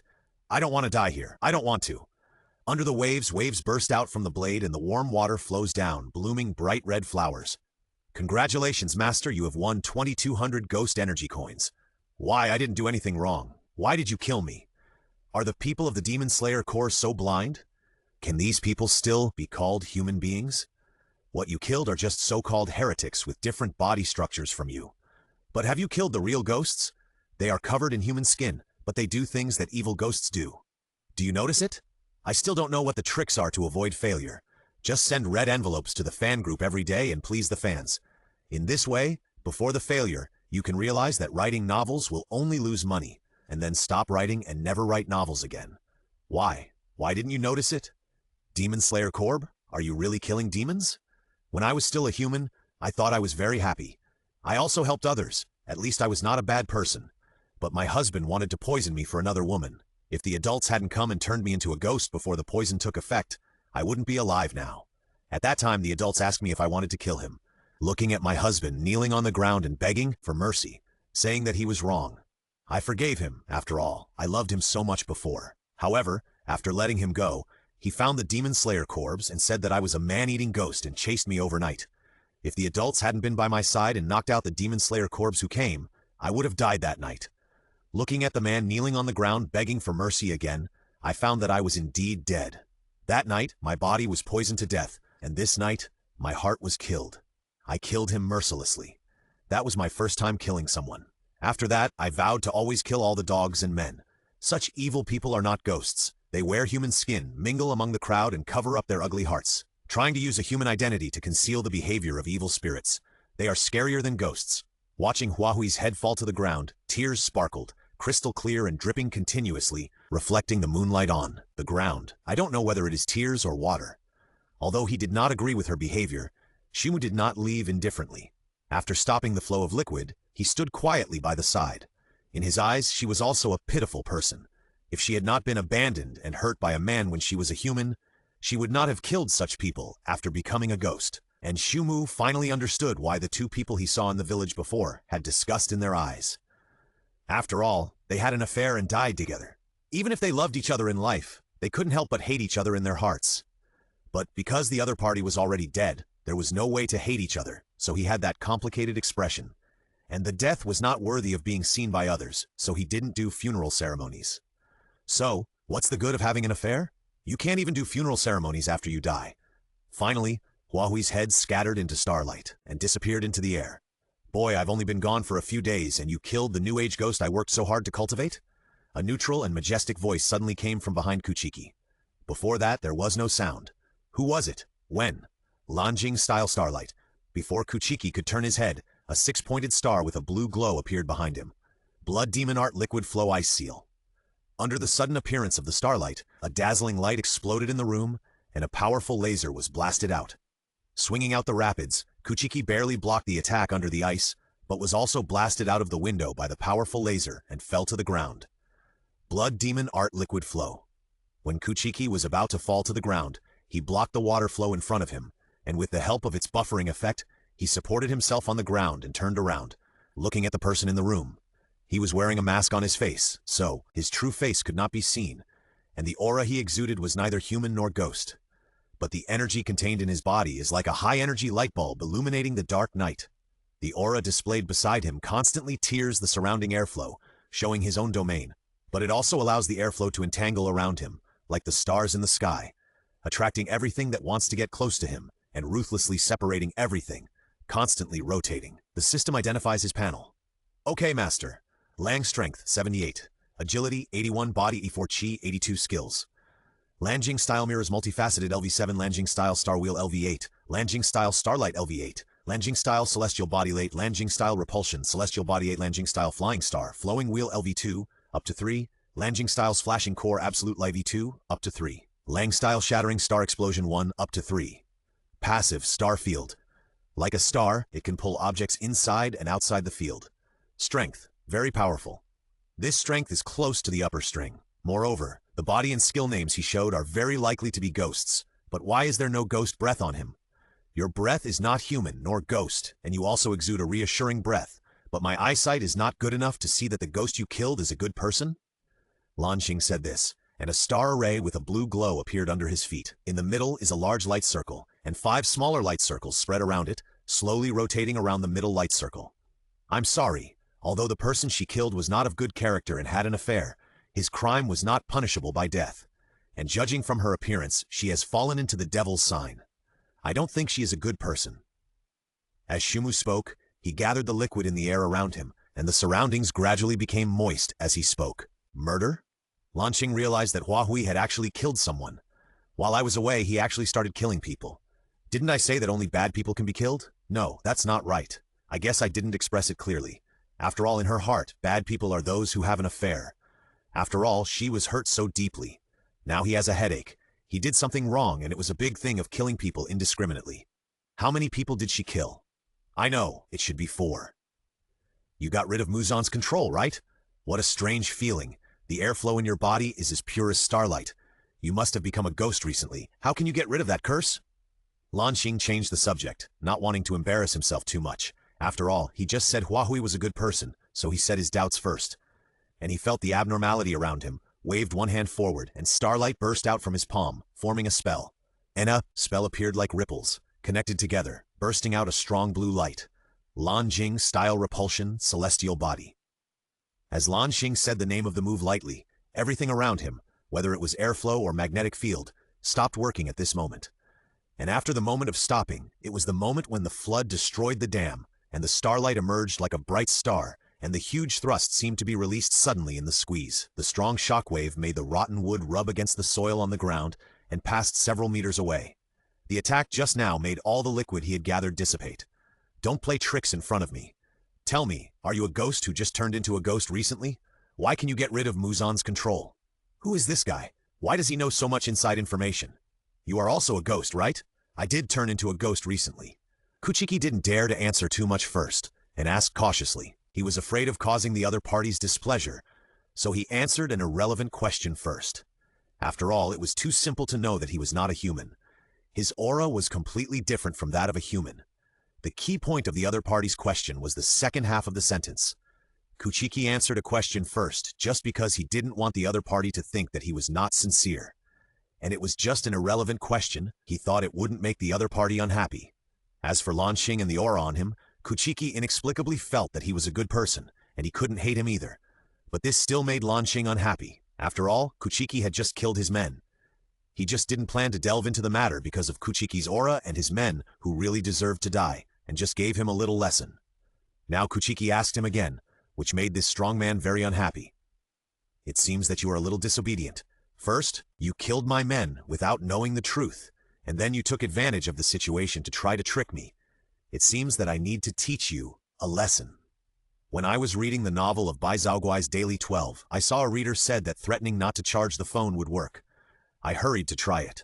Are they going to fight now? No way. Kuchiki didn't want to fight with Lanxing because his sixth sense told him that the other party was most likely a good person. Kuchiki's gentleness made him unable to do it, which was the first reason for not wanting to fight. He was so powerful, but he was not chosen to become an upper rank, and his aura was not that of a demon. Before Lanxing made a move, Kuchiki's brain was working quickly, and he thought of what Lanxing had said to him before.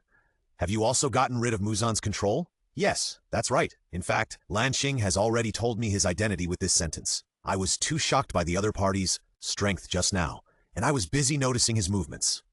Since he got rid of Muzan's control, even if my sixth sense was wrong, the other party would not tell Muzan about me. Even if I answered his question, there would not be much danger. Then it would be too worthless for me to fight with him because of this insignificant matter. This is the second reason why I don't want to fight. Compared with my strength and the opponent's strength, I will be completely defeated. This is the third reason why I don't want to fight. From the above three reasons, it is more cost-effective to tell the other party that I got rid of Muzan's control than to fight with him. This is the fourth reason why I don't want to fight.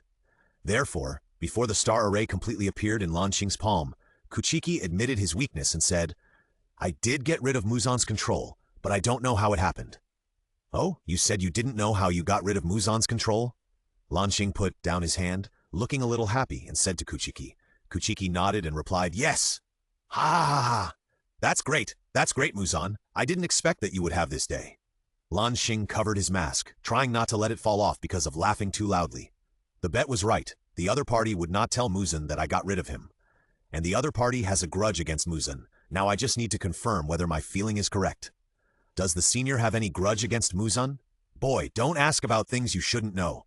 After you get rid of Muzan's control, you should not need to eat people, and you can survive, right? Yes. Although the trick failed, Kuchiki also heard what he wanted to know, and the other party did not need to eat people.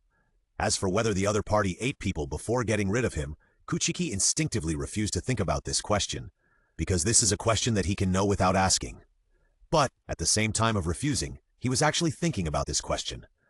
Kuchiki also had a very complicated heart about this question. On the one hand, Lanxing must have eaten before. On the other hand, Lanxing did not eat now and did not need to eat again. So, he chose to give up thinking and decided that Lanxing was a special existence like him and had never eaten anyone. In this way, at least he didn't have to be too obsessed with this point. Shumu really didn't want to have a psychological conflict with a person who had changed his ways. Before. Okay, the chat is over. Let's change the previous topic. Because I admit that Huahui did do something wrong, I will just give you a little punishment. Don't you want to make a fuss about it? I just won't delve into it, Lanjing style. 5 minutes later, looking at Shumu, who was seriously injured and lying on the ground, and slowly recovering from his injuries, Lanxing clapped his hands in satisfaction. I am going to join up with another ghost of my generation. He is stronger than me, and is also a ghost that does not eat humans. Although you are not strong, you are not weak either. You can barely be a fighting force to defeat Muzan. Will you join us? the other party wouldn't have misunderstood something. With our current strength, it is still too dangerous to defeat Muzan. Before Kuchiki finished speaking, Lan Xing shouted impatiently, I have waited for this moment with great difficulty. Since you can get rid of Muzan's control, it means that what happened that year has happened again. Now is the weakest time for Muzan, and it is also the best time for me to kill him. I have been waiting for this moment for more than 400 years. After speaking, Lan Xing turned and went into the house, took away the clothes left by Hua Hui, and left. No, I just said 1 or 2 sentences. How can you infer from my few words that Muzan is the weakest? Now? It's too hasty. Senior, it's really too dangerous to make such a hasty decision to kill Muzan. Maybe it's because my body is special that I can get rid of it? In order to prevent Lan Xing from doing such a stupid thing, Shumu chased him from behind and tried to stop him. But Lan Xing couldn't listen to anything at this time. Although he knew that Shumu was kind-hearted, he still didn't stop. Young man, it's good to be confident, but you are still too young and don't understand some things. This is not hasty, it's about seizing the opportunity. Soon, Lan Xing disappeared. Did I indirectly trick him? I hope the person he is looking for is not as hasty as him. No, I can't pin my hopes on others. See if there is anything I can do to help him. Xiaoyu still needs to rest now, so let's go see if there are any ghosts nearby. As for Lan Xing, he came to an open space and buried Hua Hui's clothes in the soil, making a simple tomb for clothes and hats. Sorry, your death is also my fault, if I hadn't expressed it clearly. If you had felt at ease to kill the bad guys you thought were bad, you wouldn't have been killed. Lan Xing took off his mask and revealed him. Her gorgeous beauty, at this moment, seemed to eclipse the heaven and earth. Your sins after my death will also be borne by me. Soon I can also atone for my crimes. Her experience is different from Kuchiki's. In this matter, Kuchiki thought it was very careless, because he knew how he got rid of it, and it had nothing to do with Muzan. But Lan Xing had experienced Muzan being seriously injured by Yoichi, and knew that a ghost could only get rid of Muzan's control when Muzan was seriously injured. Therefore, Lan Xing made this risky move. This is an opportunity, and she needs to seize it in time. When it was almost dawn, Kuchiki found his hiding place and felt some movement in his arms. He knew that it was Xiaoyu who was about to wake up, so he whispered, Xiaoyu. Xiaoyu crawled out of Kuchiki's arms, tilted her little head, and looked at Kuchiki with her blurry eyes. Please tell Shinobu Kocho that there is important information, and we need to meet in person and arrange a place. Oh, master, you finally got it? Hearing this, Xiaoyu was no longer sleepy, and flew out of Kuchiki's arms excitedly, flapping her wings, and spoke around Kuchiki's head. Kuchiki was confused by Xiaoyu's words and asked curiously, what do you mean by open or not? Can't this information be written on paper? Why do we need to meet? Some things cannot be written completely on paper and are easily misinterpreted, so we need to meet. And we need her to bring me a ready-made flame sword or an unopened sword. Can you bring it? Xiaoyu puffed her cheeks and agreed sullenly, complaining about her master's wooden head while flying. Sister Shinobu is so good, but she didn't attack first.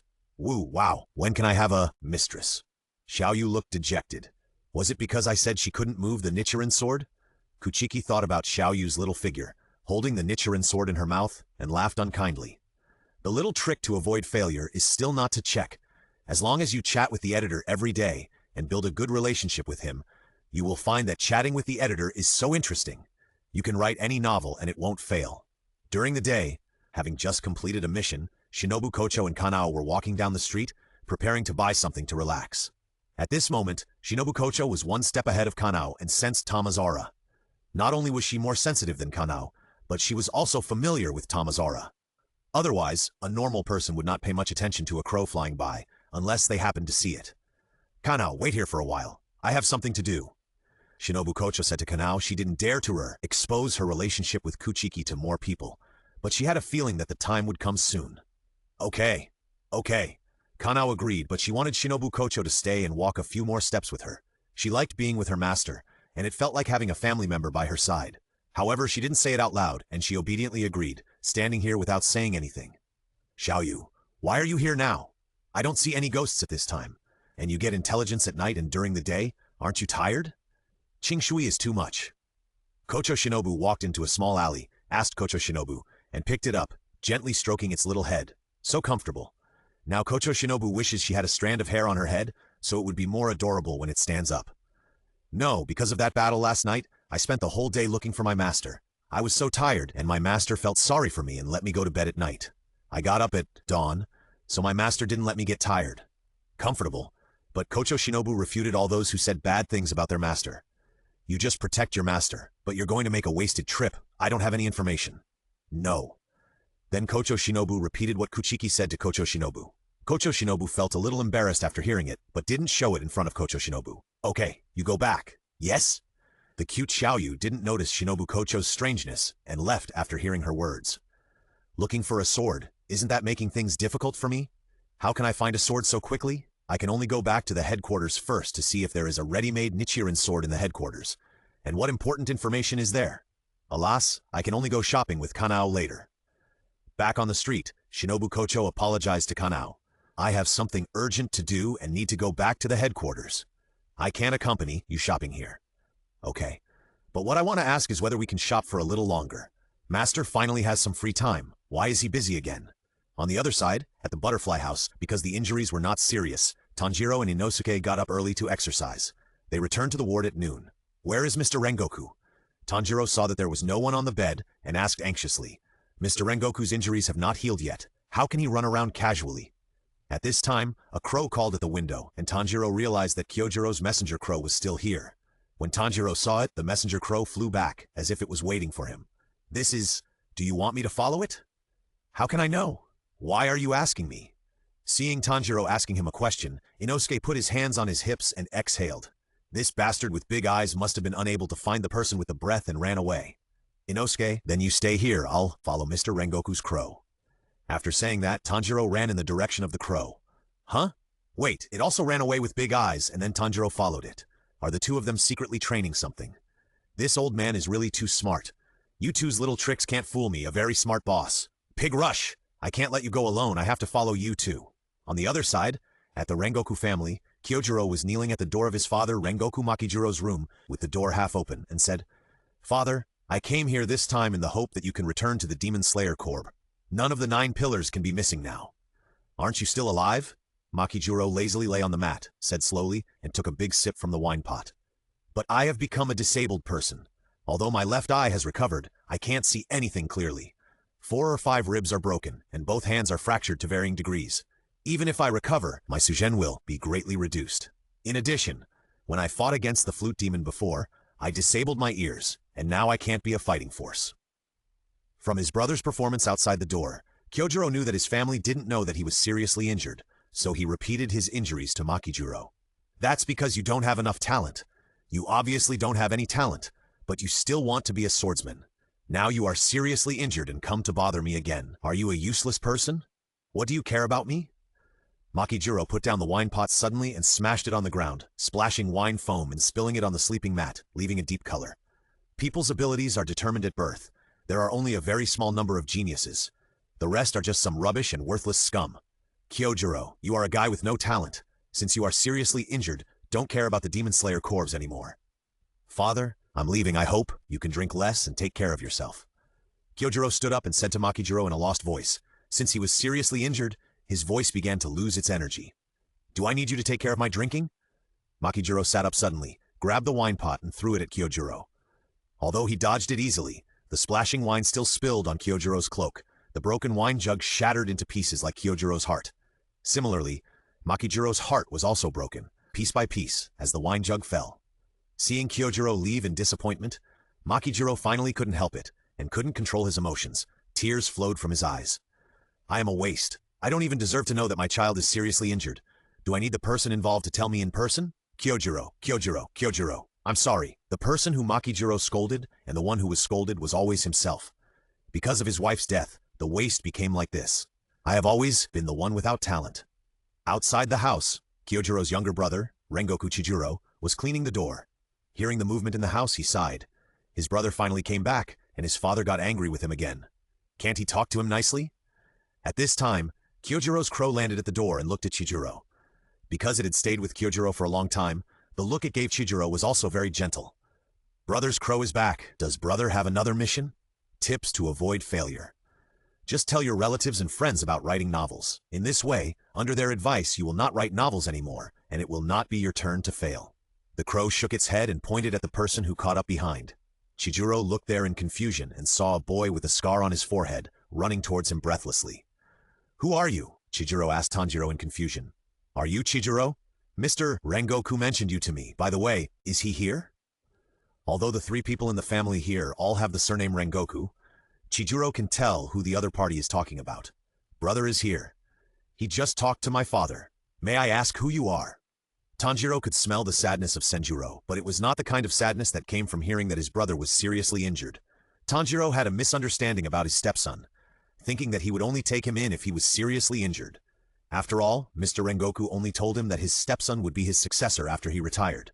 Therefore, Tanjiro did not say that he was Mr. Rengoku's stepson, but just said, I am a team member who went on a mission with him. I was protected by him and wanted to come and visit him. Because there was no lie in the words and only some content was deleted, Tanjiro's facial twitching was not particularly big. Is that so? My brother is in the house, I'll go ask him. Yes. Finally, accompanied by Senjuro, Tanjiro finally met Kyojuro. After seeing Tanjiro, Kyojuro said to his brother, You go down first. Okay? Senjuro nodded obediently and left. Seeing his brother leave, Kyojuro said to Tanjiro, Tanjiro, this is the book of the flame pillars of all generations. It should contain a record of your fire god Kagura. Mr. Rengoku, you dragged your serious injuries just to get this book for me? Tanjiro was moved to tears, and his pupils looked sparkling through the crystal tears. I will definitely not let Mr. Rengoku down and work hard to become stronger. Taking the book, Tanjiro flipped through it for a long time. When he saw the origin of the breathing method, these pages were inexplicably torn off. Mr. Rengoku, what's going on? Kyojuro also saw it, frowned, and said, After all, it has been passed down for hundreds of years. There will always be some damaged places. This is the smell of lies? Why did Mr. Rengoku lie here, and the lie was so sad? In the end, no useful information was found in the book of the flame pillars of all generations. Mr. Rengoku took Tanjiro away and saw Inosuke, who was breathing outside. Knowing his purpose, he said to him, Inosuke, I will take you to see that person. Big Eyes. As expected, Big Eyes came out to help me find someone. Ha! Inosuke put his hands on his waist and thought proudly. In the evening, because of Kyojiro's battle with Akaza, the Lord had long hoped to hold a meeting of the pillars. Now that Kyojiro can move around and the other pillars are nearby, Ubuyashiki Yoya held a meeting of the pillars that night. In the headquarters, in Yoya's room, there were 10 people sitting, the highest existences of the Demon Slayer Corps. Yoya saw Kyojiro sitting respectfully and said gently, Kyojiro, you are injured. There is no need to sit straight. Okay. Kyojiro did not force himself, but just sat normally, but his expression was still respectful. Seeing that, Kyojiro had changed his seat. Yoya said softly to everyone, Today, everyone is here. Kyojiro had a battle with the previous San. I believe everyone has already known it, so let Kyojiro tell the details of the battle.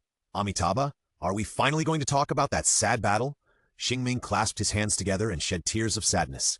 Kyojiro did not follow his cry, and said to everyone, The name of San is Akaza, and his recovery ability is very strong even. Then, Kyojiro described Akaza's strength in detail and the skills he used in that battle. Kyojiro also mentioned Kuchiki's help. How is it possible? Mitsuri covered her mouth, but finally exclaimed. Akaza's strength was clearly shown in Kyojiro's description. Amitabha, it's great that Rengoku survived that battle. Jomei's tears dripped on his thick hands, sparkling. Obanai was not particularly interested in this. With the communication of the crow, he already understood Akaza's strength. Now, he just knew more intuitively what Akaza was strong in. He was not concerned about this, but the ghost who helped Kyojiro. Rengoku, you said that a ghost helped you to fight the 3rd level. Do you know what his purpose was? Yes, that's what I want to know too. What is his purpose? It's unbelievable that a ghost would help the Demon Slayer Corps. Seeing Obanai raise this question, Sanya asked further questions. The purpose of his helping me is to protect the people behind him. Although it is very unbelievable, it really happened in front of my eyes. Moreover, before that, he also helped to kill the demons on the Infinite Train, together with Tanjiro's sister. In order to make his words more convincing, Kyojiro brought Nezuko with him. After all, Nezuko was saved by the Lord and the 2 water pillars. Her special existence will make his words more powerful. In fact, even without Nezuko, his words as the flame pillar are still highly convincing. Ah, Mr. Rengoku can still say such powerful words to refute them under the pressure of the 2 pillars. So handsome. Mitsuri, the flower maniac, believed Kyojiro unconditionally after he said this. Kyojiro, do you know his name? Yaoya now has a strong premonition that his guess is correct. Shimizu Kuchiki. Kyojiro will not remember the wrong name for someone he agrees with. That's great. It's really great. Kuchiki is still alive. He is still alive, and after becoming a demon, he is still helping the Demon Slayer Corps. Yoya suppressed his excitement and said to everyone, I choose to believe in Shimizu Kuchiki, just like I believe in Nezuko. The meeting of the pillars unconsciously shifted from discussing the existence of the upper ranks to whether to believe in Shimizu Kuchiki. After all, people will instinctively resist heavy topics. My lord, even if it's what you said, it's hard for me to accept the existence of Shimizu, just like I don't agree with the Kamado siblings. Shimizu was unwilling to admit and believe that if demons can really hold back their inner desires, if they really don't have to eat people, they can really help protect humans. My mother, she is so kind and so loved by us. Why would she cruelly kill us after becoming a demon? I don't believe it. If there really is such a being, why did two of them suddenly appear, but they never appeared before? Nezuko has always been with her brother. She is not very strong and is being watched by someone. The variables are within the controllable range. But the ghost of Shimizu, according to Purgatory's description, has the strength of the previous pillars. It is very uncontrollable for such a variable to join us. What if he is an insider sent by Muzan? There are people who look like the 12 demon moons on the train, and Awayama appears after his death. This feels like paving the way for the appearance of Shimizu. This is too coincidental. After Shimizu's words, those who were originally on the edge of belief and disbelief chose to believe him. As he said, accepting the existence of Shimizu is very risky. Buzugawa is right. Even though I respect and trust the Lord very much, it is too risky to accept Shimizu. If he is really a traitor and a pawn of Muzan to find out about our headquarters, I am not willing to take this risk. Amitabha, Lord, please forgive my selfishness. The Demon Slayer Corp cannot have any more dangerous variables. Jomei was harmed by a traitor and felt deeply about what Shimizu said. Even people who have always trusted and are familiar with him will betray him, let alone an unfamiliar demon? If Shimizu is a traitor, the damage to the Demon Slayer Corps will be huge and completely uncontrollable. Just a few words now, let him accept it. Even if it is the Lord's opinion, he will refute it. The two strongest people among the 9 pillars have spoken and are on the same front. The Snake Pillar and the Sound Pillar have chosen to stand on their side. Muichiro said it doesn't matter. Anyway, he will forget it soon, and there is no need to express his opinion. Although Mitsuri is a little crazy, she is not an unreasonable person. Jomei and Shimizu have already talked to this point, and she had a reason and evidence which made people have to believe her. However, she did not express her opinion because of Kyojuro, and chose to remain neutral. Jiyu did not speak all the time, and even sat away from others. He chose to believe Kyojuro's words and approved of Shimizu's approach, but he did not dare to accept Shimizu. The reason was that the risk was too great for the wind and rock pillars. Now, only Kyojuro and Kocho Shinobu chose to stand on the same front with Yoya, because you can truly believe it after experiencing it yourself. Tips for getting something for free. As long as you praise the author for writing well every day, the author will add more chapters as soon as he is happy. According to the author's conditions for adding more chapters, isn't this indirectly getting hundreds of millions for free? It can be seen that several pillars are unwilling to accept Kuchiki. Only Kyojuro and Kocho Shinobu choose to believe. Yoya sighed. It was not because he was not majestic enough, but because he was too loved by the team members. The reason why they did not accept Kuchiki's change was that they were worried about his safety and the safety of the Demon Slayer Corp. The views of the wind and rock pillars were not wrong, and with their previous experiences, they did not easily believe in demons. This choice was normal. Moreover, what they said was well-founded and convincing, and it was normal for most of the others to believe them. In that case, I have nothing to say, but I hope that you will not kill Kuchiki after seeing him. Can you do this? Even if it is said now that Kuchiki was a member of the Demon Slayer Corps before, it would be useless because Kuchiki is now a demon. Moreover, although there are not many people who betrayed humans in the Demon Slayer Corps, there are still some. As long as Xingming and Shimizu do not accept it, Kuchiki was a pillar before, and he cannot come back. Therefore, Yaoya can only speak softly, looking at everyone with a tone full of concern. Amitabha, as long as you don't let him come to the headquarters or have too much contact with him, it will be fine. I am willing to believe that he is a good person, but the risk is too great, so I don't accept it. I agree with the Lord's request. Xingming shed tears, not wanting the Lord to dwell on this anymore, and health is more important. It's possible, but only we know about the existence of Shimizu Kuchiki. If we tell the other team members, there will be too many things to explain, and it will cause them to misunderstand. They think there are still many good ghosts, and they are more likely to be deceived by ghosts who can act. Obana agreed, but only the 10 of them knew about it. He was right. This information would only make ordinary team members more cautious when killing ghosts. Moreover, this was enough. After all, in the Demon Slayer Corps, only the 9 pillars, no, the 8 pillars, could kill Kuchiki. That's enough. Thank you very much for your understanding. Let's end this meeting of the pillars here. Yoya stood up and bowed to everyone. I also hope that the Lord will take care of himself. Everyone knelt together to express their supreme respect to the Lord. You guys go first. When most of the people had left, only Shinobu Kocho was still here. Yaoya asked in confusion. Shinobu, is there anything else? My lord, is there an unopened Nichiren sword here at the headquarters? Although the Nichiren sword is a must-have for the demon slayers, few people would break it, so most of the Nichiren swords are cast on the spot. That's why Shinobu Kocho was so embarrassed about Kuchiki's request. Is your sword broken? How did the opponent break your sword? Because the swords of each pillar are specially made by the sword master, it is difficult to break. Except for the special existence of Muichiro, basically no pillar has broken a sword. If the sword is broken, it is very likely because of encountering a strong enemy. So when Shinobu Kocho asked for the Nichiren sword, Yaoya asked anxiously and worriedly, No, it's not my sword that's broken, it's Kanao's sword that's broken. Shinobu Kocho had no one to sell, so she could only sell her good stepson. After the meeting just now, Shinobu Kocho still didn't dare to reveal her relationship with Kuchiki. Although Yaoya knew that Shinobu must be lying, he didn't delve into it. Everyone has privacy.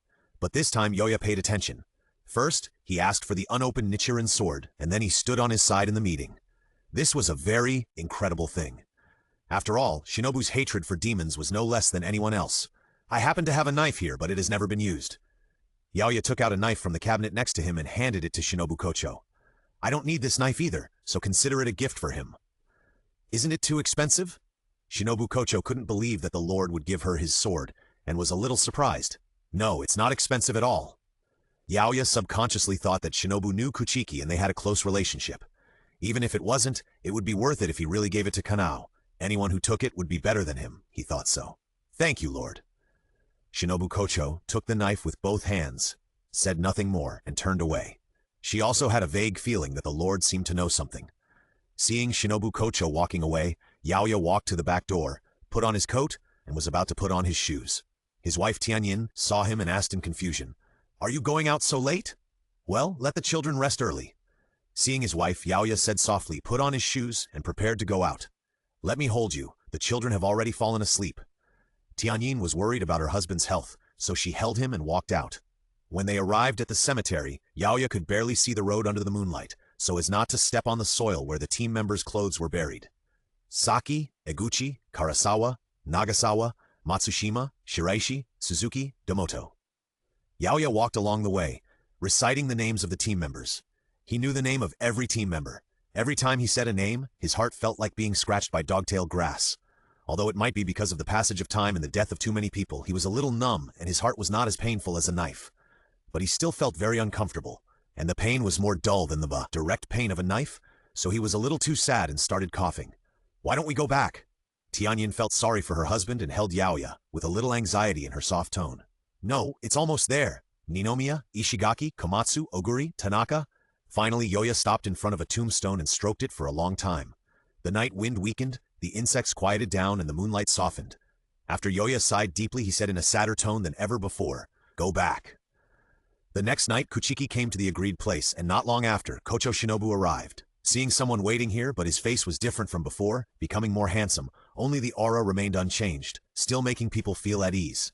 Sorry, I kept you waiting. I haven't been here for long. Here, it's unopened. Kocho Shinobu handed the knife behind him to Kuchiki, without saying it was for the Lord. Taking the knife, Kuchiki drew it out in the moonlight. With a crisp sound of unsheathing, a cold light appeared, and then a red color emerged, like a burst of flames. Between the lines, it was like a red flower blooming, and a phoenix bathed in flames flew out. Thank you. We held a meeting of the pillars last night. We have promised not to kill you if we meet you. This is a good start. Seeing Kuchiki focusing on the knife, Kuchiki said with his hair brushed by the breeze. Putting back the knife, Kuchiki thanked Kuchiki softly. Thank you. In fact, he didn't care about these, as long as he could kill Muzan. The purpose of today's meeting is to tell you that there are still demons in the world who have escaped the curse of Muzan, and they don't need to eat people. Is this true? Yes, their aura is different from that of humans and demons, and one of them clearly stated in front of me that he wants to kill Muzan. Then, Kuchiki briefly told Kuchiki about the existence of Langjing. After listening to Kuchiki's words, Kuchiki felt that his current aura was like this. She nodded, indicating that she understood. This information is indeed very important. Well, if possible, your Demon Slayer Corps can also cooperate with them. I see, thank you very much. As she said that, Kuchiki smiled at Kuchiki. No, you're welcome. Kuchiki blushed and turned his head away, not daring to look at her. Perhaps, deep in my heart, I really want to meet her as Xiaoyu said? Back at the place where she was staying, Kocho Shinobu passed by a room. Because the sound insulation here was not good, She heard the name she had been tracking for several years in the corridor. Where are you going next? I'm very disappointed with them. Isn't there a sect called the Eternal Paradise sect here that is recruiting new believers? It says that you can forget all your troubles and gain eternal life. I want to go there. The footsteps stopped abruptly. Tips to avoid failure. If you don't want to know the number, just think about not caring about the trolls, and you won't give up writing because of the trolls. In this way, you will find that there are still trolls to troll you, and you will stop writing from then on. In this way, you will enter the palace directly and won't fail. After Shaying killed the ghost that a man encountered while searching for his wife, he was pestered by the man, hoping that he could help him find his wife. Shaying could not refuse, so he had to agree to go to the Eternal Paradise religion he mentioned. Is this the Eternal Paradise religion? Such a remote place. After asking more than 10 people, Shaying finally found this remote temple on this remote mountain. It was extremely abnormal for Shaying to have a religion so remote. It was as if they were deliberately not letting too many people know about it. And they only recruited female believers. This little trick was really on the forehead, and it was completely exposed. It was better not to go through the main gate. In such a place of right and wrong, it was better to find the guy's wife and leave as soon as possible.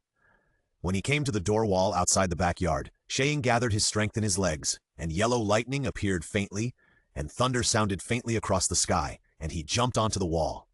What a pungent smell.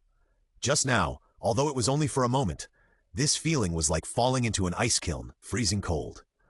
Oh no, there might be a big ghost in here. Would it be too dangerous for me to go in alone? Shaying was hesitant to go in, but he still sneaked in carefully.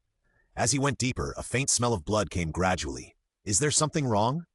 Rushing to the source of the bloody smell, Shaying had already grasped the handle of the knife tightly, concentrating his strength on the interface between the scabbard and the handle, and thunderous noises broke out in the friction with the air. Yellow lightning flashed in the airflow. Tap, tap, tap. It seems that some rats have sneaked in. A handsome man in the room said in his soft voice and showed a harmless smile. It was such a charming and sunny smile, but in the eyes of the woman in the man's arms, it was as scary as a demon. I wanted to scream, but I couldn't. Uneasy, frightened, and fear crowded in my eyes and tears overflowed. Don't be afraid. You will soon be freed from this miserable world and live forever with me. He gently touched the long hair of the girl in his arms, feeling the softness and comfort it brought, as if he was her very close boyfriend. The man buried his head in the girl's shoulders, and the bloody red blood gradually flowed out and stained his lips. Under the reflection of the candle, the girl's hands fell weakly, and she spread her palms. There was no room for other emotions in her eyes, and she was full of despair of death. The footsteps were getting closer, and closer, more and more rapid, and the thunder was getting more and more intense. Damn! Thunder breathing forth type distant thunder. Shi Ying, who arrived, saw the tragic situation in the room, and drew out his knife like thunder and lightning, drawing yellow lightning in the air, gathering a ball of lightning, and blooming a dazzling golden light. It's the breath of thunder. I haven't encountered it for a long time. The man raised his head, blood flowing from the corner of his mouth, and his colorful eyes were calm, which was completely opposite to the surprise in his tone. Shua! As he spoke, the man took out his iron fan, and the air was filled with icy coldness. The flowing air seemed to be frozen and no longer floated around. He just waved the iron fan lightly, and the lightning that attacked was immediately dispersed, turning into scattered electric currents in the air, and no longer had any power. Shi Ying wanted to take advantage of this lightning to block his vision and then swing his knife to use his strongest attack. But when the man looked up, he saw the numbers in his eyes. He gathered his strength, bursting out a thunderous sound, gathered his energy, and exploded with lightning-like light, and then retreated to the right. The speed of his reaction just now aroused all his desire for life, and even he was surprised at his ability to dodge. Because the ghost in front of him had 2 and upper string engraved on its left and right eyes, which represented the numbers of death. But his speed, which even he himself was amazed at, was as slow as a frame drop in Duma's eyes. If he wanted to kill just now, Shaying would have been dead. He just liked to see other people's terrified expressions, and these emotions were not in his mind. Are you coming to kill me so early? You don't know how painful this world is. All I do is to help her. As Duma spoke, he fanned the iron fan to disperse the air around him. The temperature in the room dropped sharply again, piercing the bones and chilling the heart and lungs like ice and snow. It's so cold. Can this guy's strength make the air around him colder? It seems that I can't delay time. I can't beat this guy at all. Let's run away. This is not shameful. The only correct choice for a weak person like me is to escape from here and provide information to the headquarters. Huh? Thunder breathing. Shang didn't know the first form, so he could only use his breathing to focus on his hind legs, thundering and leaping back. The lightning around him cut through the air, exploding with lightning. Blood Demon Art, Lotus Flower. Duma waved his iron fan and summoned several ice vines wrapped with ice lotus.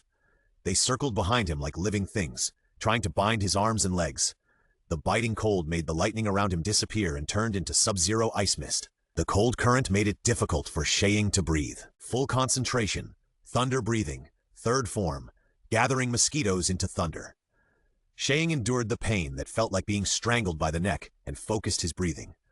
Electric current appeared in his nose, and he swung his blade in the lightning, gathering ripples in the thunder.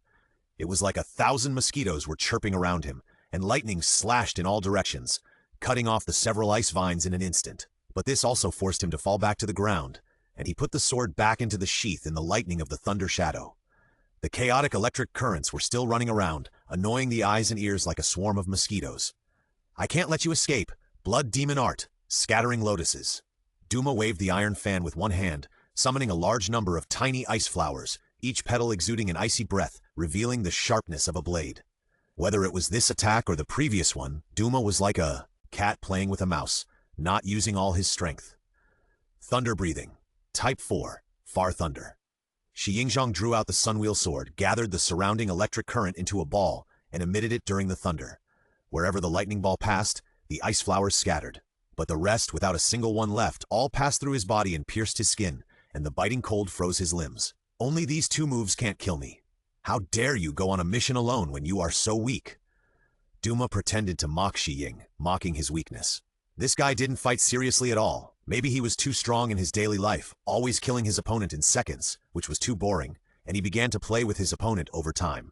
But this was good news for me. While he was still playing with me, I quickly found a chance to escape. Thunder Breathing, Form 3, Gathering Mosquitoes into Thunder.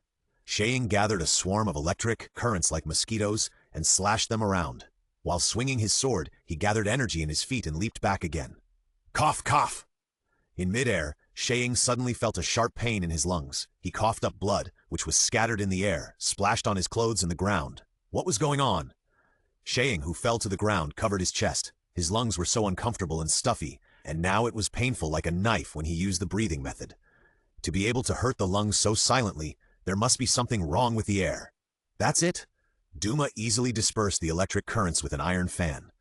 Seeing Shang fall to the ground, he retracted his ridicule and said expressionlessly, like frozen ice, cold and emotionless. Outside the temple, a woman looked at the plaque on the temple, and her heart could not calm down for a long time. Tips to avoid failure. Don't ask me how to avoid failure. Don't be happy about any increase in collections, because it may be that someone else clicked the wrong order and will soon return it. In this way, you can be calm and never fail. Walking on the road, Shumu suddenly felt his heart being pulled, and his eyes unconsciously looked in one direction. He looked very far away, as if something big was going to happen, and he might lose something. What kind of feeling was this? Shumu couldn't say it, but he felt that he should run to where his eyes were looking. Master, what's wrong with you? Xiaoyu asked puzzledly when she saw the master suddenly stop and look in one direction. Nothing, Xiaoyu, I just wanted to go over there to have a look. Kuchiki shook his head, gently touched Xiaoyu's head, let it shrink back into his arms, and spit out spider silk from his other palm, rippling forward in that direction. At the temple, Kocho Shinobu leaped in, followed the pungent smell of blood, and ran towards the battlefield, as nimble as a butterfly, flying in the sky. Another one has come. It's so lively today, so happy. Duma showed a harmless smile, very gentle, and on his handsome face it looked very sunny, making it hard to tell whether it was true or false. Are you okay? Kocho Shinobu, who rushed over, saw Shang lying on the ground and asked. Now, she no longer had the usual smile on her face. Instead, she was very real and showed her anger without concealment. Her tone also became cold. Xiao, be careful of Kong. Blood Demon Art, Lotus Leaf Ice. Duma didn't wait for Shang to finish speaking, and waved the iron fan at lightning speed to summon lotus-shaped ice crystals. In front of Shinobu Kocho, he covered Shang, causing her skin to visibly melt into ice, gleaming with an icy glow. The air in her lungs froze, causing her lungs to burst. Just like that, before Shinobu Kocho could react, Duma had already ended Shang's life. A beautiful woman is here, so don't ruin the mood here. Duma killed Shang expressionlessly, took back the iron fan, and said in his harmless tone, This beautiful lady, it's our first meeting. Look, what a wonderful night. Duma gently fanned the iron fan while smiling at Shinobu Kocho, with blood stains on the corners of his mouth that he had not wiped off. In his eyes, Shang was a guy who was not worth remembering. He didn't even want to eat, unlike the one in front of him, who looked so delicious. This bastard, who just killed someone in front of me and had another in his hand, could talk to me without any care. Shinobu Kocho clenched the knife in her hand, looked at Duma with anger in her eyes, and her emotions began to slowly get out of control. It was this bastard who killed my sister, my only relative at that time, my only support. With a carefree smile on his face, a kind face, a gentle tone, and said that he was the leader of the eternal paradise. I have always remembered my sister's words in my heart. It's obviously the first time we meet. Why do you look at me as if you want to kill me? Did I do something wrong? Duma threw the woman in his arms to the ground and asked in confusion, his expression showing a very sad expression. Killing someone in front of me? Do you think I should be nice to you? The team member on the ground just now said to be careful of the air, although he didn't finish it. But it should be careful of the air. It seems that this guy has done something to the air. It's this icy feeling. Just don't breathe in this air. After Kocho Shinobu carefully inhaled a little air, she found that some air was different from others, and immediately reacted that Duma's blood demon art can be transmitted through the air. However, it is really wishful thinking to not inhale air in this situation. Murder? I am the leader of the Eternal Paradise cult. It is my duty to make the believers happy. How can what the leader does be called murder?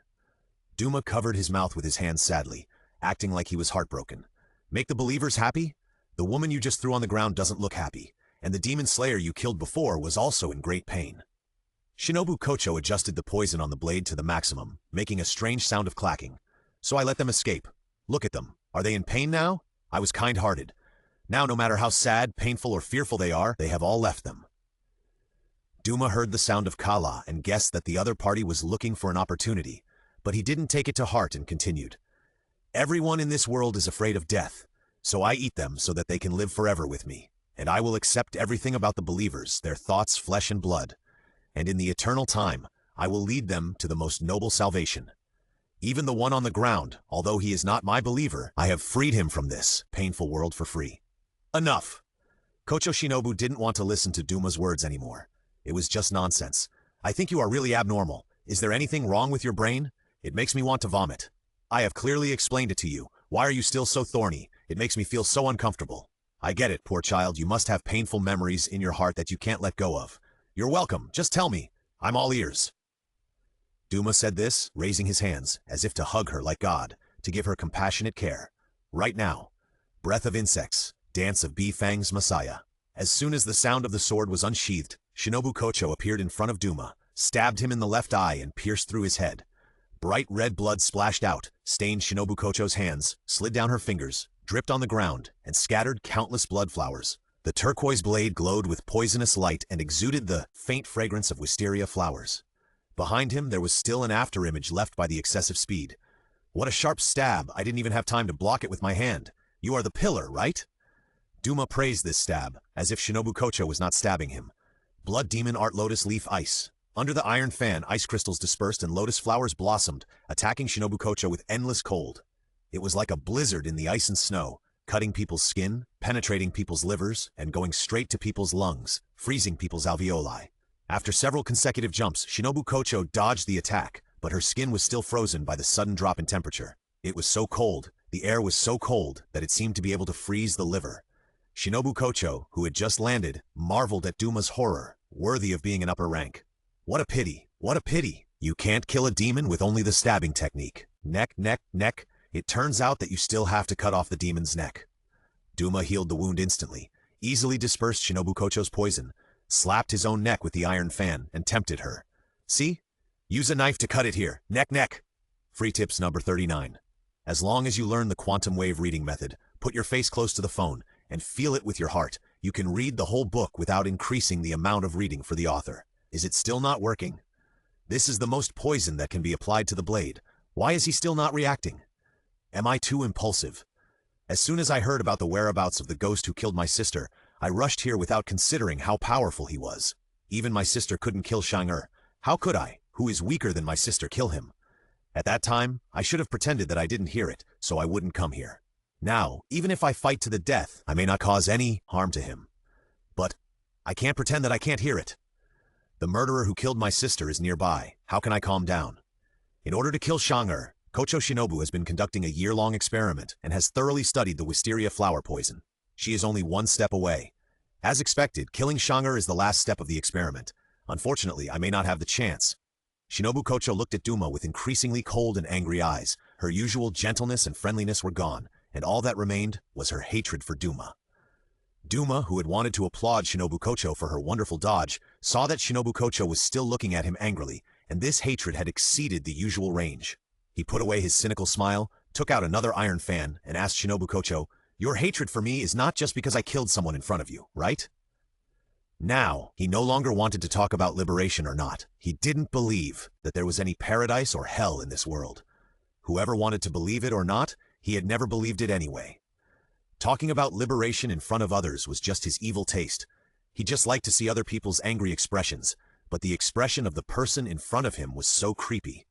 "How dare you ask me? You are the murderer of my sister, right? Don't you have any impression of this kind of jacket at all?" Shinobu Kocho waved her hand in front of her chest, clenched her fist, and said angrily. The reason why she stopped to speak here was, first, because she was too angry. Second, because her body was frostbitten and needed to cool down. Third, because Shinobu Kocho was unwilling to give up and was still waiting for the poison to take effect.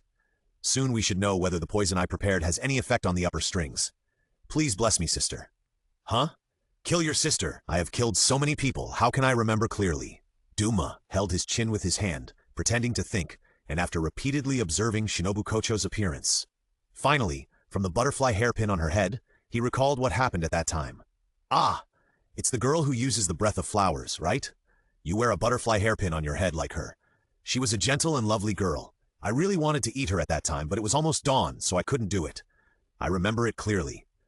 Thank you for reminding me, thinking about it now. It's such a pity. Looking at Shinobu Kocho's gradually cold expression, Duma, although he does not have human emotions, just likes to see people showing him painful emotions. Only in this way can he feel that his life is valuable and he has the desire to live. In this way, it can better prove how sad this world is. Only by merging with him can one gain eternal life and no more pain. Suddenly, Duma's face turned blue and purple, with varicose veins wriggling like a worm and bumps growing around it. His originally handsome face became extremely ugly. Ah! Duma lay on the ground in pain and spit out a mouthful of blood. His colorful eyes were filled with blood, leaving only red. It worked. Shinobu Kocho felt that her frostbite was almost healed and adjusted the poison on the knife, making a strange sound, and adjusted it to the highest setting. Well, I'll kill you while you're sick. Breath of insects, dance of dragonflies, hexagonal compound eyes. Rushing to Duma, Shinobu Kocho waved the Nichiren sword in her hand, and with the afterimage, it drew a green light, exuding the fragrance of death, and stabbed out 6 times in a row. Under the blood flowers, the sword was thrusting in and out, splashing in the flashing green light. In an instant, 6 holes were stabbed in Duma's body, and smelly black blood was flowing. He waved the iron fan with one hand, emitting icy mist to force Shinobu Kocho back, and covered the blood that kept pouring out of his mouth with the other hand. After landing lightly, Shinobu Kocho put the sword back into the sheath, dipped it in poison again, and looked at Duma's painful expression, and was happy in his heart. There was a chance. This little poison made him like this, so even if I die here, it will not be in vain. This poison is really powerful. I underestimated you. Duma covered his mouth and spoke softly to Shinobu Kocho, coughing up blood from time to time. This poison is much more powerful than the poison on the Tianju mountain. What the adults said was indeed right. This woman always uses different proportions of poison for demons of different strengths. The one she used on me should be the strongest poison. That's such a pity. Oh, sorry. The poison you carefully prepared was decomposed by me. Your best trick is wasted. The purple-blue color on Duma's face gradually faded, and the blood in his mouth stopped flowing out, laughed out loud, and laughed very loudly. He just wanted to make Shinobu Kocho lose her composure. He stood up and wiped some blood from the corner of his mouth, regardless of whether it was clean or not. He continued to laugh at her. I also guessed your moves. Every time you put the knife back into the sheath, the strange sound you make is to prepare the poison. Is there any mechanism in your knife? I really want to take it out and take a look. Seeing that Duma was already able to dance with joy, Shinobu Kocho didn't dare to judge whether he was pretending or not. She could only draw her sword and point it at him. I still have a lot of poison in my hand. Oh my, you are going to make another move. I'm so happy. Poisoning is so fun. So this is poisoning? I'm almost addicted. You think your strongest poison can't kill me? What's the point of mixing it again? Let's try it together. I can't wait. Is this guy a pervert? There is more than one strongest poison. As long as the toxins are distributed in different proportions, The effects of the poison will be different, but the strength will be the same. Breath of insects, dance of butterfly teasing. Butterflies were flying around, waving their beautiful wings and emitting chaotic glows. With her nimble figure, Shinobu Kocho flashed past Duma, came behind him, and put the knife back into the sheath. Duma's body was covered with wounds of varying degrees on both sides, and a little blood splattered. But it recovered almost immediately, with only a few bloodstains left, but he didn't care. He deliberately didn't make a move, and at the moment when Shinobu Kocho drew her knife, he even used his hands to fiddle with the butterflies around him. What beautiful butterflies! Are there any more? Are there any more? Duma saw the butterflies dispersing into glows and disappearing into the air. He turned around playfully and said to Shinobu Kocho, "What a pity if you had more strength. You could have chopped straight at my neck instead of using poison. With your speed, maybe there would have been a chance. Well, if you weren't so petite, it would have been possible." Upon hearing Duma's words, Shinobu Kocho was stunned. What she hated most was when people said she was petite, because this fact could not be changed at all. Why can't my hands grow bigger? Why can't I be taller? Whether it's the hands or the feet, the longer they are, the more muscles they have, and naturally they are more advantageous in battle. Shinobu Kocho thought so from time to time, but her figure is just like this. Maybe as my sister said, I am really not suitable for the job of the Demon Slayer Corps. Although my sister has a slender figure, she is relatively tall, and there is also the tall Mr. Beimingyu. As long as he appears, he gives people a sense of safety. In that case, I will also return you a beautiful skill, the Blood Demon Art Cold White Princess. Duma saw that Shinobu Kocho was in a daze and gave her a friendly reminder. Under the waving fans, 2 ice lotuses in the shape of young girls appeared, with beautiful faces, fair and delicate skin, sparkling in the moonlight. Squinting her eyes, she gently blew a huge range of icy air around her, which spread around and filled the air. The sudden drop in temperature was piercing, and under the icy mist, everything was frozen and turned into regular ice crystals. The daily life of a failure. After school started, the surroundings were deserted and there were few people in the comment area. Seeing this, a new reader took out his brand new handful of bills and patted my head. "Do you want it?" Feeling the fragrance brought by the bills, I nodded happily.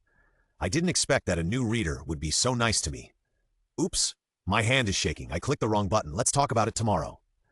Watching the readers vote for a book that is a million miles away from my book, leaving only his proud back. I wiped the dusty comment area with a rag, and a few drops of water fell on it. I didn't cry, I just happened to catch the rain. As the ice mist spread, Shinobu Kocho flipped her light figure and dodged the indiscriminate attack before the ice crystals froze. "How about them? Are they beautiful?" Duma called out to the 2 ice lotuses and said to Shinobu Kocho. Suddenly, at this moment, blood gushed out of his wound that had just healed. "Huh? What's going on? It can't be healed. I'm so excited." Duma looked at the wound that had just been attacked by Shinobu Kocho. "Can this poison reduce my recovery ability? It turns out that your poison has different effects. How interesting. Try not to let yourself die." Duma waved his twin fans, letting Ice Princess chase after Kocho Shinobu, while he concentrated a part of his energy and accumulated it on these wounds to speed up the healing process. But the wounds were still like before, and they immediately split open and bleed after healing. This poison is so interesting, and under Duma's waving of Ice Princess, everything turned into ice crystals wherever she passed, freezing everything. Kocho Shinobu couldn't stop her escape at all, and could only continue to dodge the ice mist spit out by Ice Princess, and take some time to observe Duma's injuries. Sure enough, with this guy's knowledge he didn't know what my poison was for, so he should be able to delay for a while. The poison in Kocho Shinobu's attack just now was aimed at the nearby platelets, accelerating their corrosion. Even if the wound is forcibly healed, the blood scab will collapse due to the decrease in platelets. Pulling out the knife, Kocho Shinobu jumped up, dodged Ice Princess's attack again, swung the knife, and stabbed at Duma's head. Breath of insects, dance of bee fangs, Shinyaku. In the blinding afterimage, Kocho Shinobu's knife approached Duma's neck, but this time, because of her delay in jumping into the air, Duma blocked the attack with her right hand. The emerald green blade pierced into Duma's palm, causing the wound to immediately turn purple and blue, and the nerve pain sensation was lost. After missing the attack, Kocho Shinobu jumped back and used the force to pull out the knife, landing steadily on the ground, and continued to dodge the attacks of the surrounding ice princesses. This time, there was no splashing blood. Only a little black blood flowed out of the palm because the knife was pulled out violently. The reason why Duma did not use the iron fan to block it, but blocked the attack with his hand, the first purpose was to find out information and see what other different effects Kocho Shinobu had. The second purpose was to verify his inner thoughts. This also indirectly showed that he was fearless and was not afraid that these attacks could cause any substantial harm to him. He watched the wound on his right palm heal quickly, but it was still cyan, but this was enough to verify his guess. Sure enough, the poison just now had such an effect, it could not weaken my recovery ability. Oh, what a pity. My wound has healed again. I don't know how it works, but I just need to decompose the remaining poison in the incision. Although the poison this time has a paralyzing effect, it only hurts my palm. It's useless. Duma's wound, which had not healed just now, healed in an instant and no longer broke. The cyanosis on his palm was gradually fading. Look, it's fading so quickly. That's bad. Your poison is getting less and less effective on me. How many more poisons can you make? Oh, are you out of breath? You've sweated so much? It's okay. Why don't you sit down and chat? Under this high-speed dodge, sweat has already appeared on Shinobu Kocho's forehead, and her breathing is a little heavy. This is the strength of the upper ranks. It has been such a short time, but he has already developed resistance to the poison. Such a speed is too abnormal, right? Sure enough, without breathing fresh air, such a speed can't be maintained for long. Shinobu Kocho looked at the two ice princesses next to her helplessly. My strength is too weak, and I have no way to deal with them. But breathing heavily will definitely inhale the air. Am I going to die here so soon? After injecting the purple wisteria flower, I was already ready to die. But based on the performance of the upper second just now, can these toxins kill him after I die? Just breathe if you want. The reason why you are exhausted so quickly is because you haven't been breathing well. Duma recovered the poison on his palm, shook it off easily, stretched his muscles and bones, and continued to cry to Shinobu Kocho. Your shortcomings are too obvious. Although you are the fastest among the pillars I have ever met, your strength and physique are too poor. It's a pity. Now he has already won the game, and the way he looks at Shinobu Kocho is like the way he looks at a lamb to be slaughtered. That's why he is laughing so much, and it doesn't look like he is fighting at all.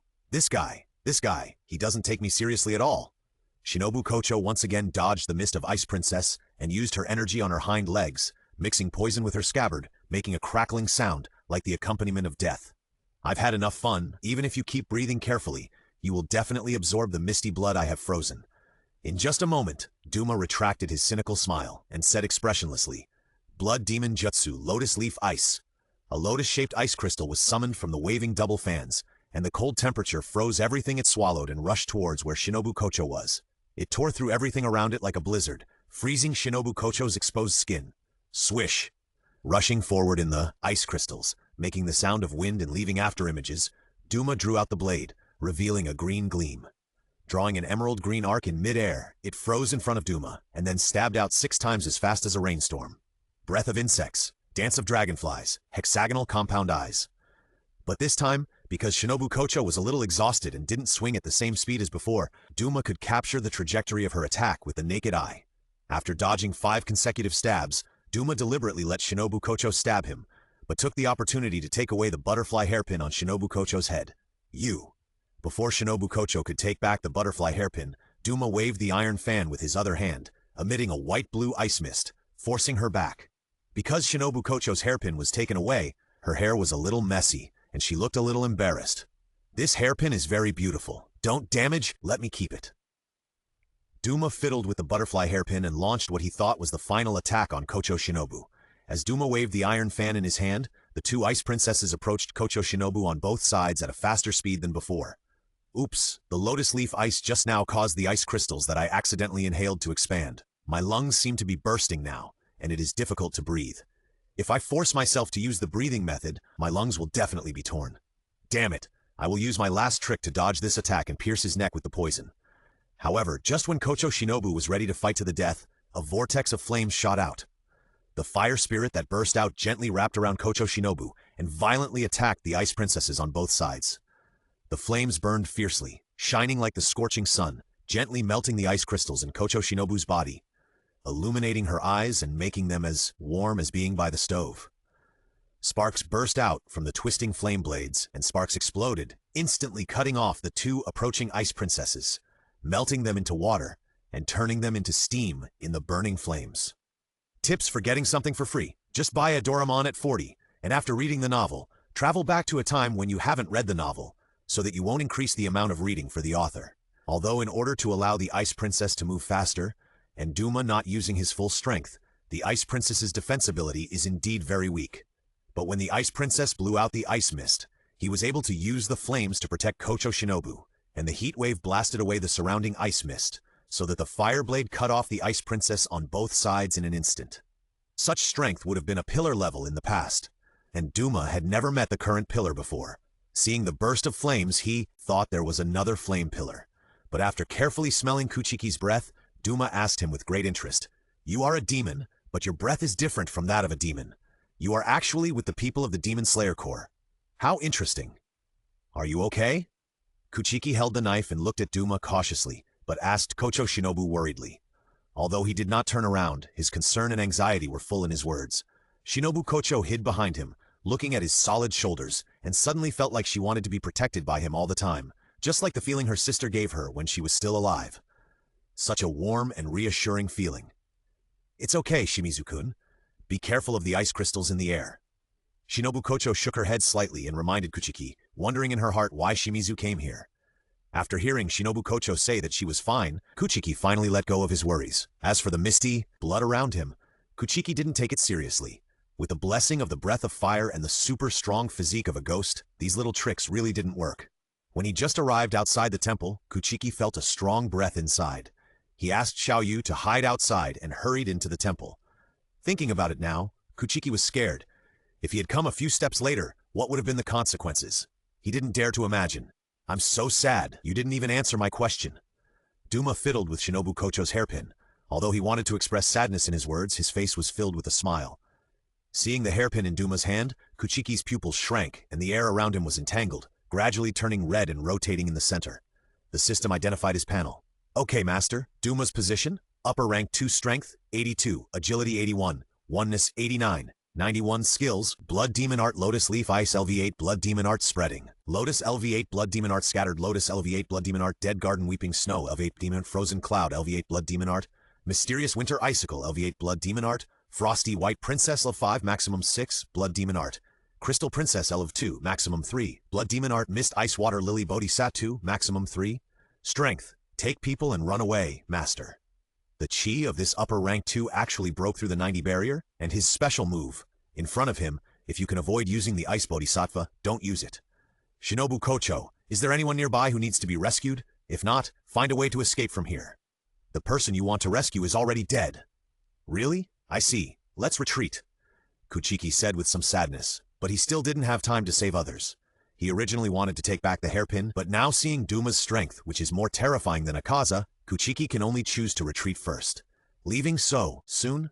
Blood Demon Art, Scattered Lotuses. Duma waved the iron fan with one hand and sprinkled out layers of ice flowers that seemed to be stacked and progressive, emitting cold light, and surrounded Kuchiki. The ice flowers were entangled and flying, making a sound of cutting through the airflow, freezing everything around, emitting ice mist, charming the eyes, as if you were in the ice and snow.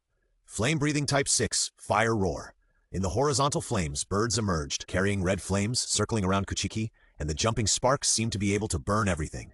With a whistling sound, the ice mist turned into falling water, evaporating in the burning fire, and warmly protecting the 2 people in the circle. Asuka's eyes, which looked down on the world, stared at Duma, and with a cry-like sound, they surged from the blade and attacked him. Run! In a hurry, Kuchiki hugged Kocho Shinobu, who was standing next to him, gathered his strength in his legs, burst out of the room with a burst of air. Kocho Shinobu, who was hugged, looked at Kuchiki in surprise. Seeing that Kuchiki's eyes were all focused on Duma, he didn't say anything, but his face was slightly flushed. Run? In this world, no one can run away from the hands of the upper ranks. Duma retracted his playful heart, put the butterfly hairpin on his head, covered it with a hat, and became a little more serious. He fanned out extremely cold ice mist with a single fan, instantly extinguishing the attacking flames. The other iron fan was waved in the direction of Kuchiki's escape, slightly downward. Blood Demon Art, Mysterious Winter Icicles. In an instant, ripples appeared above Kuchiki's head, and a large number of sharp ice cones appeared, revealing a cold glow, accompanied by ice crystals, emitting ice mist, and falling towards Kuchiki and Kocho Shinobu. Blood Demon Art, Fluid Flow. A torrent of water surged out from around Kuchiki, rushing towards the ice cones, splashing water, and washing the ice cones on his head. However, in the torrent, the ice cones did not lose much power, cutting through the surging water and continuing to fall towards Kuchiki at an unreduced speed. Freeze! Kuchiki froze the water he had summoned, freezing the ice cones inside, and using the ice blocks that appeared above as a fulcrum, he turned over and stepped on them, using the force to successfully jump out of the room. Blood Demon Art, Freezing Cloud. Duma, who followed him out of the room, waved his double fans, and in an instant, a large number of ice crystals were swayed, spreading around like clouds and mist. Blood demon art, snow in the withered garden. With the ice crystals scattered around, Duma waved the twin fans in his hands continuously, mixed with the poisonous frost he summoned again, and continuously rushed the ice crystals and frost towards Kuchiki. Flame-breathing form 5, Flame Tiger. Squeezed Kochi Shinobu even tighter, almost letting her stick to him. And he himself was not aware of it at all. Bent his waist, waved the flame sword in his hand, burst out flames, exploded sparks, leaped out of the majestic tiger, and rushed towards the approaching Duma with a fierce light. Although the diffuse ice crystals were burned by the flames, Duma also successfully approached Kuchiki, and swung the iron fan again, accompanied by the cold sharpness, towards his eyes. Ping! When the iron fan approached his eyes, Kuchiki put the knife next to his cheek and collided with it, exploding sparks, hitting out layers of waves, and rippling air waves. Very fast reaction speed, but unfortunately not enough force. Duma exerted a little force and blasted Kuchiki away. Bang! Before hitting the wall, Kuchiki subconsciously hugged Kocho Shinobu in his arms. When he flew backwards on the wall, he smashed a big hole and blasted out a lot of brick chips. Cough! Kuchiki coughed lightly, and the sweet taste surged on the tip of his tongue. I am still too weak, and my back was also numb.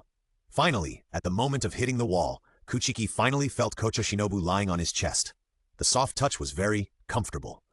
The messy hair stuck to his nose, and the fragrance from it made him lose his mind for a while. Daily Life of Failure 2. Today's collection has not increased. I was typing while looking at it, hoping that it would increase by 1.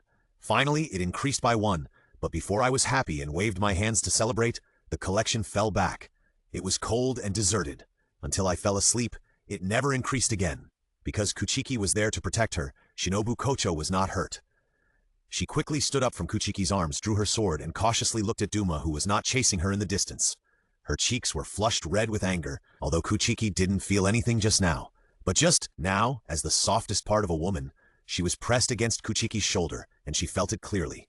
She was very conservative, and being hugged so intimately, how could she not be angry? If it weren't for the powerful enemy, she would really stab Kuchiki with her sword. Seeing that Shinobu Kocho had stood up, Kuchiki jumped up awkwardly, without looking at her, holding the sword and observing Duma's movements. What a pity! What a pity! If you were stronger, I haven't had enough fun yet. Duma waved his fans, spreading the ice crystals containing his blood nearby, and said regretfully, "Unfortunately, my muscles and bones have been activated, and I can't hold back my strength. You have to try your best to support me until I use all my strength." This guy's strength is simply terrifying. When he fought Akaza, he had Kyojuro's help, but it was still very difficult.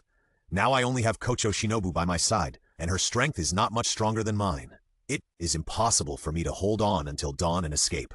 Blood Demon Art, Lotus Flower.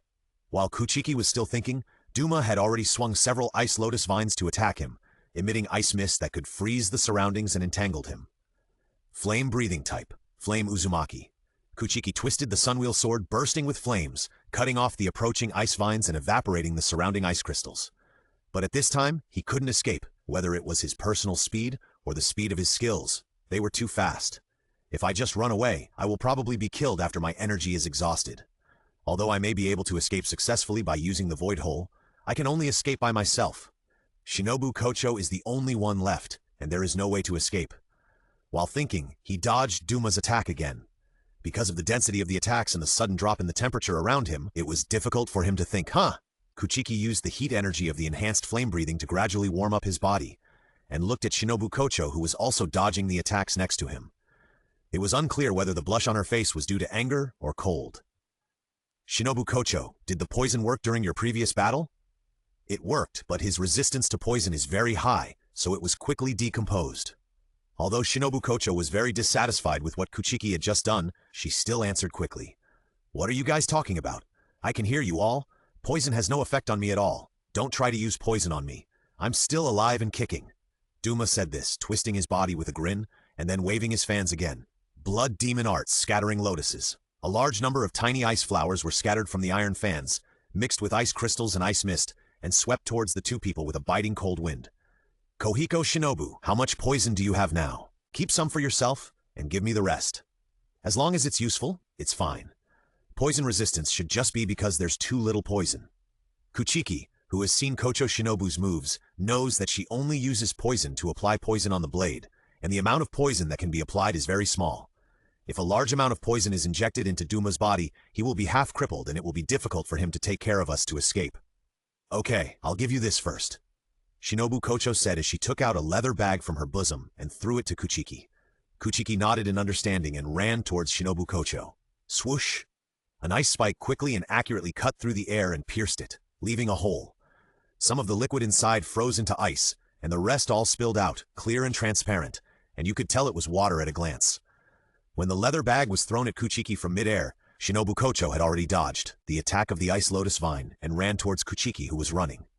When the leather bag was pierced, when Duma realized something was wrong, Shinobu Kocho had already given Kuchiki the bottle containing the real poison. After the handover, they immediately separated. They had a perfect understanding, as if they had telepathy. Just now, when Kuchiki heard Shinobu Kocho say to give this first, and she ran towards him, he quickly reacted through a simple eye contact. So, this scene appeared. I was teased. Is this what it feels like to be teased? Really? Duma added what he wanted to say in his heart, but it really didn't make me feel emotional at all. But on the surface, he still pretended to be very happy and said to the two people, "It's so happy. So this is what it feels like to be teased."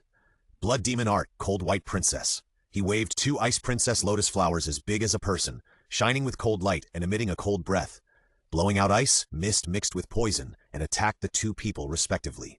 There is a pound of poison in it, but you can't pour it directly. You must stab the poison into his body, Kocho Shinobu said to Kuchiki while dodging the ice mist.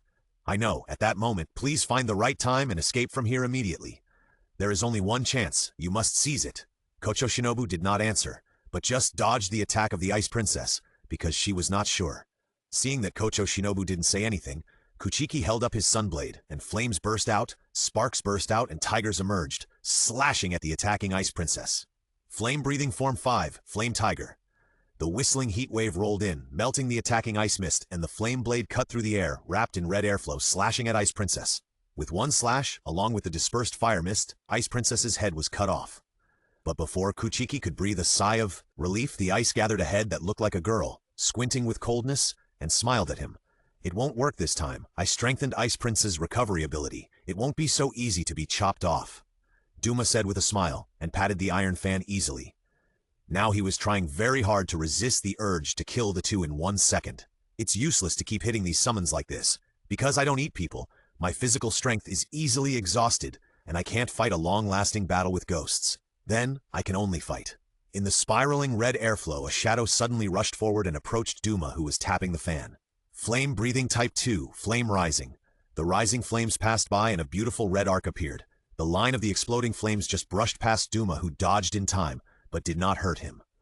Flame-breathing Type 3, Wheel Flame. Kuchiki jumped up on 1 foot, and hot flames exploded during the flip. With it as the center, a gorgeous arc of fire was drawn, and the iron fan that Duma blocked was slashed in midair.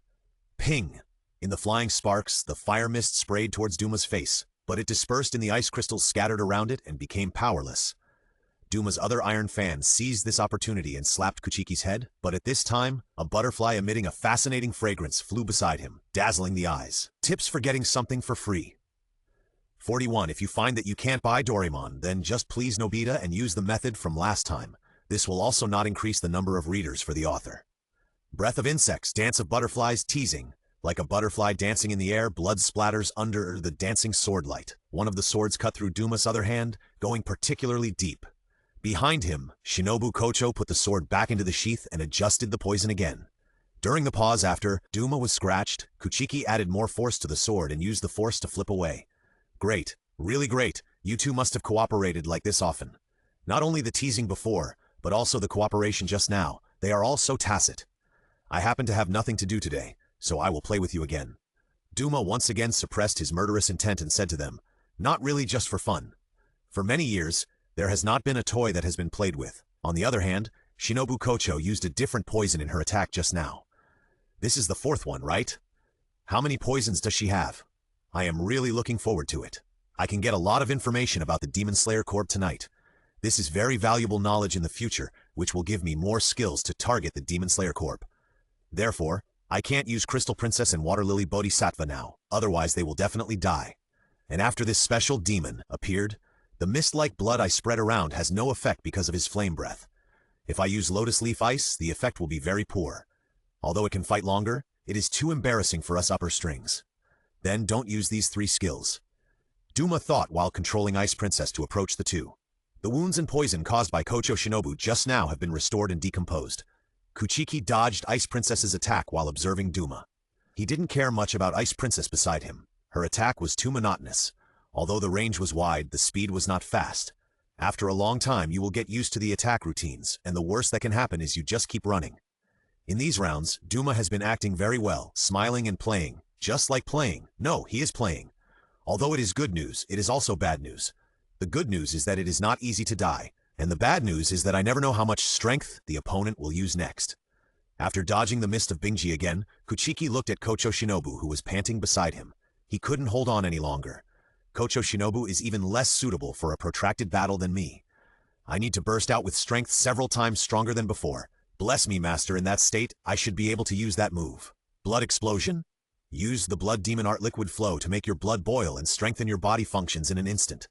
However, even with the physique of a demon, it is difficult to sustain a long battle. After Kuchiki used this move, the blood in his body kept boiling, and the surrounding cells were calling out excitedly. The last time they were so excited was when they received Muzan's blood. The air around Kuchiki swirls and entangles because of the heat rising in his body, wrapping around him. The red air seems to emit hot flames. The fanatical aura spreads from Kuchiki's feet at this moment, and spreads to the surroundings. The rising airwaves emerge from Duma's hair and hit his cheeks. The rising fire cyclone melts the surrounding ice mist instantly. Oh, what is this? What is this? It can burst out such a strong breath in an instant, so exciting. Is he going to use the last move of the flame breathing? It's been a long time since I last encountered it. I miss it so much. Can I feel that feeling of being cut into pieces? That intense pain again? That kind of addictive feeling. Moreover, I am also very sorry that I didn't see the move of Purgatory last time. This time I must get this information. Secret. The air around him seemed to be ignited in an instant, swelling with hot flames and emitting heat waves. Breathing of flame. The chest cavity in his body was burning like fire at this moment, and it was burning as if it was burned out. The pain was so painful that he felt like he was being burned in a furnace. Purgatory. Kuchiki put the knife on his shoulder, and a strong flame burst out, burning fiercely, as fierce as the sun. Under the rising flame, Kuchiki's figure instantly came in front of Duma with spiral sparks. Ha ha ha, so that's how it is. I finally see it clearly. Blood Demon Art, Cold White Princess. The Ice Princess summoned before melted instantly, and between the iron fans waved by Duma, 2 Ice Princesses reappeared and blocked in front of Kuchiki. But under the flame of the flame sword, the Ice Princess was instantly cut off and melted, slashing Duma's body, burning the cut wound and approaching his abdomen. Blood then splashed, the flame then rose, and steam, accompanied by the emission. Because of Kuchiki's weak performance just now, Duma misjudged his strength and was hit in the body. It actually misjudged, but it doesn't matter, the information is already in hand. Go to hell. Duma didn't even blink at the pain and the trauma, and swung his fan to cut at Kuchiki's neck. Breath of the insect. Centipede dance. Centipede belly. At this time, Kocho Shinobu took advantage of the melting of the Ice Princess and crushed the floor with her powerful stomping. After stomping 4 shallow holes in the ground, she quickly and accurately stabbed Duma's neck with her green glowing sunwheel sword. Although the poison this time was not much stronger than the previous one, it was the fastest and most violent poison. In addition, it was stabbed into the neck, and Duma immediately felt as if he was suffocating. His neck was covered with black and purple, and the iron fan in his hand was no longer able to cut down. Ha! Using this to twist the flame sword, Kuchiki slashed the sword upwards and cut from the top of his head, and blood mist and fire mist gushed out. Back off! With Kuchiki's loud shout, the 2 of them retracted their swords and retreated together. When the 2 landed, Duma knelt on the ground, holding his neck, trying hard to breathe. Blood Demon Art, 10,000 slippery air slimy fish. In an instant, densely packed slimy fish were summoned from Kuchiki's hands, swarming towards Duma like a swarm of bees. Shwa shwa shwa. With the sound of cutting through the air, slimy fish drilled into Duma's body from his wounds, exploding with venom like a blooming black rose, spilling black blood. This is the killer move of Yuhu. What is the relationship between this ghost and Yuhu? At this time, Duma was speechless even if he wanted to ask or get more information. His body, because of the wounds caused by Purgatory, and because his body was full of venom, had no time to heal. He was bleeding black blood, which was stained on his body, making him look particularly smelly and miserable. The venom in the slimy fish was the poison that Shinobu Kocho had just given him. It all acted on Duma, with a significant effect. Shinobu Kocho, run away quickly. What about you? Shinobu Kocho asked Kuchiki anxiously. Her face was full of worry at the moment. She had long followed her heart and forgotten to be angry. "I won't be satisfied until I cut this guy's neck with a knife." Kuchiki said this and returned to Duma, swung the Nichiren sword and slashed it fiercely. This is an upper rank. If he can be killed here, hundreds of people, no, thousands of people can be saved. If he just escaped like this, it would be too unwilling. Even if it is impossible, he must try. Seeing Duma so badly injured and looking so embarrassed, Kuchiki had the illusion that he could kill him back. In short, he was floating. The flame sword burst into flames again, slashing into Duma's neck, exploding a fire mist and pouring out from another place. But after only cutting halfway, it was blocked by one of Duma's hands, holding it tightly, and could not cut anymore. He was able to react so quick. Wait, the sword can't be pulled out? Heartbroken, Kuchiki gave up drawing his sword, and seeing the butterfly hairpin sticking out of Duma's hat, he grabbed it and jumped back. Seeing that Kocho Shinobu was still here, Kuchiki once again hugged her slender waist in a hurry, feeling her soft touch, and fled outside. This was not to take advantage of her. Not at all. When he fled outside the temple, he saw Xiaoyu standing on a branch and just shouted, "Run away quickly!" Inside the temple, Duma, with a gloomy face, looked in the direction where Kuchiki fled. "You actually got out of control. I underestimated you." The heart, as calm as dead water, suddenly beat. Is this the emotion of anger? I remember your face. In the past hundreds of years, you are the only one who made me so embarrassed and still managed to escape. Next time, I will definitely trample you to death. Who knows how many tricks you can use to avoid failure? As long as you don't care about the performance of your novel and carefully review the text, you will find that what you wrote is all a mess. No wonder no one reads it. This way, you can rest assured that your article will not fail. After running for an unknown period of time, Kuchiki has already left the temple far away. He finally found a hiding place and went in with Kocho Shinobu. While he was relieved, the negative effects of the previous blood burst immediately appeared. He became weak and powerless, with a lot of cold sweat on his head and heavy breathing. But it was still much better than using the transparent world. If he maintained that state for a long time, he might have been unable to breathe now. This was also the reason why he did not use the transparent world in the last battle. The tolerance rate was too low. Are you okay? Although Kocho Shinobu was very angry about Kuchiki's previous hug and the fact that he hugged her so tightly, but Kuchiki became like this for her anyway.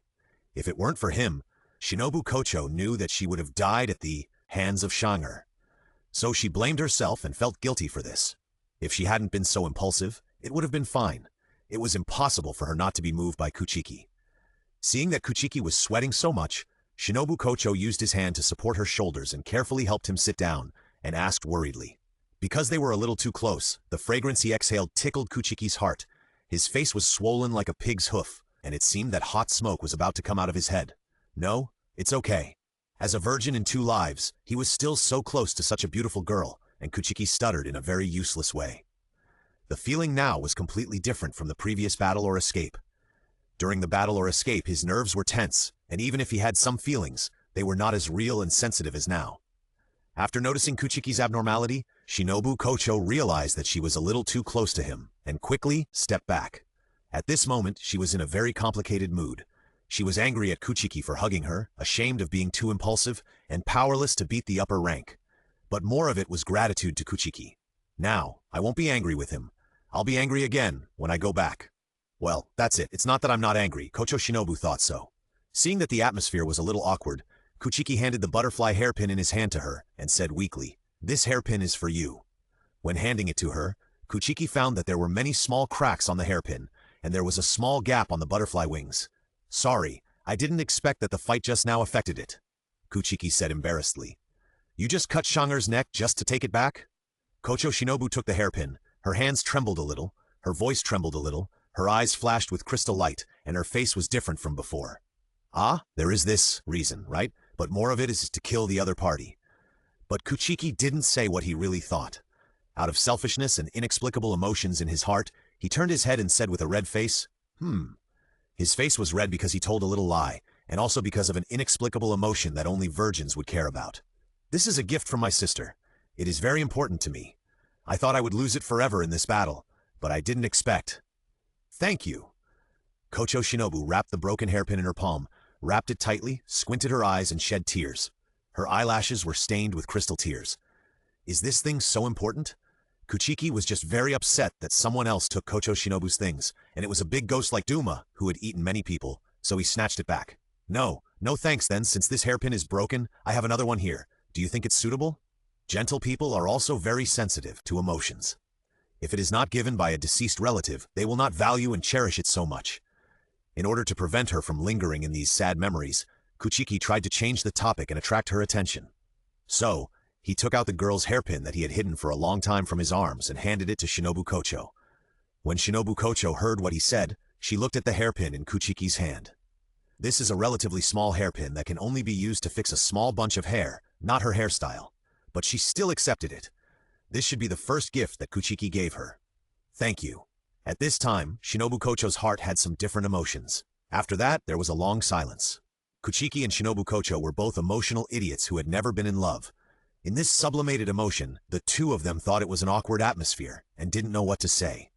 Until Shinobu Kocho was a little tired because of the high-consumption battle before, she lay down and fell asleep early. Kuchiki was a ghost, so he didn't need to go to sleep on purpose. He could recover his physical strength by simply staying still, although sleeping could recover faster. But he was reluctant to sleep in this scene. He just looked at her, quietly, with a satisfied smile on his face. People who first encounter this kind of emotion will always regard it as the most sacred thing in the world. Gradually, the day dawned, and only a small ray of sunlight shone into Kuchiki's hiding place, and he could barely see the light. Kocho Shinobu was lying on her side with her hands on her head, with her messy hair lazily sticking to her cheek, looking particularly cute. The expression that emerged at this time was a little sad, and it was even more pitiful to see, making Kuchiki want to hug her. The trembling little hand hesitated for a long time when it approached Kocho Shinobu and suddenly remembered something, and in a feeling of loss, it was retracted. Finally, I don't know how long it was since the day dawned, Kocho Shinobu's closed eyes slightly opened, and seeing Kuchiki tilted his head, he felt a little lost inexplicably in his heart. Little did he know that when she was about to open her eyes, Kuchiki hurriedly turned his head away, not daring to let her find out. Sorry, I was too tired last night, so I fell asleep here. Didn't it bother you? Shinobu Kocho sat up and lifted her messy long hair behind her back. For some reason, she suddenly said this. No. That's good. I'll go first. In this sentence, Shinobu Kocho had a questioning tone, but Kuchiki just said, okay. Standing up, Shinobu Kocho shook off the dust on her body and walked out, but stopped and stood for a long time, and finally said, your Nichiren sword is lost again. You may have to wait for a while this time. Well, okay. After hearing the reply, she exhaled, patted her cheek, and continued to walk forward. Until she disappeared from Kuchiki's sight. The moment Shinobu Kocho turned around, he turned his head again and watched her leaving. Daily life of Flop 3. Because I haven't eaten for many days, the long-term coating has made me collapse, and I can't even do simple physical work. I could only beg on the street with messy hair and no longer as neat as before. At this time, a man passed by the roadside and saw me. He was interested and came up to me. He looked at me carefully and said, isn't this the great writer from before? How did you become a beggar? He emphasized the 3 words, great writer, and his tone was full of disdain. How about this? You imitate the sound of a dog and I will give you money to buy food. How about it? The meaning of ridicule was very strong. I knew that if I barked, it would be what he wanted, but the hunger made me put down my dignity and barked at him. With wild laughter, he threw down $1 and left, contentedly. I held the dollar tightly, and tears could not help but drip and splash on the ground. I have money now, and I can buy food. Seeing that Kocho Shinobu's back had disappeared for a long time, Kuchiki stood up anxiously and saw Xiaoyu next to him staring at him blankly. What's wrong, Xiaoyu? His old face turned red. Could it have seen everything that just happened? Sure enough, Xiaoyu then showed a sly smile that I understood and said, Master, Sister Shinobu has been gone for so long, and you are still staring in that direction. Could it be? Ha ha! Under the laughter, there was a look of loneliness on Kuchiki's face. He seemed to have really fallen in love with Kocho Shinobu, but one was a human and the other was a ghost. Could they really get love? Kuchiki didn't dare to cross the line. He just forced a smile, walked to Xiaoyu, touched its little head and said softly, Go to sleep, or you will be sleepy again at night. Instead of unrequited love, this fruitless relationship, it is better to break it off early, and you won't be troubled by it in the future. Thinking of this, Kuchiki sat on the ground and closed his eyes. It was daytime, and there was nothing he wanted to do. He didn't have a knife, and he couldn't practice. I hope I can forget her after waking up. Maybe I just covet her body.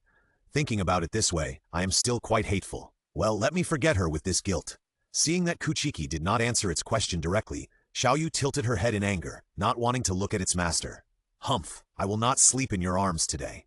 It should be okay to just lie down. Just don't look at the master's face. Xiaoyu, you are such a genius. It smells so good.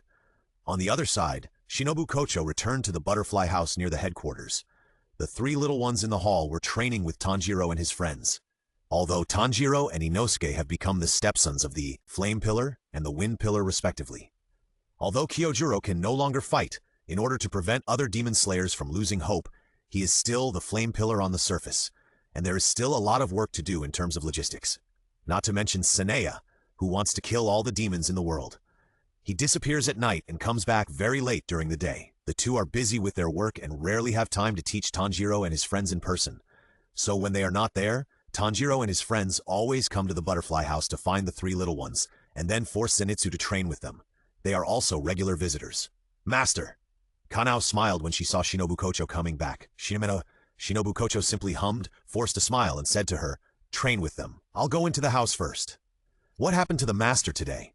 He seemed to be in a bad mood, and his hair was also loose. Kanao looked at Shinobu Kocho, entering the house in confusion, and did not speak. The master's words just now were very clear. She wanted to be alone. Inside the house, Shinobu Kocho sat in front of a cabinet, opened the drawer, and looked at the butterfly hairpin inside. It looked the same as her broken one, but the color was different.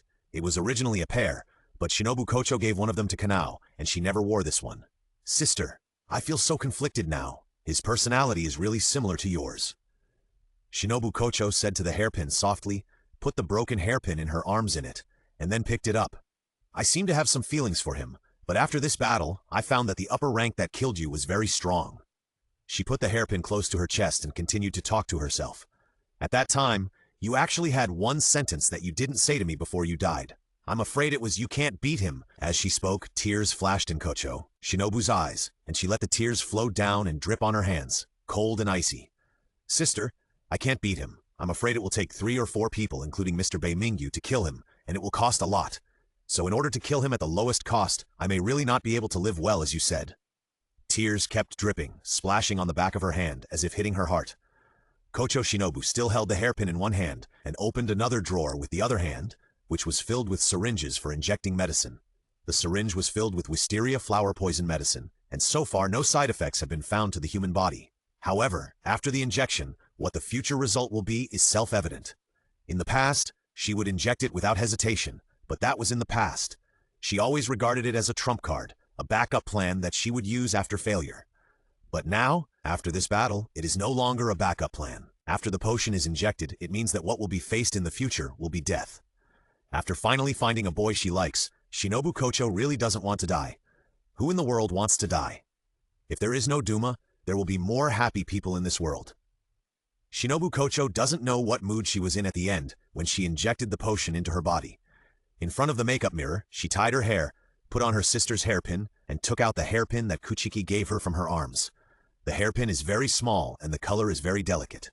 In Shinobu Kocho's eyes, it looks very beautiful. Wearing it on her head, she looked at herself in the mirror.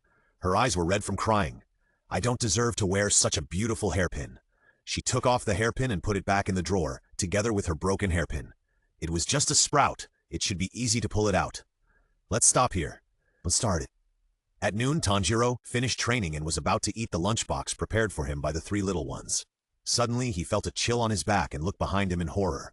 A man with knives tied all over his body was climbing up the wall.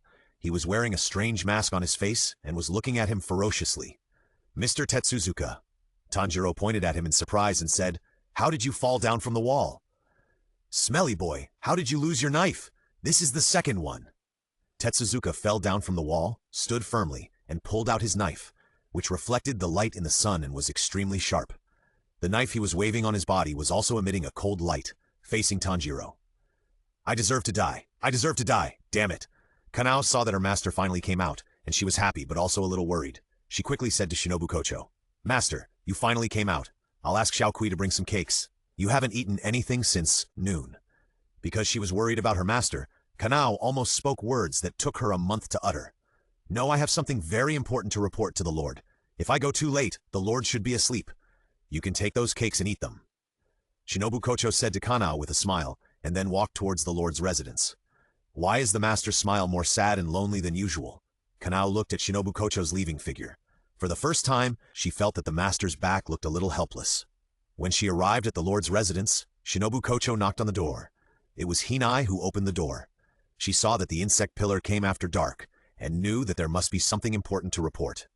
She bowed politely to Shinobu Kocho and said, "Lord Insect Pillar, my father is just about to undress. Please wait a moment." As she spoke, Hinami bowed and slowly stepped back, gently closing the door. In fact, Hinami did not want the Insect Pillar to disturb her father at this time for the sake of her father's health. But if this delayed important matters, her father would blame himself very much, so as a daughter, she had to report. "Has he started to undress?" Shinobu Kocho frowned. "The Lord needs to take medicine every day. If he has undressed now, it means that the Lord has finished taking the medicine. He took the medicine and prepared to go to bed so early. Is the Lord's health already so bad?" A trace of worry flashed in Shinobu Kocho's eyes. Has this moment finally arrived? After a long time, Hinami opened the door, made a gesture of invitation, and took her to the hall. Yaoya had already dressed and was waiting here.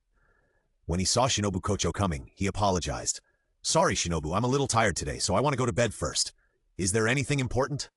Although Yaoya had hidden it well, Shinobu Kocho still keenly noticed the tiredness of his lord. Sure enough, the thing that he was most reluctant to face, it still began to come. "I am sorry to disturb you, my lord." Shinobu Kocho knelt on the mat and waited for Hinai to close the door before continuing. "Last night, I met Upper Rank 2, and a member of the Demon Slayer Corps died at his hands." "Really? Did another child die?" Yaoya felt sad when he heard that another member of the Demon Slayer Corps had passed away, and then asked Shinobu Kocho, "Shinobu, how did you escape?" "I was almost dead, but Shimizu-kun came in time to rescue me, and successfully took me away from Upper Rank 2. Was it Kuchiki? It's great that both you and him survived. And, long before that, he used his communication crow to come to me to obtain information about demons." As she spoke, Shinobu Kocho handed the booklet she brought to Yaoya. In this booklet, all the demons that were solved were killed by Shimizu alone. Yaoya carefully flipped through the records in the booklet, with a look of guilt for not being able to let Kuchiki return to the Demon Slayer Corps, and joy that Kuchiki, who became a demon, still protected humans. Unfortunately, even with all this, we can't let Jomei and the others loose. Kuchiki's identity is too sensitive. Finally, Yaoya closed the booklet and sighed.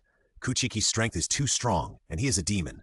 It is too difficult for Shimizu, who witnessed his mother brutally killing his brothers and sisters, and Jomei, who was betrayed by the child he personally protected, to believe him. With these, it is still too difficult. When I met Shimizu this time, I found that his aura was different from that of a demon. We just need to say that his aura is different from that of ordinary people because he has rare blood. In this way, all the Demon Slayer Corps will recognize him, and he doesn't need to know the location of the headquarters and branches. Kocho Shinobu told her master her thoughts. Of course, she knew that these were not enough, even if Kuchiki saved her this time. But this time, Yaoya shook his head, which was rare, and opposed her approach. "It may not be possible for all the Demon Slayers to do this, but I will talk to Mitsuri about logistics and try to provide necessary help to Kuchiki. Because if all the Demon Slayers knew about it and used the excuse of rare blood, there would be hidden troubles. If more people knew about it, it would inevitably expose the branch or headquarters to Kuchiki, and Jomei and the others would not agree to it. Therefore, letting the logistics personnel provide assistance to Kuchiki is all that Yaoya can strive for. Great, Kuchiki-kun can finally be recognized in public. The second thing is that Shimizu has broken free from Muzan's control, and there should be several more in this world. And one of them has clearly told him that he wants to kill Muzan himself. Shimizu means that we can look for their existence and make them our fighting force." Shinobu Kocho was secretly happy for Kuchiki, and told her lord the information she got from Kuchiki. "This is indeed good news. If they can join, it will be a huge boost for our Demon Slayer Corps. But this news can only be given to swordsmen at the current pillar level and the former pillar level, so whether they can be found is a problem. After all, our Demon Slayer Corps has been established for 1,000 years, and we have never found such an existence. If it weren't for Kuchiki, we might not know until now that demons can get rid of Muzan's control." Yaoya nodded and shook his head. Although it was good news, it seemed like an unattainable hope. Kuchiki brought them nothing but hope. As for Nezuko, there were too many mysterious things about her. Yaoya was not very clear whether she had gotten rid of Muzan's control, but only knew that she did not eat people. Therefore, he just classified her as a special one for the time being. He dared not make a conclusion whether she had gotten rid of this matter. As for the demon in Tamayo's record, Yaoya only knew that the ancestors recognized her. But Yaoya had never seen her, so he dared not make a conclusion. "By the way, you can also tell the 3 stepsons, Shinobu. They should have been living in your butterfly house all along. I'll leave this matter to you." Yaoya stood up and bowed to Shinobu Butterfly. "Thank you for the information you brought. It gave me hope again." "My lord, you are too kind." Shinobu Butterfly knelt down to the lord and said, My lord, please take care of yourself. I'll take my leave now. With that, Shinobu Butterfly stepped back. After she left, closed the door, and walked away, Yaoya suddenly coughed. In order not to worry Shinobu Butterfly, Yaoya has been patient until now. Until just now, he finally couldn't help it and implicitly ordered her to leave. My health is getting worse day by day. Daily life of a defeater 4. After begging for half a month, my body finally recovered a little. I have white flour buns to eat every day, and I have some strength again. I remembered my previous ideal, which was to finish the book I wrote, so I went to write again. Father, what's wrong with you? Hinai, who was outside, heard her father's cough and pushed the door open, hoping to support Yoya with her small body. I'm fine. Call Teria over. I have something to ask him. Yoya held back his cough, gently touched her head, and smiled as if he could heal all his troubles. However, this did not make Hinai feel at ease at all, as her father did not look like he was fine. However, her family education had always made her dare not waste her father's time. Even though Hinai was very worried about him, she still went out of the room and called Teria over. When Teria came in, Yoya had already prepared paper and pen. Seeing him, Yoya said to him gently, Teria, come sit next to me. Yes. Teria put away his kimono and sat next to his father. Although he was a boy, because boys in the Ubuyashiki family were born with weak bodies, Teria would be raised as a girl until he turned 13. So at this time, he was wearing a kimono, dressed like a girl, and looked very cute. The only difference between his appearance and his sister's was that he had black hair, while his sisters had white hair. Tylea, I'll tell you to write it down later, and then hang the content on the feet of the messenger crows, and let them fly to the present and former pillars. Yoya touched his head and said softly. Tylea nodded obediently, picked up the pen and wrote down what his father said, writing more than 10 or 20 pieces of paper. He went out and rolled up the papers one by one, put them into the bamboo tubes of the messenger crow's feet, and gave them a simple instruction. Although the messenger crows can speak, Yoya was worried that they might not be able to explain clearly with their language, expression ability, so it would be clearer to write in black and white.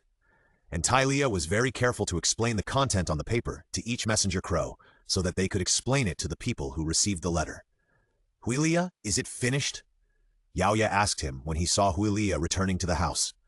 Teria nodded obediently as if to take credit, and said to his father, It's done, father, and told them the contents of the letter. Well, I'm proud to have a son like you. Cough? Yoya coughed again, although it was just a light cough, but this also made Teria trot to his father, patted his back gently, and shouted nervously, Father! You are now a little adult, and what you did just now is a manifestation of your steadiness. How can you be nervous now because your father coughed? Yoya raised his head, smiled at his son who was patting his back, and said softly, Teria, from today on, you will always follow your father to handle official business, and the selection task will be done by your two sisters Hinai and Hika. Yes? After hearing his father's words, Teria's heart seemed to be pinched by a hand, and he could not feel his heart beating under the pain. Why is it that his father's eyes are already telling him about his funeral? Father, you should rest. Yes, that's right. On the other side, Shinobu Kocho returned to the butterfly house and passed by Tanjiro's guest room. She heard the noisy movement inside and knew that they were still not asleep, so she opened the door directly. The three little ones inside were desperately feeding Tanjiro with cakes, and they were still feeding him even when their mouths were full. Inosuke was constantly exercising his body flexibility, while Zenitsu was chasing Nezuko in circles and kept saying, Nezuko, let me touch your face just for a while. Tanjiro and Inosuke, you two come out for a moment. It was not until Shinobu Kocho spoke that the people inside noticed her presence. After she finished speaking, she left. When the two came out, Shinobu Kocho and Kanao were already waiting for them in the backyard. Since you are all here, I will briefly explain that in addition to your sister Tanjiro and Shimizu who appeared in the previous battle with Shang-san, there are also special demons in this world. They may become our fighting force and fight against Muzan together. In the future, when we encounter demons with different auras from humans and demons, we can invite them to join us after confirming that they do not eat humans, without having to cut off their heads. However, we cannot let them know about the branch and headquarters of the Demon Slayer Corps. They knew about the existence of Kuchiki, so Shinobu Kocho did not explain too much. Has Miss Tamayo been discovered? It's unlikely. If she was discovered, she would definitely tell me.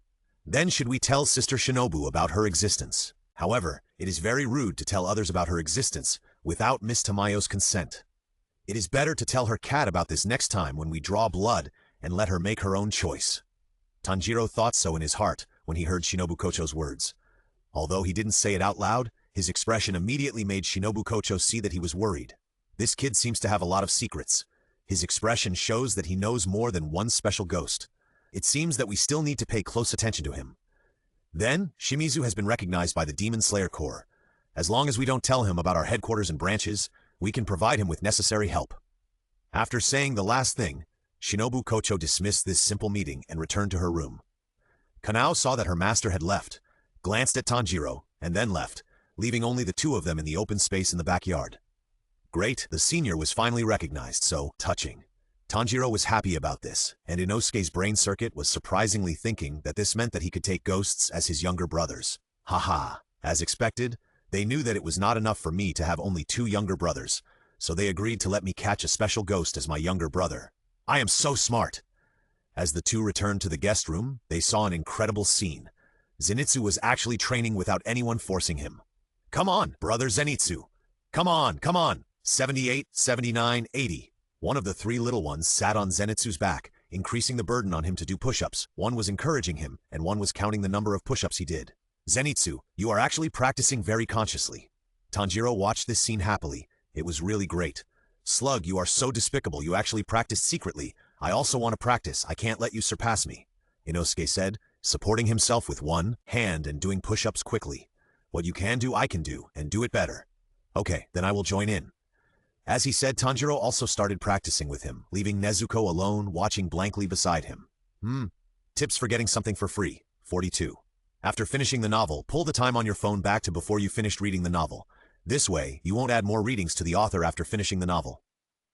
In Shinobu Kocho's room, she sat quietly in front of the makeup mirror, looking at herself in the mirror, and took out the 2 hairpins from the drawer and looked at them for a long time. Finally, she put the hairpins back. A girl who has never been in love, after meeting a boy she likes. Even if she knows it's impossible, she will always do some inexplicable things, and she will amuse herself and complain about herself. I also want to make a knife for you. I don't want to think about you anymore. Why do I still think about you? It must be because there are things I promised you that I haven't completed, so I keep thinking about you. After my satin knife master finishes making the knife for you, you will definitely forget it. More than a month later, Shinobu Kocho put the Sunwheel sword in a place and sent a message to Kuchiki to pick it up, without any intention of meeting him. Arriving at the place designated by Kocho Shinobu, Kuchiki took out the Sunwheel sword. Although it was not as good as the last sword, it was also a very fine and good sword. When the color was opened, in addition to the red glow on the sword, there was also a pattern of a phoenix bathing in fire. At a glance, you can see the degree of care of the satin sword master. It feels so realistic. Master, did you make Sister Shinobu angry? Just as Kuchiki was still looking at the Sunwheel sword, Xiaoyu complained beside him. In the past month, her smile to me was so fake, and under the fake smile it was full of sadness. How old are you? You can see so much. Kuchiki said to Xiaoyu with a smile, took back the sword, and touched its head. Xiaoyu pushed Kuchiki's hand away impatiently and rushed angrily. Because the master's expression in the past month is the same as Sister Shinobu. Huh? Kuchiki let go of his hand, and a trace of loneliness flashed in his eyes, which was then covered by a smile. He wanted to sigh but held it back. That's not the case. After saying that, he walked forward. This is the behavior of a virgin who has lived 2 lives. He falls in love with someone, and even though he knows it is impossible, he cannot let go, but he does not take the initiative. Even Xiaoyu is worried about this, and sighs helplessly. You are really complicated. I can't understand you.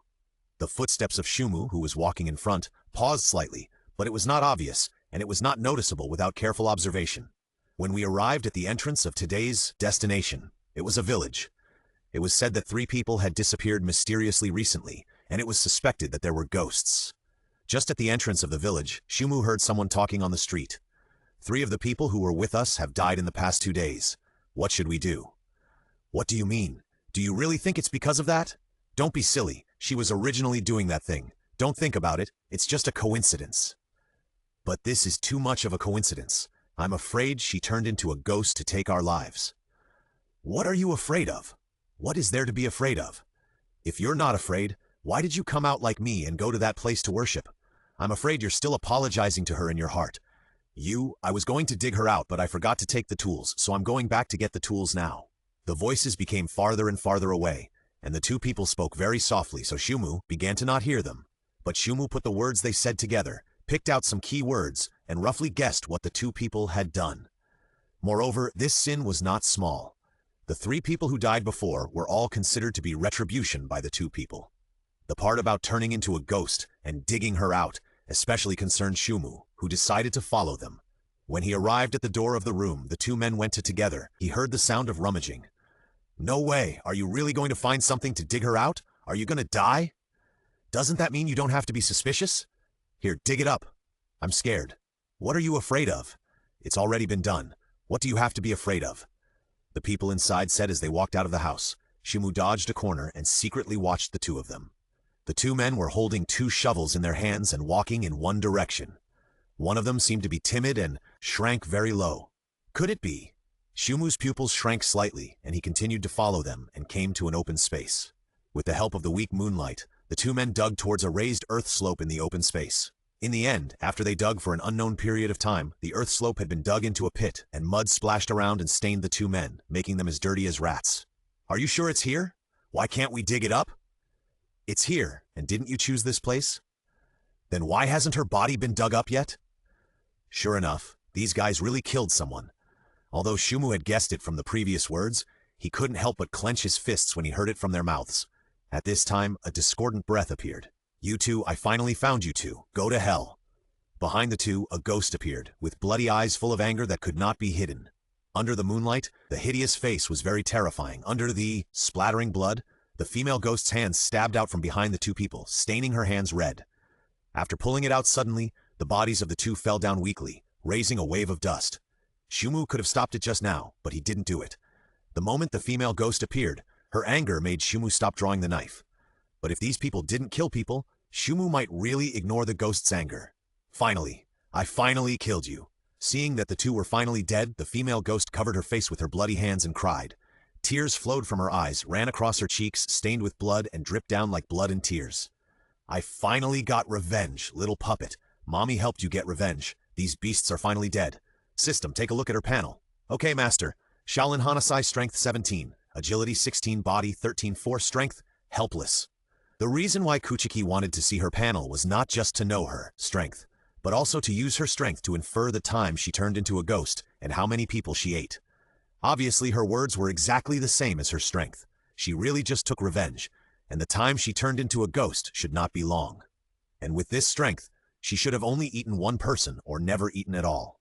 However, as long as she is a ghost, no matter how pitiful and helpless she is, the people she has killed so far are all the people she wants to avenge. Without special blood, she will still eat people in the future, and finally live as a real evil ghost. We can't forget the other party's identity and what is very likely to happen in the future because of her pity at this moment. Let her kill the person who killed her with her own hands. This is the biggest concession that Kuchiki can make. He didn't dare to gamble that Huajai would be the second Takahashi and voluntarily commit suicide, because if the gamble was wrong, it would be the death of innocent lives. Kuchiki would be responsible for what he protected. So he walked out from his hiding place, accompanied by the rustling sound of fallen leaves being crushed, and came to Huajai. "Are you here to kill me?" Huajai felt the approach of Kuchiki, raised his head, looked at him, tears flashing, sad light, and his eyes were ready to die. His open hands seemed to embrace death. "Daily life of failure. 4 or 7 days later, I came back here again. Fortunately, no one competed with me for this position to beg. At this time, someone passed by with a child. When he saw me, he said to the child, 'Did you see this? I know this person. He used to be a novelist, but now he's a beggar, so put away your dream of becoming a writer and study hard.' As he spoke, he left. Looking at their backs as they left, I smiled bitterly and lay on the ground, as if shouting that there was nothing wrong with writing novels. "Are you here to kill me?" Looking at Huajai's death, Shumu's heart suddenly twitched for no reason. Ghosts are also tragic creatures. If there is a choice, who would want to be a ghost? Every day when the sun rises and the light comes, it is a time of peace and warmth, but ghosts hide in dark corners. Shumu didn't know how long he hadn't seen the sun, how long he hadn't touched the warm sunshine. Only in this lonely and windy night can it appear. Moreover, he doesn't even dare to pursue the person he likes. Ghosts are empty creatures, especially when they are eager to pursue happiness. This time, Shumu did not decisively swing the knife, but said to her first, "I'm sorry. Killing you is not because of the scum you are killing now, but the cruel fact that you will eat people after becoming a ghost." "Really? But it's okay. I have already taken revenge, and I have done what I should do. I really don't want to be that kind of monster. Death is also a kind of relief." Huajai looked at Shumu with a smile, and his smile was full of sadness. Shumu sighed. Although he sympathized with her experience, Leaving her behind would only be cruel to the people who would be harmed by her in the future. Even if he couldn't bear it, the reality was cruel and ruthless. If he let her go today, one day an innocent person would be killed by her hunger. Shumu drew out the knife, splashing warm water, and cut off her head very neatly. It was like lying comfortably on the beach, feeling the waves beating layer by layer, not painful at all, but warm. "I'm sorry to bother you." As Hwajai's head was cut off, her body fell to the ground weakly. The head on the ground, with tears in her eyes, said sadly to Kuchiki. After hearing this, Kuchiki's pupils shrank, and the hand that was not holding the knife gently supported her body, preventing her from falling to the ground. "I used to think that this world should be a beautiful place, but after I married my husband, everything changed. My parents didn't like my husband and thought that he was a painter with no future. After we secretly got married, they no longer had any contact with me. After that, just as my parents said, he had no future. No one bought his paintings, and he had been living on the money I had stolen from my family. In the end, because the paintings couldn't be sold, he took his anger out on me, beating and scolding me every day, and became addicted to alcohol. Unable to bear his incompetence and beatings, I took my child and left alone. Wandering around, begging with the child, my mother and I could barely survive. But how could a 1 or 2-year-old child endure such torment? Soon, he fell ill, and in order to cure his illness, I desperately went to the doctor.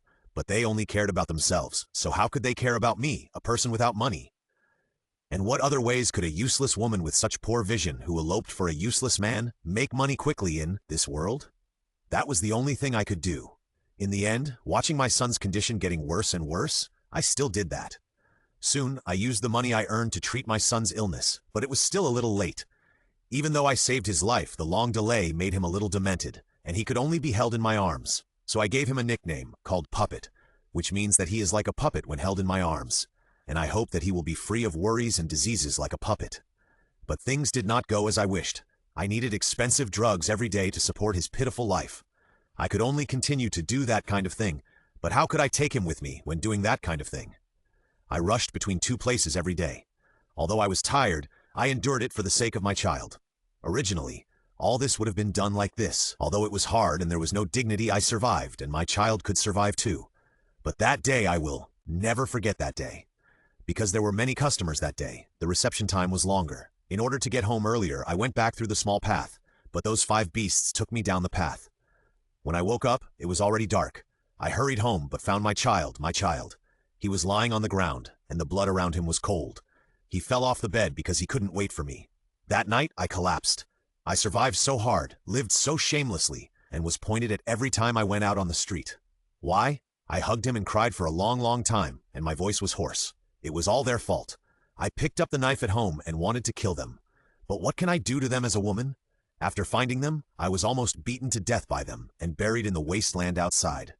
Until the adults came, gave me blood, and told me that since the world is so cruel, it is better to destroy them. So, I don't regret killing those 5 beasts at all. As Hanasai's voice became weaker and weaker, her body turned into starlight, leaving only a piece of clothing in Kuchiki's hand. In fact, sometimes Kuchiki couldn't help wondering, in this world, are there more evil spirits or more evil people? Why are evil spirits evil spirits? Is Gao Chao an evil spirit? Obviously not. Is Huahui an evil spirit? Yes, she killed people, so she must be an evil spirit, but no one has hurt her. Will she have a chance to become an evil spirit? Is Hanasai an evil spirit? It seems that he is beginning to be a little confused, but Kuchiki did not classify her as an evil spirit. He buried the clothes she left behind in the soil and made a simple tombstone for her. Sorry, there is no way to change the past for you. I just hope that you can no longer encounter these tragic things in your next life. Kuchiki stood up in front of the tombstone. He has a mature worldview and outlook on life. He has always believed that there are more good people in the world. He hates evil spirits and evil people. He may scold those who did wrong because of this incident, but he will not change his thoughts and ideas because of this incident. There are still many evil spirits in this world, and there are also the sources of evil spirits. They are still living well in this world. Kuchiki will not stop. He is still the original him and will never change. Just because of this, every time he thinks of it in the future, he can't help but sigh and sympathize with this poor woman. After leaving, Kuchiki killed another ghost. Seeing that it was almost dawn, he came to a house with wisteria patterns nearby to avoid the sun. Because of the efforts of the Lord and Kocho Shinobu, he can already live in these places. Of course, Kuchiki has to enter from the back door. The person in charge needs to remove the wisteria flowers at the back door before letting Kuchiki in. and then surround it again when Kuchiki enters. I Don't know how many tricks I have to avoid. As long as you don't do these free tricks, I said, I won't fail. I believe that after reading these free tricks, you must also want to avoid them. Well, it must be like this. In the morning, Kuchiki was swinging his knife in the room non-stop, making himself more proficient in Sujin. At this time, there was a noisy sound outside the door, and the sound sounded very anxious. Pushing open the door, Kuchiki saw a member of the Demon Slayer team anxiously saying to the old woman in charge here, "Do you have a doctor here now? He is seriously injured." As he said, he laid the member with injuries all over his back flat on the ground so that he could feel more comfortable and breathe more smoothly.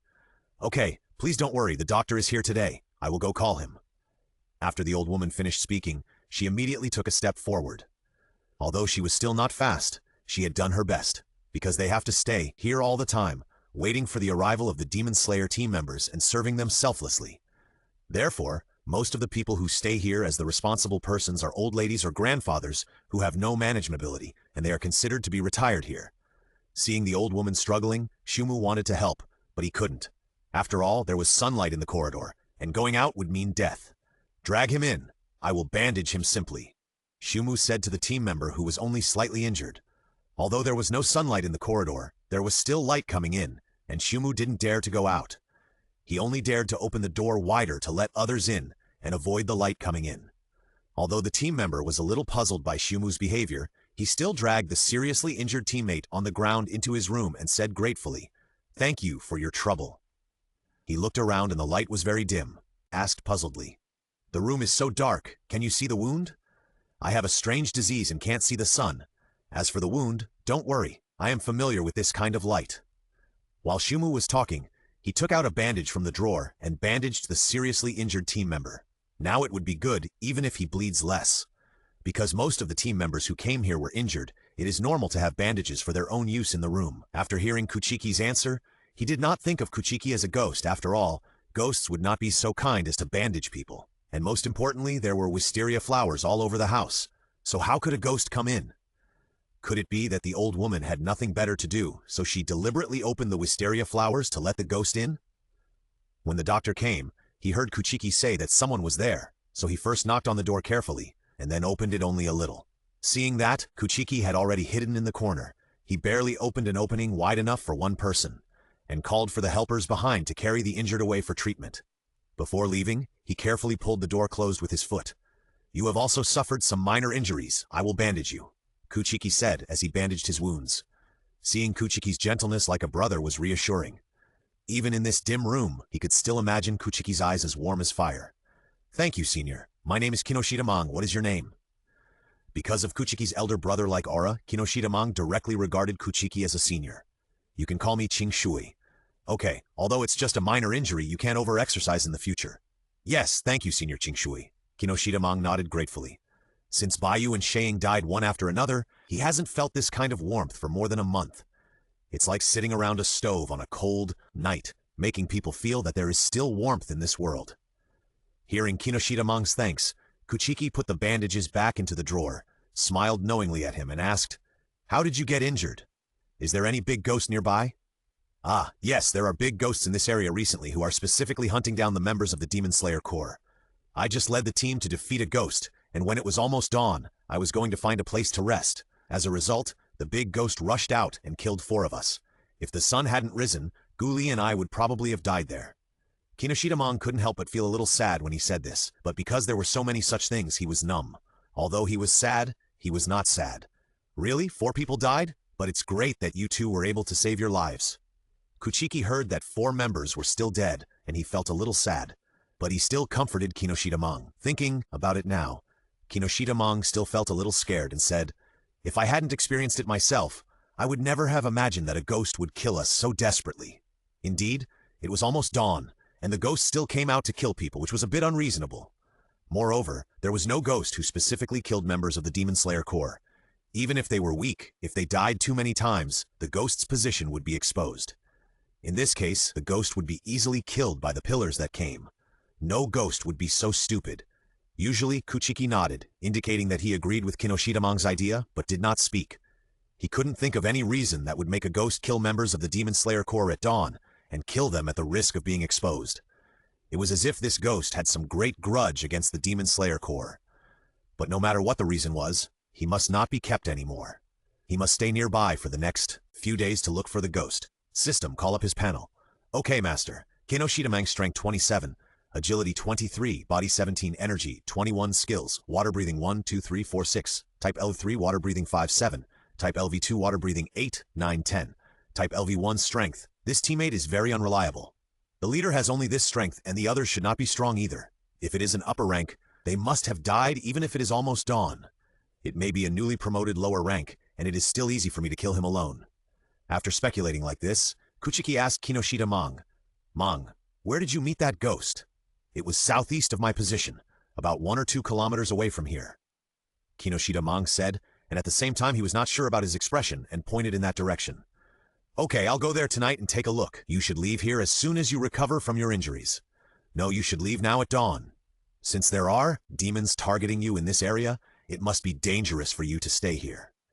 Kuchiki thought for a moment and said to Kinoshita Mang that since there are big demons chasing the demon slayers here, it is better to leave at dawn.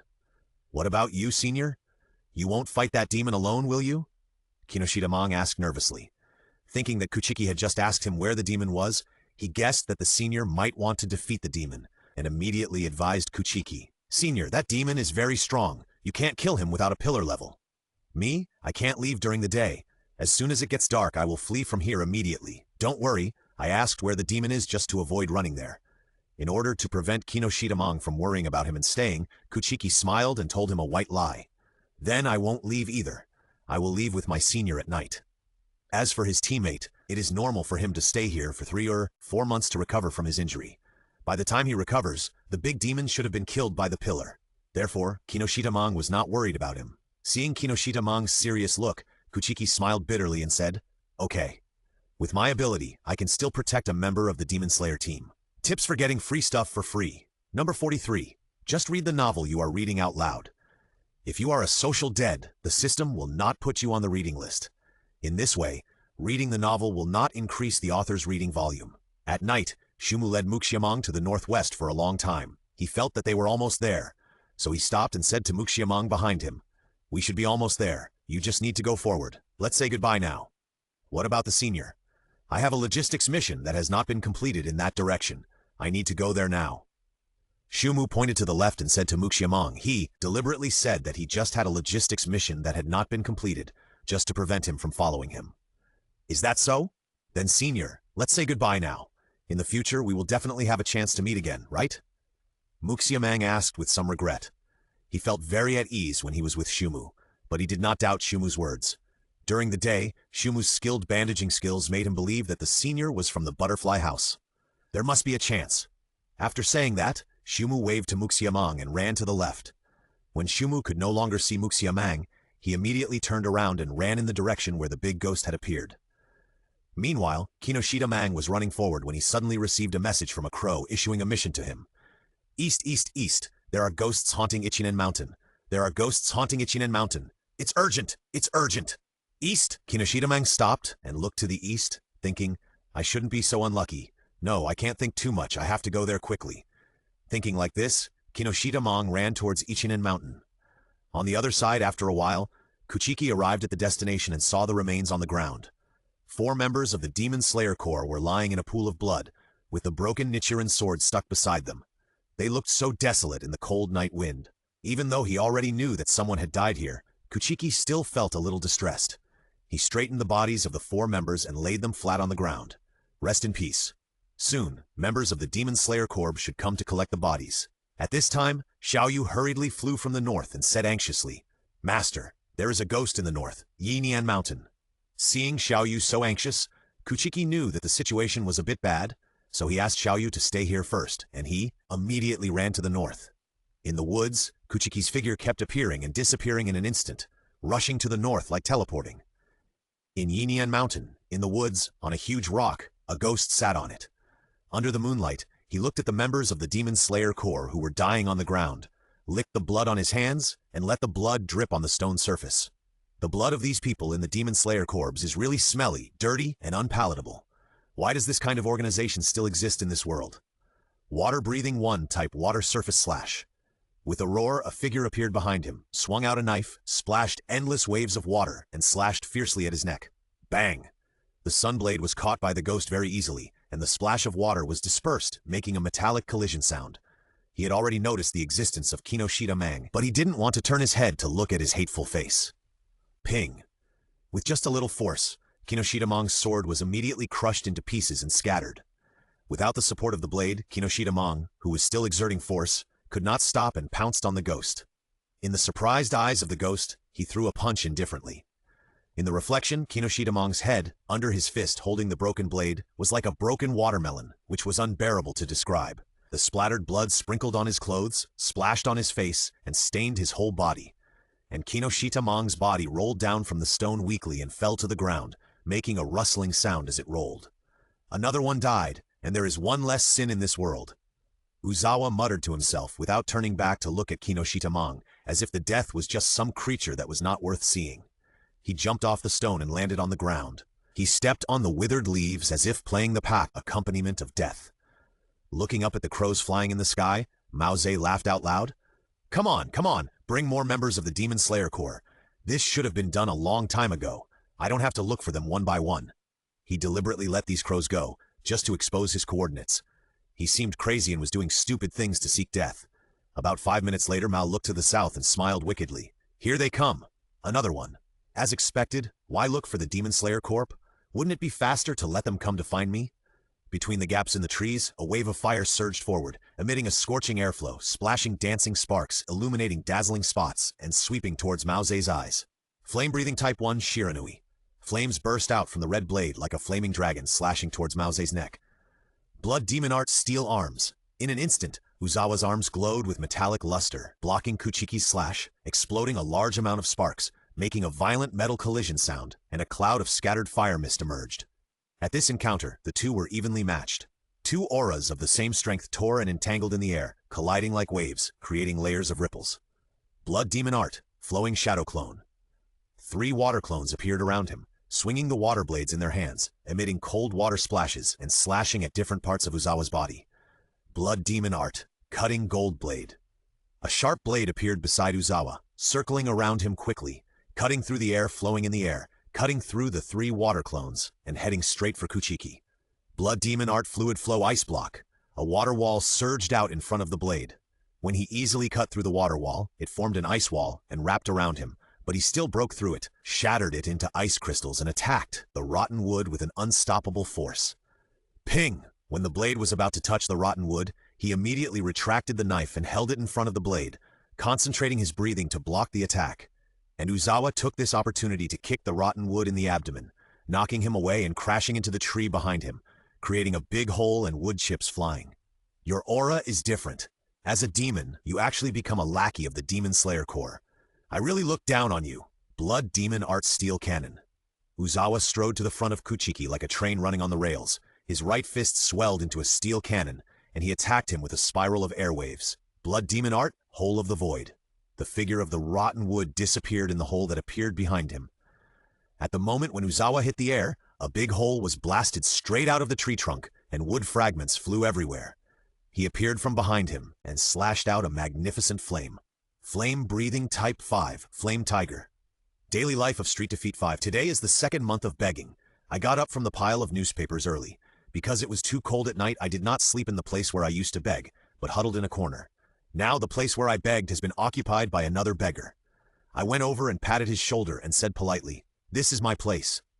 However, he did not appreciate it and threatened to break my dog legs if I continued to bully him, so I had to leave. There were passers-by nearby who pointed at me with ridicule and said that I was a coward, and there were also people who left indifferently, but there was no one who could not stand it. This morning, I only felt the cold winter that was colder than at night. A flaming tiger leaped out of the blade, roaring and gushing with flames, and pounced on Uzawa along with the blade. The magnificent flames illuminated half of his body. Blood Demon Art, Steel Blade. Uzawa's arms turned into steel blades. At this moment, he didn't want to fight Kuchiki any longer. He used one blade to block the flaming tiger, blasting out sparks, and the other blade tried to stab Kuchiki's abdomen. But he underestimated Kuchiki's strength and overestimated his own strength. When he blocked the flaming tiger with one blade, he felt a strong force that passed through the blade and vibrated his whole body. Before he swung the other blade, Kuchiki's knife hit his head through his steel blade and blasted him from behind. His legs pressed against the ground, leaving 2 deep marks. Breath of Fire 1, Shiranui. As Uzawa slashed backward, Kuchiki's sword burst into sparks and a spiral of fire lines bloomed in the air, heading straight for Uzawa's neck. Blood Demon Art Steel Stab. Seeing Kuchiki approaching, the flames rolled forward. Uzawa did not dare to fight him head-on, and his hands emitted a large number of steel spikes, which were cold and sharp, and stabbed at the attacking Kuchiki. Breath of Fire 4, Uzumaki of Rising Flame. Kuchiki suddenly stopped, changed the shape of his sword, raised the sword, and produced a high flame, blocking the steel spikes like a vortex, like a solid wall of fire, exploding sparks when colliding with the steel spikes.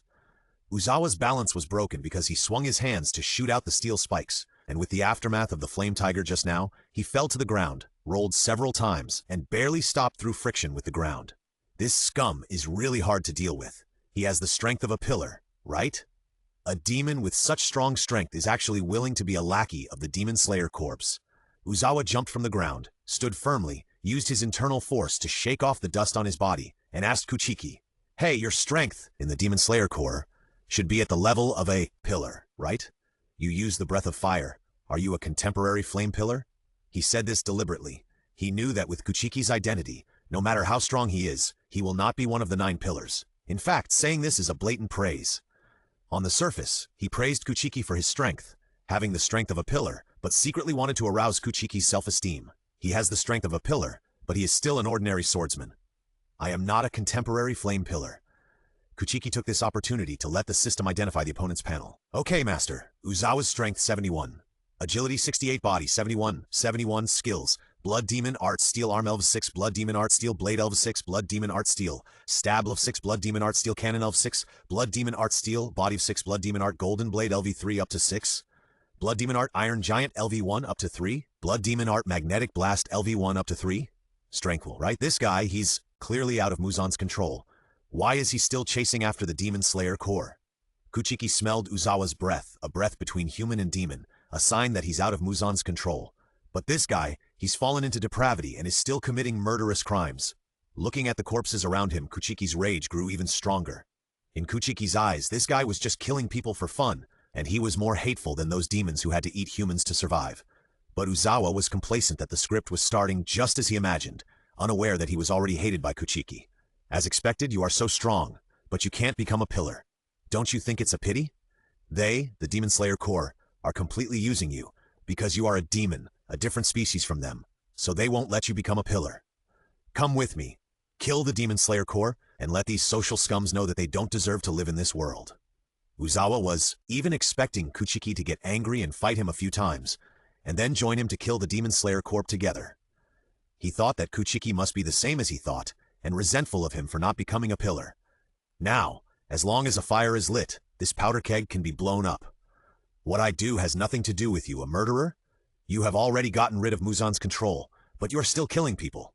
Have you forgotten that you were once a human being? Don't be delusional, and let me join you. There is no cooperation between me and people like you. Kuchiki shouted angrily, and the spider silk hidden in the dark was almost exposed. Although Uzawa thought that Kuchiki would be angry and a little excited, he didn't expect that Kuchiki would be so righteous and think that he was righteous. This made him very angry. Unexpectedly, it was his explosive barrel that was ignited. Yeah, then how could you think of us when you killed ghosts? Because Uzawa's emotions were out of control. His hands were waving outwards and upwards, and for a moment he didn't pay attention to the spider silk attacking him from all around, pulling his hands. When he was wondering where these spider silks came from, his other hand and legs were tied by spider silks and pulled tightly. It was so tough that it couldn't stop pulling. As expected, you demon slayers are all despicable, dirty, and shameless people. The stinky rats in the sewers are cleaner than you. For someone like you who kills innocent people, I don't need to talk about morality. If I use morality on you, it would be cruel to the people you killed. Blood Demon Art-Carved Line Rotation Fiery Red Flame. In Kuchiki's hands, a large amount of spider silk was woven, winding, stacking, rotating, cutting the flow of air, making a sound of breaking through the air. The surrounding airflow turned red, burning the surrounding air like a flame. The rising flames made the Yi temperature rise sharply, and the vortex of fire that swept out was determined to burn Uzawa to death. The woven spider silk was improved in fire resistance by the flow of liquid. Under the burning of the flame, it can still rotate continuously, accompanied by the flames like a huge fireball, shining Uzawa's eyes red.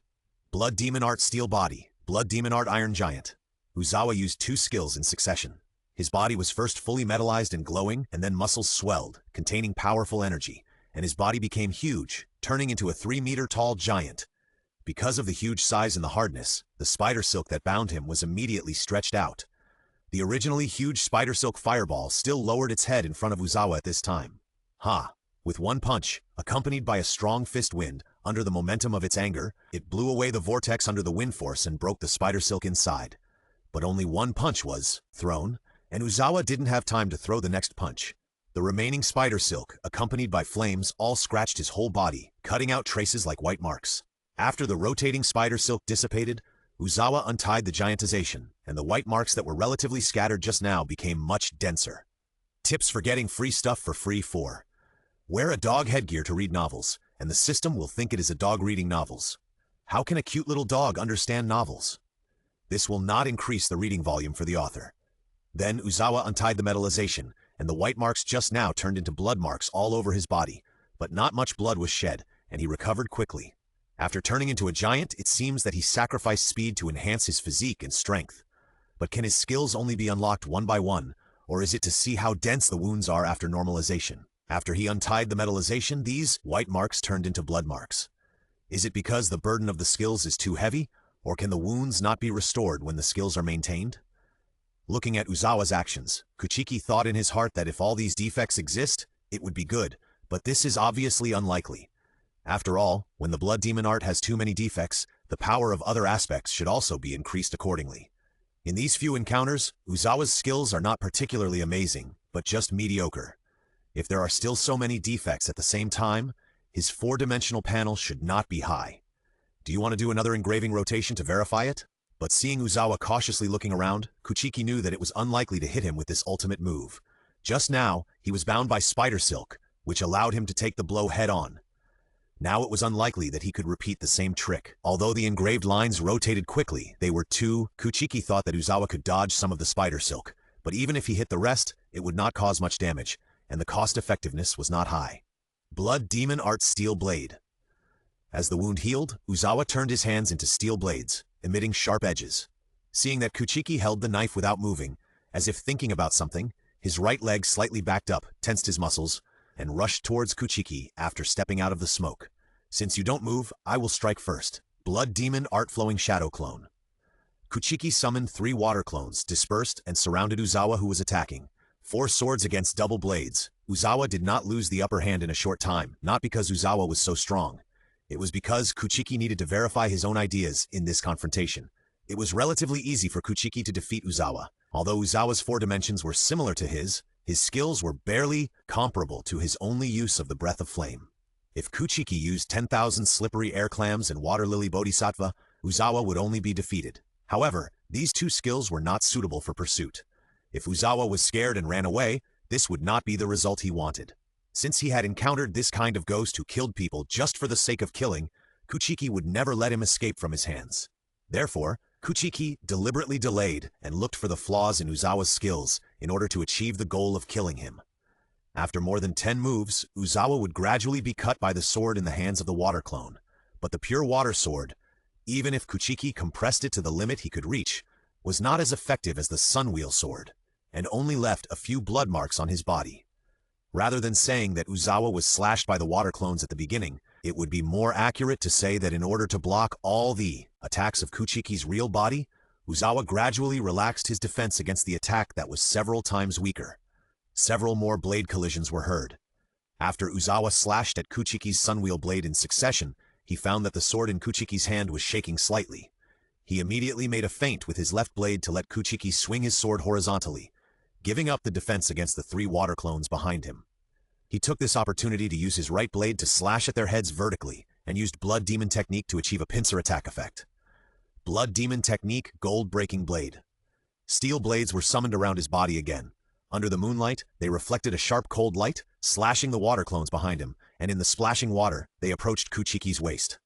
Blood Demon Technique Liquid Flow Freeze. A torrent surged from Kuchiki's side, blocking him above and to the right, and turned into an ice wall under the extremely cold temperature. He swung his knife to the right, and when the ice wall on the right broke into tiny ice crystals, The sharp edge of the broken gold blade, which had been cushioned by the ice wall, faced each other. Ping! The airflow rippled due to the collision of the two, and the two strong auras tore each other apart, hitting the airwaves like a tide. And when the blades faced each other, the ice wall on the top of the rotten wood gradually cracked with vein-like traces due to the vertical chop of Uzawa. Blood Demon Art Liquid Flow Ice Cone. A large number of ice cones appeared above Uzawa's head, exuding cold air, flashing sharp edges, falling towards him, forcing him back. The broken gold blade also disappeared with Uzawa's movement. The rotten wood, which lost its resistance, immediately held the knife horizontally, and the fire spirits danced on the blade, gathered into one, turned into a flying bird, and attacked Uzawa, who was retreating. Flame-breathing Type 6, Fire Roaring. The flying bird flickered its eyes and rushed towards Uzawa with a roaring attack and raging fire. Because he was in midair, Uzawa couldn't turn around. He used his iron body to metallize his entire body. The moment he landed, he blocked forward with his arms to catch the flames. The high temperature of the flames burned his hands red, and black ash covered them. Because of the burning pain, the corners of his mouth slightly opened. Blood Demon Art Liquid Flow Ice Drill. Following closely, a rotating ice drill, like a tornado, blasted out cold air, penetrated the obstacles, and went straight to the internal organs of the person, as if it could freeze the flowing blood. How many Blood Demon Arts does this guy have? It's too unfair. Uzawa complained in his heart.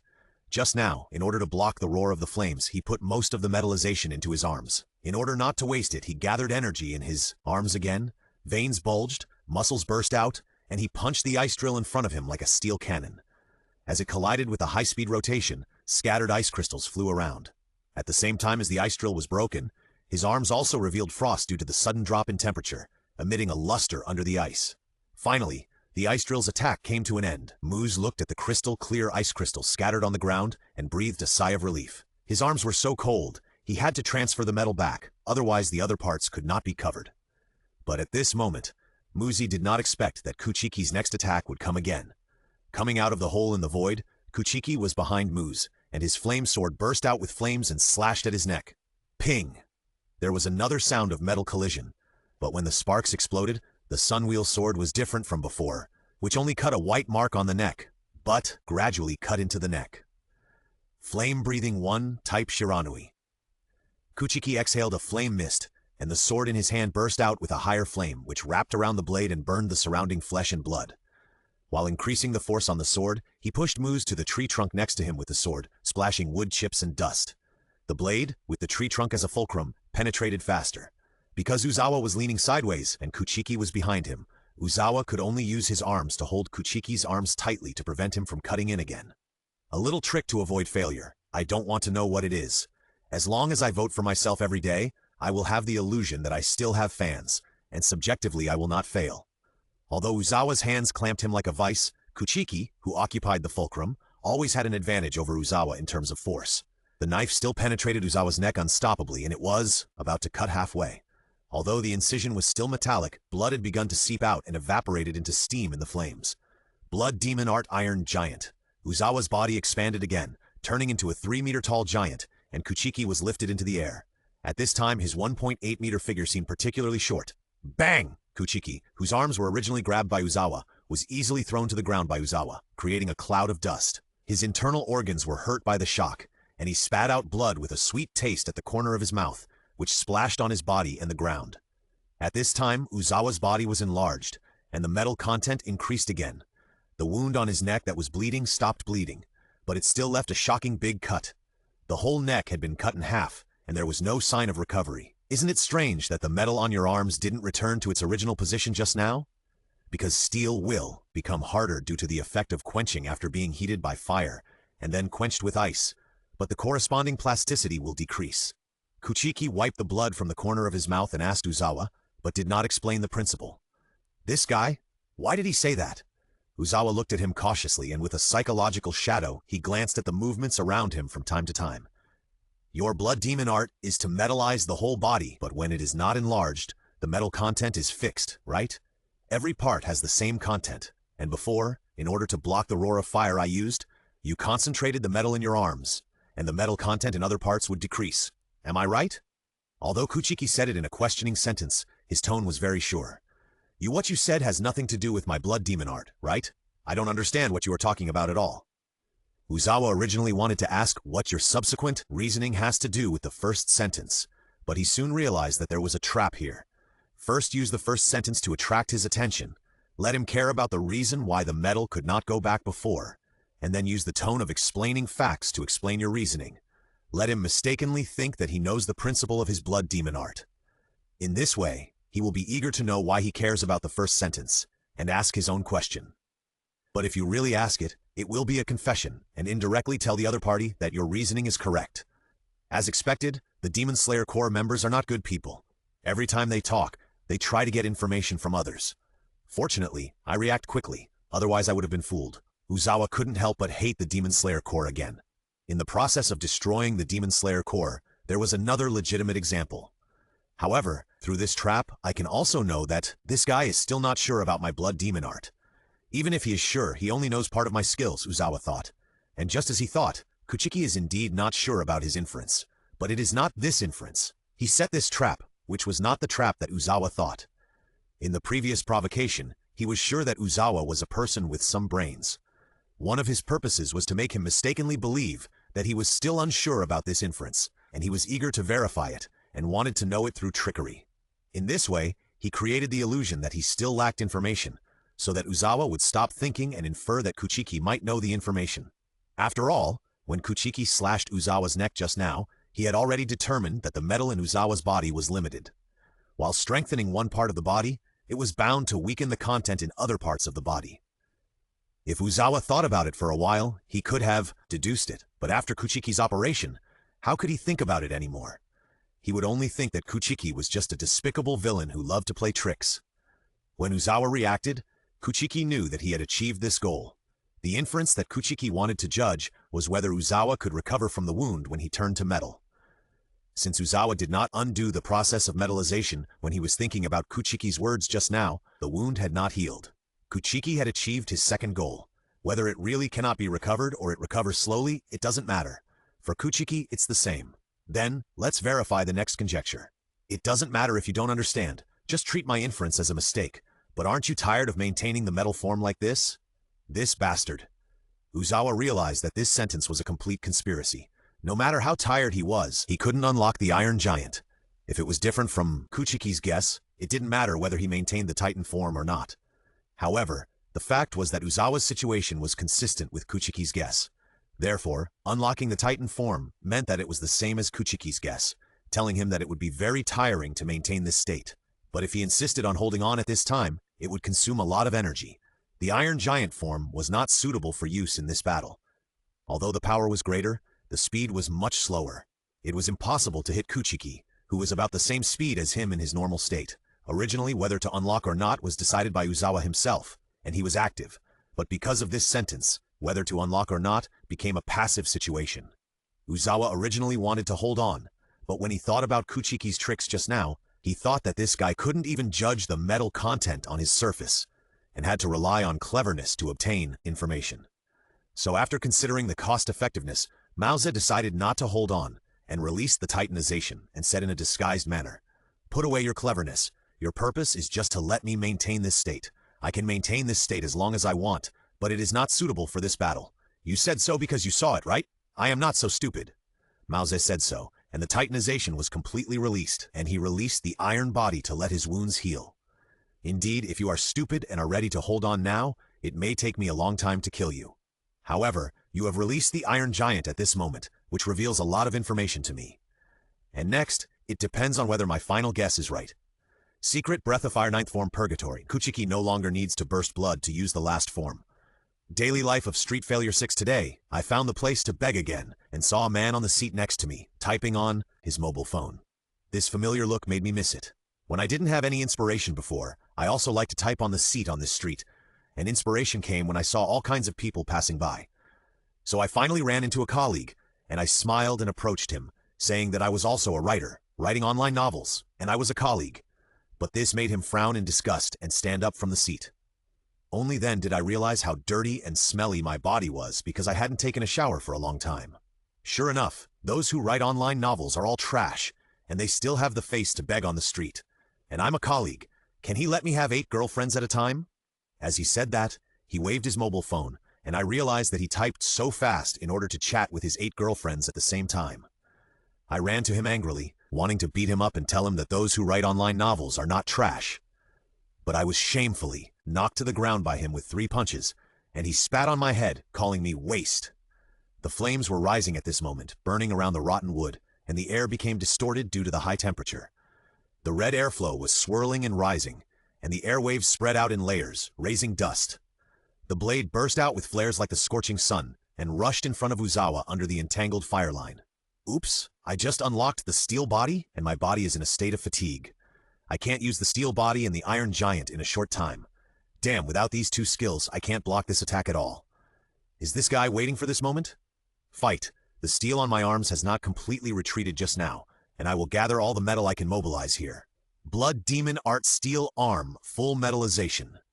Uzawa gathered all the metal he could gather at this time into his arms, trying to block this attack. If it was normal after turning into steel, he could still block a little, but now he was at his weakest and was cut off instantly by Kuchiki's flaming sword.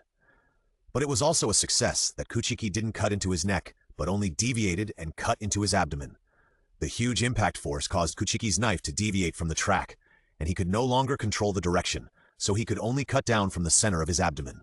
Under the splash of blood, the sun blade gathered heavy energy from his abdomen, rushing out a wave of hot waves. With a loud bang, a hole was blown out in the ground, and the billowing smoke mixed with red air vortices rose into the sky like a sandstorm. Scarlet flames bloomed, as if red flowers representing death were blooming on the other side of the ferry. The bright red blood splashed everywhere, splashing on the fragmented fallen leaves on the ground. This time, it was enough. Kuchiki saw that there was a big hole in Uzawa's abdomen, and hurriedly stepped back a few steps. While his wound had not healed, he waved his hand and summoned 10,000 slippery fish. The fish swarmed like a honeycomb and pounced on Uzawa.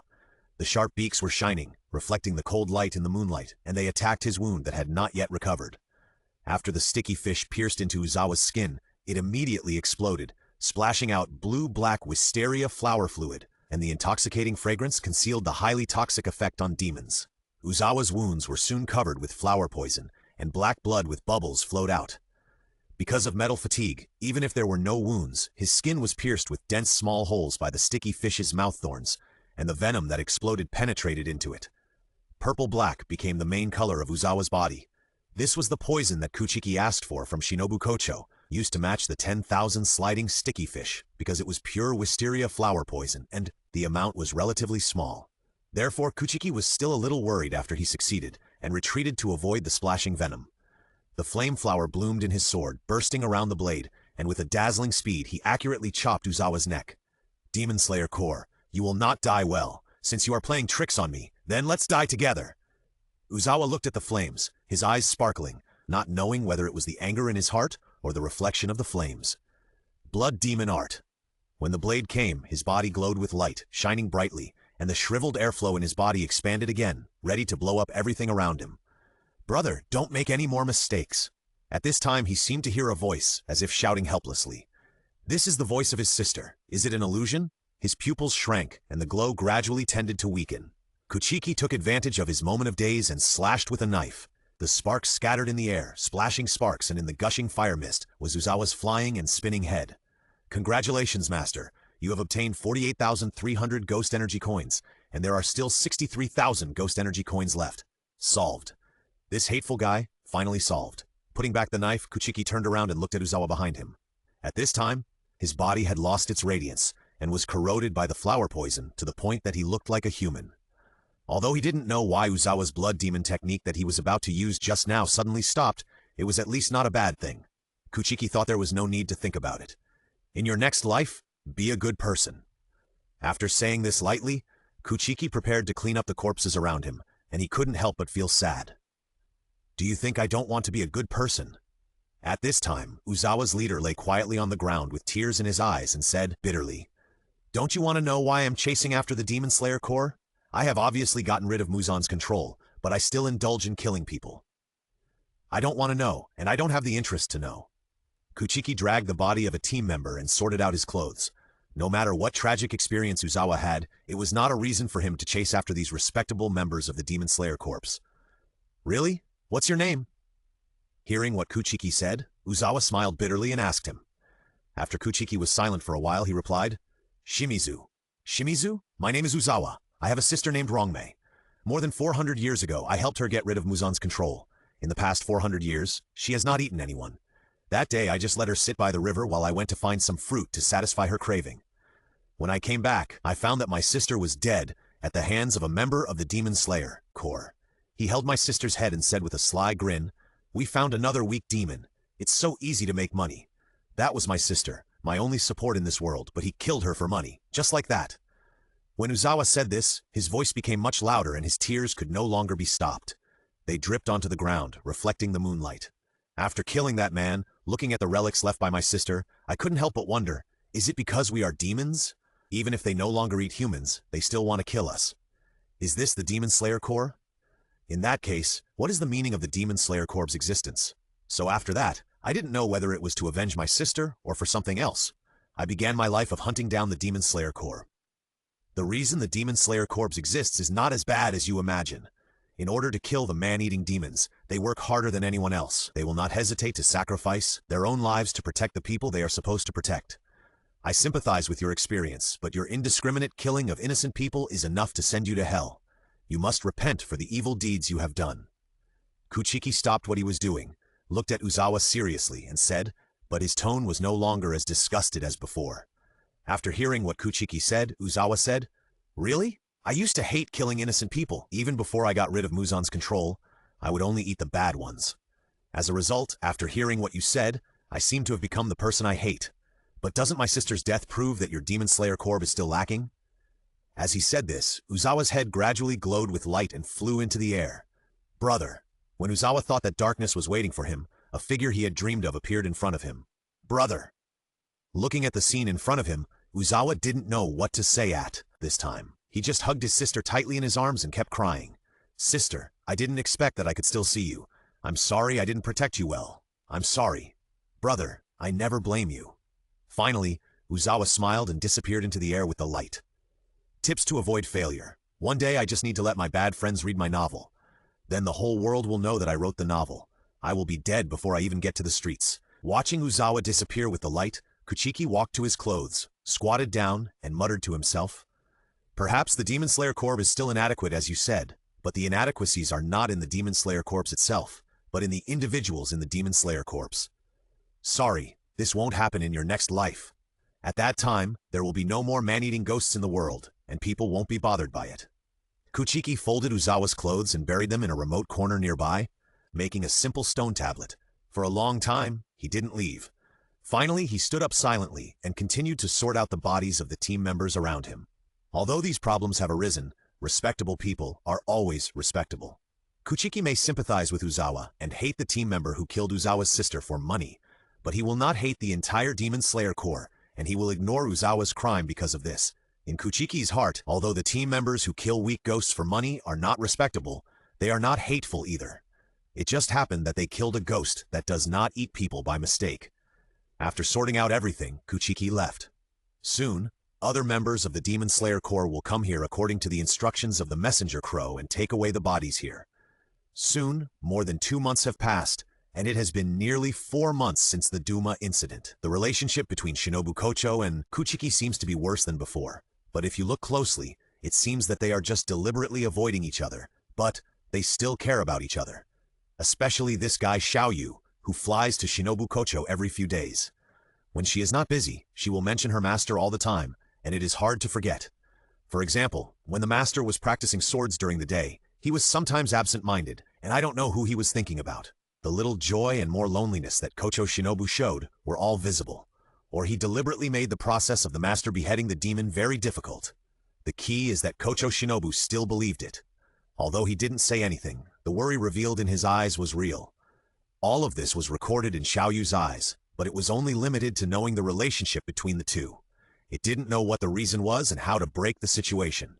It only hoped that its master could take the initiative. It also talked about Sister Shinobu in front of Kuchiki every day, thinking in its heart, "Sister Shinobu can only be my mistress." On this day, Kuchiki was practicing swords in the room, and Xiaoyu was talking about the process of Sister Shinobu going out to perform the mission. The process content depends on reality for 3 points, description for 7 points, and the remaining 90 points are all Xiaoyu's nonsense. Anyway, it is dangerous to say it, so that the master is worried. After all, Kocho Shinobu can only tell it a little bit. If it doesn't make up a little, the story can't go on. The key point is that in Xiaoyu's eyes, the master really believed it. Whenever he talked about what he thought was the climax, the sword in Kuchiki's hand would slow down a bit. He was obviously listening carefully, but he pretended to be indifferent and practiced sword. The master is really not honest at all. Xiaoyu looked at Kuchiki like that and thought proudly. In fact, Kuchiki heard that what he said was fake, but he didn't know why. Even though he knew it was fake, he still listened with relish. No, I can't listen anymore, otherwise my mind will be full of the image of Kocho Shinobu, and I won't be able to practice with the sword. Putting back the sword, Kuchiki patted Xiaoyu's fluffy head, smiled gently, and said, "Okay, I still have to practice with the sword. Go to bed in the morning. You have to go to gather intelligence in the afternoon." "Okay. As long as I keep talking to you two, I don't believe you can keep hiding from each other." Xiaoyu flew down from the table and returned to the bed prepared by Shumu for it. She fell asleep comfortably, with a grand blueprint in her mind. Looking at the sleeping Xiaoyu, Shumu sighed and continued to swing the knife to train his Sujin. Xiaoyu's intention was almost right in his face. He didn't want to know. One is a human and the other is a ghost. What will be the result? It must be because of this that she deliberately stayed away from me. Don't think about it. System, is my current panel enhanced compared to before? Master, the body has increased to 71, the unknown fire has been upgraded to level 7, and the purgatory has been upgraded to level 1. Sure enough, without the system my improvement speed is still too slow. System, how many ghost energy coins do I have now? Master, a total of 95,000 ghost energy coins. Only this much ghost energy coins have been saved in 4 months? If it weren't for the battle at Yinian Mountain, I'm afraid it would be much less.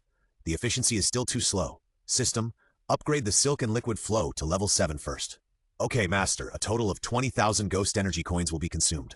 Blood Demon Art Silk Elf 7, Blood Demon Art Liquid Flow Elf 7, and 30,000 ghost energy coins will be required to upgrade the skill from level 7 to level 8. Since the commonality between the flowing shadow clone and the liquid flow is too high and the strength is not enough, it will be merged with the liquid flow. New skill, Blood Demon Art Liquid Control LV4, maximum 6, just one step away from LV5. This skill requires 40,000 ghost energy coins to upgrade from level 4 to level 5. This skill can actually be merged. Not bad. I didn't really want to upgrade the flowing shadow clone. After mastering the new skills, Shumu found that he had a better grasp of liquids. Even though he was on the ground, he felt like he was swimming in the ocean, and the moisture in the air turned into a torrent at his fingertips.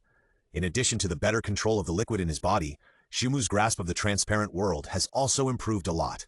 Alas, system, since it's just one step away, can the upgrade points be reduced a little? No, Master. I knew it would be like this. I'll upgrade my Ice Bodhisattva. Okay, Master, a total of 50,000 ghost energy coins will be consumed. Blood Demon Art Mist Ice Water Lily Bodhisattva Li 2. Because the Water Lily Bodhisattva is too powerful, the Master will enter the state of perception. What is perception?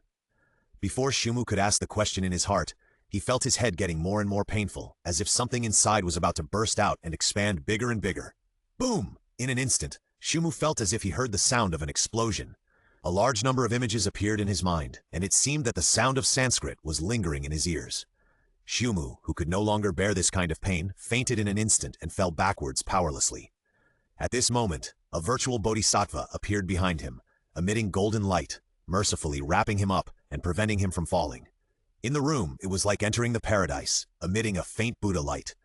After an unknown amount of time, Shumu woke up from his coma and faintly heard the voice of the system. Due to the choice made by the Master deep in his heart, the compatibility of Blood Demon Arts will be improved. Blood Demon Art Mist Ice Water Lily Bodhisattva is transformed into Blood Demon Art Hot Mist Water Lily Bodhisattva, and Blood Demon Art Ice Level 6 is separated. Reason for posting a post 1. I dreamed that I became a great god last night, but I woke up this morning and found that I was still a loser. The difference between dreaming and reality is so cruel that it breaks my heart, so I won't update it. My head still hurts. Next time you want me to faint, remember to remind me in advance. Don't do it so suddenly, without any psychological preparation. Touching his head that was still aching, Shumu complained to the system in his heart, and then looked at Xiaoyu behind him. Seeing that it was still asleep, he thought, it seems that the coma time is not long. System, what is the difference between the skills after the change and the original? I don't know. It's up to the Master to experience it. But the appearance of the skill will be different from the previous one. It will take 100,000 ghost energy coins to upgrade this skill to level 3. What's the difference between saying it and not saying it? Of course I know it's different. Forget it. I'll use it later when I have a chance. In fact, even if the skill doesn't change, the power in his heart makes the ice bodhisattva he summons different. In order to protect more people, the bodhisattva summoned by Kuchiki has 6 arms, while Duma's ice bodhisattva has only 2 arms. In order to make the protected people feel at ease, the bodhisattva summoned by Kuchiki is surrounded by a mist that can make people feel at ease, while the ice bodhisattva summoned by Duma is surrounded by a poisonous mist that can cause death.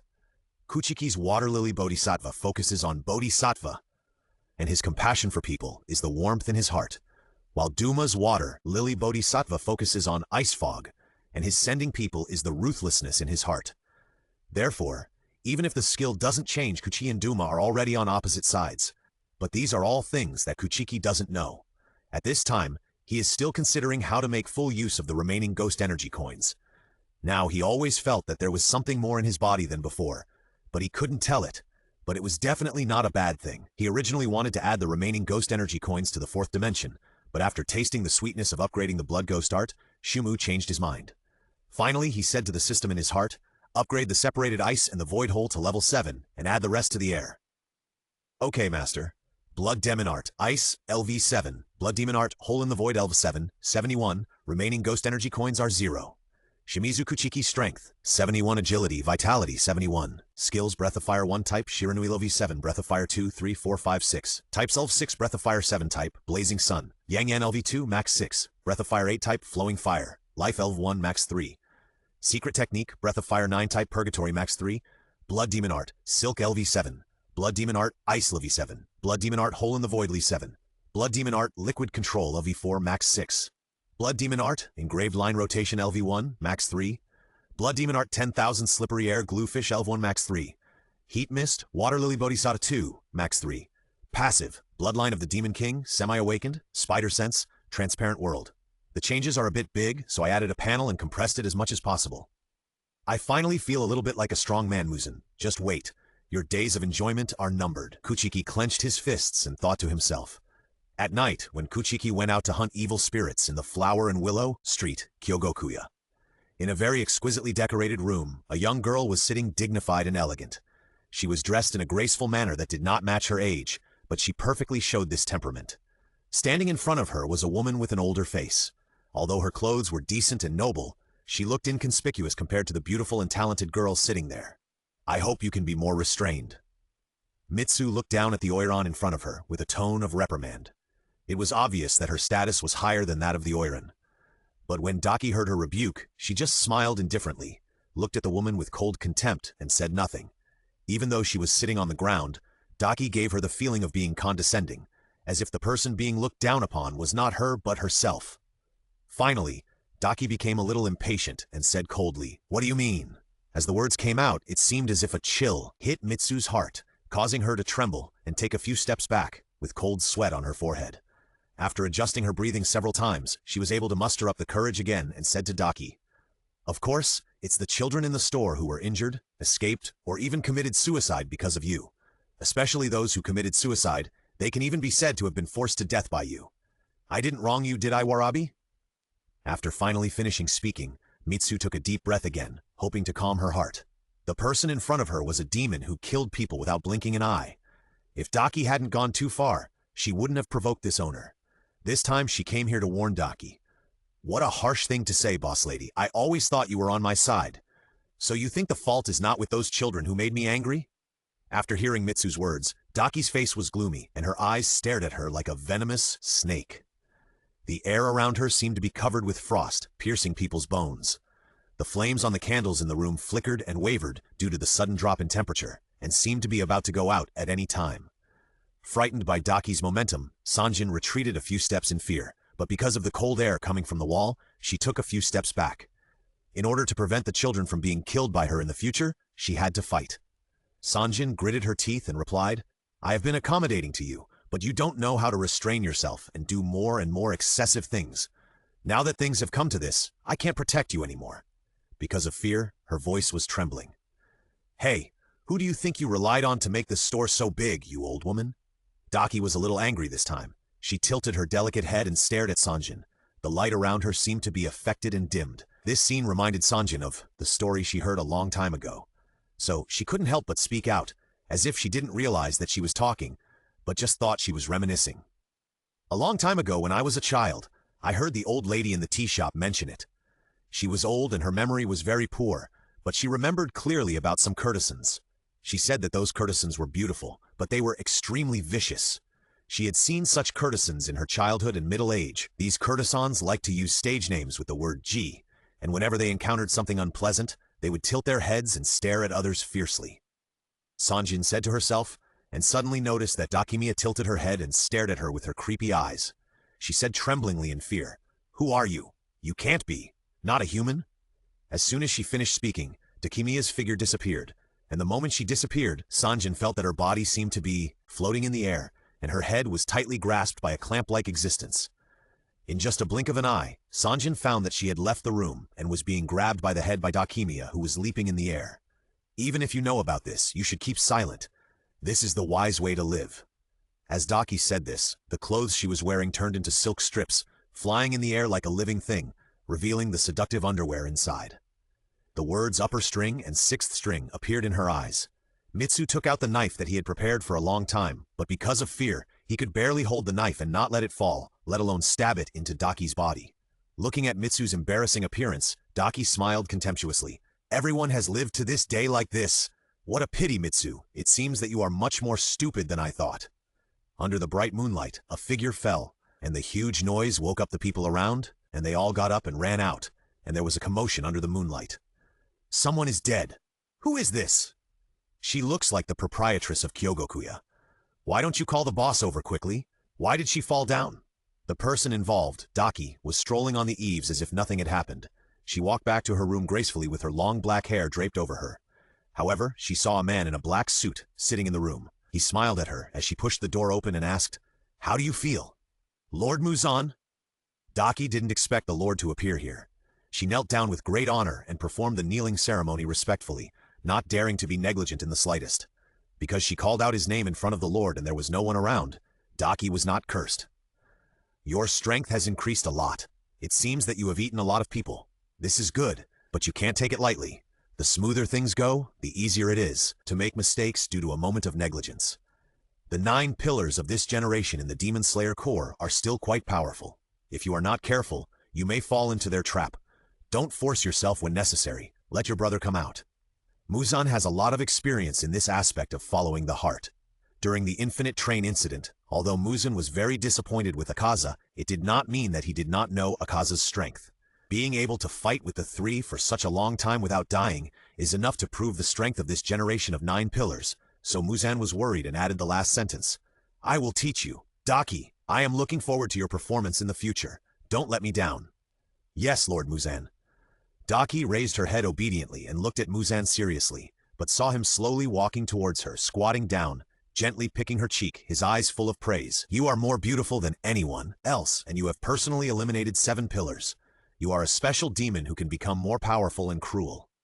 Master Muzan is touching me. He is praising me. I am a special demon. I will definitely not let you down." Looking into Muzan's eyes without any emotion, Daki felt her heart thumping wildly. This is a kind of joy of being recognized, a kind of pride in herself. This night was spent in the unrest of everyone. 2 days later at noon, Xiaoyu woke up, ate the bread, said goodbye to her master, and flew early to the butterfly house of Sister Shinobu. On the other side, Tanjiro, who had returned from a mission alone, heard the 3 little ones in the butterfly house shouting desperately and hurried over. Reason for posting a post 2. Today, my wife was in a bad mood and didn't let me touch her. I couldn't write, so I posted a post with tears. In the butterfly house, the sound pillar Uzui Tengen carried Kanzaki Aoi on one hand and Takata Naho on the other, preparing to walk out. "Please let go, this child is... It's so noisy. Be quiet." Before Aoi could finish her words, Tengen interrupted her impatiently, and Naho cried out in a serious tone. "Wah! Please don't do this. Please let them go." The 2 children stood beside Kanao and begged with tears. Although Kanao wanted to stop them, all that came to her mind were missions, orders, sound pillar, master, Aoi, Naho, coins. Coins, let's decide by flipping a coin. Just as she was hesitant and ready to flip a coin, another figure appeared in her mind, telling her to do as she thought. Finally, Kanao mustered up the courage and took the first step, then quickly walked behind Tengen, grabbed Aoi and Naho, closed her eyes but didn't say a word. "You bunch of insignificant guys! Why don't you say something? Tengen turned around and yelled at Kanao, scaring the two little ones behind him to scream out loudly. But for the sake of their companions, they decided to fight. Attack! Attack! The two little ones imitated Inosuke. One grabbed Tengen's thigh and the other grabbed Tengen's waist and refused to let go. Aoi also took the opportunity to hug his head to prevent him from looking down. I say, you guys have had enough! Tengen wanted to throw the few people off him, but was afraid of hurting them, so he just shouted, Don't bully girls! Tanjiro's voice came from outside the door, but after entering, he was a little confused. Who is arresting who? Tanjiro, help! This is kidnapping! Naho saw Tanjiro standing there in a daze and cried, You stupid girl! Tengen turned around and cursed Naho. Hearing the sound of wind coming from behind, he turned around and saw Tanjiro rushing towards him without knowing what was good for him. He instantly jumped to the edge of the wall next to him and threw the two people on his legs and waist towards Tanjiro and Kanao respectively. Squatting on the edge of the wall, Tengen was relieved to see that no one was injured, and said to Tanjiro proudly, Idiot, I am Lord Tengen Uzui who used to be a ninja, a handsome man famous throughout the ninja world for his gorgeousness, and the current Sound Pillar, one of the 9 pillars. Don't think that just because you are Rengoku's stepson, you can hit me with your headbutt. In order to give Rengoku face, Tengen did not make any comments on Tanjiro's booger-like headbutt, and continued. Besides, I just happened to encounter a mission that required female team members, so I took them away. For team members who are not stepsons, I can directly requisition them without Butterfly's permission. Nanaho is not a formal team member. She doesn't even wear a team uniform. Nakahara Sumire shouted from below. Hearing her words, Tengen looked at the doll in his hand, crying, and thought it was indeed not suitable for her to go on the mission, so he threw her in the direction of Tanjiro. Then forget about this. Tanjiro caught Naho, who was thrown down. Although he knew that Tengen was throwing it at him, he still said angrily, Even if you are a pillar, you can't treat girls as things. I don't want to argue with you now. I'll take this one with me. Tengen was about to leave. My 3 wives are in danger now. How can I waste time with you here? But when Tanjiro saw that he was about to leave, he immediately shouted, But can't you see that she doesn't want to go at all? Everyone has their own difficulties. Don't requisition others just because you have a high rank. The 3 little ones behind him immediately agreed, and even Kanao raised her hand. Naive, too naive. Everyone here has their own difficulties. As a member of the Demon Slayer Corps, you must be ready to go on a mission at any time. The Demon Slayer Corps is getting weaker and weaker because there are too many people like you. Looking at the behavior of the people below, Tengen expressed his extreme disappointment. I even sacrificed Yusun's wife for this mission. Who doesn't have their own difficulties? I didn't expect that these 2 people, as stepsons, didn't even have this awareness.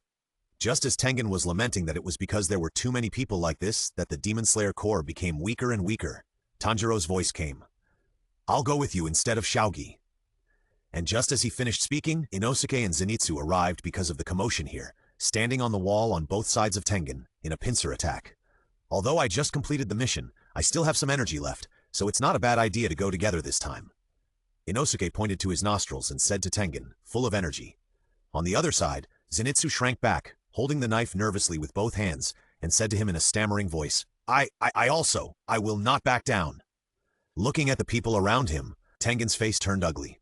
Kochi's stepson, Rengoku's stepson, and Undead River's stepson. He directly passed the other one. Although these stepsons are not strong, they represent the pillars behind them. Tengen doesn't want to make enemies with all 3 pillars at once. I just picked a female teammate and provoked them. How bad is my luck? First, my 3 wives disappeared inexplicably, and then I couldn't even requisition an ordinary team member. However, it seems that it is not a loss. If I can take 2 stepsons on the mission, my 3 wives can be found faster. Tengen's face instantly turned from gloomy to bright, and he agreed. Since you are stepsons, then come with me. So you give in so quickly? Tanjiro was a little surprised, but he didn't think about it too much. It's a good thing to give in. Then Tengen jumped down from the edge of the wall, put Aoi on the ground, and said to Tanjiro and Inosuke, Come with me. Then he walked forward, and Tanjiro and Sora, the other 2, immediately followed, leaving only their backs. Kanao looked at Tanjiro's leaving figure, feeling a little sorry, but hesitated and didn't speak until she could no longer see his shadow. On the way, Tanjiro asked Tengen curiously, Where are we going? Mr. Sound Pillar, the most gorgeous place in Japan that is infected with beauty and desire. The Flower and Willow Street where ghosts are entrenched. As Tengen turned his head and looked at the 3 people behind him, he told them where the mission was going. Wait, why is there another person? What is this yellow-haired guy doing here? Isn't this just making trouble? Tengen was about to let Zenitsu leave, when he saw this person blushing and saying to the two people next to him, It's that kind of place, don't you know? This guy, does he know a lot? Then they should know something about that place. There are just 3 houses, so let them go separately. At this moment, Tengen found something staring at him. In the surprised eyes of the 3 people, he jumped onto the wall and looked at the source of the sight. No one is there? Am I feeling it wrong? Impossible, my 6th sense should not be so bad. Mr. Soundpillar, what's wrong? Seeing Tengen's cautious look, Tanjiro also sniffed the surroundings and found that he smelled nothing, so he asked curiously, Nothing. Until a crow flew away from the tree, Tengen didn't see any living creatures again. The source should be that crow. Being too sensitive is not a good thing. Thinking of this, Tengen jumped down from the wall and said to the 3 people on the ground, Listen carefully, I am God. Whether you are stepchildren or ordinary team members in this mission, you must listen to me unconditionally. Remember? Especially, I am God. As he said this, Tengen also made an I am God pose, leaving only the 3 people in the wind. This guy is sick, Zenitsu complained in his heart, and Tanjiro next to him raised his hand and asked, Excuse me, what god are you in charge of? Tanjiro, you are also very sick. Haha, good question. You are worthy of being the stepchild of purgatory. You have a bright future. It's hard to see that he has any future when he asks such a question. I am the god in charge of the gorgeous festival. That's right, he is an idiot who specializes in making stupid mistakes. I am the Mountain King. Please take care of me, the god of festival. Inosuke put his hands on his waist and said proudly. Although Tengen didn't say anything, the expression of disgust on his face was obvious. Why do you have to look down on others? They are obviously the same. Okay, there is a Fuji house on the way to the Flower Street. Let's start preparing there. As he said that, Tengen disappeared from the 3 people's faces. When he reappeared, he had already run far away, and looked only the size of a sesame seed. This? So fast? Zenitsu was a little surprised and lost his voice. He didn't expect that this guy looked like a fool, but his strength was so reliable. Sigao, is this the speed of the god of festivals? No, this is the power of the pillar. How long are you 2 idiots going to sigh? The person is almost gone. Reason for posting a pigeon article 3. I dreamed that I won 5 million by buying a lottery ticket. I won't write anymore. I'm going to buy the lottery ticket I bought in the dream. Master, big information! Kuchiki was practicing with a sword in the room when he heard Xiaoyu flying over from a distance. He moved aside and pushed open a crack in the door to let Xiaoyu in. What's wrong, Tama? Seeing Tama's hurried look, Kuchiki asked in confusion. Master, guess what I saw today? As the sound pillar, he actually asked other team members for help. I heard that he was going to the Flower Street to do a mission. Because she often went to Kocho, Shinobu's place, Tama knew what all the pillars looked like, so she knew Tengen. The crow that Tengen noticed before was the one that was peeking. The sound pillar? Looking for team members to do a mission in the Flower Street. It is indeed a big intelligence. Let's go there tonight. After listening to Tama's words, Kuchiki nodded. Can't the ghost sound pillar there complete it independently? First, the ghost there is very strong, and the sound pillar cannot beat him alone, but it is unlikely. If the ghost is very strong, he should ask other pillars to go together. Second, the ghost there is evenly matched with the sound pillar, and he cannot kill the other party alone, so he needs help. Third, the sound pillar needs to use ordinary team members to lure out the ghost and then kill the ghost. Fourth, the sound pillar needs to pick some team members to go out for training and choose one as a stepson. Fifth, that mission requires ordinary team members to complete. As for what it is, there are more reasons. After Xiaoyu's intelligence, Kuchiki analyzed these possibilities. However, as soon as the first conclusion came out, he was pinched, and the others were all possible. But no matter which one it is, even if there is a slight possibility that other demon slayers will be killed, it is worth Kuchiki to investigate there. As for Xiaoyu's idea, it is relatively simple.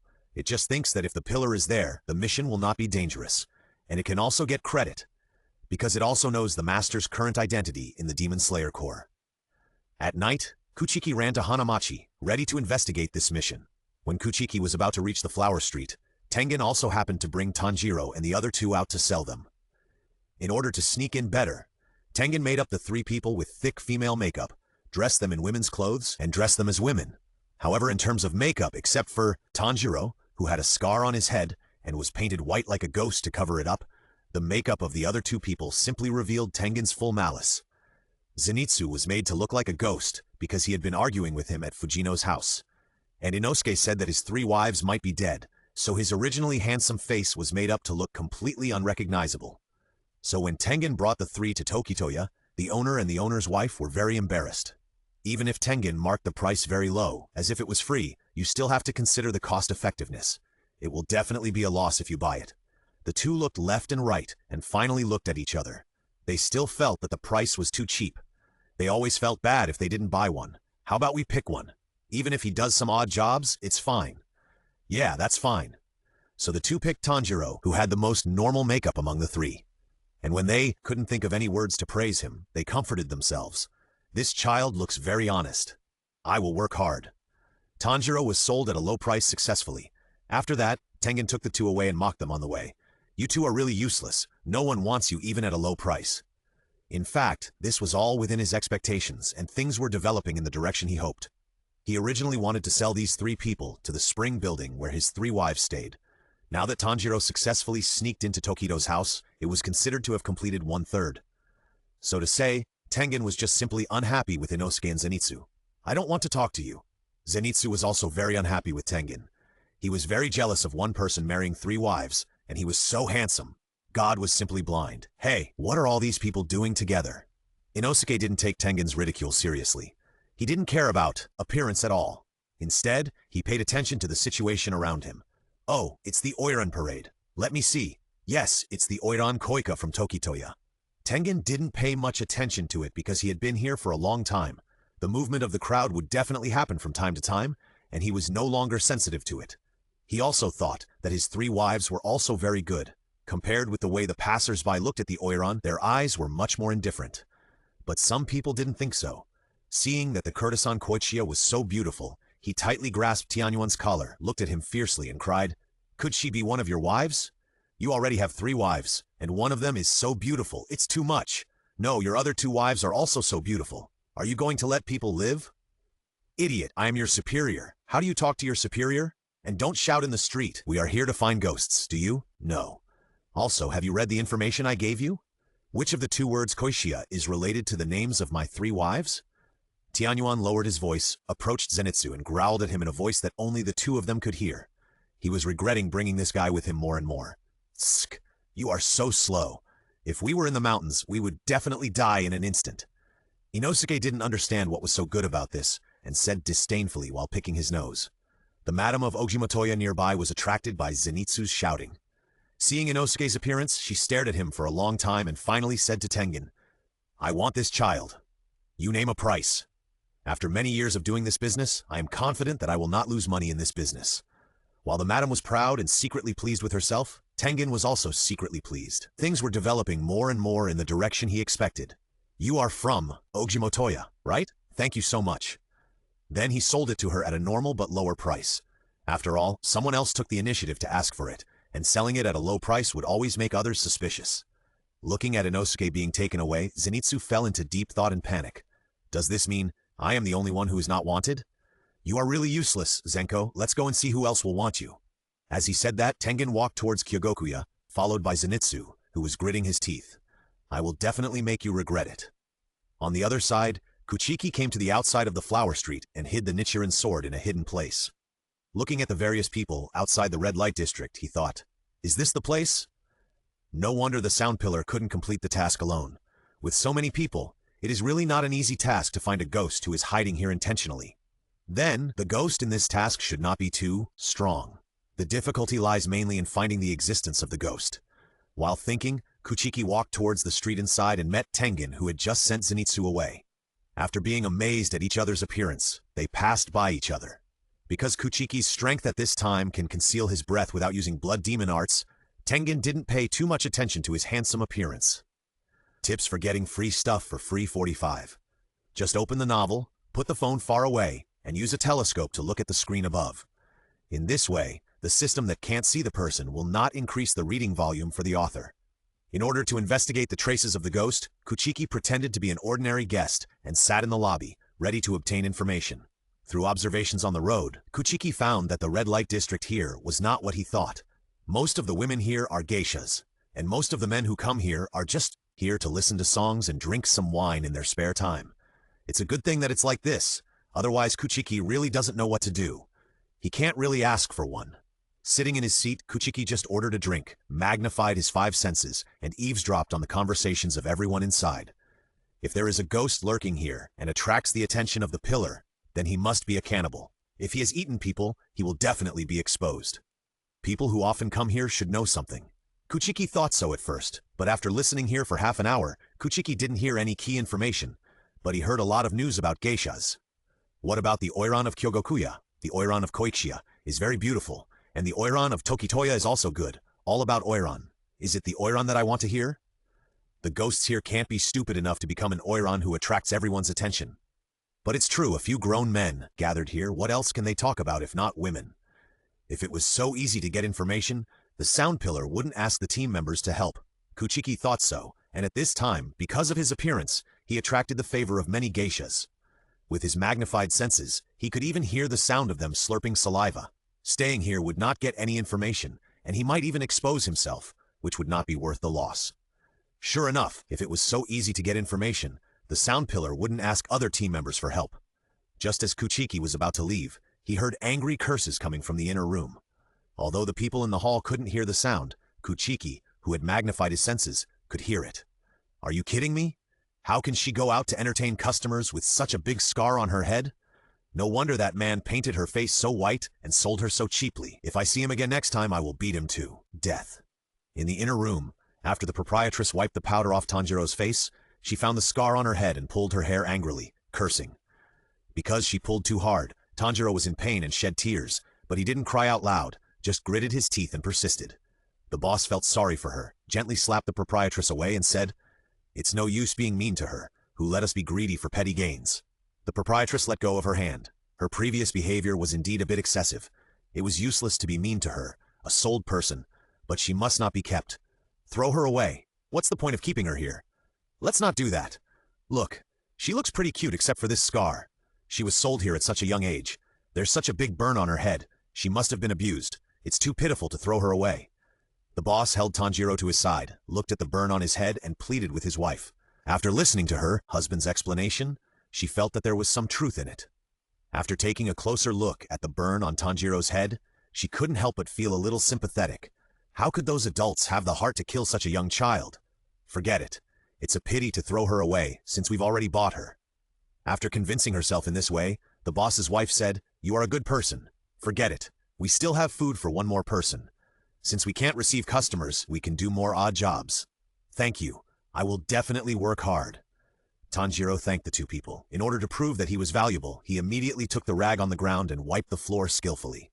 "Hey, look, this kid is so capable." The boss looked at the capable Tanjiro, not knowing whether to be happy or sad. "Well, after you finish wiping here, go outside and wipe it. Remember to wait. Forget it. Go and rest after you finish wiping here." The boss's wife originally wanted Tanjiro to go outside to wipe it, but when she thought of the scar on his head, she didn't let him go. She was afraid of hurting his self-esteem again, so she said it more tactfully. But how could the simple Tanjiro hear the subtext here? He really thought that the boss's wife was afraid that he would be tired, so he worked harder, and he was going to go outside to wipe the floor as soon as he finished the work here. This is Tanjiro's voice. Why is he here? And from their voices, he was sold here? Kuchiki heard the voice inside and was a little confused, but he reacted quickly. The sound pillar found Tanjiro among the team members, and the powder was so thick, it should be for Tanjiro to dress up as a woman. As for the reason for being sold, it should be to allow him to infiltrate better, not really being sold. Kuchiki reasoned to this point, and couldn't help but sigh in his heart. This sound pillar is a talent. He can actually think of such a weird way to infiltrate. I have to say that infiltrating in this way can indeed obtain more information. In this case, let's continue to sit for a while, and ask Tanjiro for some information that the sound pillar has found out. After a while, Tanjiro, who was working hard, came to the hall with a bucket and a rag, ready to mop the floor. The boss and the boss's wife couldn't stop him. Although Kuchiki hid his ghost aura, his trustworthy and reassuring aura always existed. So as soon as he arrived in the hall, Tanjiro felt Kuchiki's presence. "Senior?" Tanjiro muttered softly, wondering why he was here. Seeing that he was about to withdraw his hand from him, he immediately put the tools on the ground and walked towards the senior. "Sit down?" Kuchiki gently asked Tanjiro to sit down, and the smile on his face instantly melted the geishas who were hiding behind the screen and peeking. "Yeah." Tanjiro sat down, looked at Kuchiki, and said, "Senior, the aura you exude is more reassuring than before." "Really?" "Yes, when I sit next to you, I feel warm." "Is that so?" "It seems that after the upgrade and transformation of the water lily bodhisattva, it also brought me this effect. Xiaoyu may have always thought that I was so gentle, so she didn't notice it." After listening to Tanjiro's words, Kuchiki nodded and asked, What's the matter with you wearing women's clothes? It's because of the mission. The sound pillar needs a team member to sneak in here and find the ghost in Panju. Tanjiro chose to trust Kuchiki unconditionally and directly told him the purpose of this visit. Sure enough, it was just as I guessed. Then tell me the information you have. Yeah. After that, Tanjiro started from what happened in the butterfly house and talked about the current situation, eating the cakes ordered by Kuchiki from time to time. It's not that he talks too much, but he doesn't know how to express the information. He's afraid of missing something, so he tells it all from beginning to end. Daily Life of Failure 7. Hey, I've done what you said. Oh, did you clean it up? Of course, they are all old book friends. Passers-by won't be suspicious. The rhythm of the other party's book has been brought up. With just his few fans, they are not enough in front of my water army. Very good. Watching him make money is more painful than losing money myself. Now his book has no chance of turning around, and the balance will be due soon. Boss is generous. With that, the man hung up the phone. I hid in the corner, holding a broken bowl in my hand, and the bowl trembled with my hand because of anger. It is this kind of person. It is because of the existence of this kind of person that my life is ruined. I rushed out from the corner and hit him. Because of the sneak attack, I successfully knocked him to the ground and kicked him hard with my feet. I told you to discredit my book. I told you to discredit my book. Brother, what book is that? Brother, I was wrong. I won't do that again. My book is sick. No, brother, I swear, I've never heard of your book. I really haven't discredited you before. It's expensive to hire a troll army. That's right, I became such a wretch because no one reads my book. After listening to Tanjiro's description, Kuchiki couldn't help but admire the sound pillar. He actually let his 3 wives be geishas to gather information about the ghosts entrenched here, and he did it for more than 4 months. After such a long period of infiltration and reporting, they might die if they were not careful. Kuchiki couldn't imagine what kind of mood the sound pillar was in when he sent his wives to gather information. If it wasn't for the necessary situation, the sound pillar probably wouldn't let Tanjiro take this risk. If it were me, I would just let Shinobu go wherever it was safe. Why did I think of Shinobu? No, what are you thinking about? Senior, that's all. Tanjiro breathed a sigh of relief after he finished speaking. He finally finished talking. The cakes were delicious. After eating, he still had to mop the floor. He couldn't let the boss down. Well, eat slowly. When you meet the sound pillar again, tell him about my coming. The 5 of us will share the information we have gathered and the progress will be faster. Tomorrow night, 1 hour later than now, meet at the corner of the alley at the entrance of the flower street. Okay, senior. Kuchiki didn't leave Tokido's house until Tanjiro finished eating the cakes. After eating, he started mopping the floor. Hey, Tanko, come here. Just as Tanjiro was about to mop the floor, the geisha sister hiding behind the screen called to him. What's wrong? Walking up to them, Tanjiro asked in confusion. Tanjiro, did that handsome brother say anything to you? Yes, Tanjiro, you are so lucky you just arrived and can sit with such a handsome man. Yes, he is so handsome and gentle, his smile is so healing, and he treated you to cakes when he saw you doing odd jobs. Well, I also think I am lucky to meet that brother. Surrounded by the sisters, Tanjiro nodded and expressed his agreement.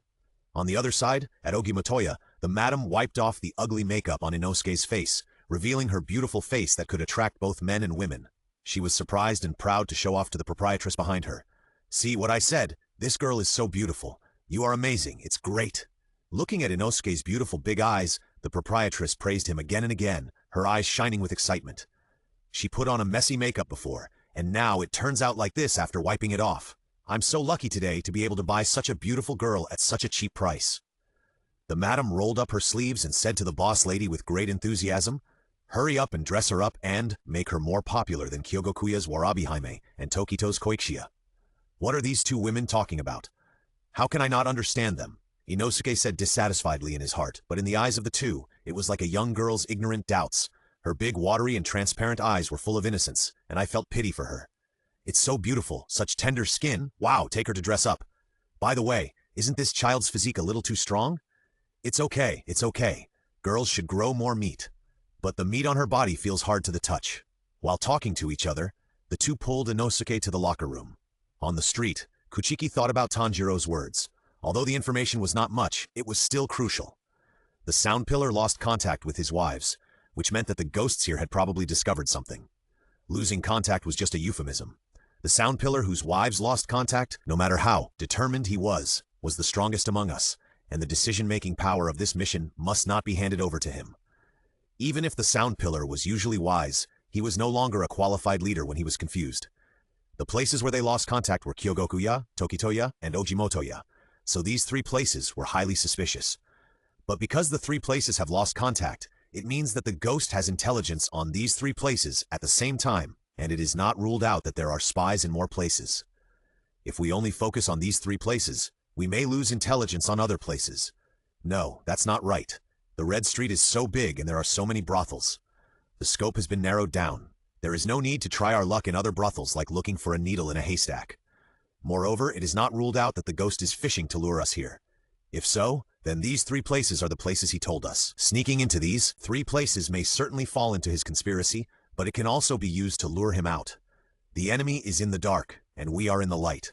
Since 3 people have been exposed, counter-luring is also a good way. Moreover, if it is a lure, the 3 wives of the sound pillar should be fine.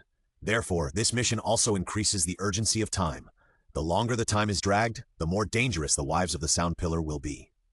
I need a quick solution to the problem. Regardless of whether this is a conspiracy to lure the enemy into a trap, choosing one of these 3 places to sneak in is indeed the best way I can think of so far. But if I were to infiltrate, I could only infiltrate one of the 2 houses in female attire.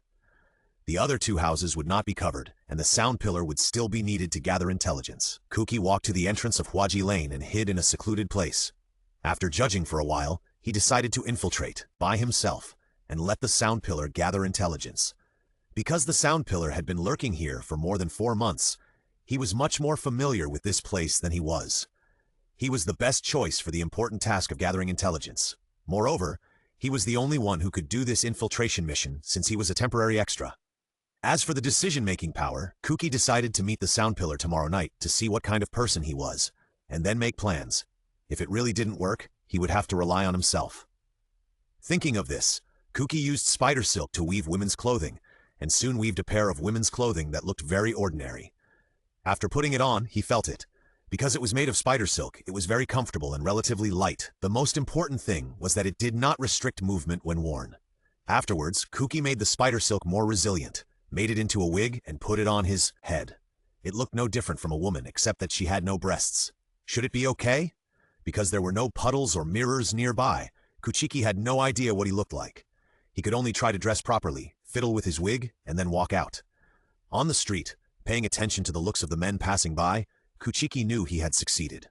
When he was changing his clothes, he had already thought about the brothel he was going to sneak into. Because there were no oirons in Ojimotoya, he was confident that with his looks, he would be trained as a key figure if he entered Ojimotoya in women's clothing, which would be too conspicuous. Although there were oirons in Tokitoya, Kuchiki was more confident in Tanjiro, and he would not be able to get more information from him if he went there. Therefore, Kyogokuya, which had both oirons and no reliable teammates, became his choice. Reason for posting a post for: when I went to the bathroom today, my phone fell into the toilet, and I accidentally flushed it away, so I posted a post with tears in my eyes. After finding Kyogokuya, Kuchiki just walked to the door and heard the sound of shamisen playing and others praising him. This child plays the shamisen really well. Inside the house, a woman exclaimed to the madam next to her while listening to Zenitsu playing the shamisen. The madam took a puff of her cigarette proudly and said, "Isn't it? She is very courageous, isn't she? And this child has only listened to the shamisen and guqin being played once.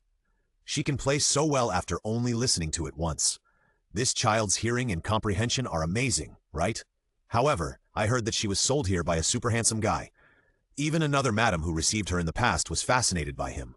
Of course, if it weren't for her horrible appearance, our store would not be able to buy talents like her. Indeed, this child is too ugly to look at. It's a pity for this talent. Don't underestimate that child. She will definitely make a name for herself in the future." The madam exhaled a puff of smoke, walked to the door, smiled and said to the woman, "In her, I can feel a spirit that will definitely impress the man who abandoned her in the future. This kind of child is quite powerful." After that, the madam opened the door, ready to dissipate the smell of smoke, and found a woman with long white hair standing outside. Even though she was wearing ordinary clothes, it couldn't hide her beautiful appearance, especially her gentle eyes that seemed to melt people's hearts. The madam was stunned as if she had seen a fairy, and she didn't know what to say. In her eyes, among such beauties, only Fern Princess was more attractive than her. Moreover, she exuded an otherworldly temperament. She really couldn't imagine why such a beauty would come here. "What's wrong? You just stayed here after opening the door. What the hell, my God!" The woman next to her laughed at the madam who stayed here, walked in front of her, and was about to wake her up, but she saw the woman in women's clothing and screamed. After being frightened by her exclamation, the madam finally came back to her senses. What is this girl doing here? I want to be a geisha. As soon as Kuchiki finished speaking, the woman next to him shouted in surprise. What? Shh, what are you making a fuss about?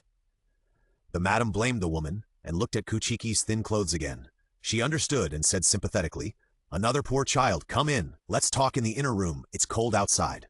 Although Huaji is a red light district, it is not mainly engaged in the flesh trade. It is not too surprising for Kuchiki to say so. After all, the courtesans of all generations came from this way. I can only say that in addition to 100% sympathy, the remaining 80% is excitement and appreciation. Such a beautiful woman comes to our place, isn't it, to have 2 geishas on one floor? The madam invited Kuchiki to come in. The more she looked at Kuchiki's face, the more she liked her. A girl who is gentle from head to toe, which man would not like her? At this time, Zenitsu was too absorbed in playing the shamisen and did not notice Kuchiki's arrival. His mind was filled with the scene of Tengen giving him away for nothing. He would never forget that disdainful look in his life. It would be deeply engraved in his brain cells, and he would always remember this grudge. I must not forget it. I must become the most popular courtesan here and make that bastard look at me with new eyes. Thinking of this, Zenitsu raised his head and looked forward. Suddenly he saw Kuchiki walking in. This was the first time he did not want to see such a beautiful big sister. Are you kidding me? How can I become the most popular courtesan with such a person? Kuchiki also noticed him because of Zenitsu's sight. He had such bad makeup and a conspicuous blonde hair. In addition, during this special period, Kuchiki naturally recognized him as Zenitsu. When they arrived at the inner room, the madam excitedly called the boss and asked Kuchiki to sit down first. The boss, who was still counting the bills, was pulled over by the madam. He only took one look at Kuchiki's appearance and couldn't help but admire him secretly. He sat down and asked, I just heard from the madam that you want to come here to be a geisha? Yes, Kuchiki said softly. He thought the boss would agree immediately, but he saw the boss just shook his head and refused. I'm sorry, please go somewhere else. We already have an oiron here and we don't need another one. What, boss? Are you mistaken? With our background, how could we not cultivate another oiron? The madam had been here for a long time and had discovered many good seedlings, so her status was not low. When she heard the boss's stupid reply, her face was not good. Kuchiki was hired. The gold content of these 2 oirons would be much higher than the 2 in the house at that time. But the boss did not change his mind because of the madam, and said to Kuchiki again, I'm sorry, I think with your looks, I will definitely accept you in other places. After the incident 2 days ago, the boss no longer dared to provoke Daki. If he hired another geisha who was as beautiful as her, not only would the current one die, but he would also die. I know. With that, Kuchiki stood up and walked out the door. The boss's meaning was already very clear, and he didn't need to stay here any longer. The madam was a little anxious and wanted to hold him back, but was stopped by the boss. When Kuchiki walked out of the inner room, the madam really couldn't figure out what the boss was thinking and asked, Boss, what are you thinking? Such a beautiful woman, you just rejected it. Are you wrong? I have my own plan. Forget it, you are the boss. Anyway, you have the final say. If the boss's wife hadn't just passed away, she really wanted to quarrel with him. Meanwhile, Kuchiki came to the hall and looked at Zenitsu, who was playing the shamisen with more grief and anger than before. He said to the system in his mind, System, call up his panel. Okay, Master Agatsuma. Zenitsu strength 54, agility 57, body 59, cannot use full strength when awake. Skills, lightning breathing type 1, thunderbolt, flash Elva 5 passive, super hearing strength. The panel looks good. This child is very talented. He has reached this level in just 4 months. Although he can't use his full strength, he can still protect himself as long as he doesn't encounter the upper rank. It seems that there is no need to worry too much about his safety. However, the boss's words contradict that of the old procuress, which makes me very concerned. And it is obvious that the boss is lying. No one would complain about having too much money if they open a store in a place like this. But he refused me to go to his place. Is it because there is something fishy in his store? Or does he know something inside? He obviously recruited Zenitsu, but not me. Or, he didn't dare to recruit me. The difference between me and Zenitsu is that I look better than him in women's clothing, and the boss said that they already have an oiron in their store, and he didn't give any other relevant reasons. That's right, he only said that there is an oiron, and whether another oiron can be trained is a question that the madam brought up, and he himself didn't explain it. He only mentioned the oiron. Is there any inside story? That oiron, maybe she is very jealous, and anyone with a little bit of beauty will be driven to death by her. The boss didn't want me to get involved, so he rejected me. Or maybe their oiron is in a period of self-doubt in her career. If he accepts a geisha who is equally beautiful as her, she may think that she has been abandoned and give up on herself. As for why the madam didn't know, it may be because only the boss knows about this. Or maybe there is something wrong with that Oiran, and the boss knows something inside, but dare not say it. Even the ghost entrenched here may be her. Although this possibility is very small, it is not ruled out. If it were normal, Kuchiki might not have inferred this incredible conclusion at the end. But in this special period, the fact that the sound pillar had investigated for 4 months but had not found anything, and the time was tight, Kuchiki had this guess. The most dangerous place is the safest place, and the most eye-catching place is likely to be the point we missed. Kuchiki thought of this and changed his original plan. He planned to go to Ogimotoya to become an Oiran, attract the attention of the ghost, verify his guess, and let the sound pillar pay more attention to the movements of Kyogokuya Warabihime. Even if the guess was wrong, he had successfully infiltrated, which did not conflict with the original purpose. No, there was no need for the sound pillar to pay attention to the movements of Warabihime. It was also very simple to verify this point. Just find her and use the system to identify it. But now you need to change into men's clothes to go there. Now you can successfully infiltrate Ogimotoya first, and then verify this guess. After all, the possibility is not great. After finding Ogimotoya, Inosuke had just changed his clothes and was simply put on light makeup by the proprietress. These clothes are so heavy, what if I encounter a ghost? People here are so stupid, don't they know that it is inconvenient to move around in this way? He complained like this in his heart, but he didn't want to say it out loud, because he was reminded by the sound pillar that he must not speak. Although he didn't know why, for the sake of the mission, if he was told not to speak, he would never speak. Even more handsome, madam! Ha! When the landlady was talking to the madam, there was a knock on the door. She thought there was a guest, so she immediately went to open the door and saw Kuchiki. Kuchiki walked in, explained his purpose to the landlady, and saw the girl next to her. Because he had never seen Inosuke's true appearance, he didn't associate her with the pig-headed boy at all, and sighed in his heart that this girl was so handsome. Inosuke didn't recognize him because Kuchiki hid his aura. Madam? After hearing what Kuchiki said, the landlady looked at him with a dull look and said to the madam next to her. The madam also showed an incredible look, and just reacted instinctively. Huh? I'm not dreaming. I received 2 such beautiful girls in one day. She held her face with both hands, marveled at her luck today, and stroked her penis again, cheering. Great, our Ogimotoya will become the most famous spring house in the red light district from today. Girl, what's your name? Muzi. It was too troublesome to think of a name, so Chiki directly named herself according to the naming method of Tanjiro and others. But for the boss lady at this time, even if Kuchiki said that her name was Guzi, she thought it was a good name. Okay, Muzi, tell me if you need anything in the future. Don't be polite to me. She patted Kuchiki's shoulder and said to the madam, Oh, this girl is also quite firm and healthy. Thank you, but I have a request. I am allergic to sunlight, so I can't go out. Hearing Kuchiki's words, the boss lady didn't mind at all. After all, there were no customers during the day and she agreed very readily. I didn't think about it, and I thought it was normal. Maybe it was because I was allergic to sunlight and had to support myself, so I had to become a geisha. Who came here without unspeakable difficulties? Kuchiki, infiltration is successful. Reason for canceling a post 5I, bought a new mobile phone today. But because I had to use it, I canceled the post with tears. When he came to the room prepared by the landlady for him, Kuchiki looked at the surrounding structure. Because it was on the shady side, no sunlight would penetrate even during the day. I can only say that the landlady was thoughtful for him. Thank you, landlady. Since I have been walking all day, can I take a rest first? In order to get out of here, Kuchiki asked the landlady, and specifically mentioned that he had walked all day. Hearing what Kuchiki said, the landlady immediately nodded and said, No problem at all. Just call me if you have anything. I won't bother you anymore. With that, the landlady closed the door and left. Now she was at the peak of her fantasy, in a good mood. Even if Kuchiki said he was not going to come out for 3 days, she would agree. After the proprietress left, Kuchiki knitted a new men's suit, put it on, took off the wig, opened the window, jumped out of the room, and went to the street.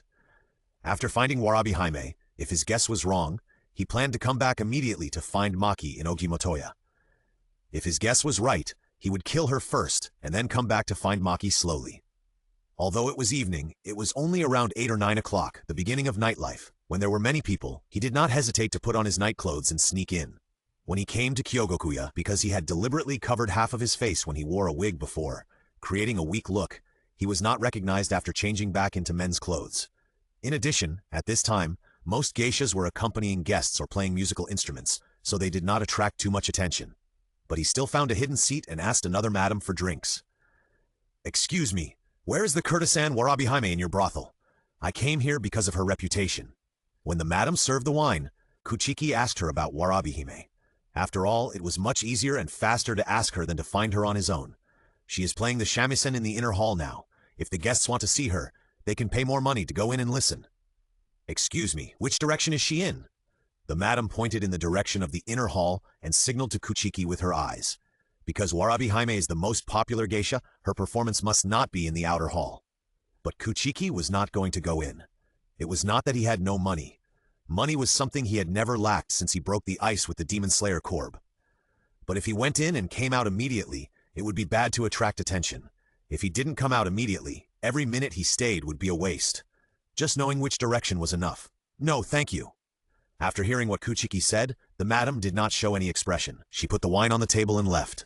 When the madam walked away, Shimu looked in that direction, closed his eyes, felt the air flowing around him, and felt the collision of the surrounding sound sources. Time seemed to have stopped at this moment. The sounds of instruments, noise, and speech that had just been rippling in the outer hall disappeared, replaced by silence. At this moment, Shimu seemed to be out of touch with the whole world, becoming an outsider, and seemed to be integrated with nature. There was no longer the passage of time, and it seemed that he could touch his existence between his fingers. He opened his eyes, and everything around him became transparent. Time began to flow slowly, flowing through his fingers. All the walls no longer existed in Kuchiki's eyes. Whether it was the geisha sitting still or the guests walking, they were completely transparent in his eyes. The stretching muscles wrapped around the swinging skeleton, wrapped around the beating heart and the flowing blood, all in sight. Wherever his eyes went, everything was transparent. In just a moment, Kuchiki caught sight of the geisha playing the instrument in the center of the inner hall. Not wanting to think about it, he immediately started the appraisal.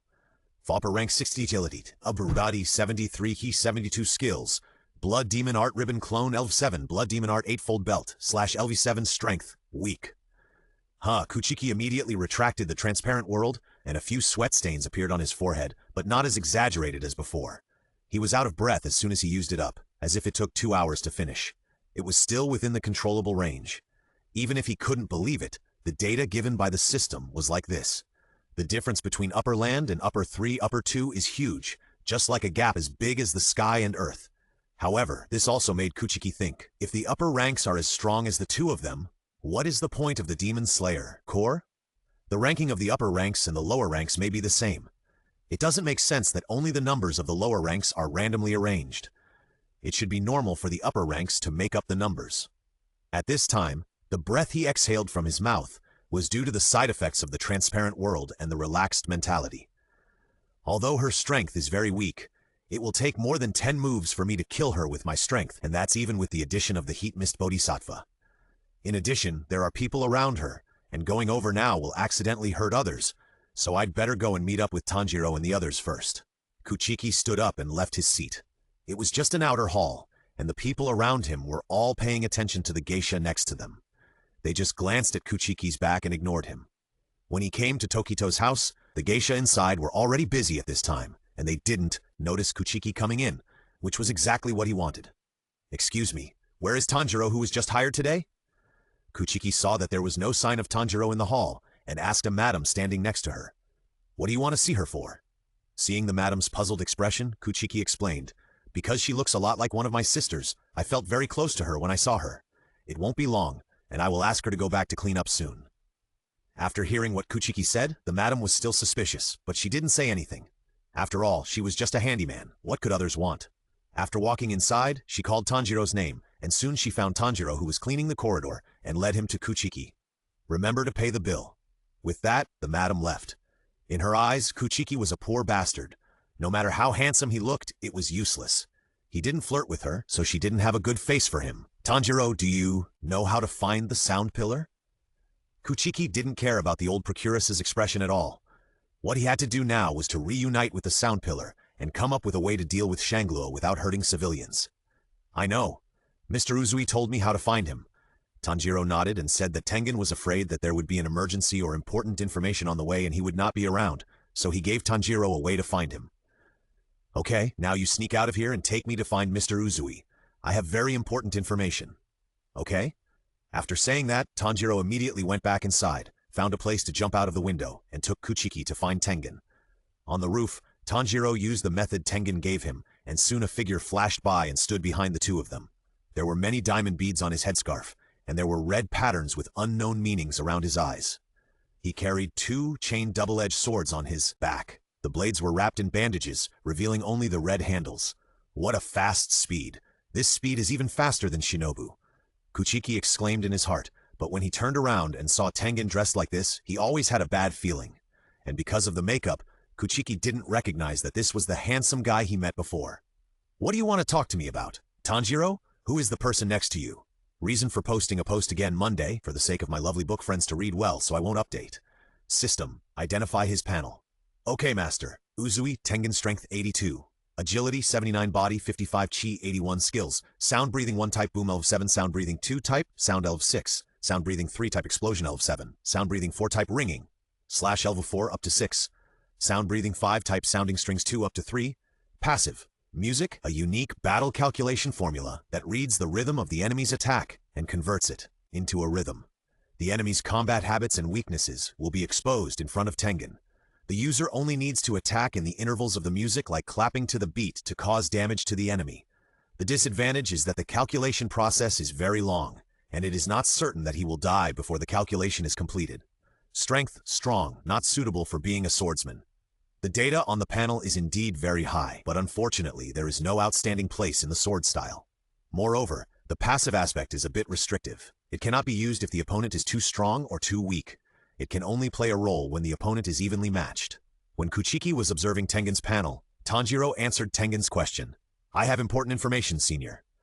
"Nice to meet you, Mr. Uzui. After my lurking, I unexpectedly discovered the ghost entrenched here. It is Warabi-hime of Kyogokuya." Hearing Tanjiro introducing him, Kuchiki said to Tengen, but did not reveal his identity. Although he had broken the ice on the surface, he did not know what the attitude of the sound pillar towards him was. Hostility is definitely impossible, but suspicion is hard to say. It is better not to risk people's hearts by saying such important information.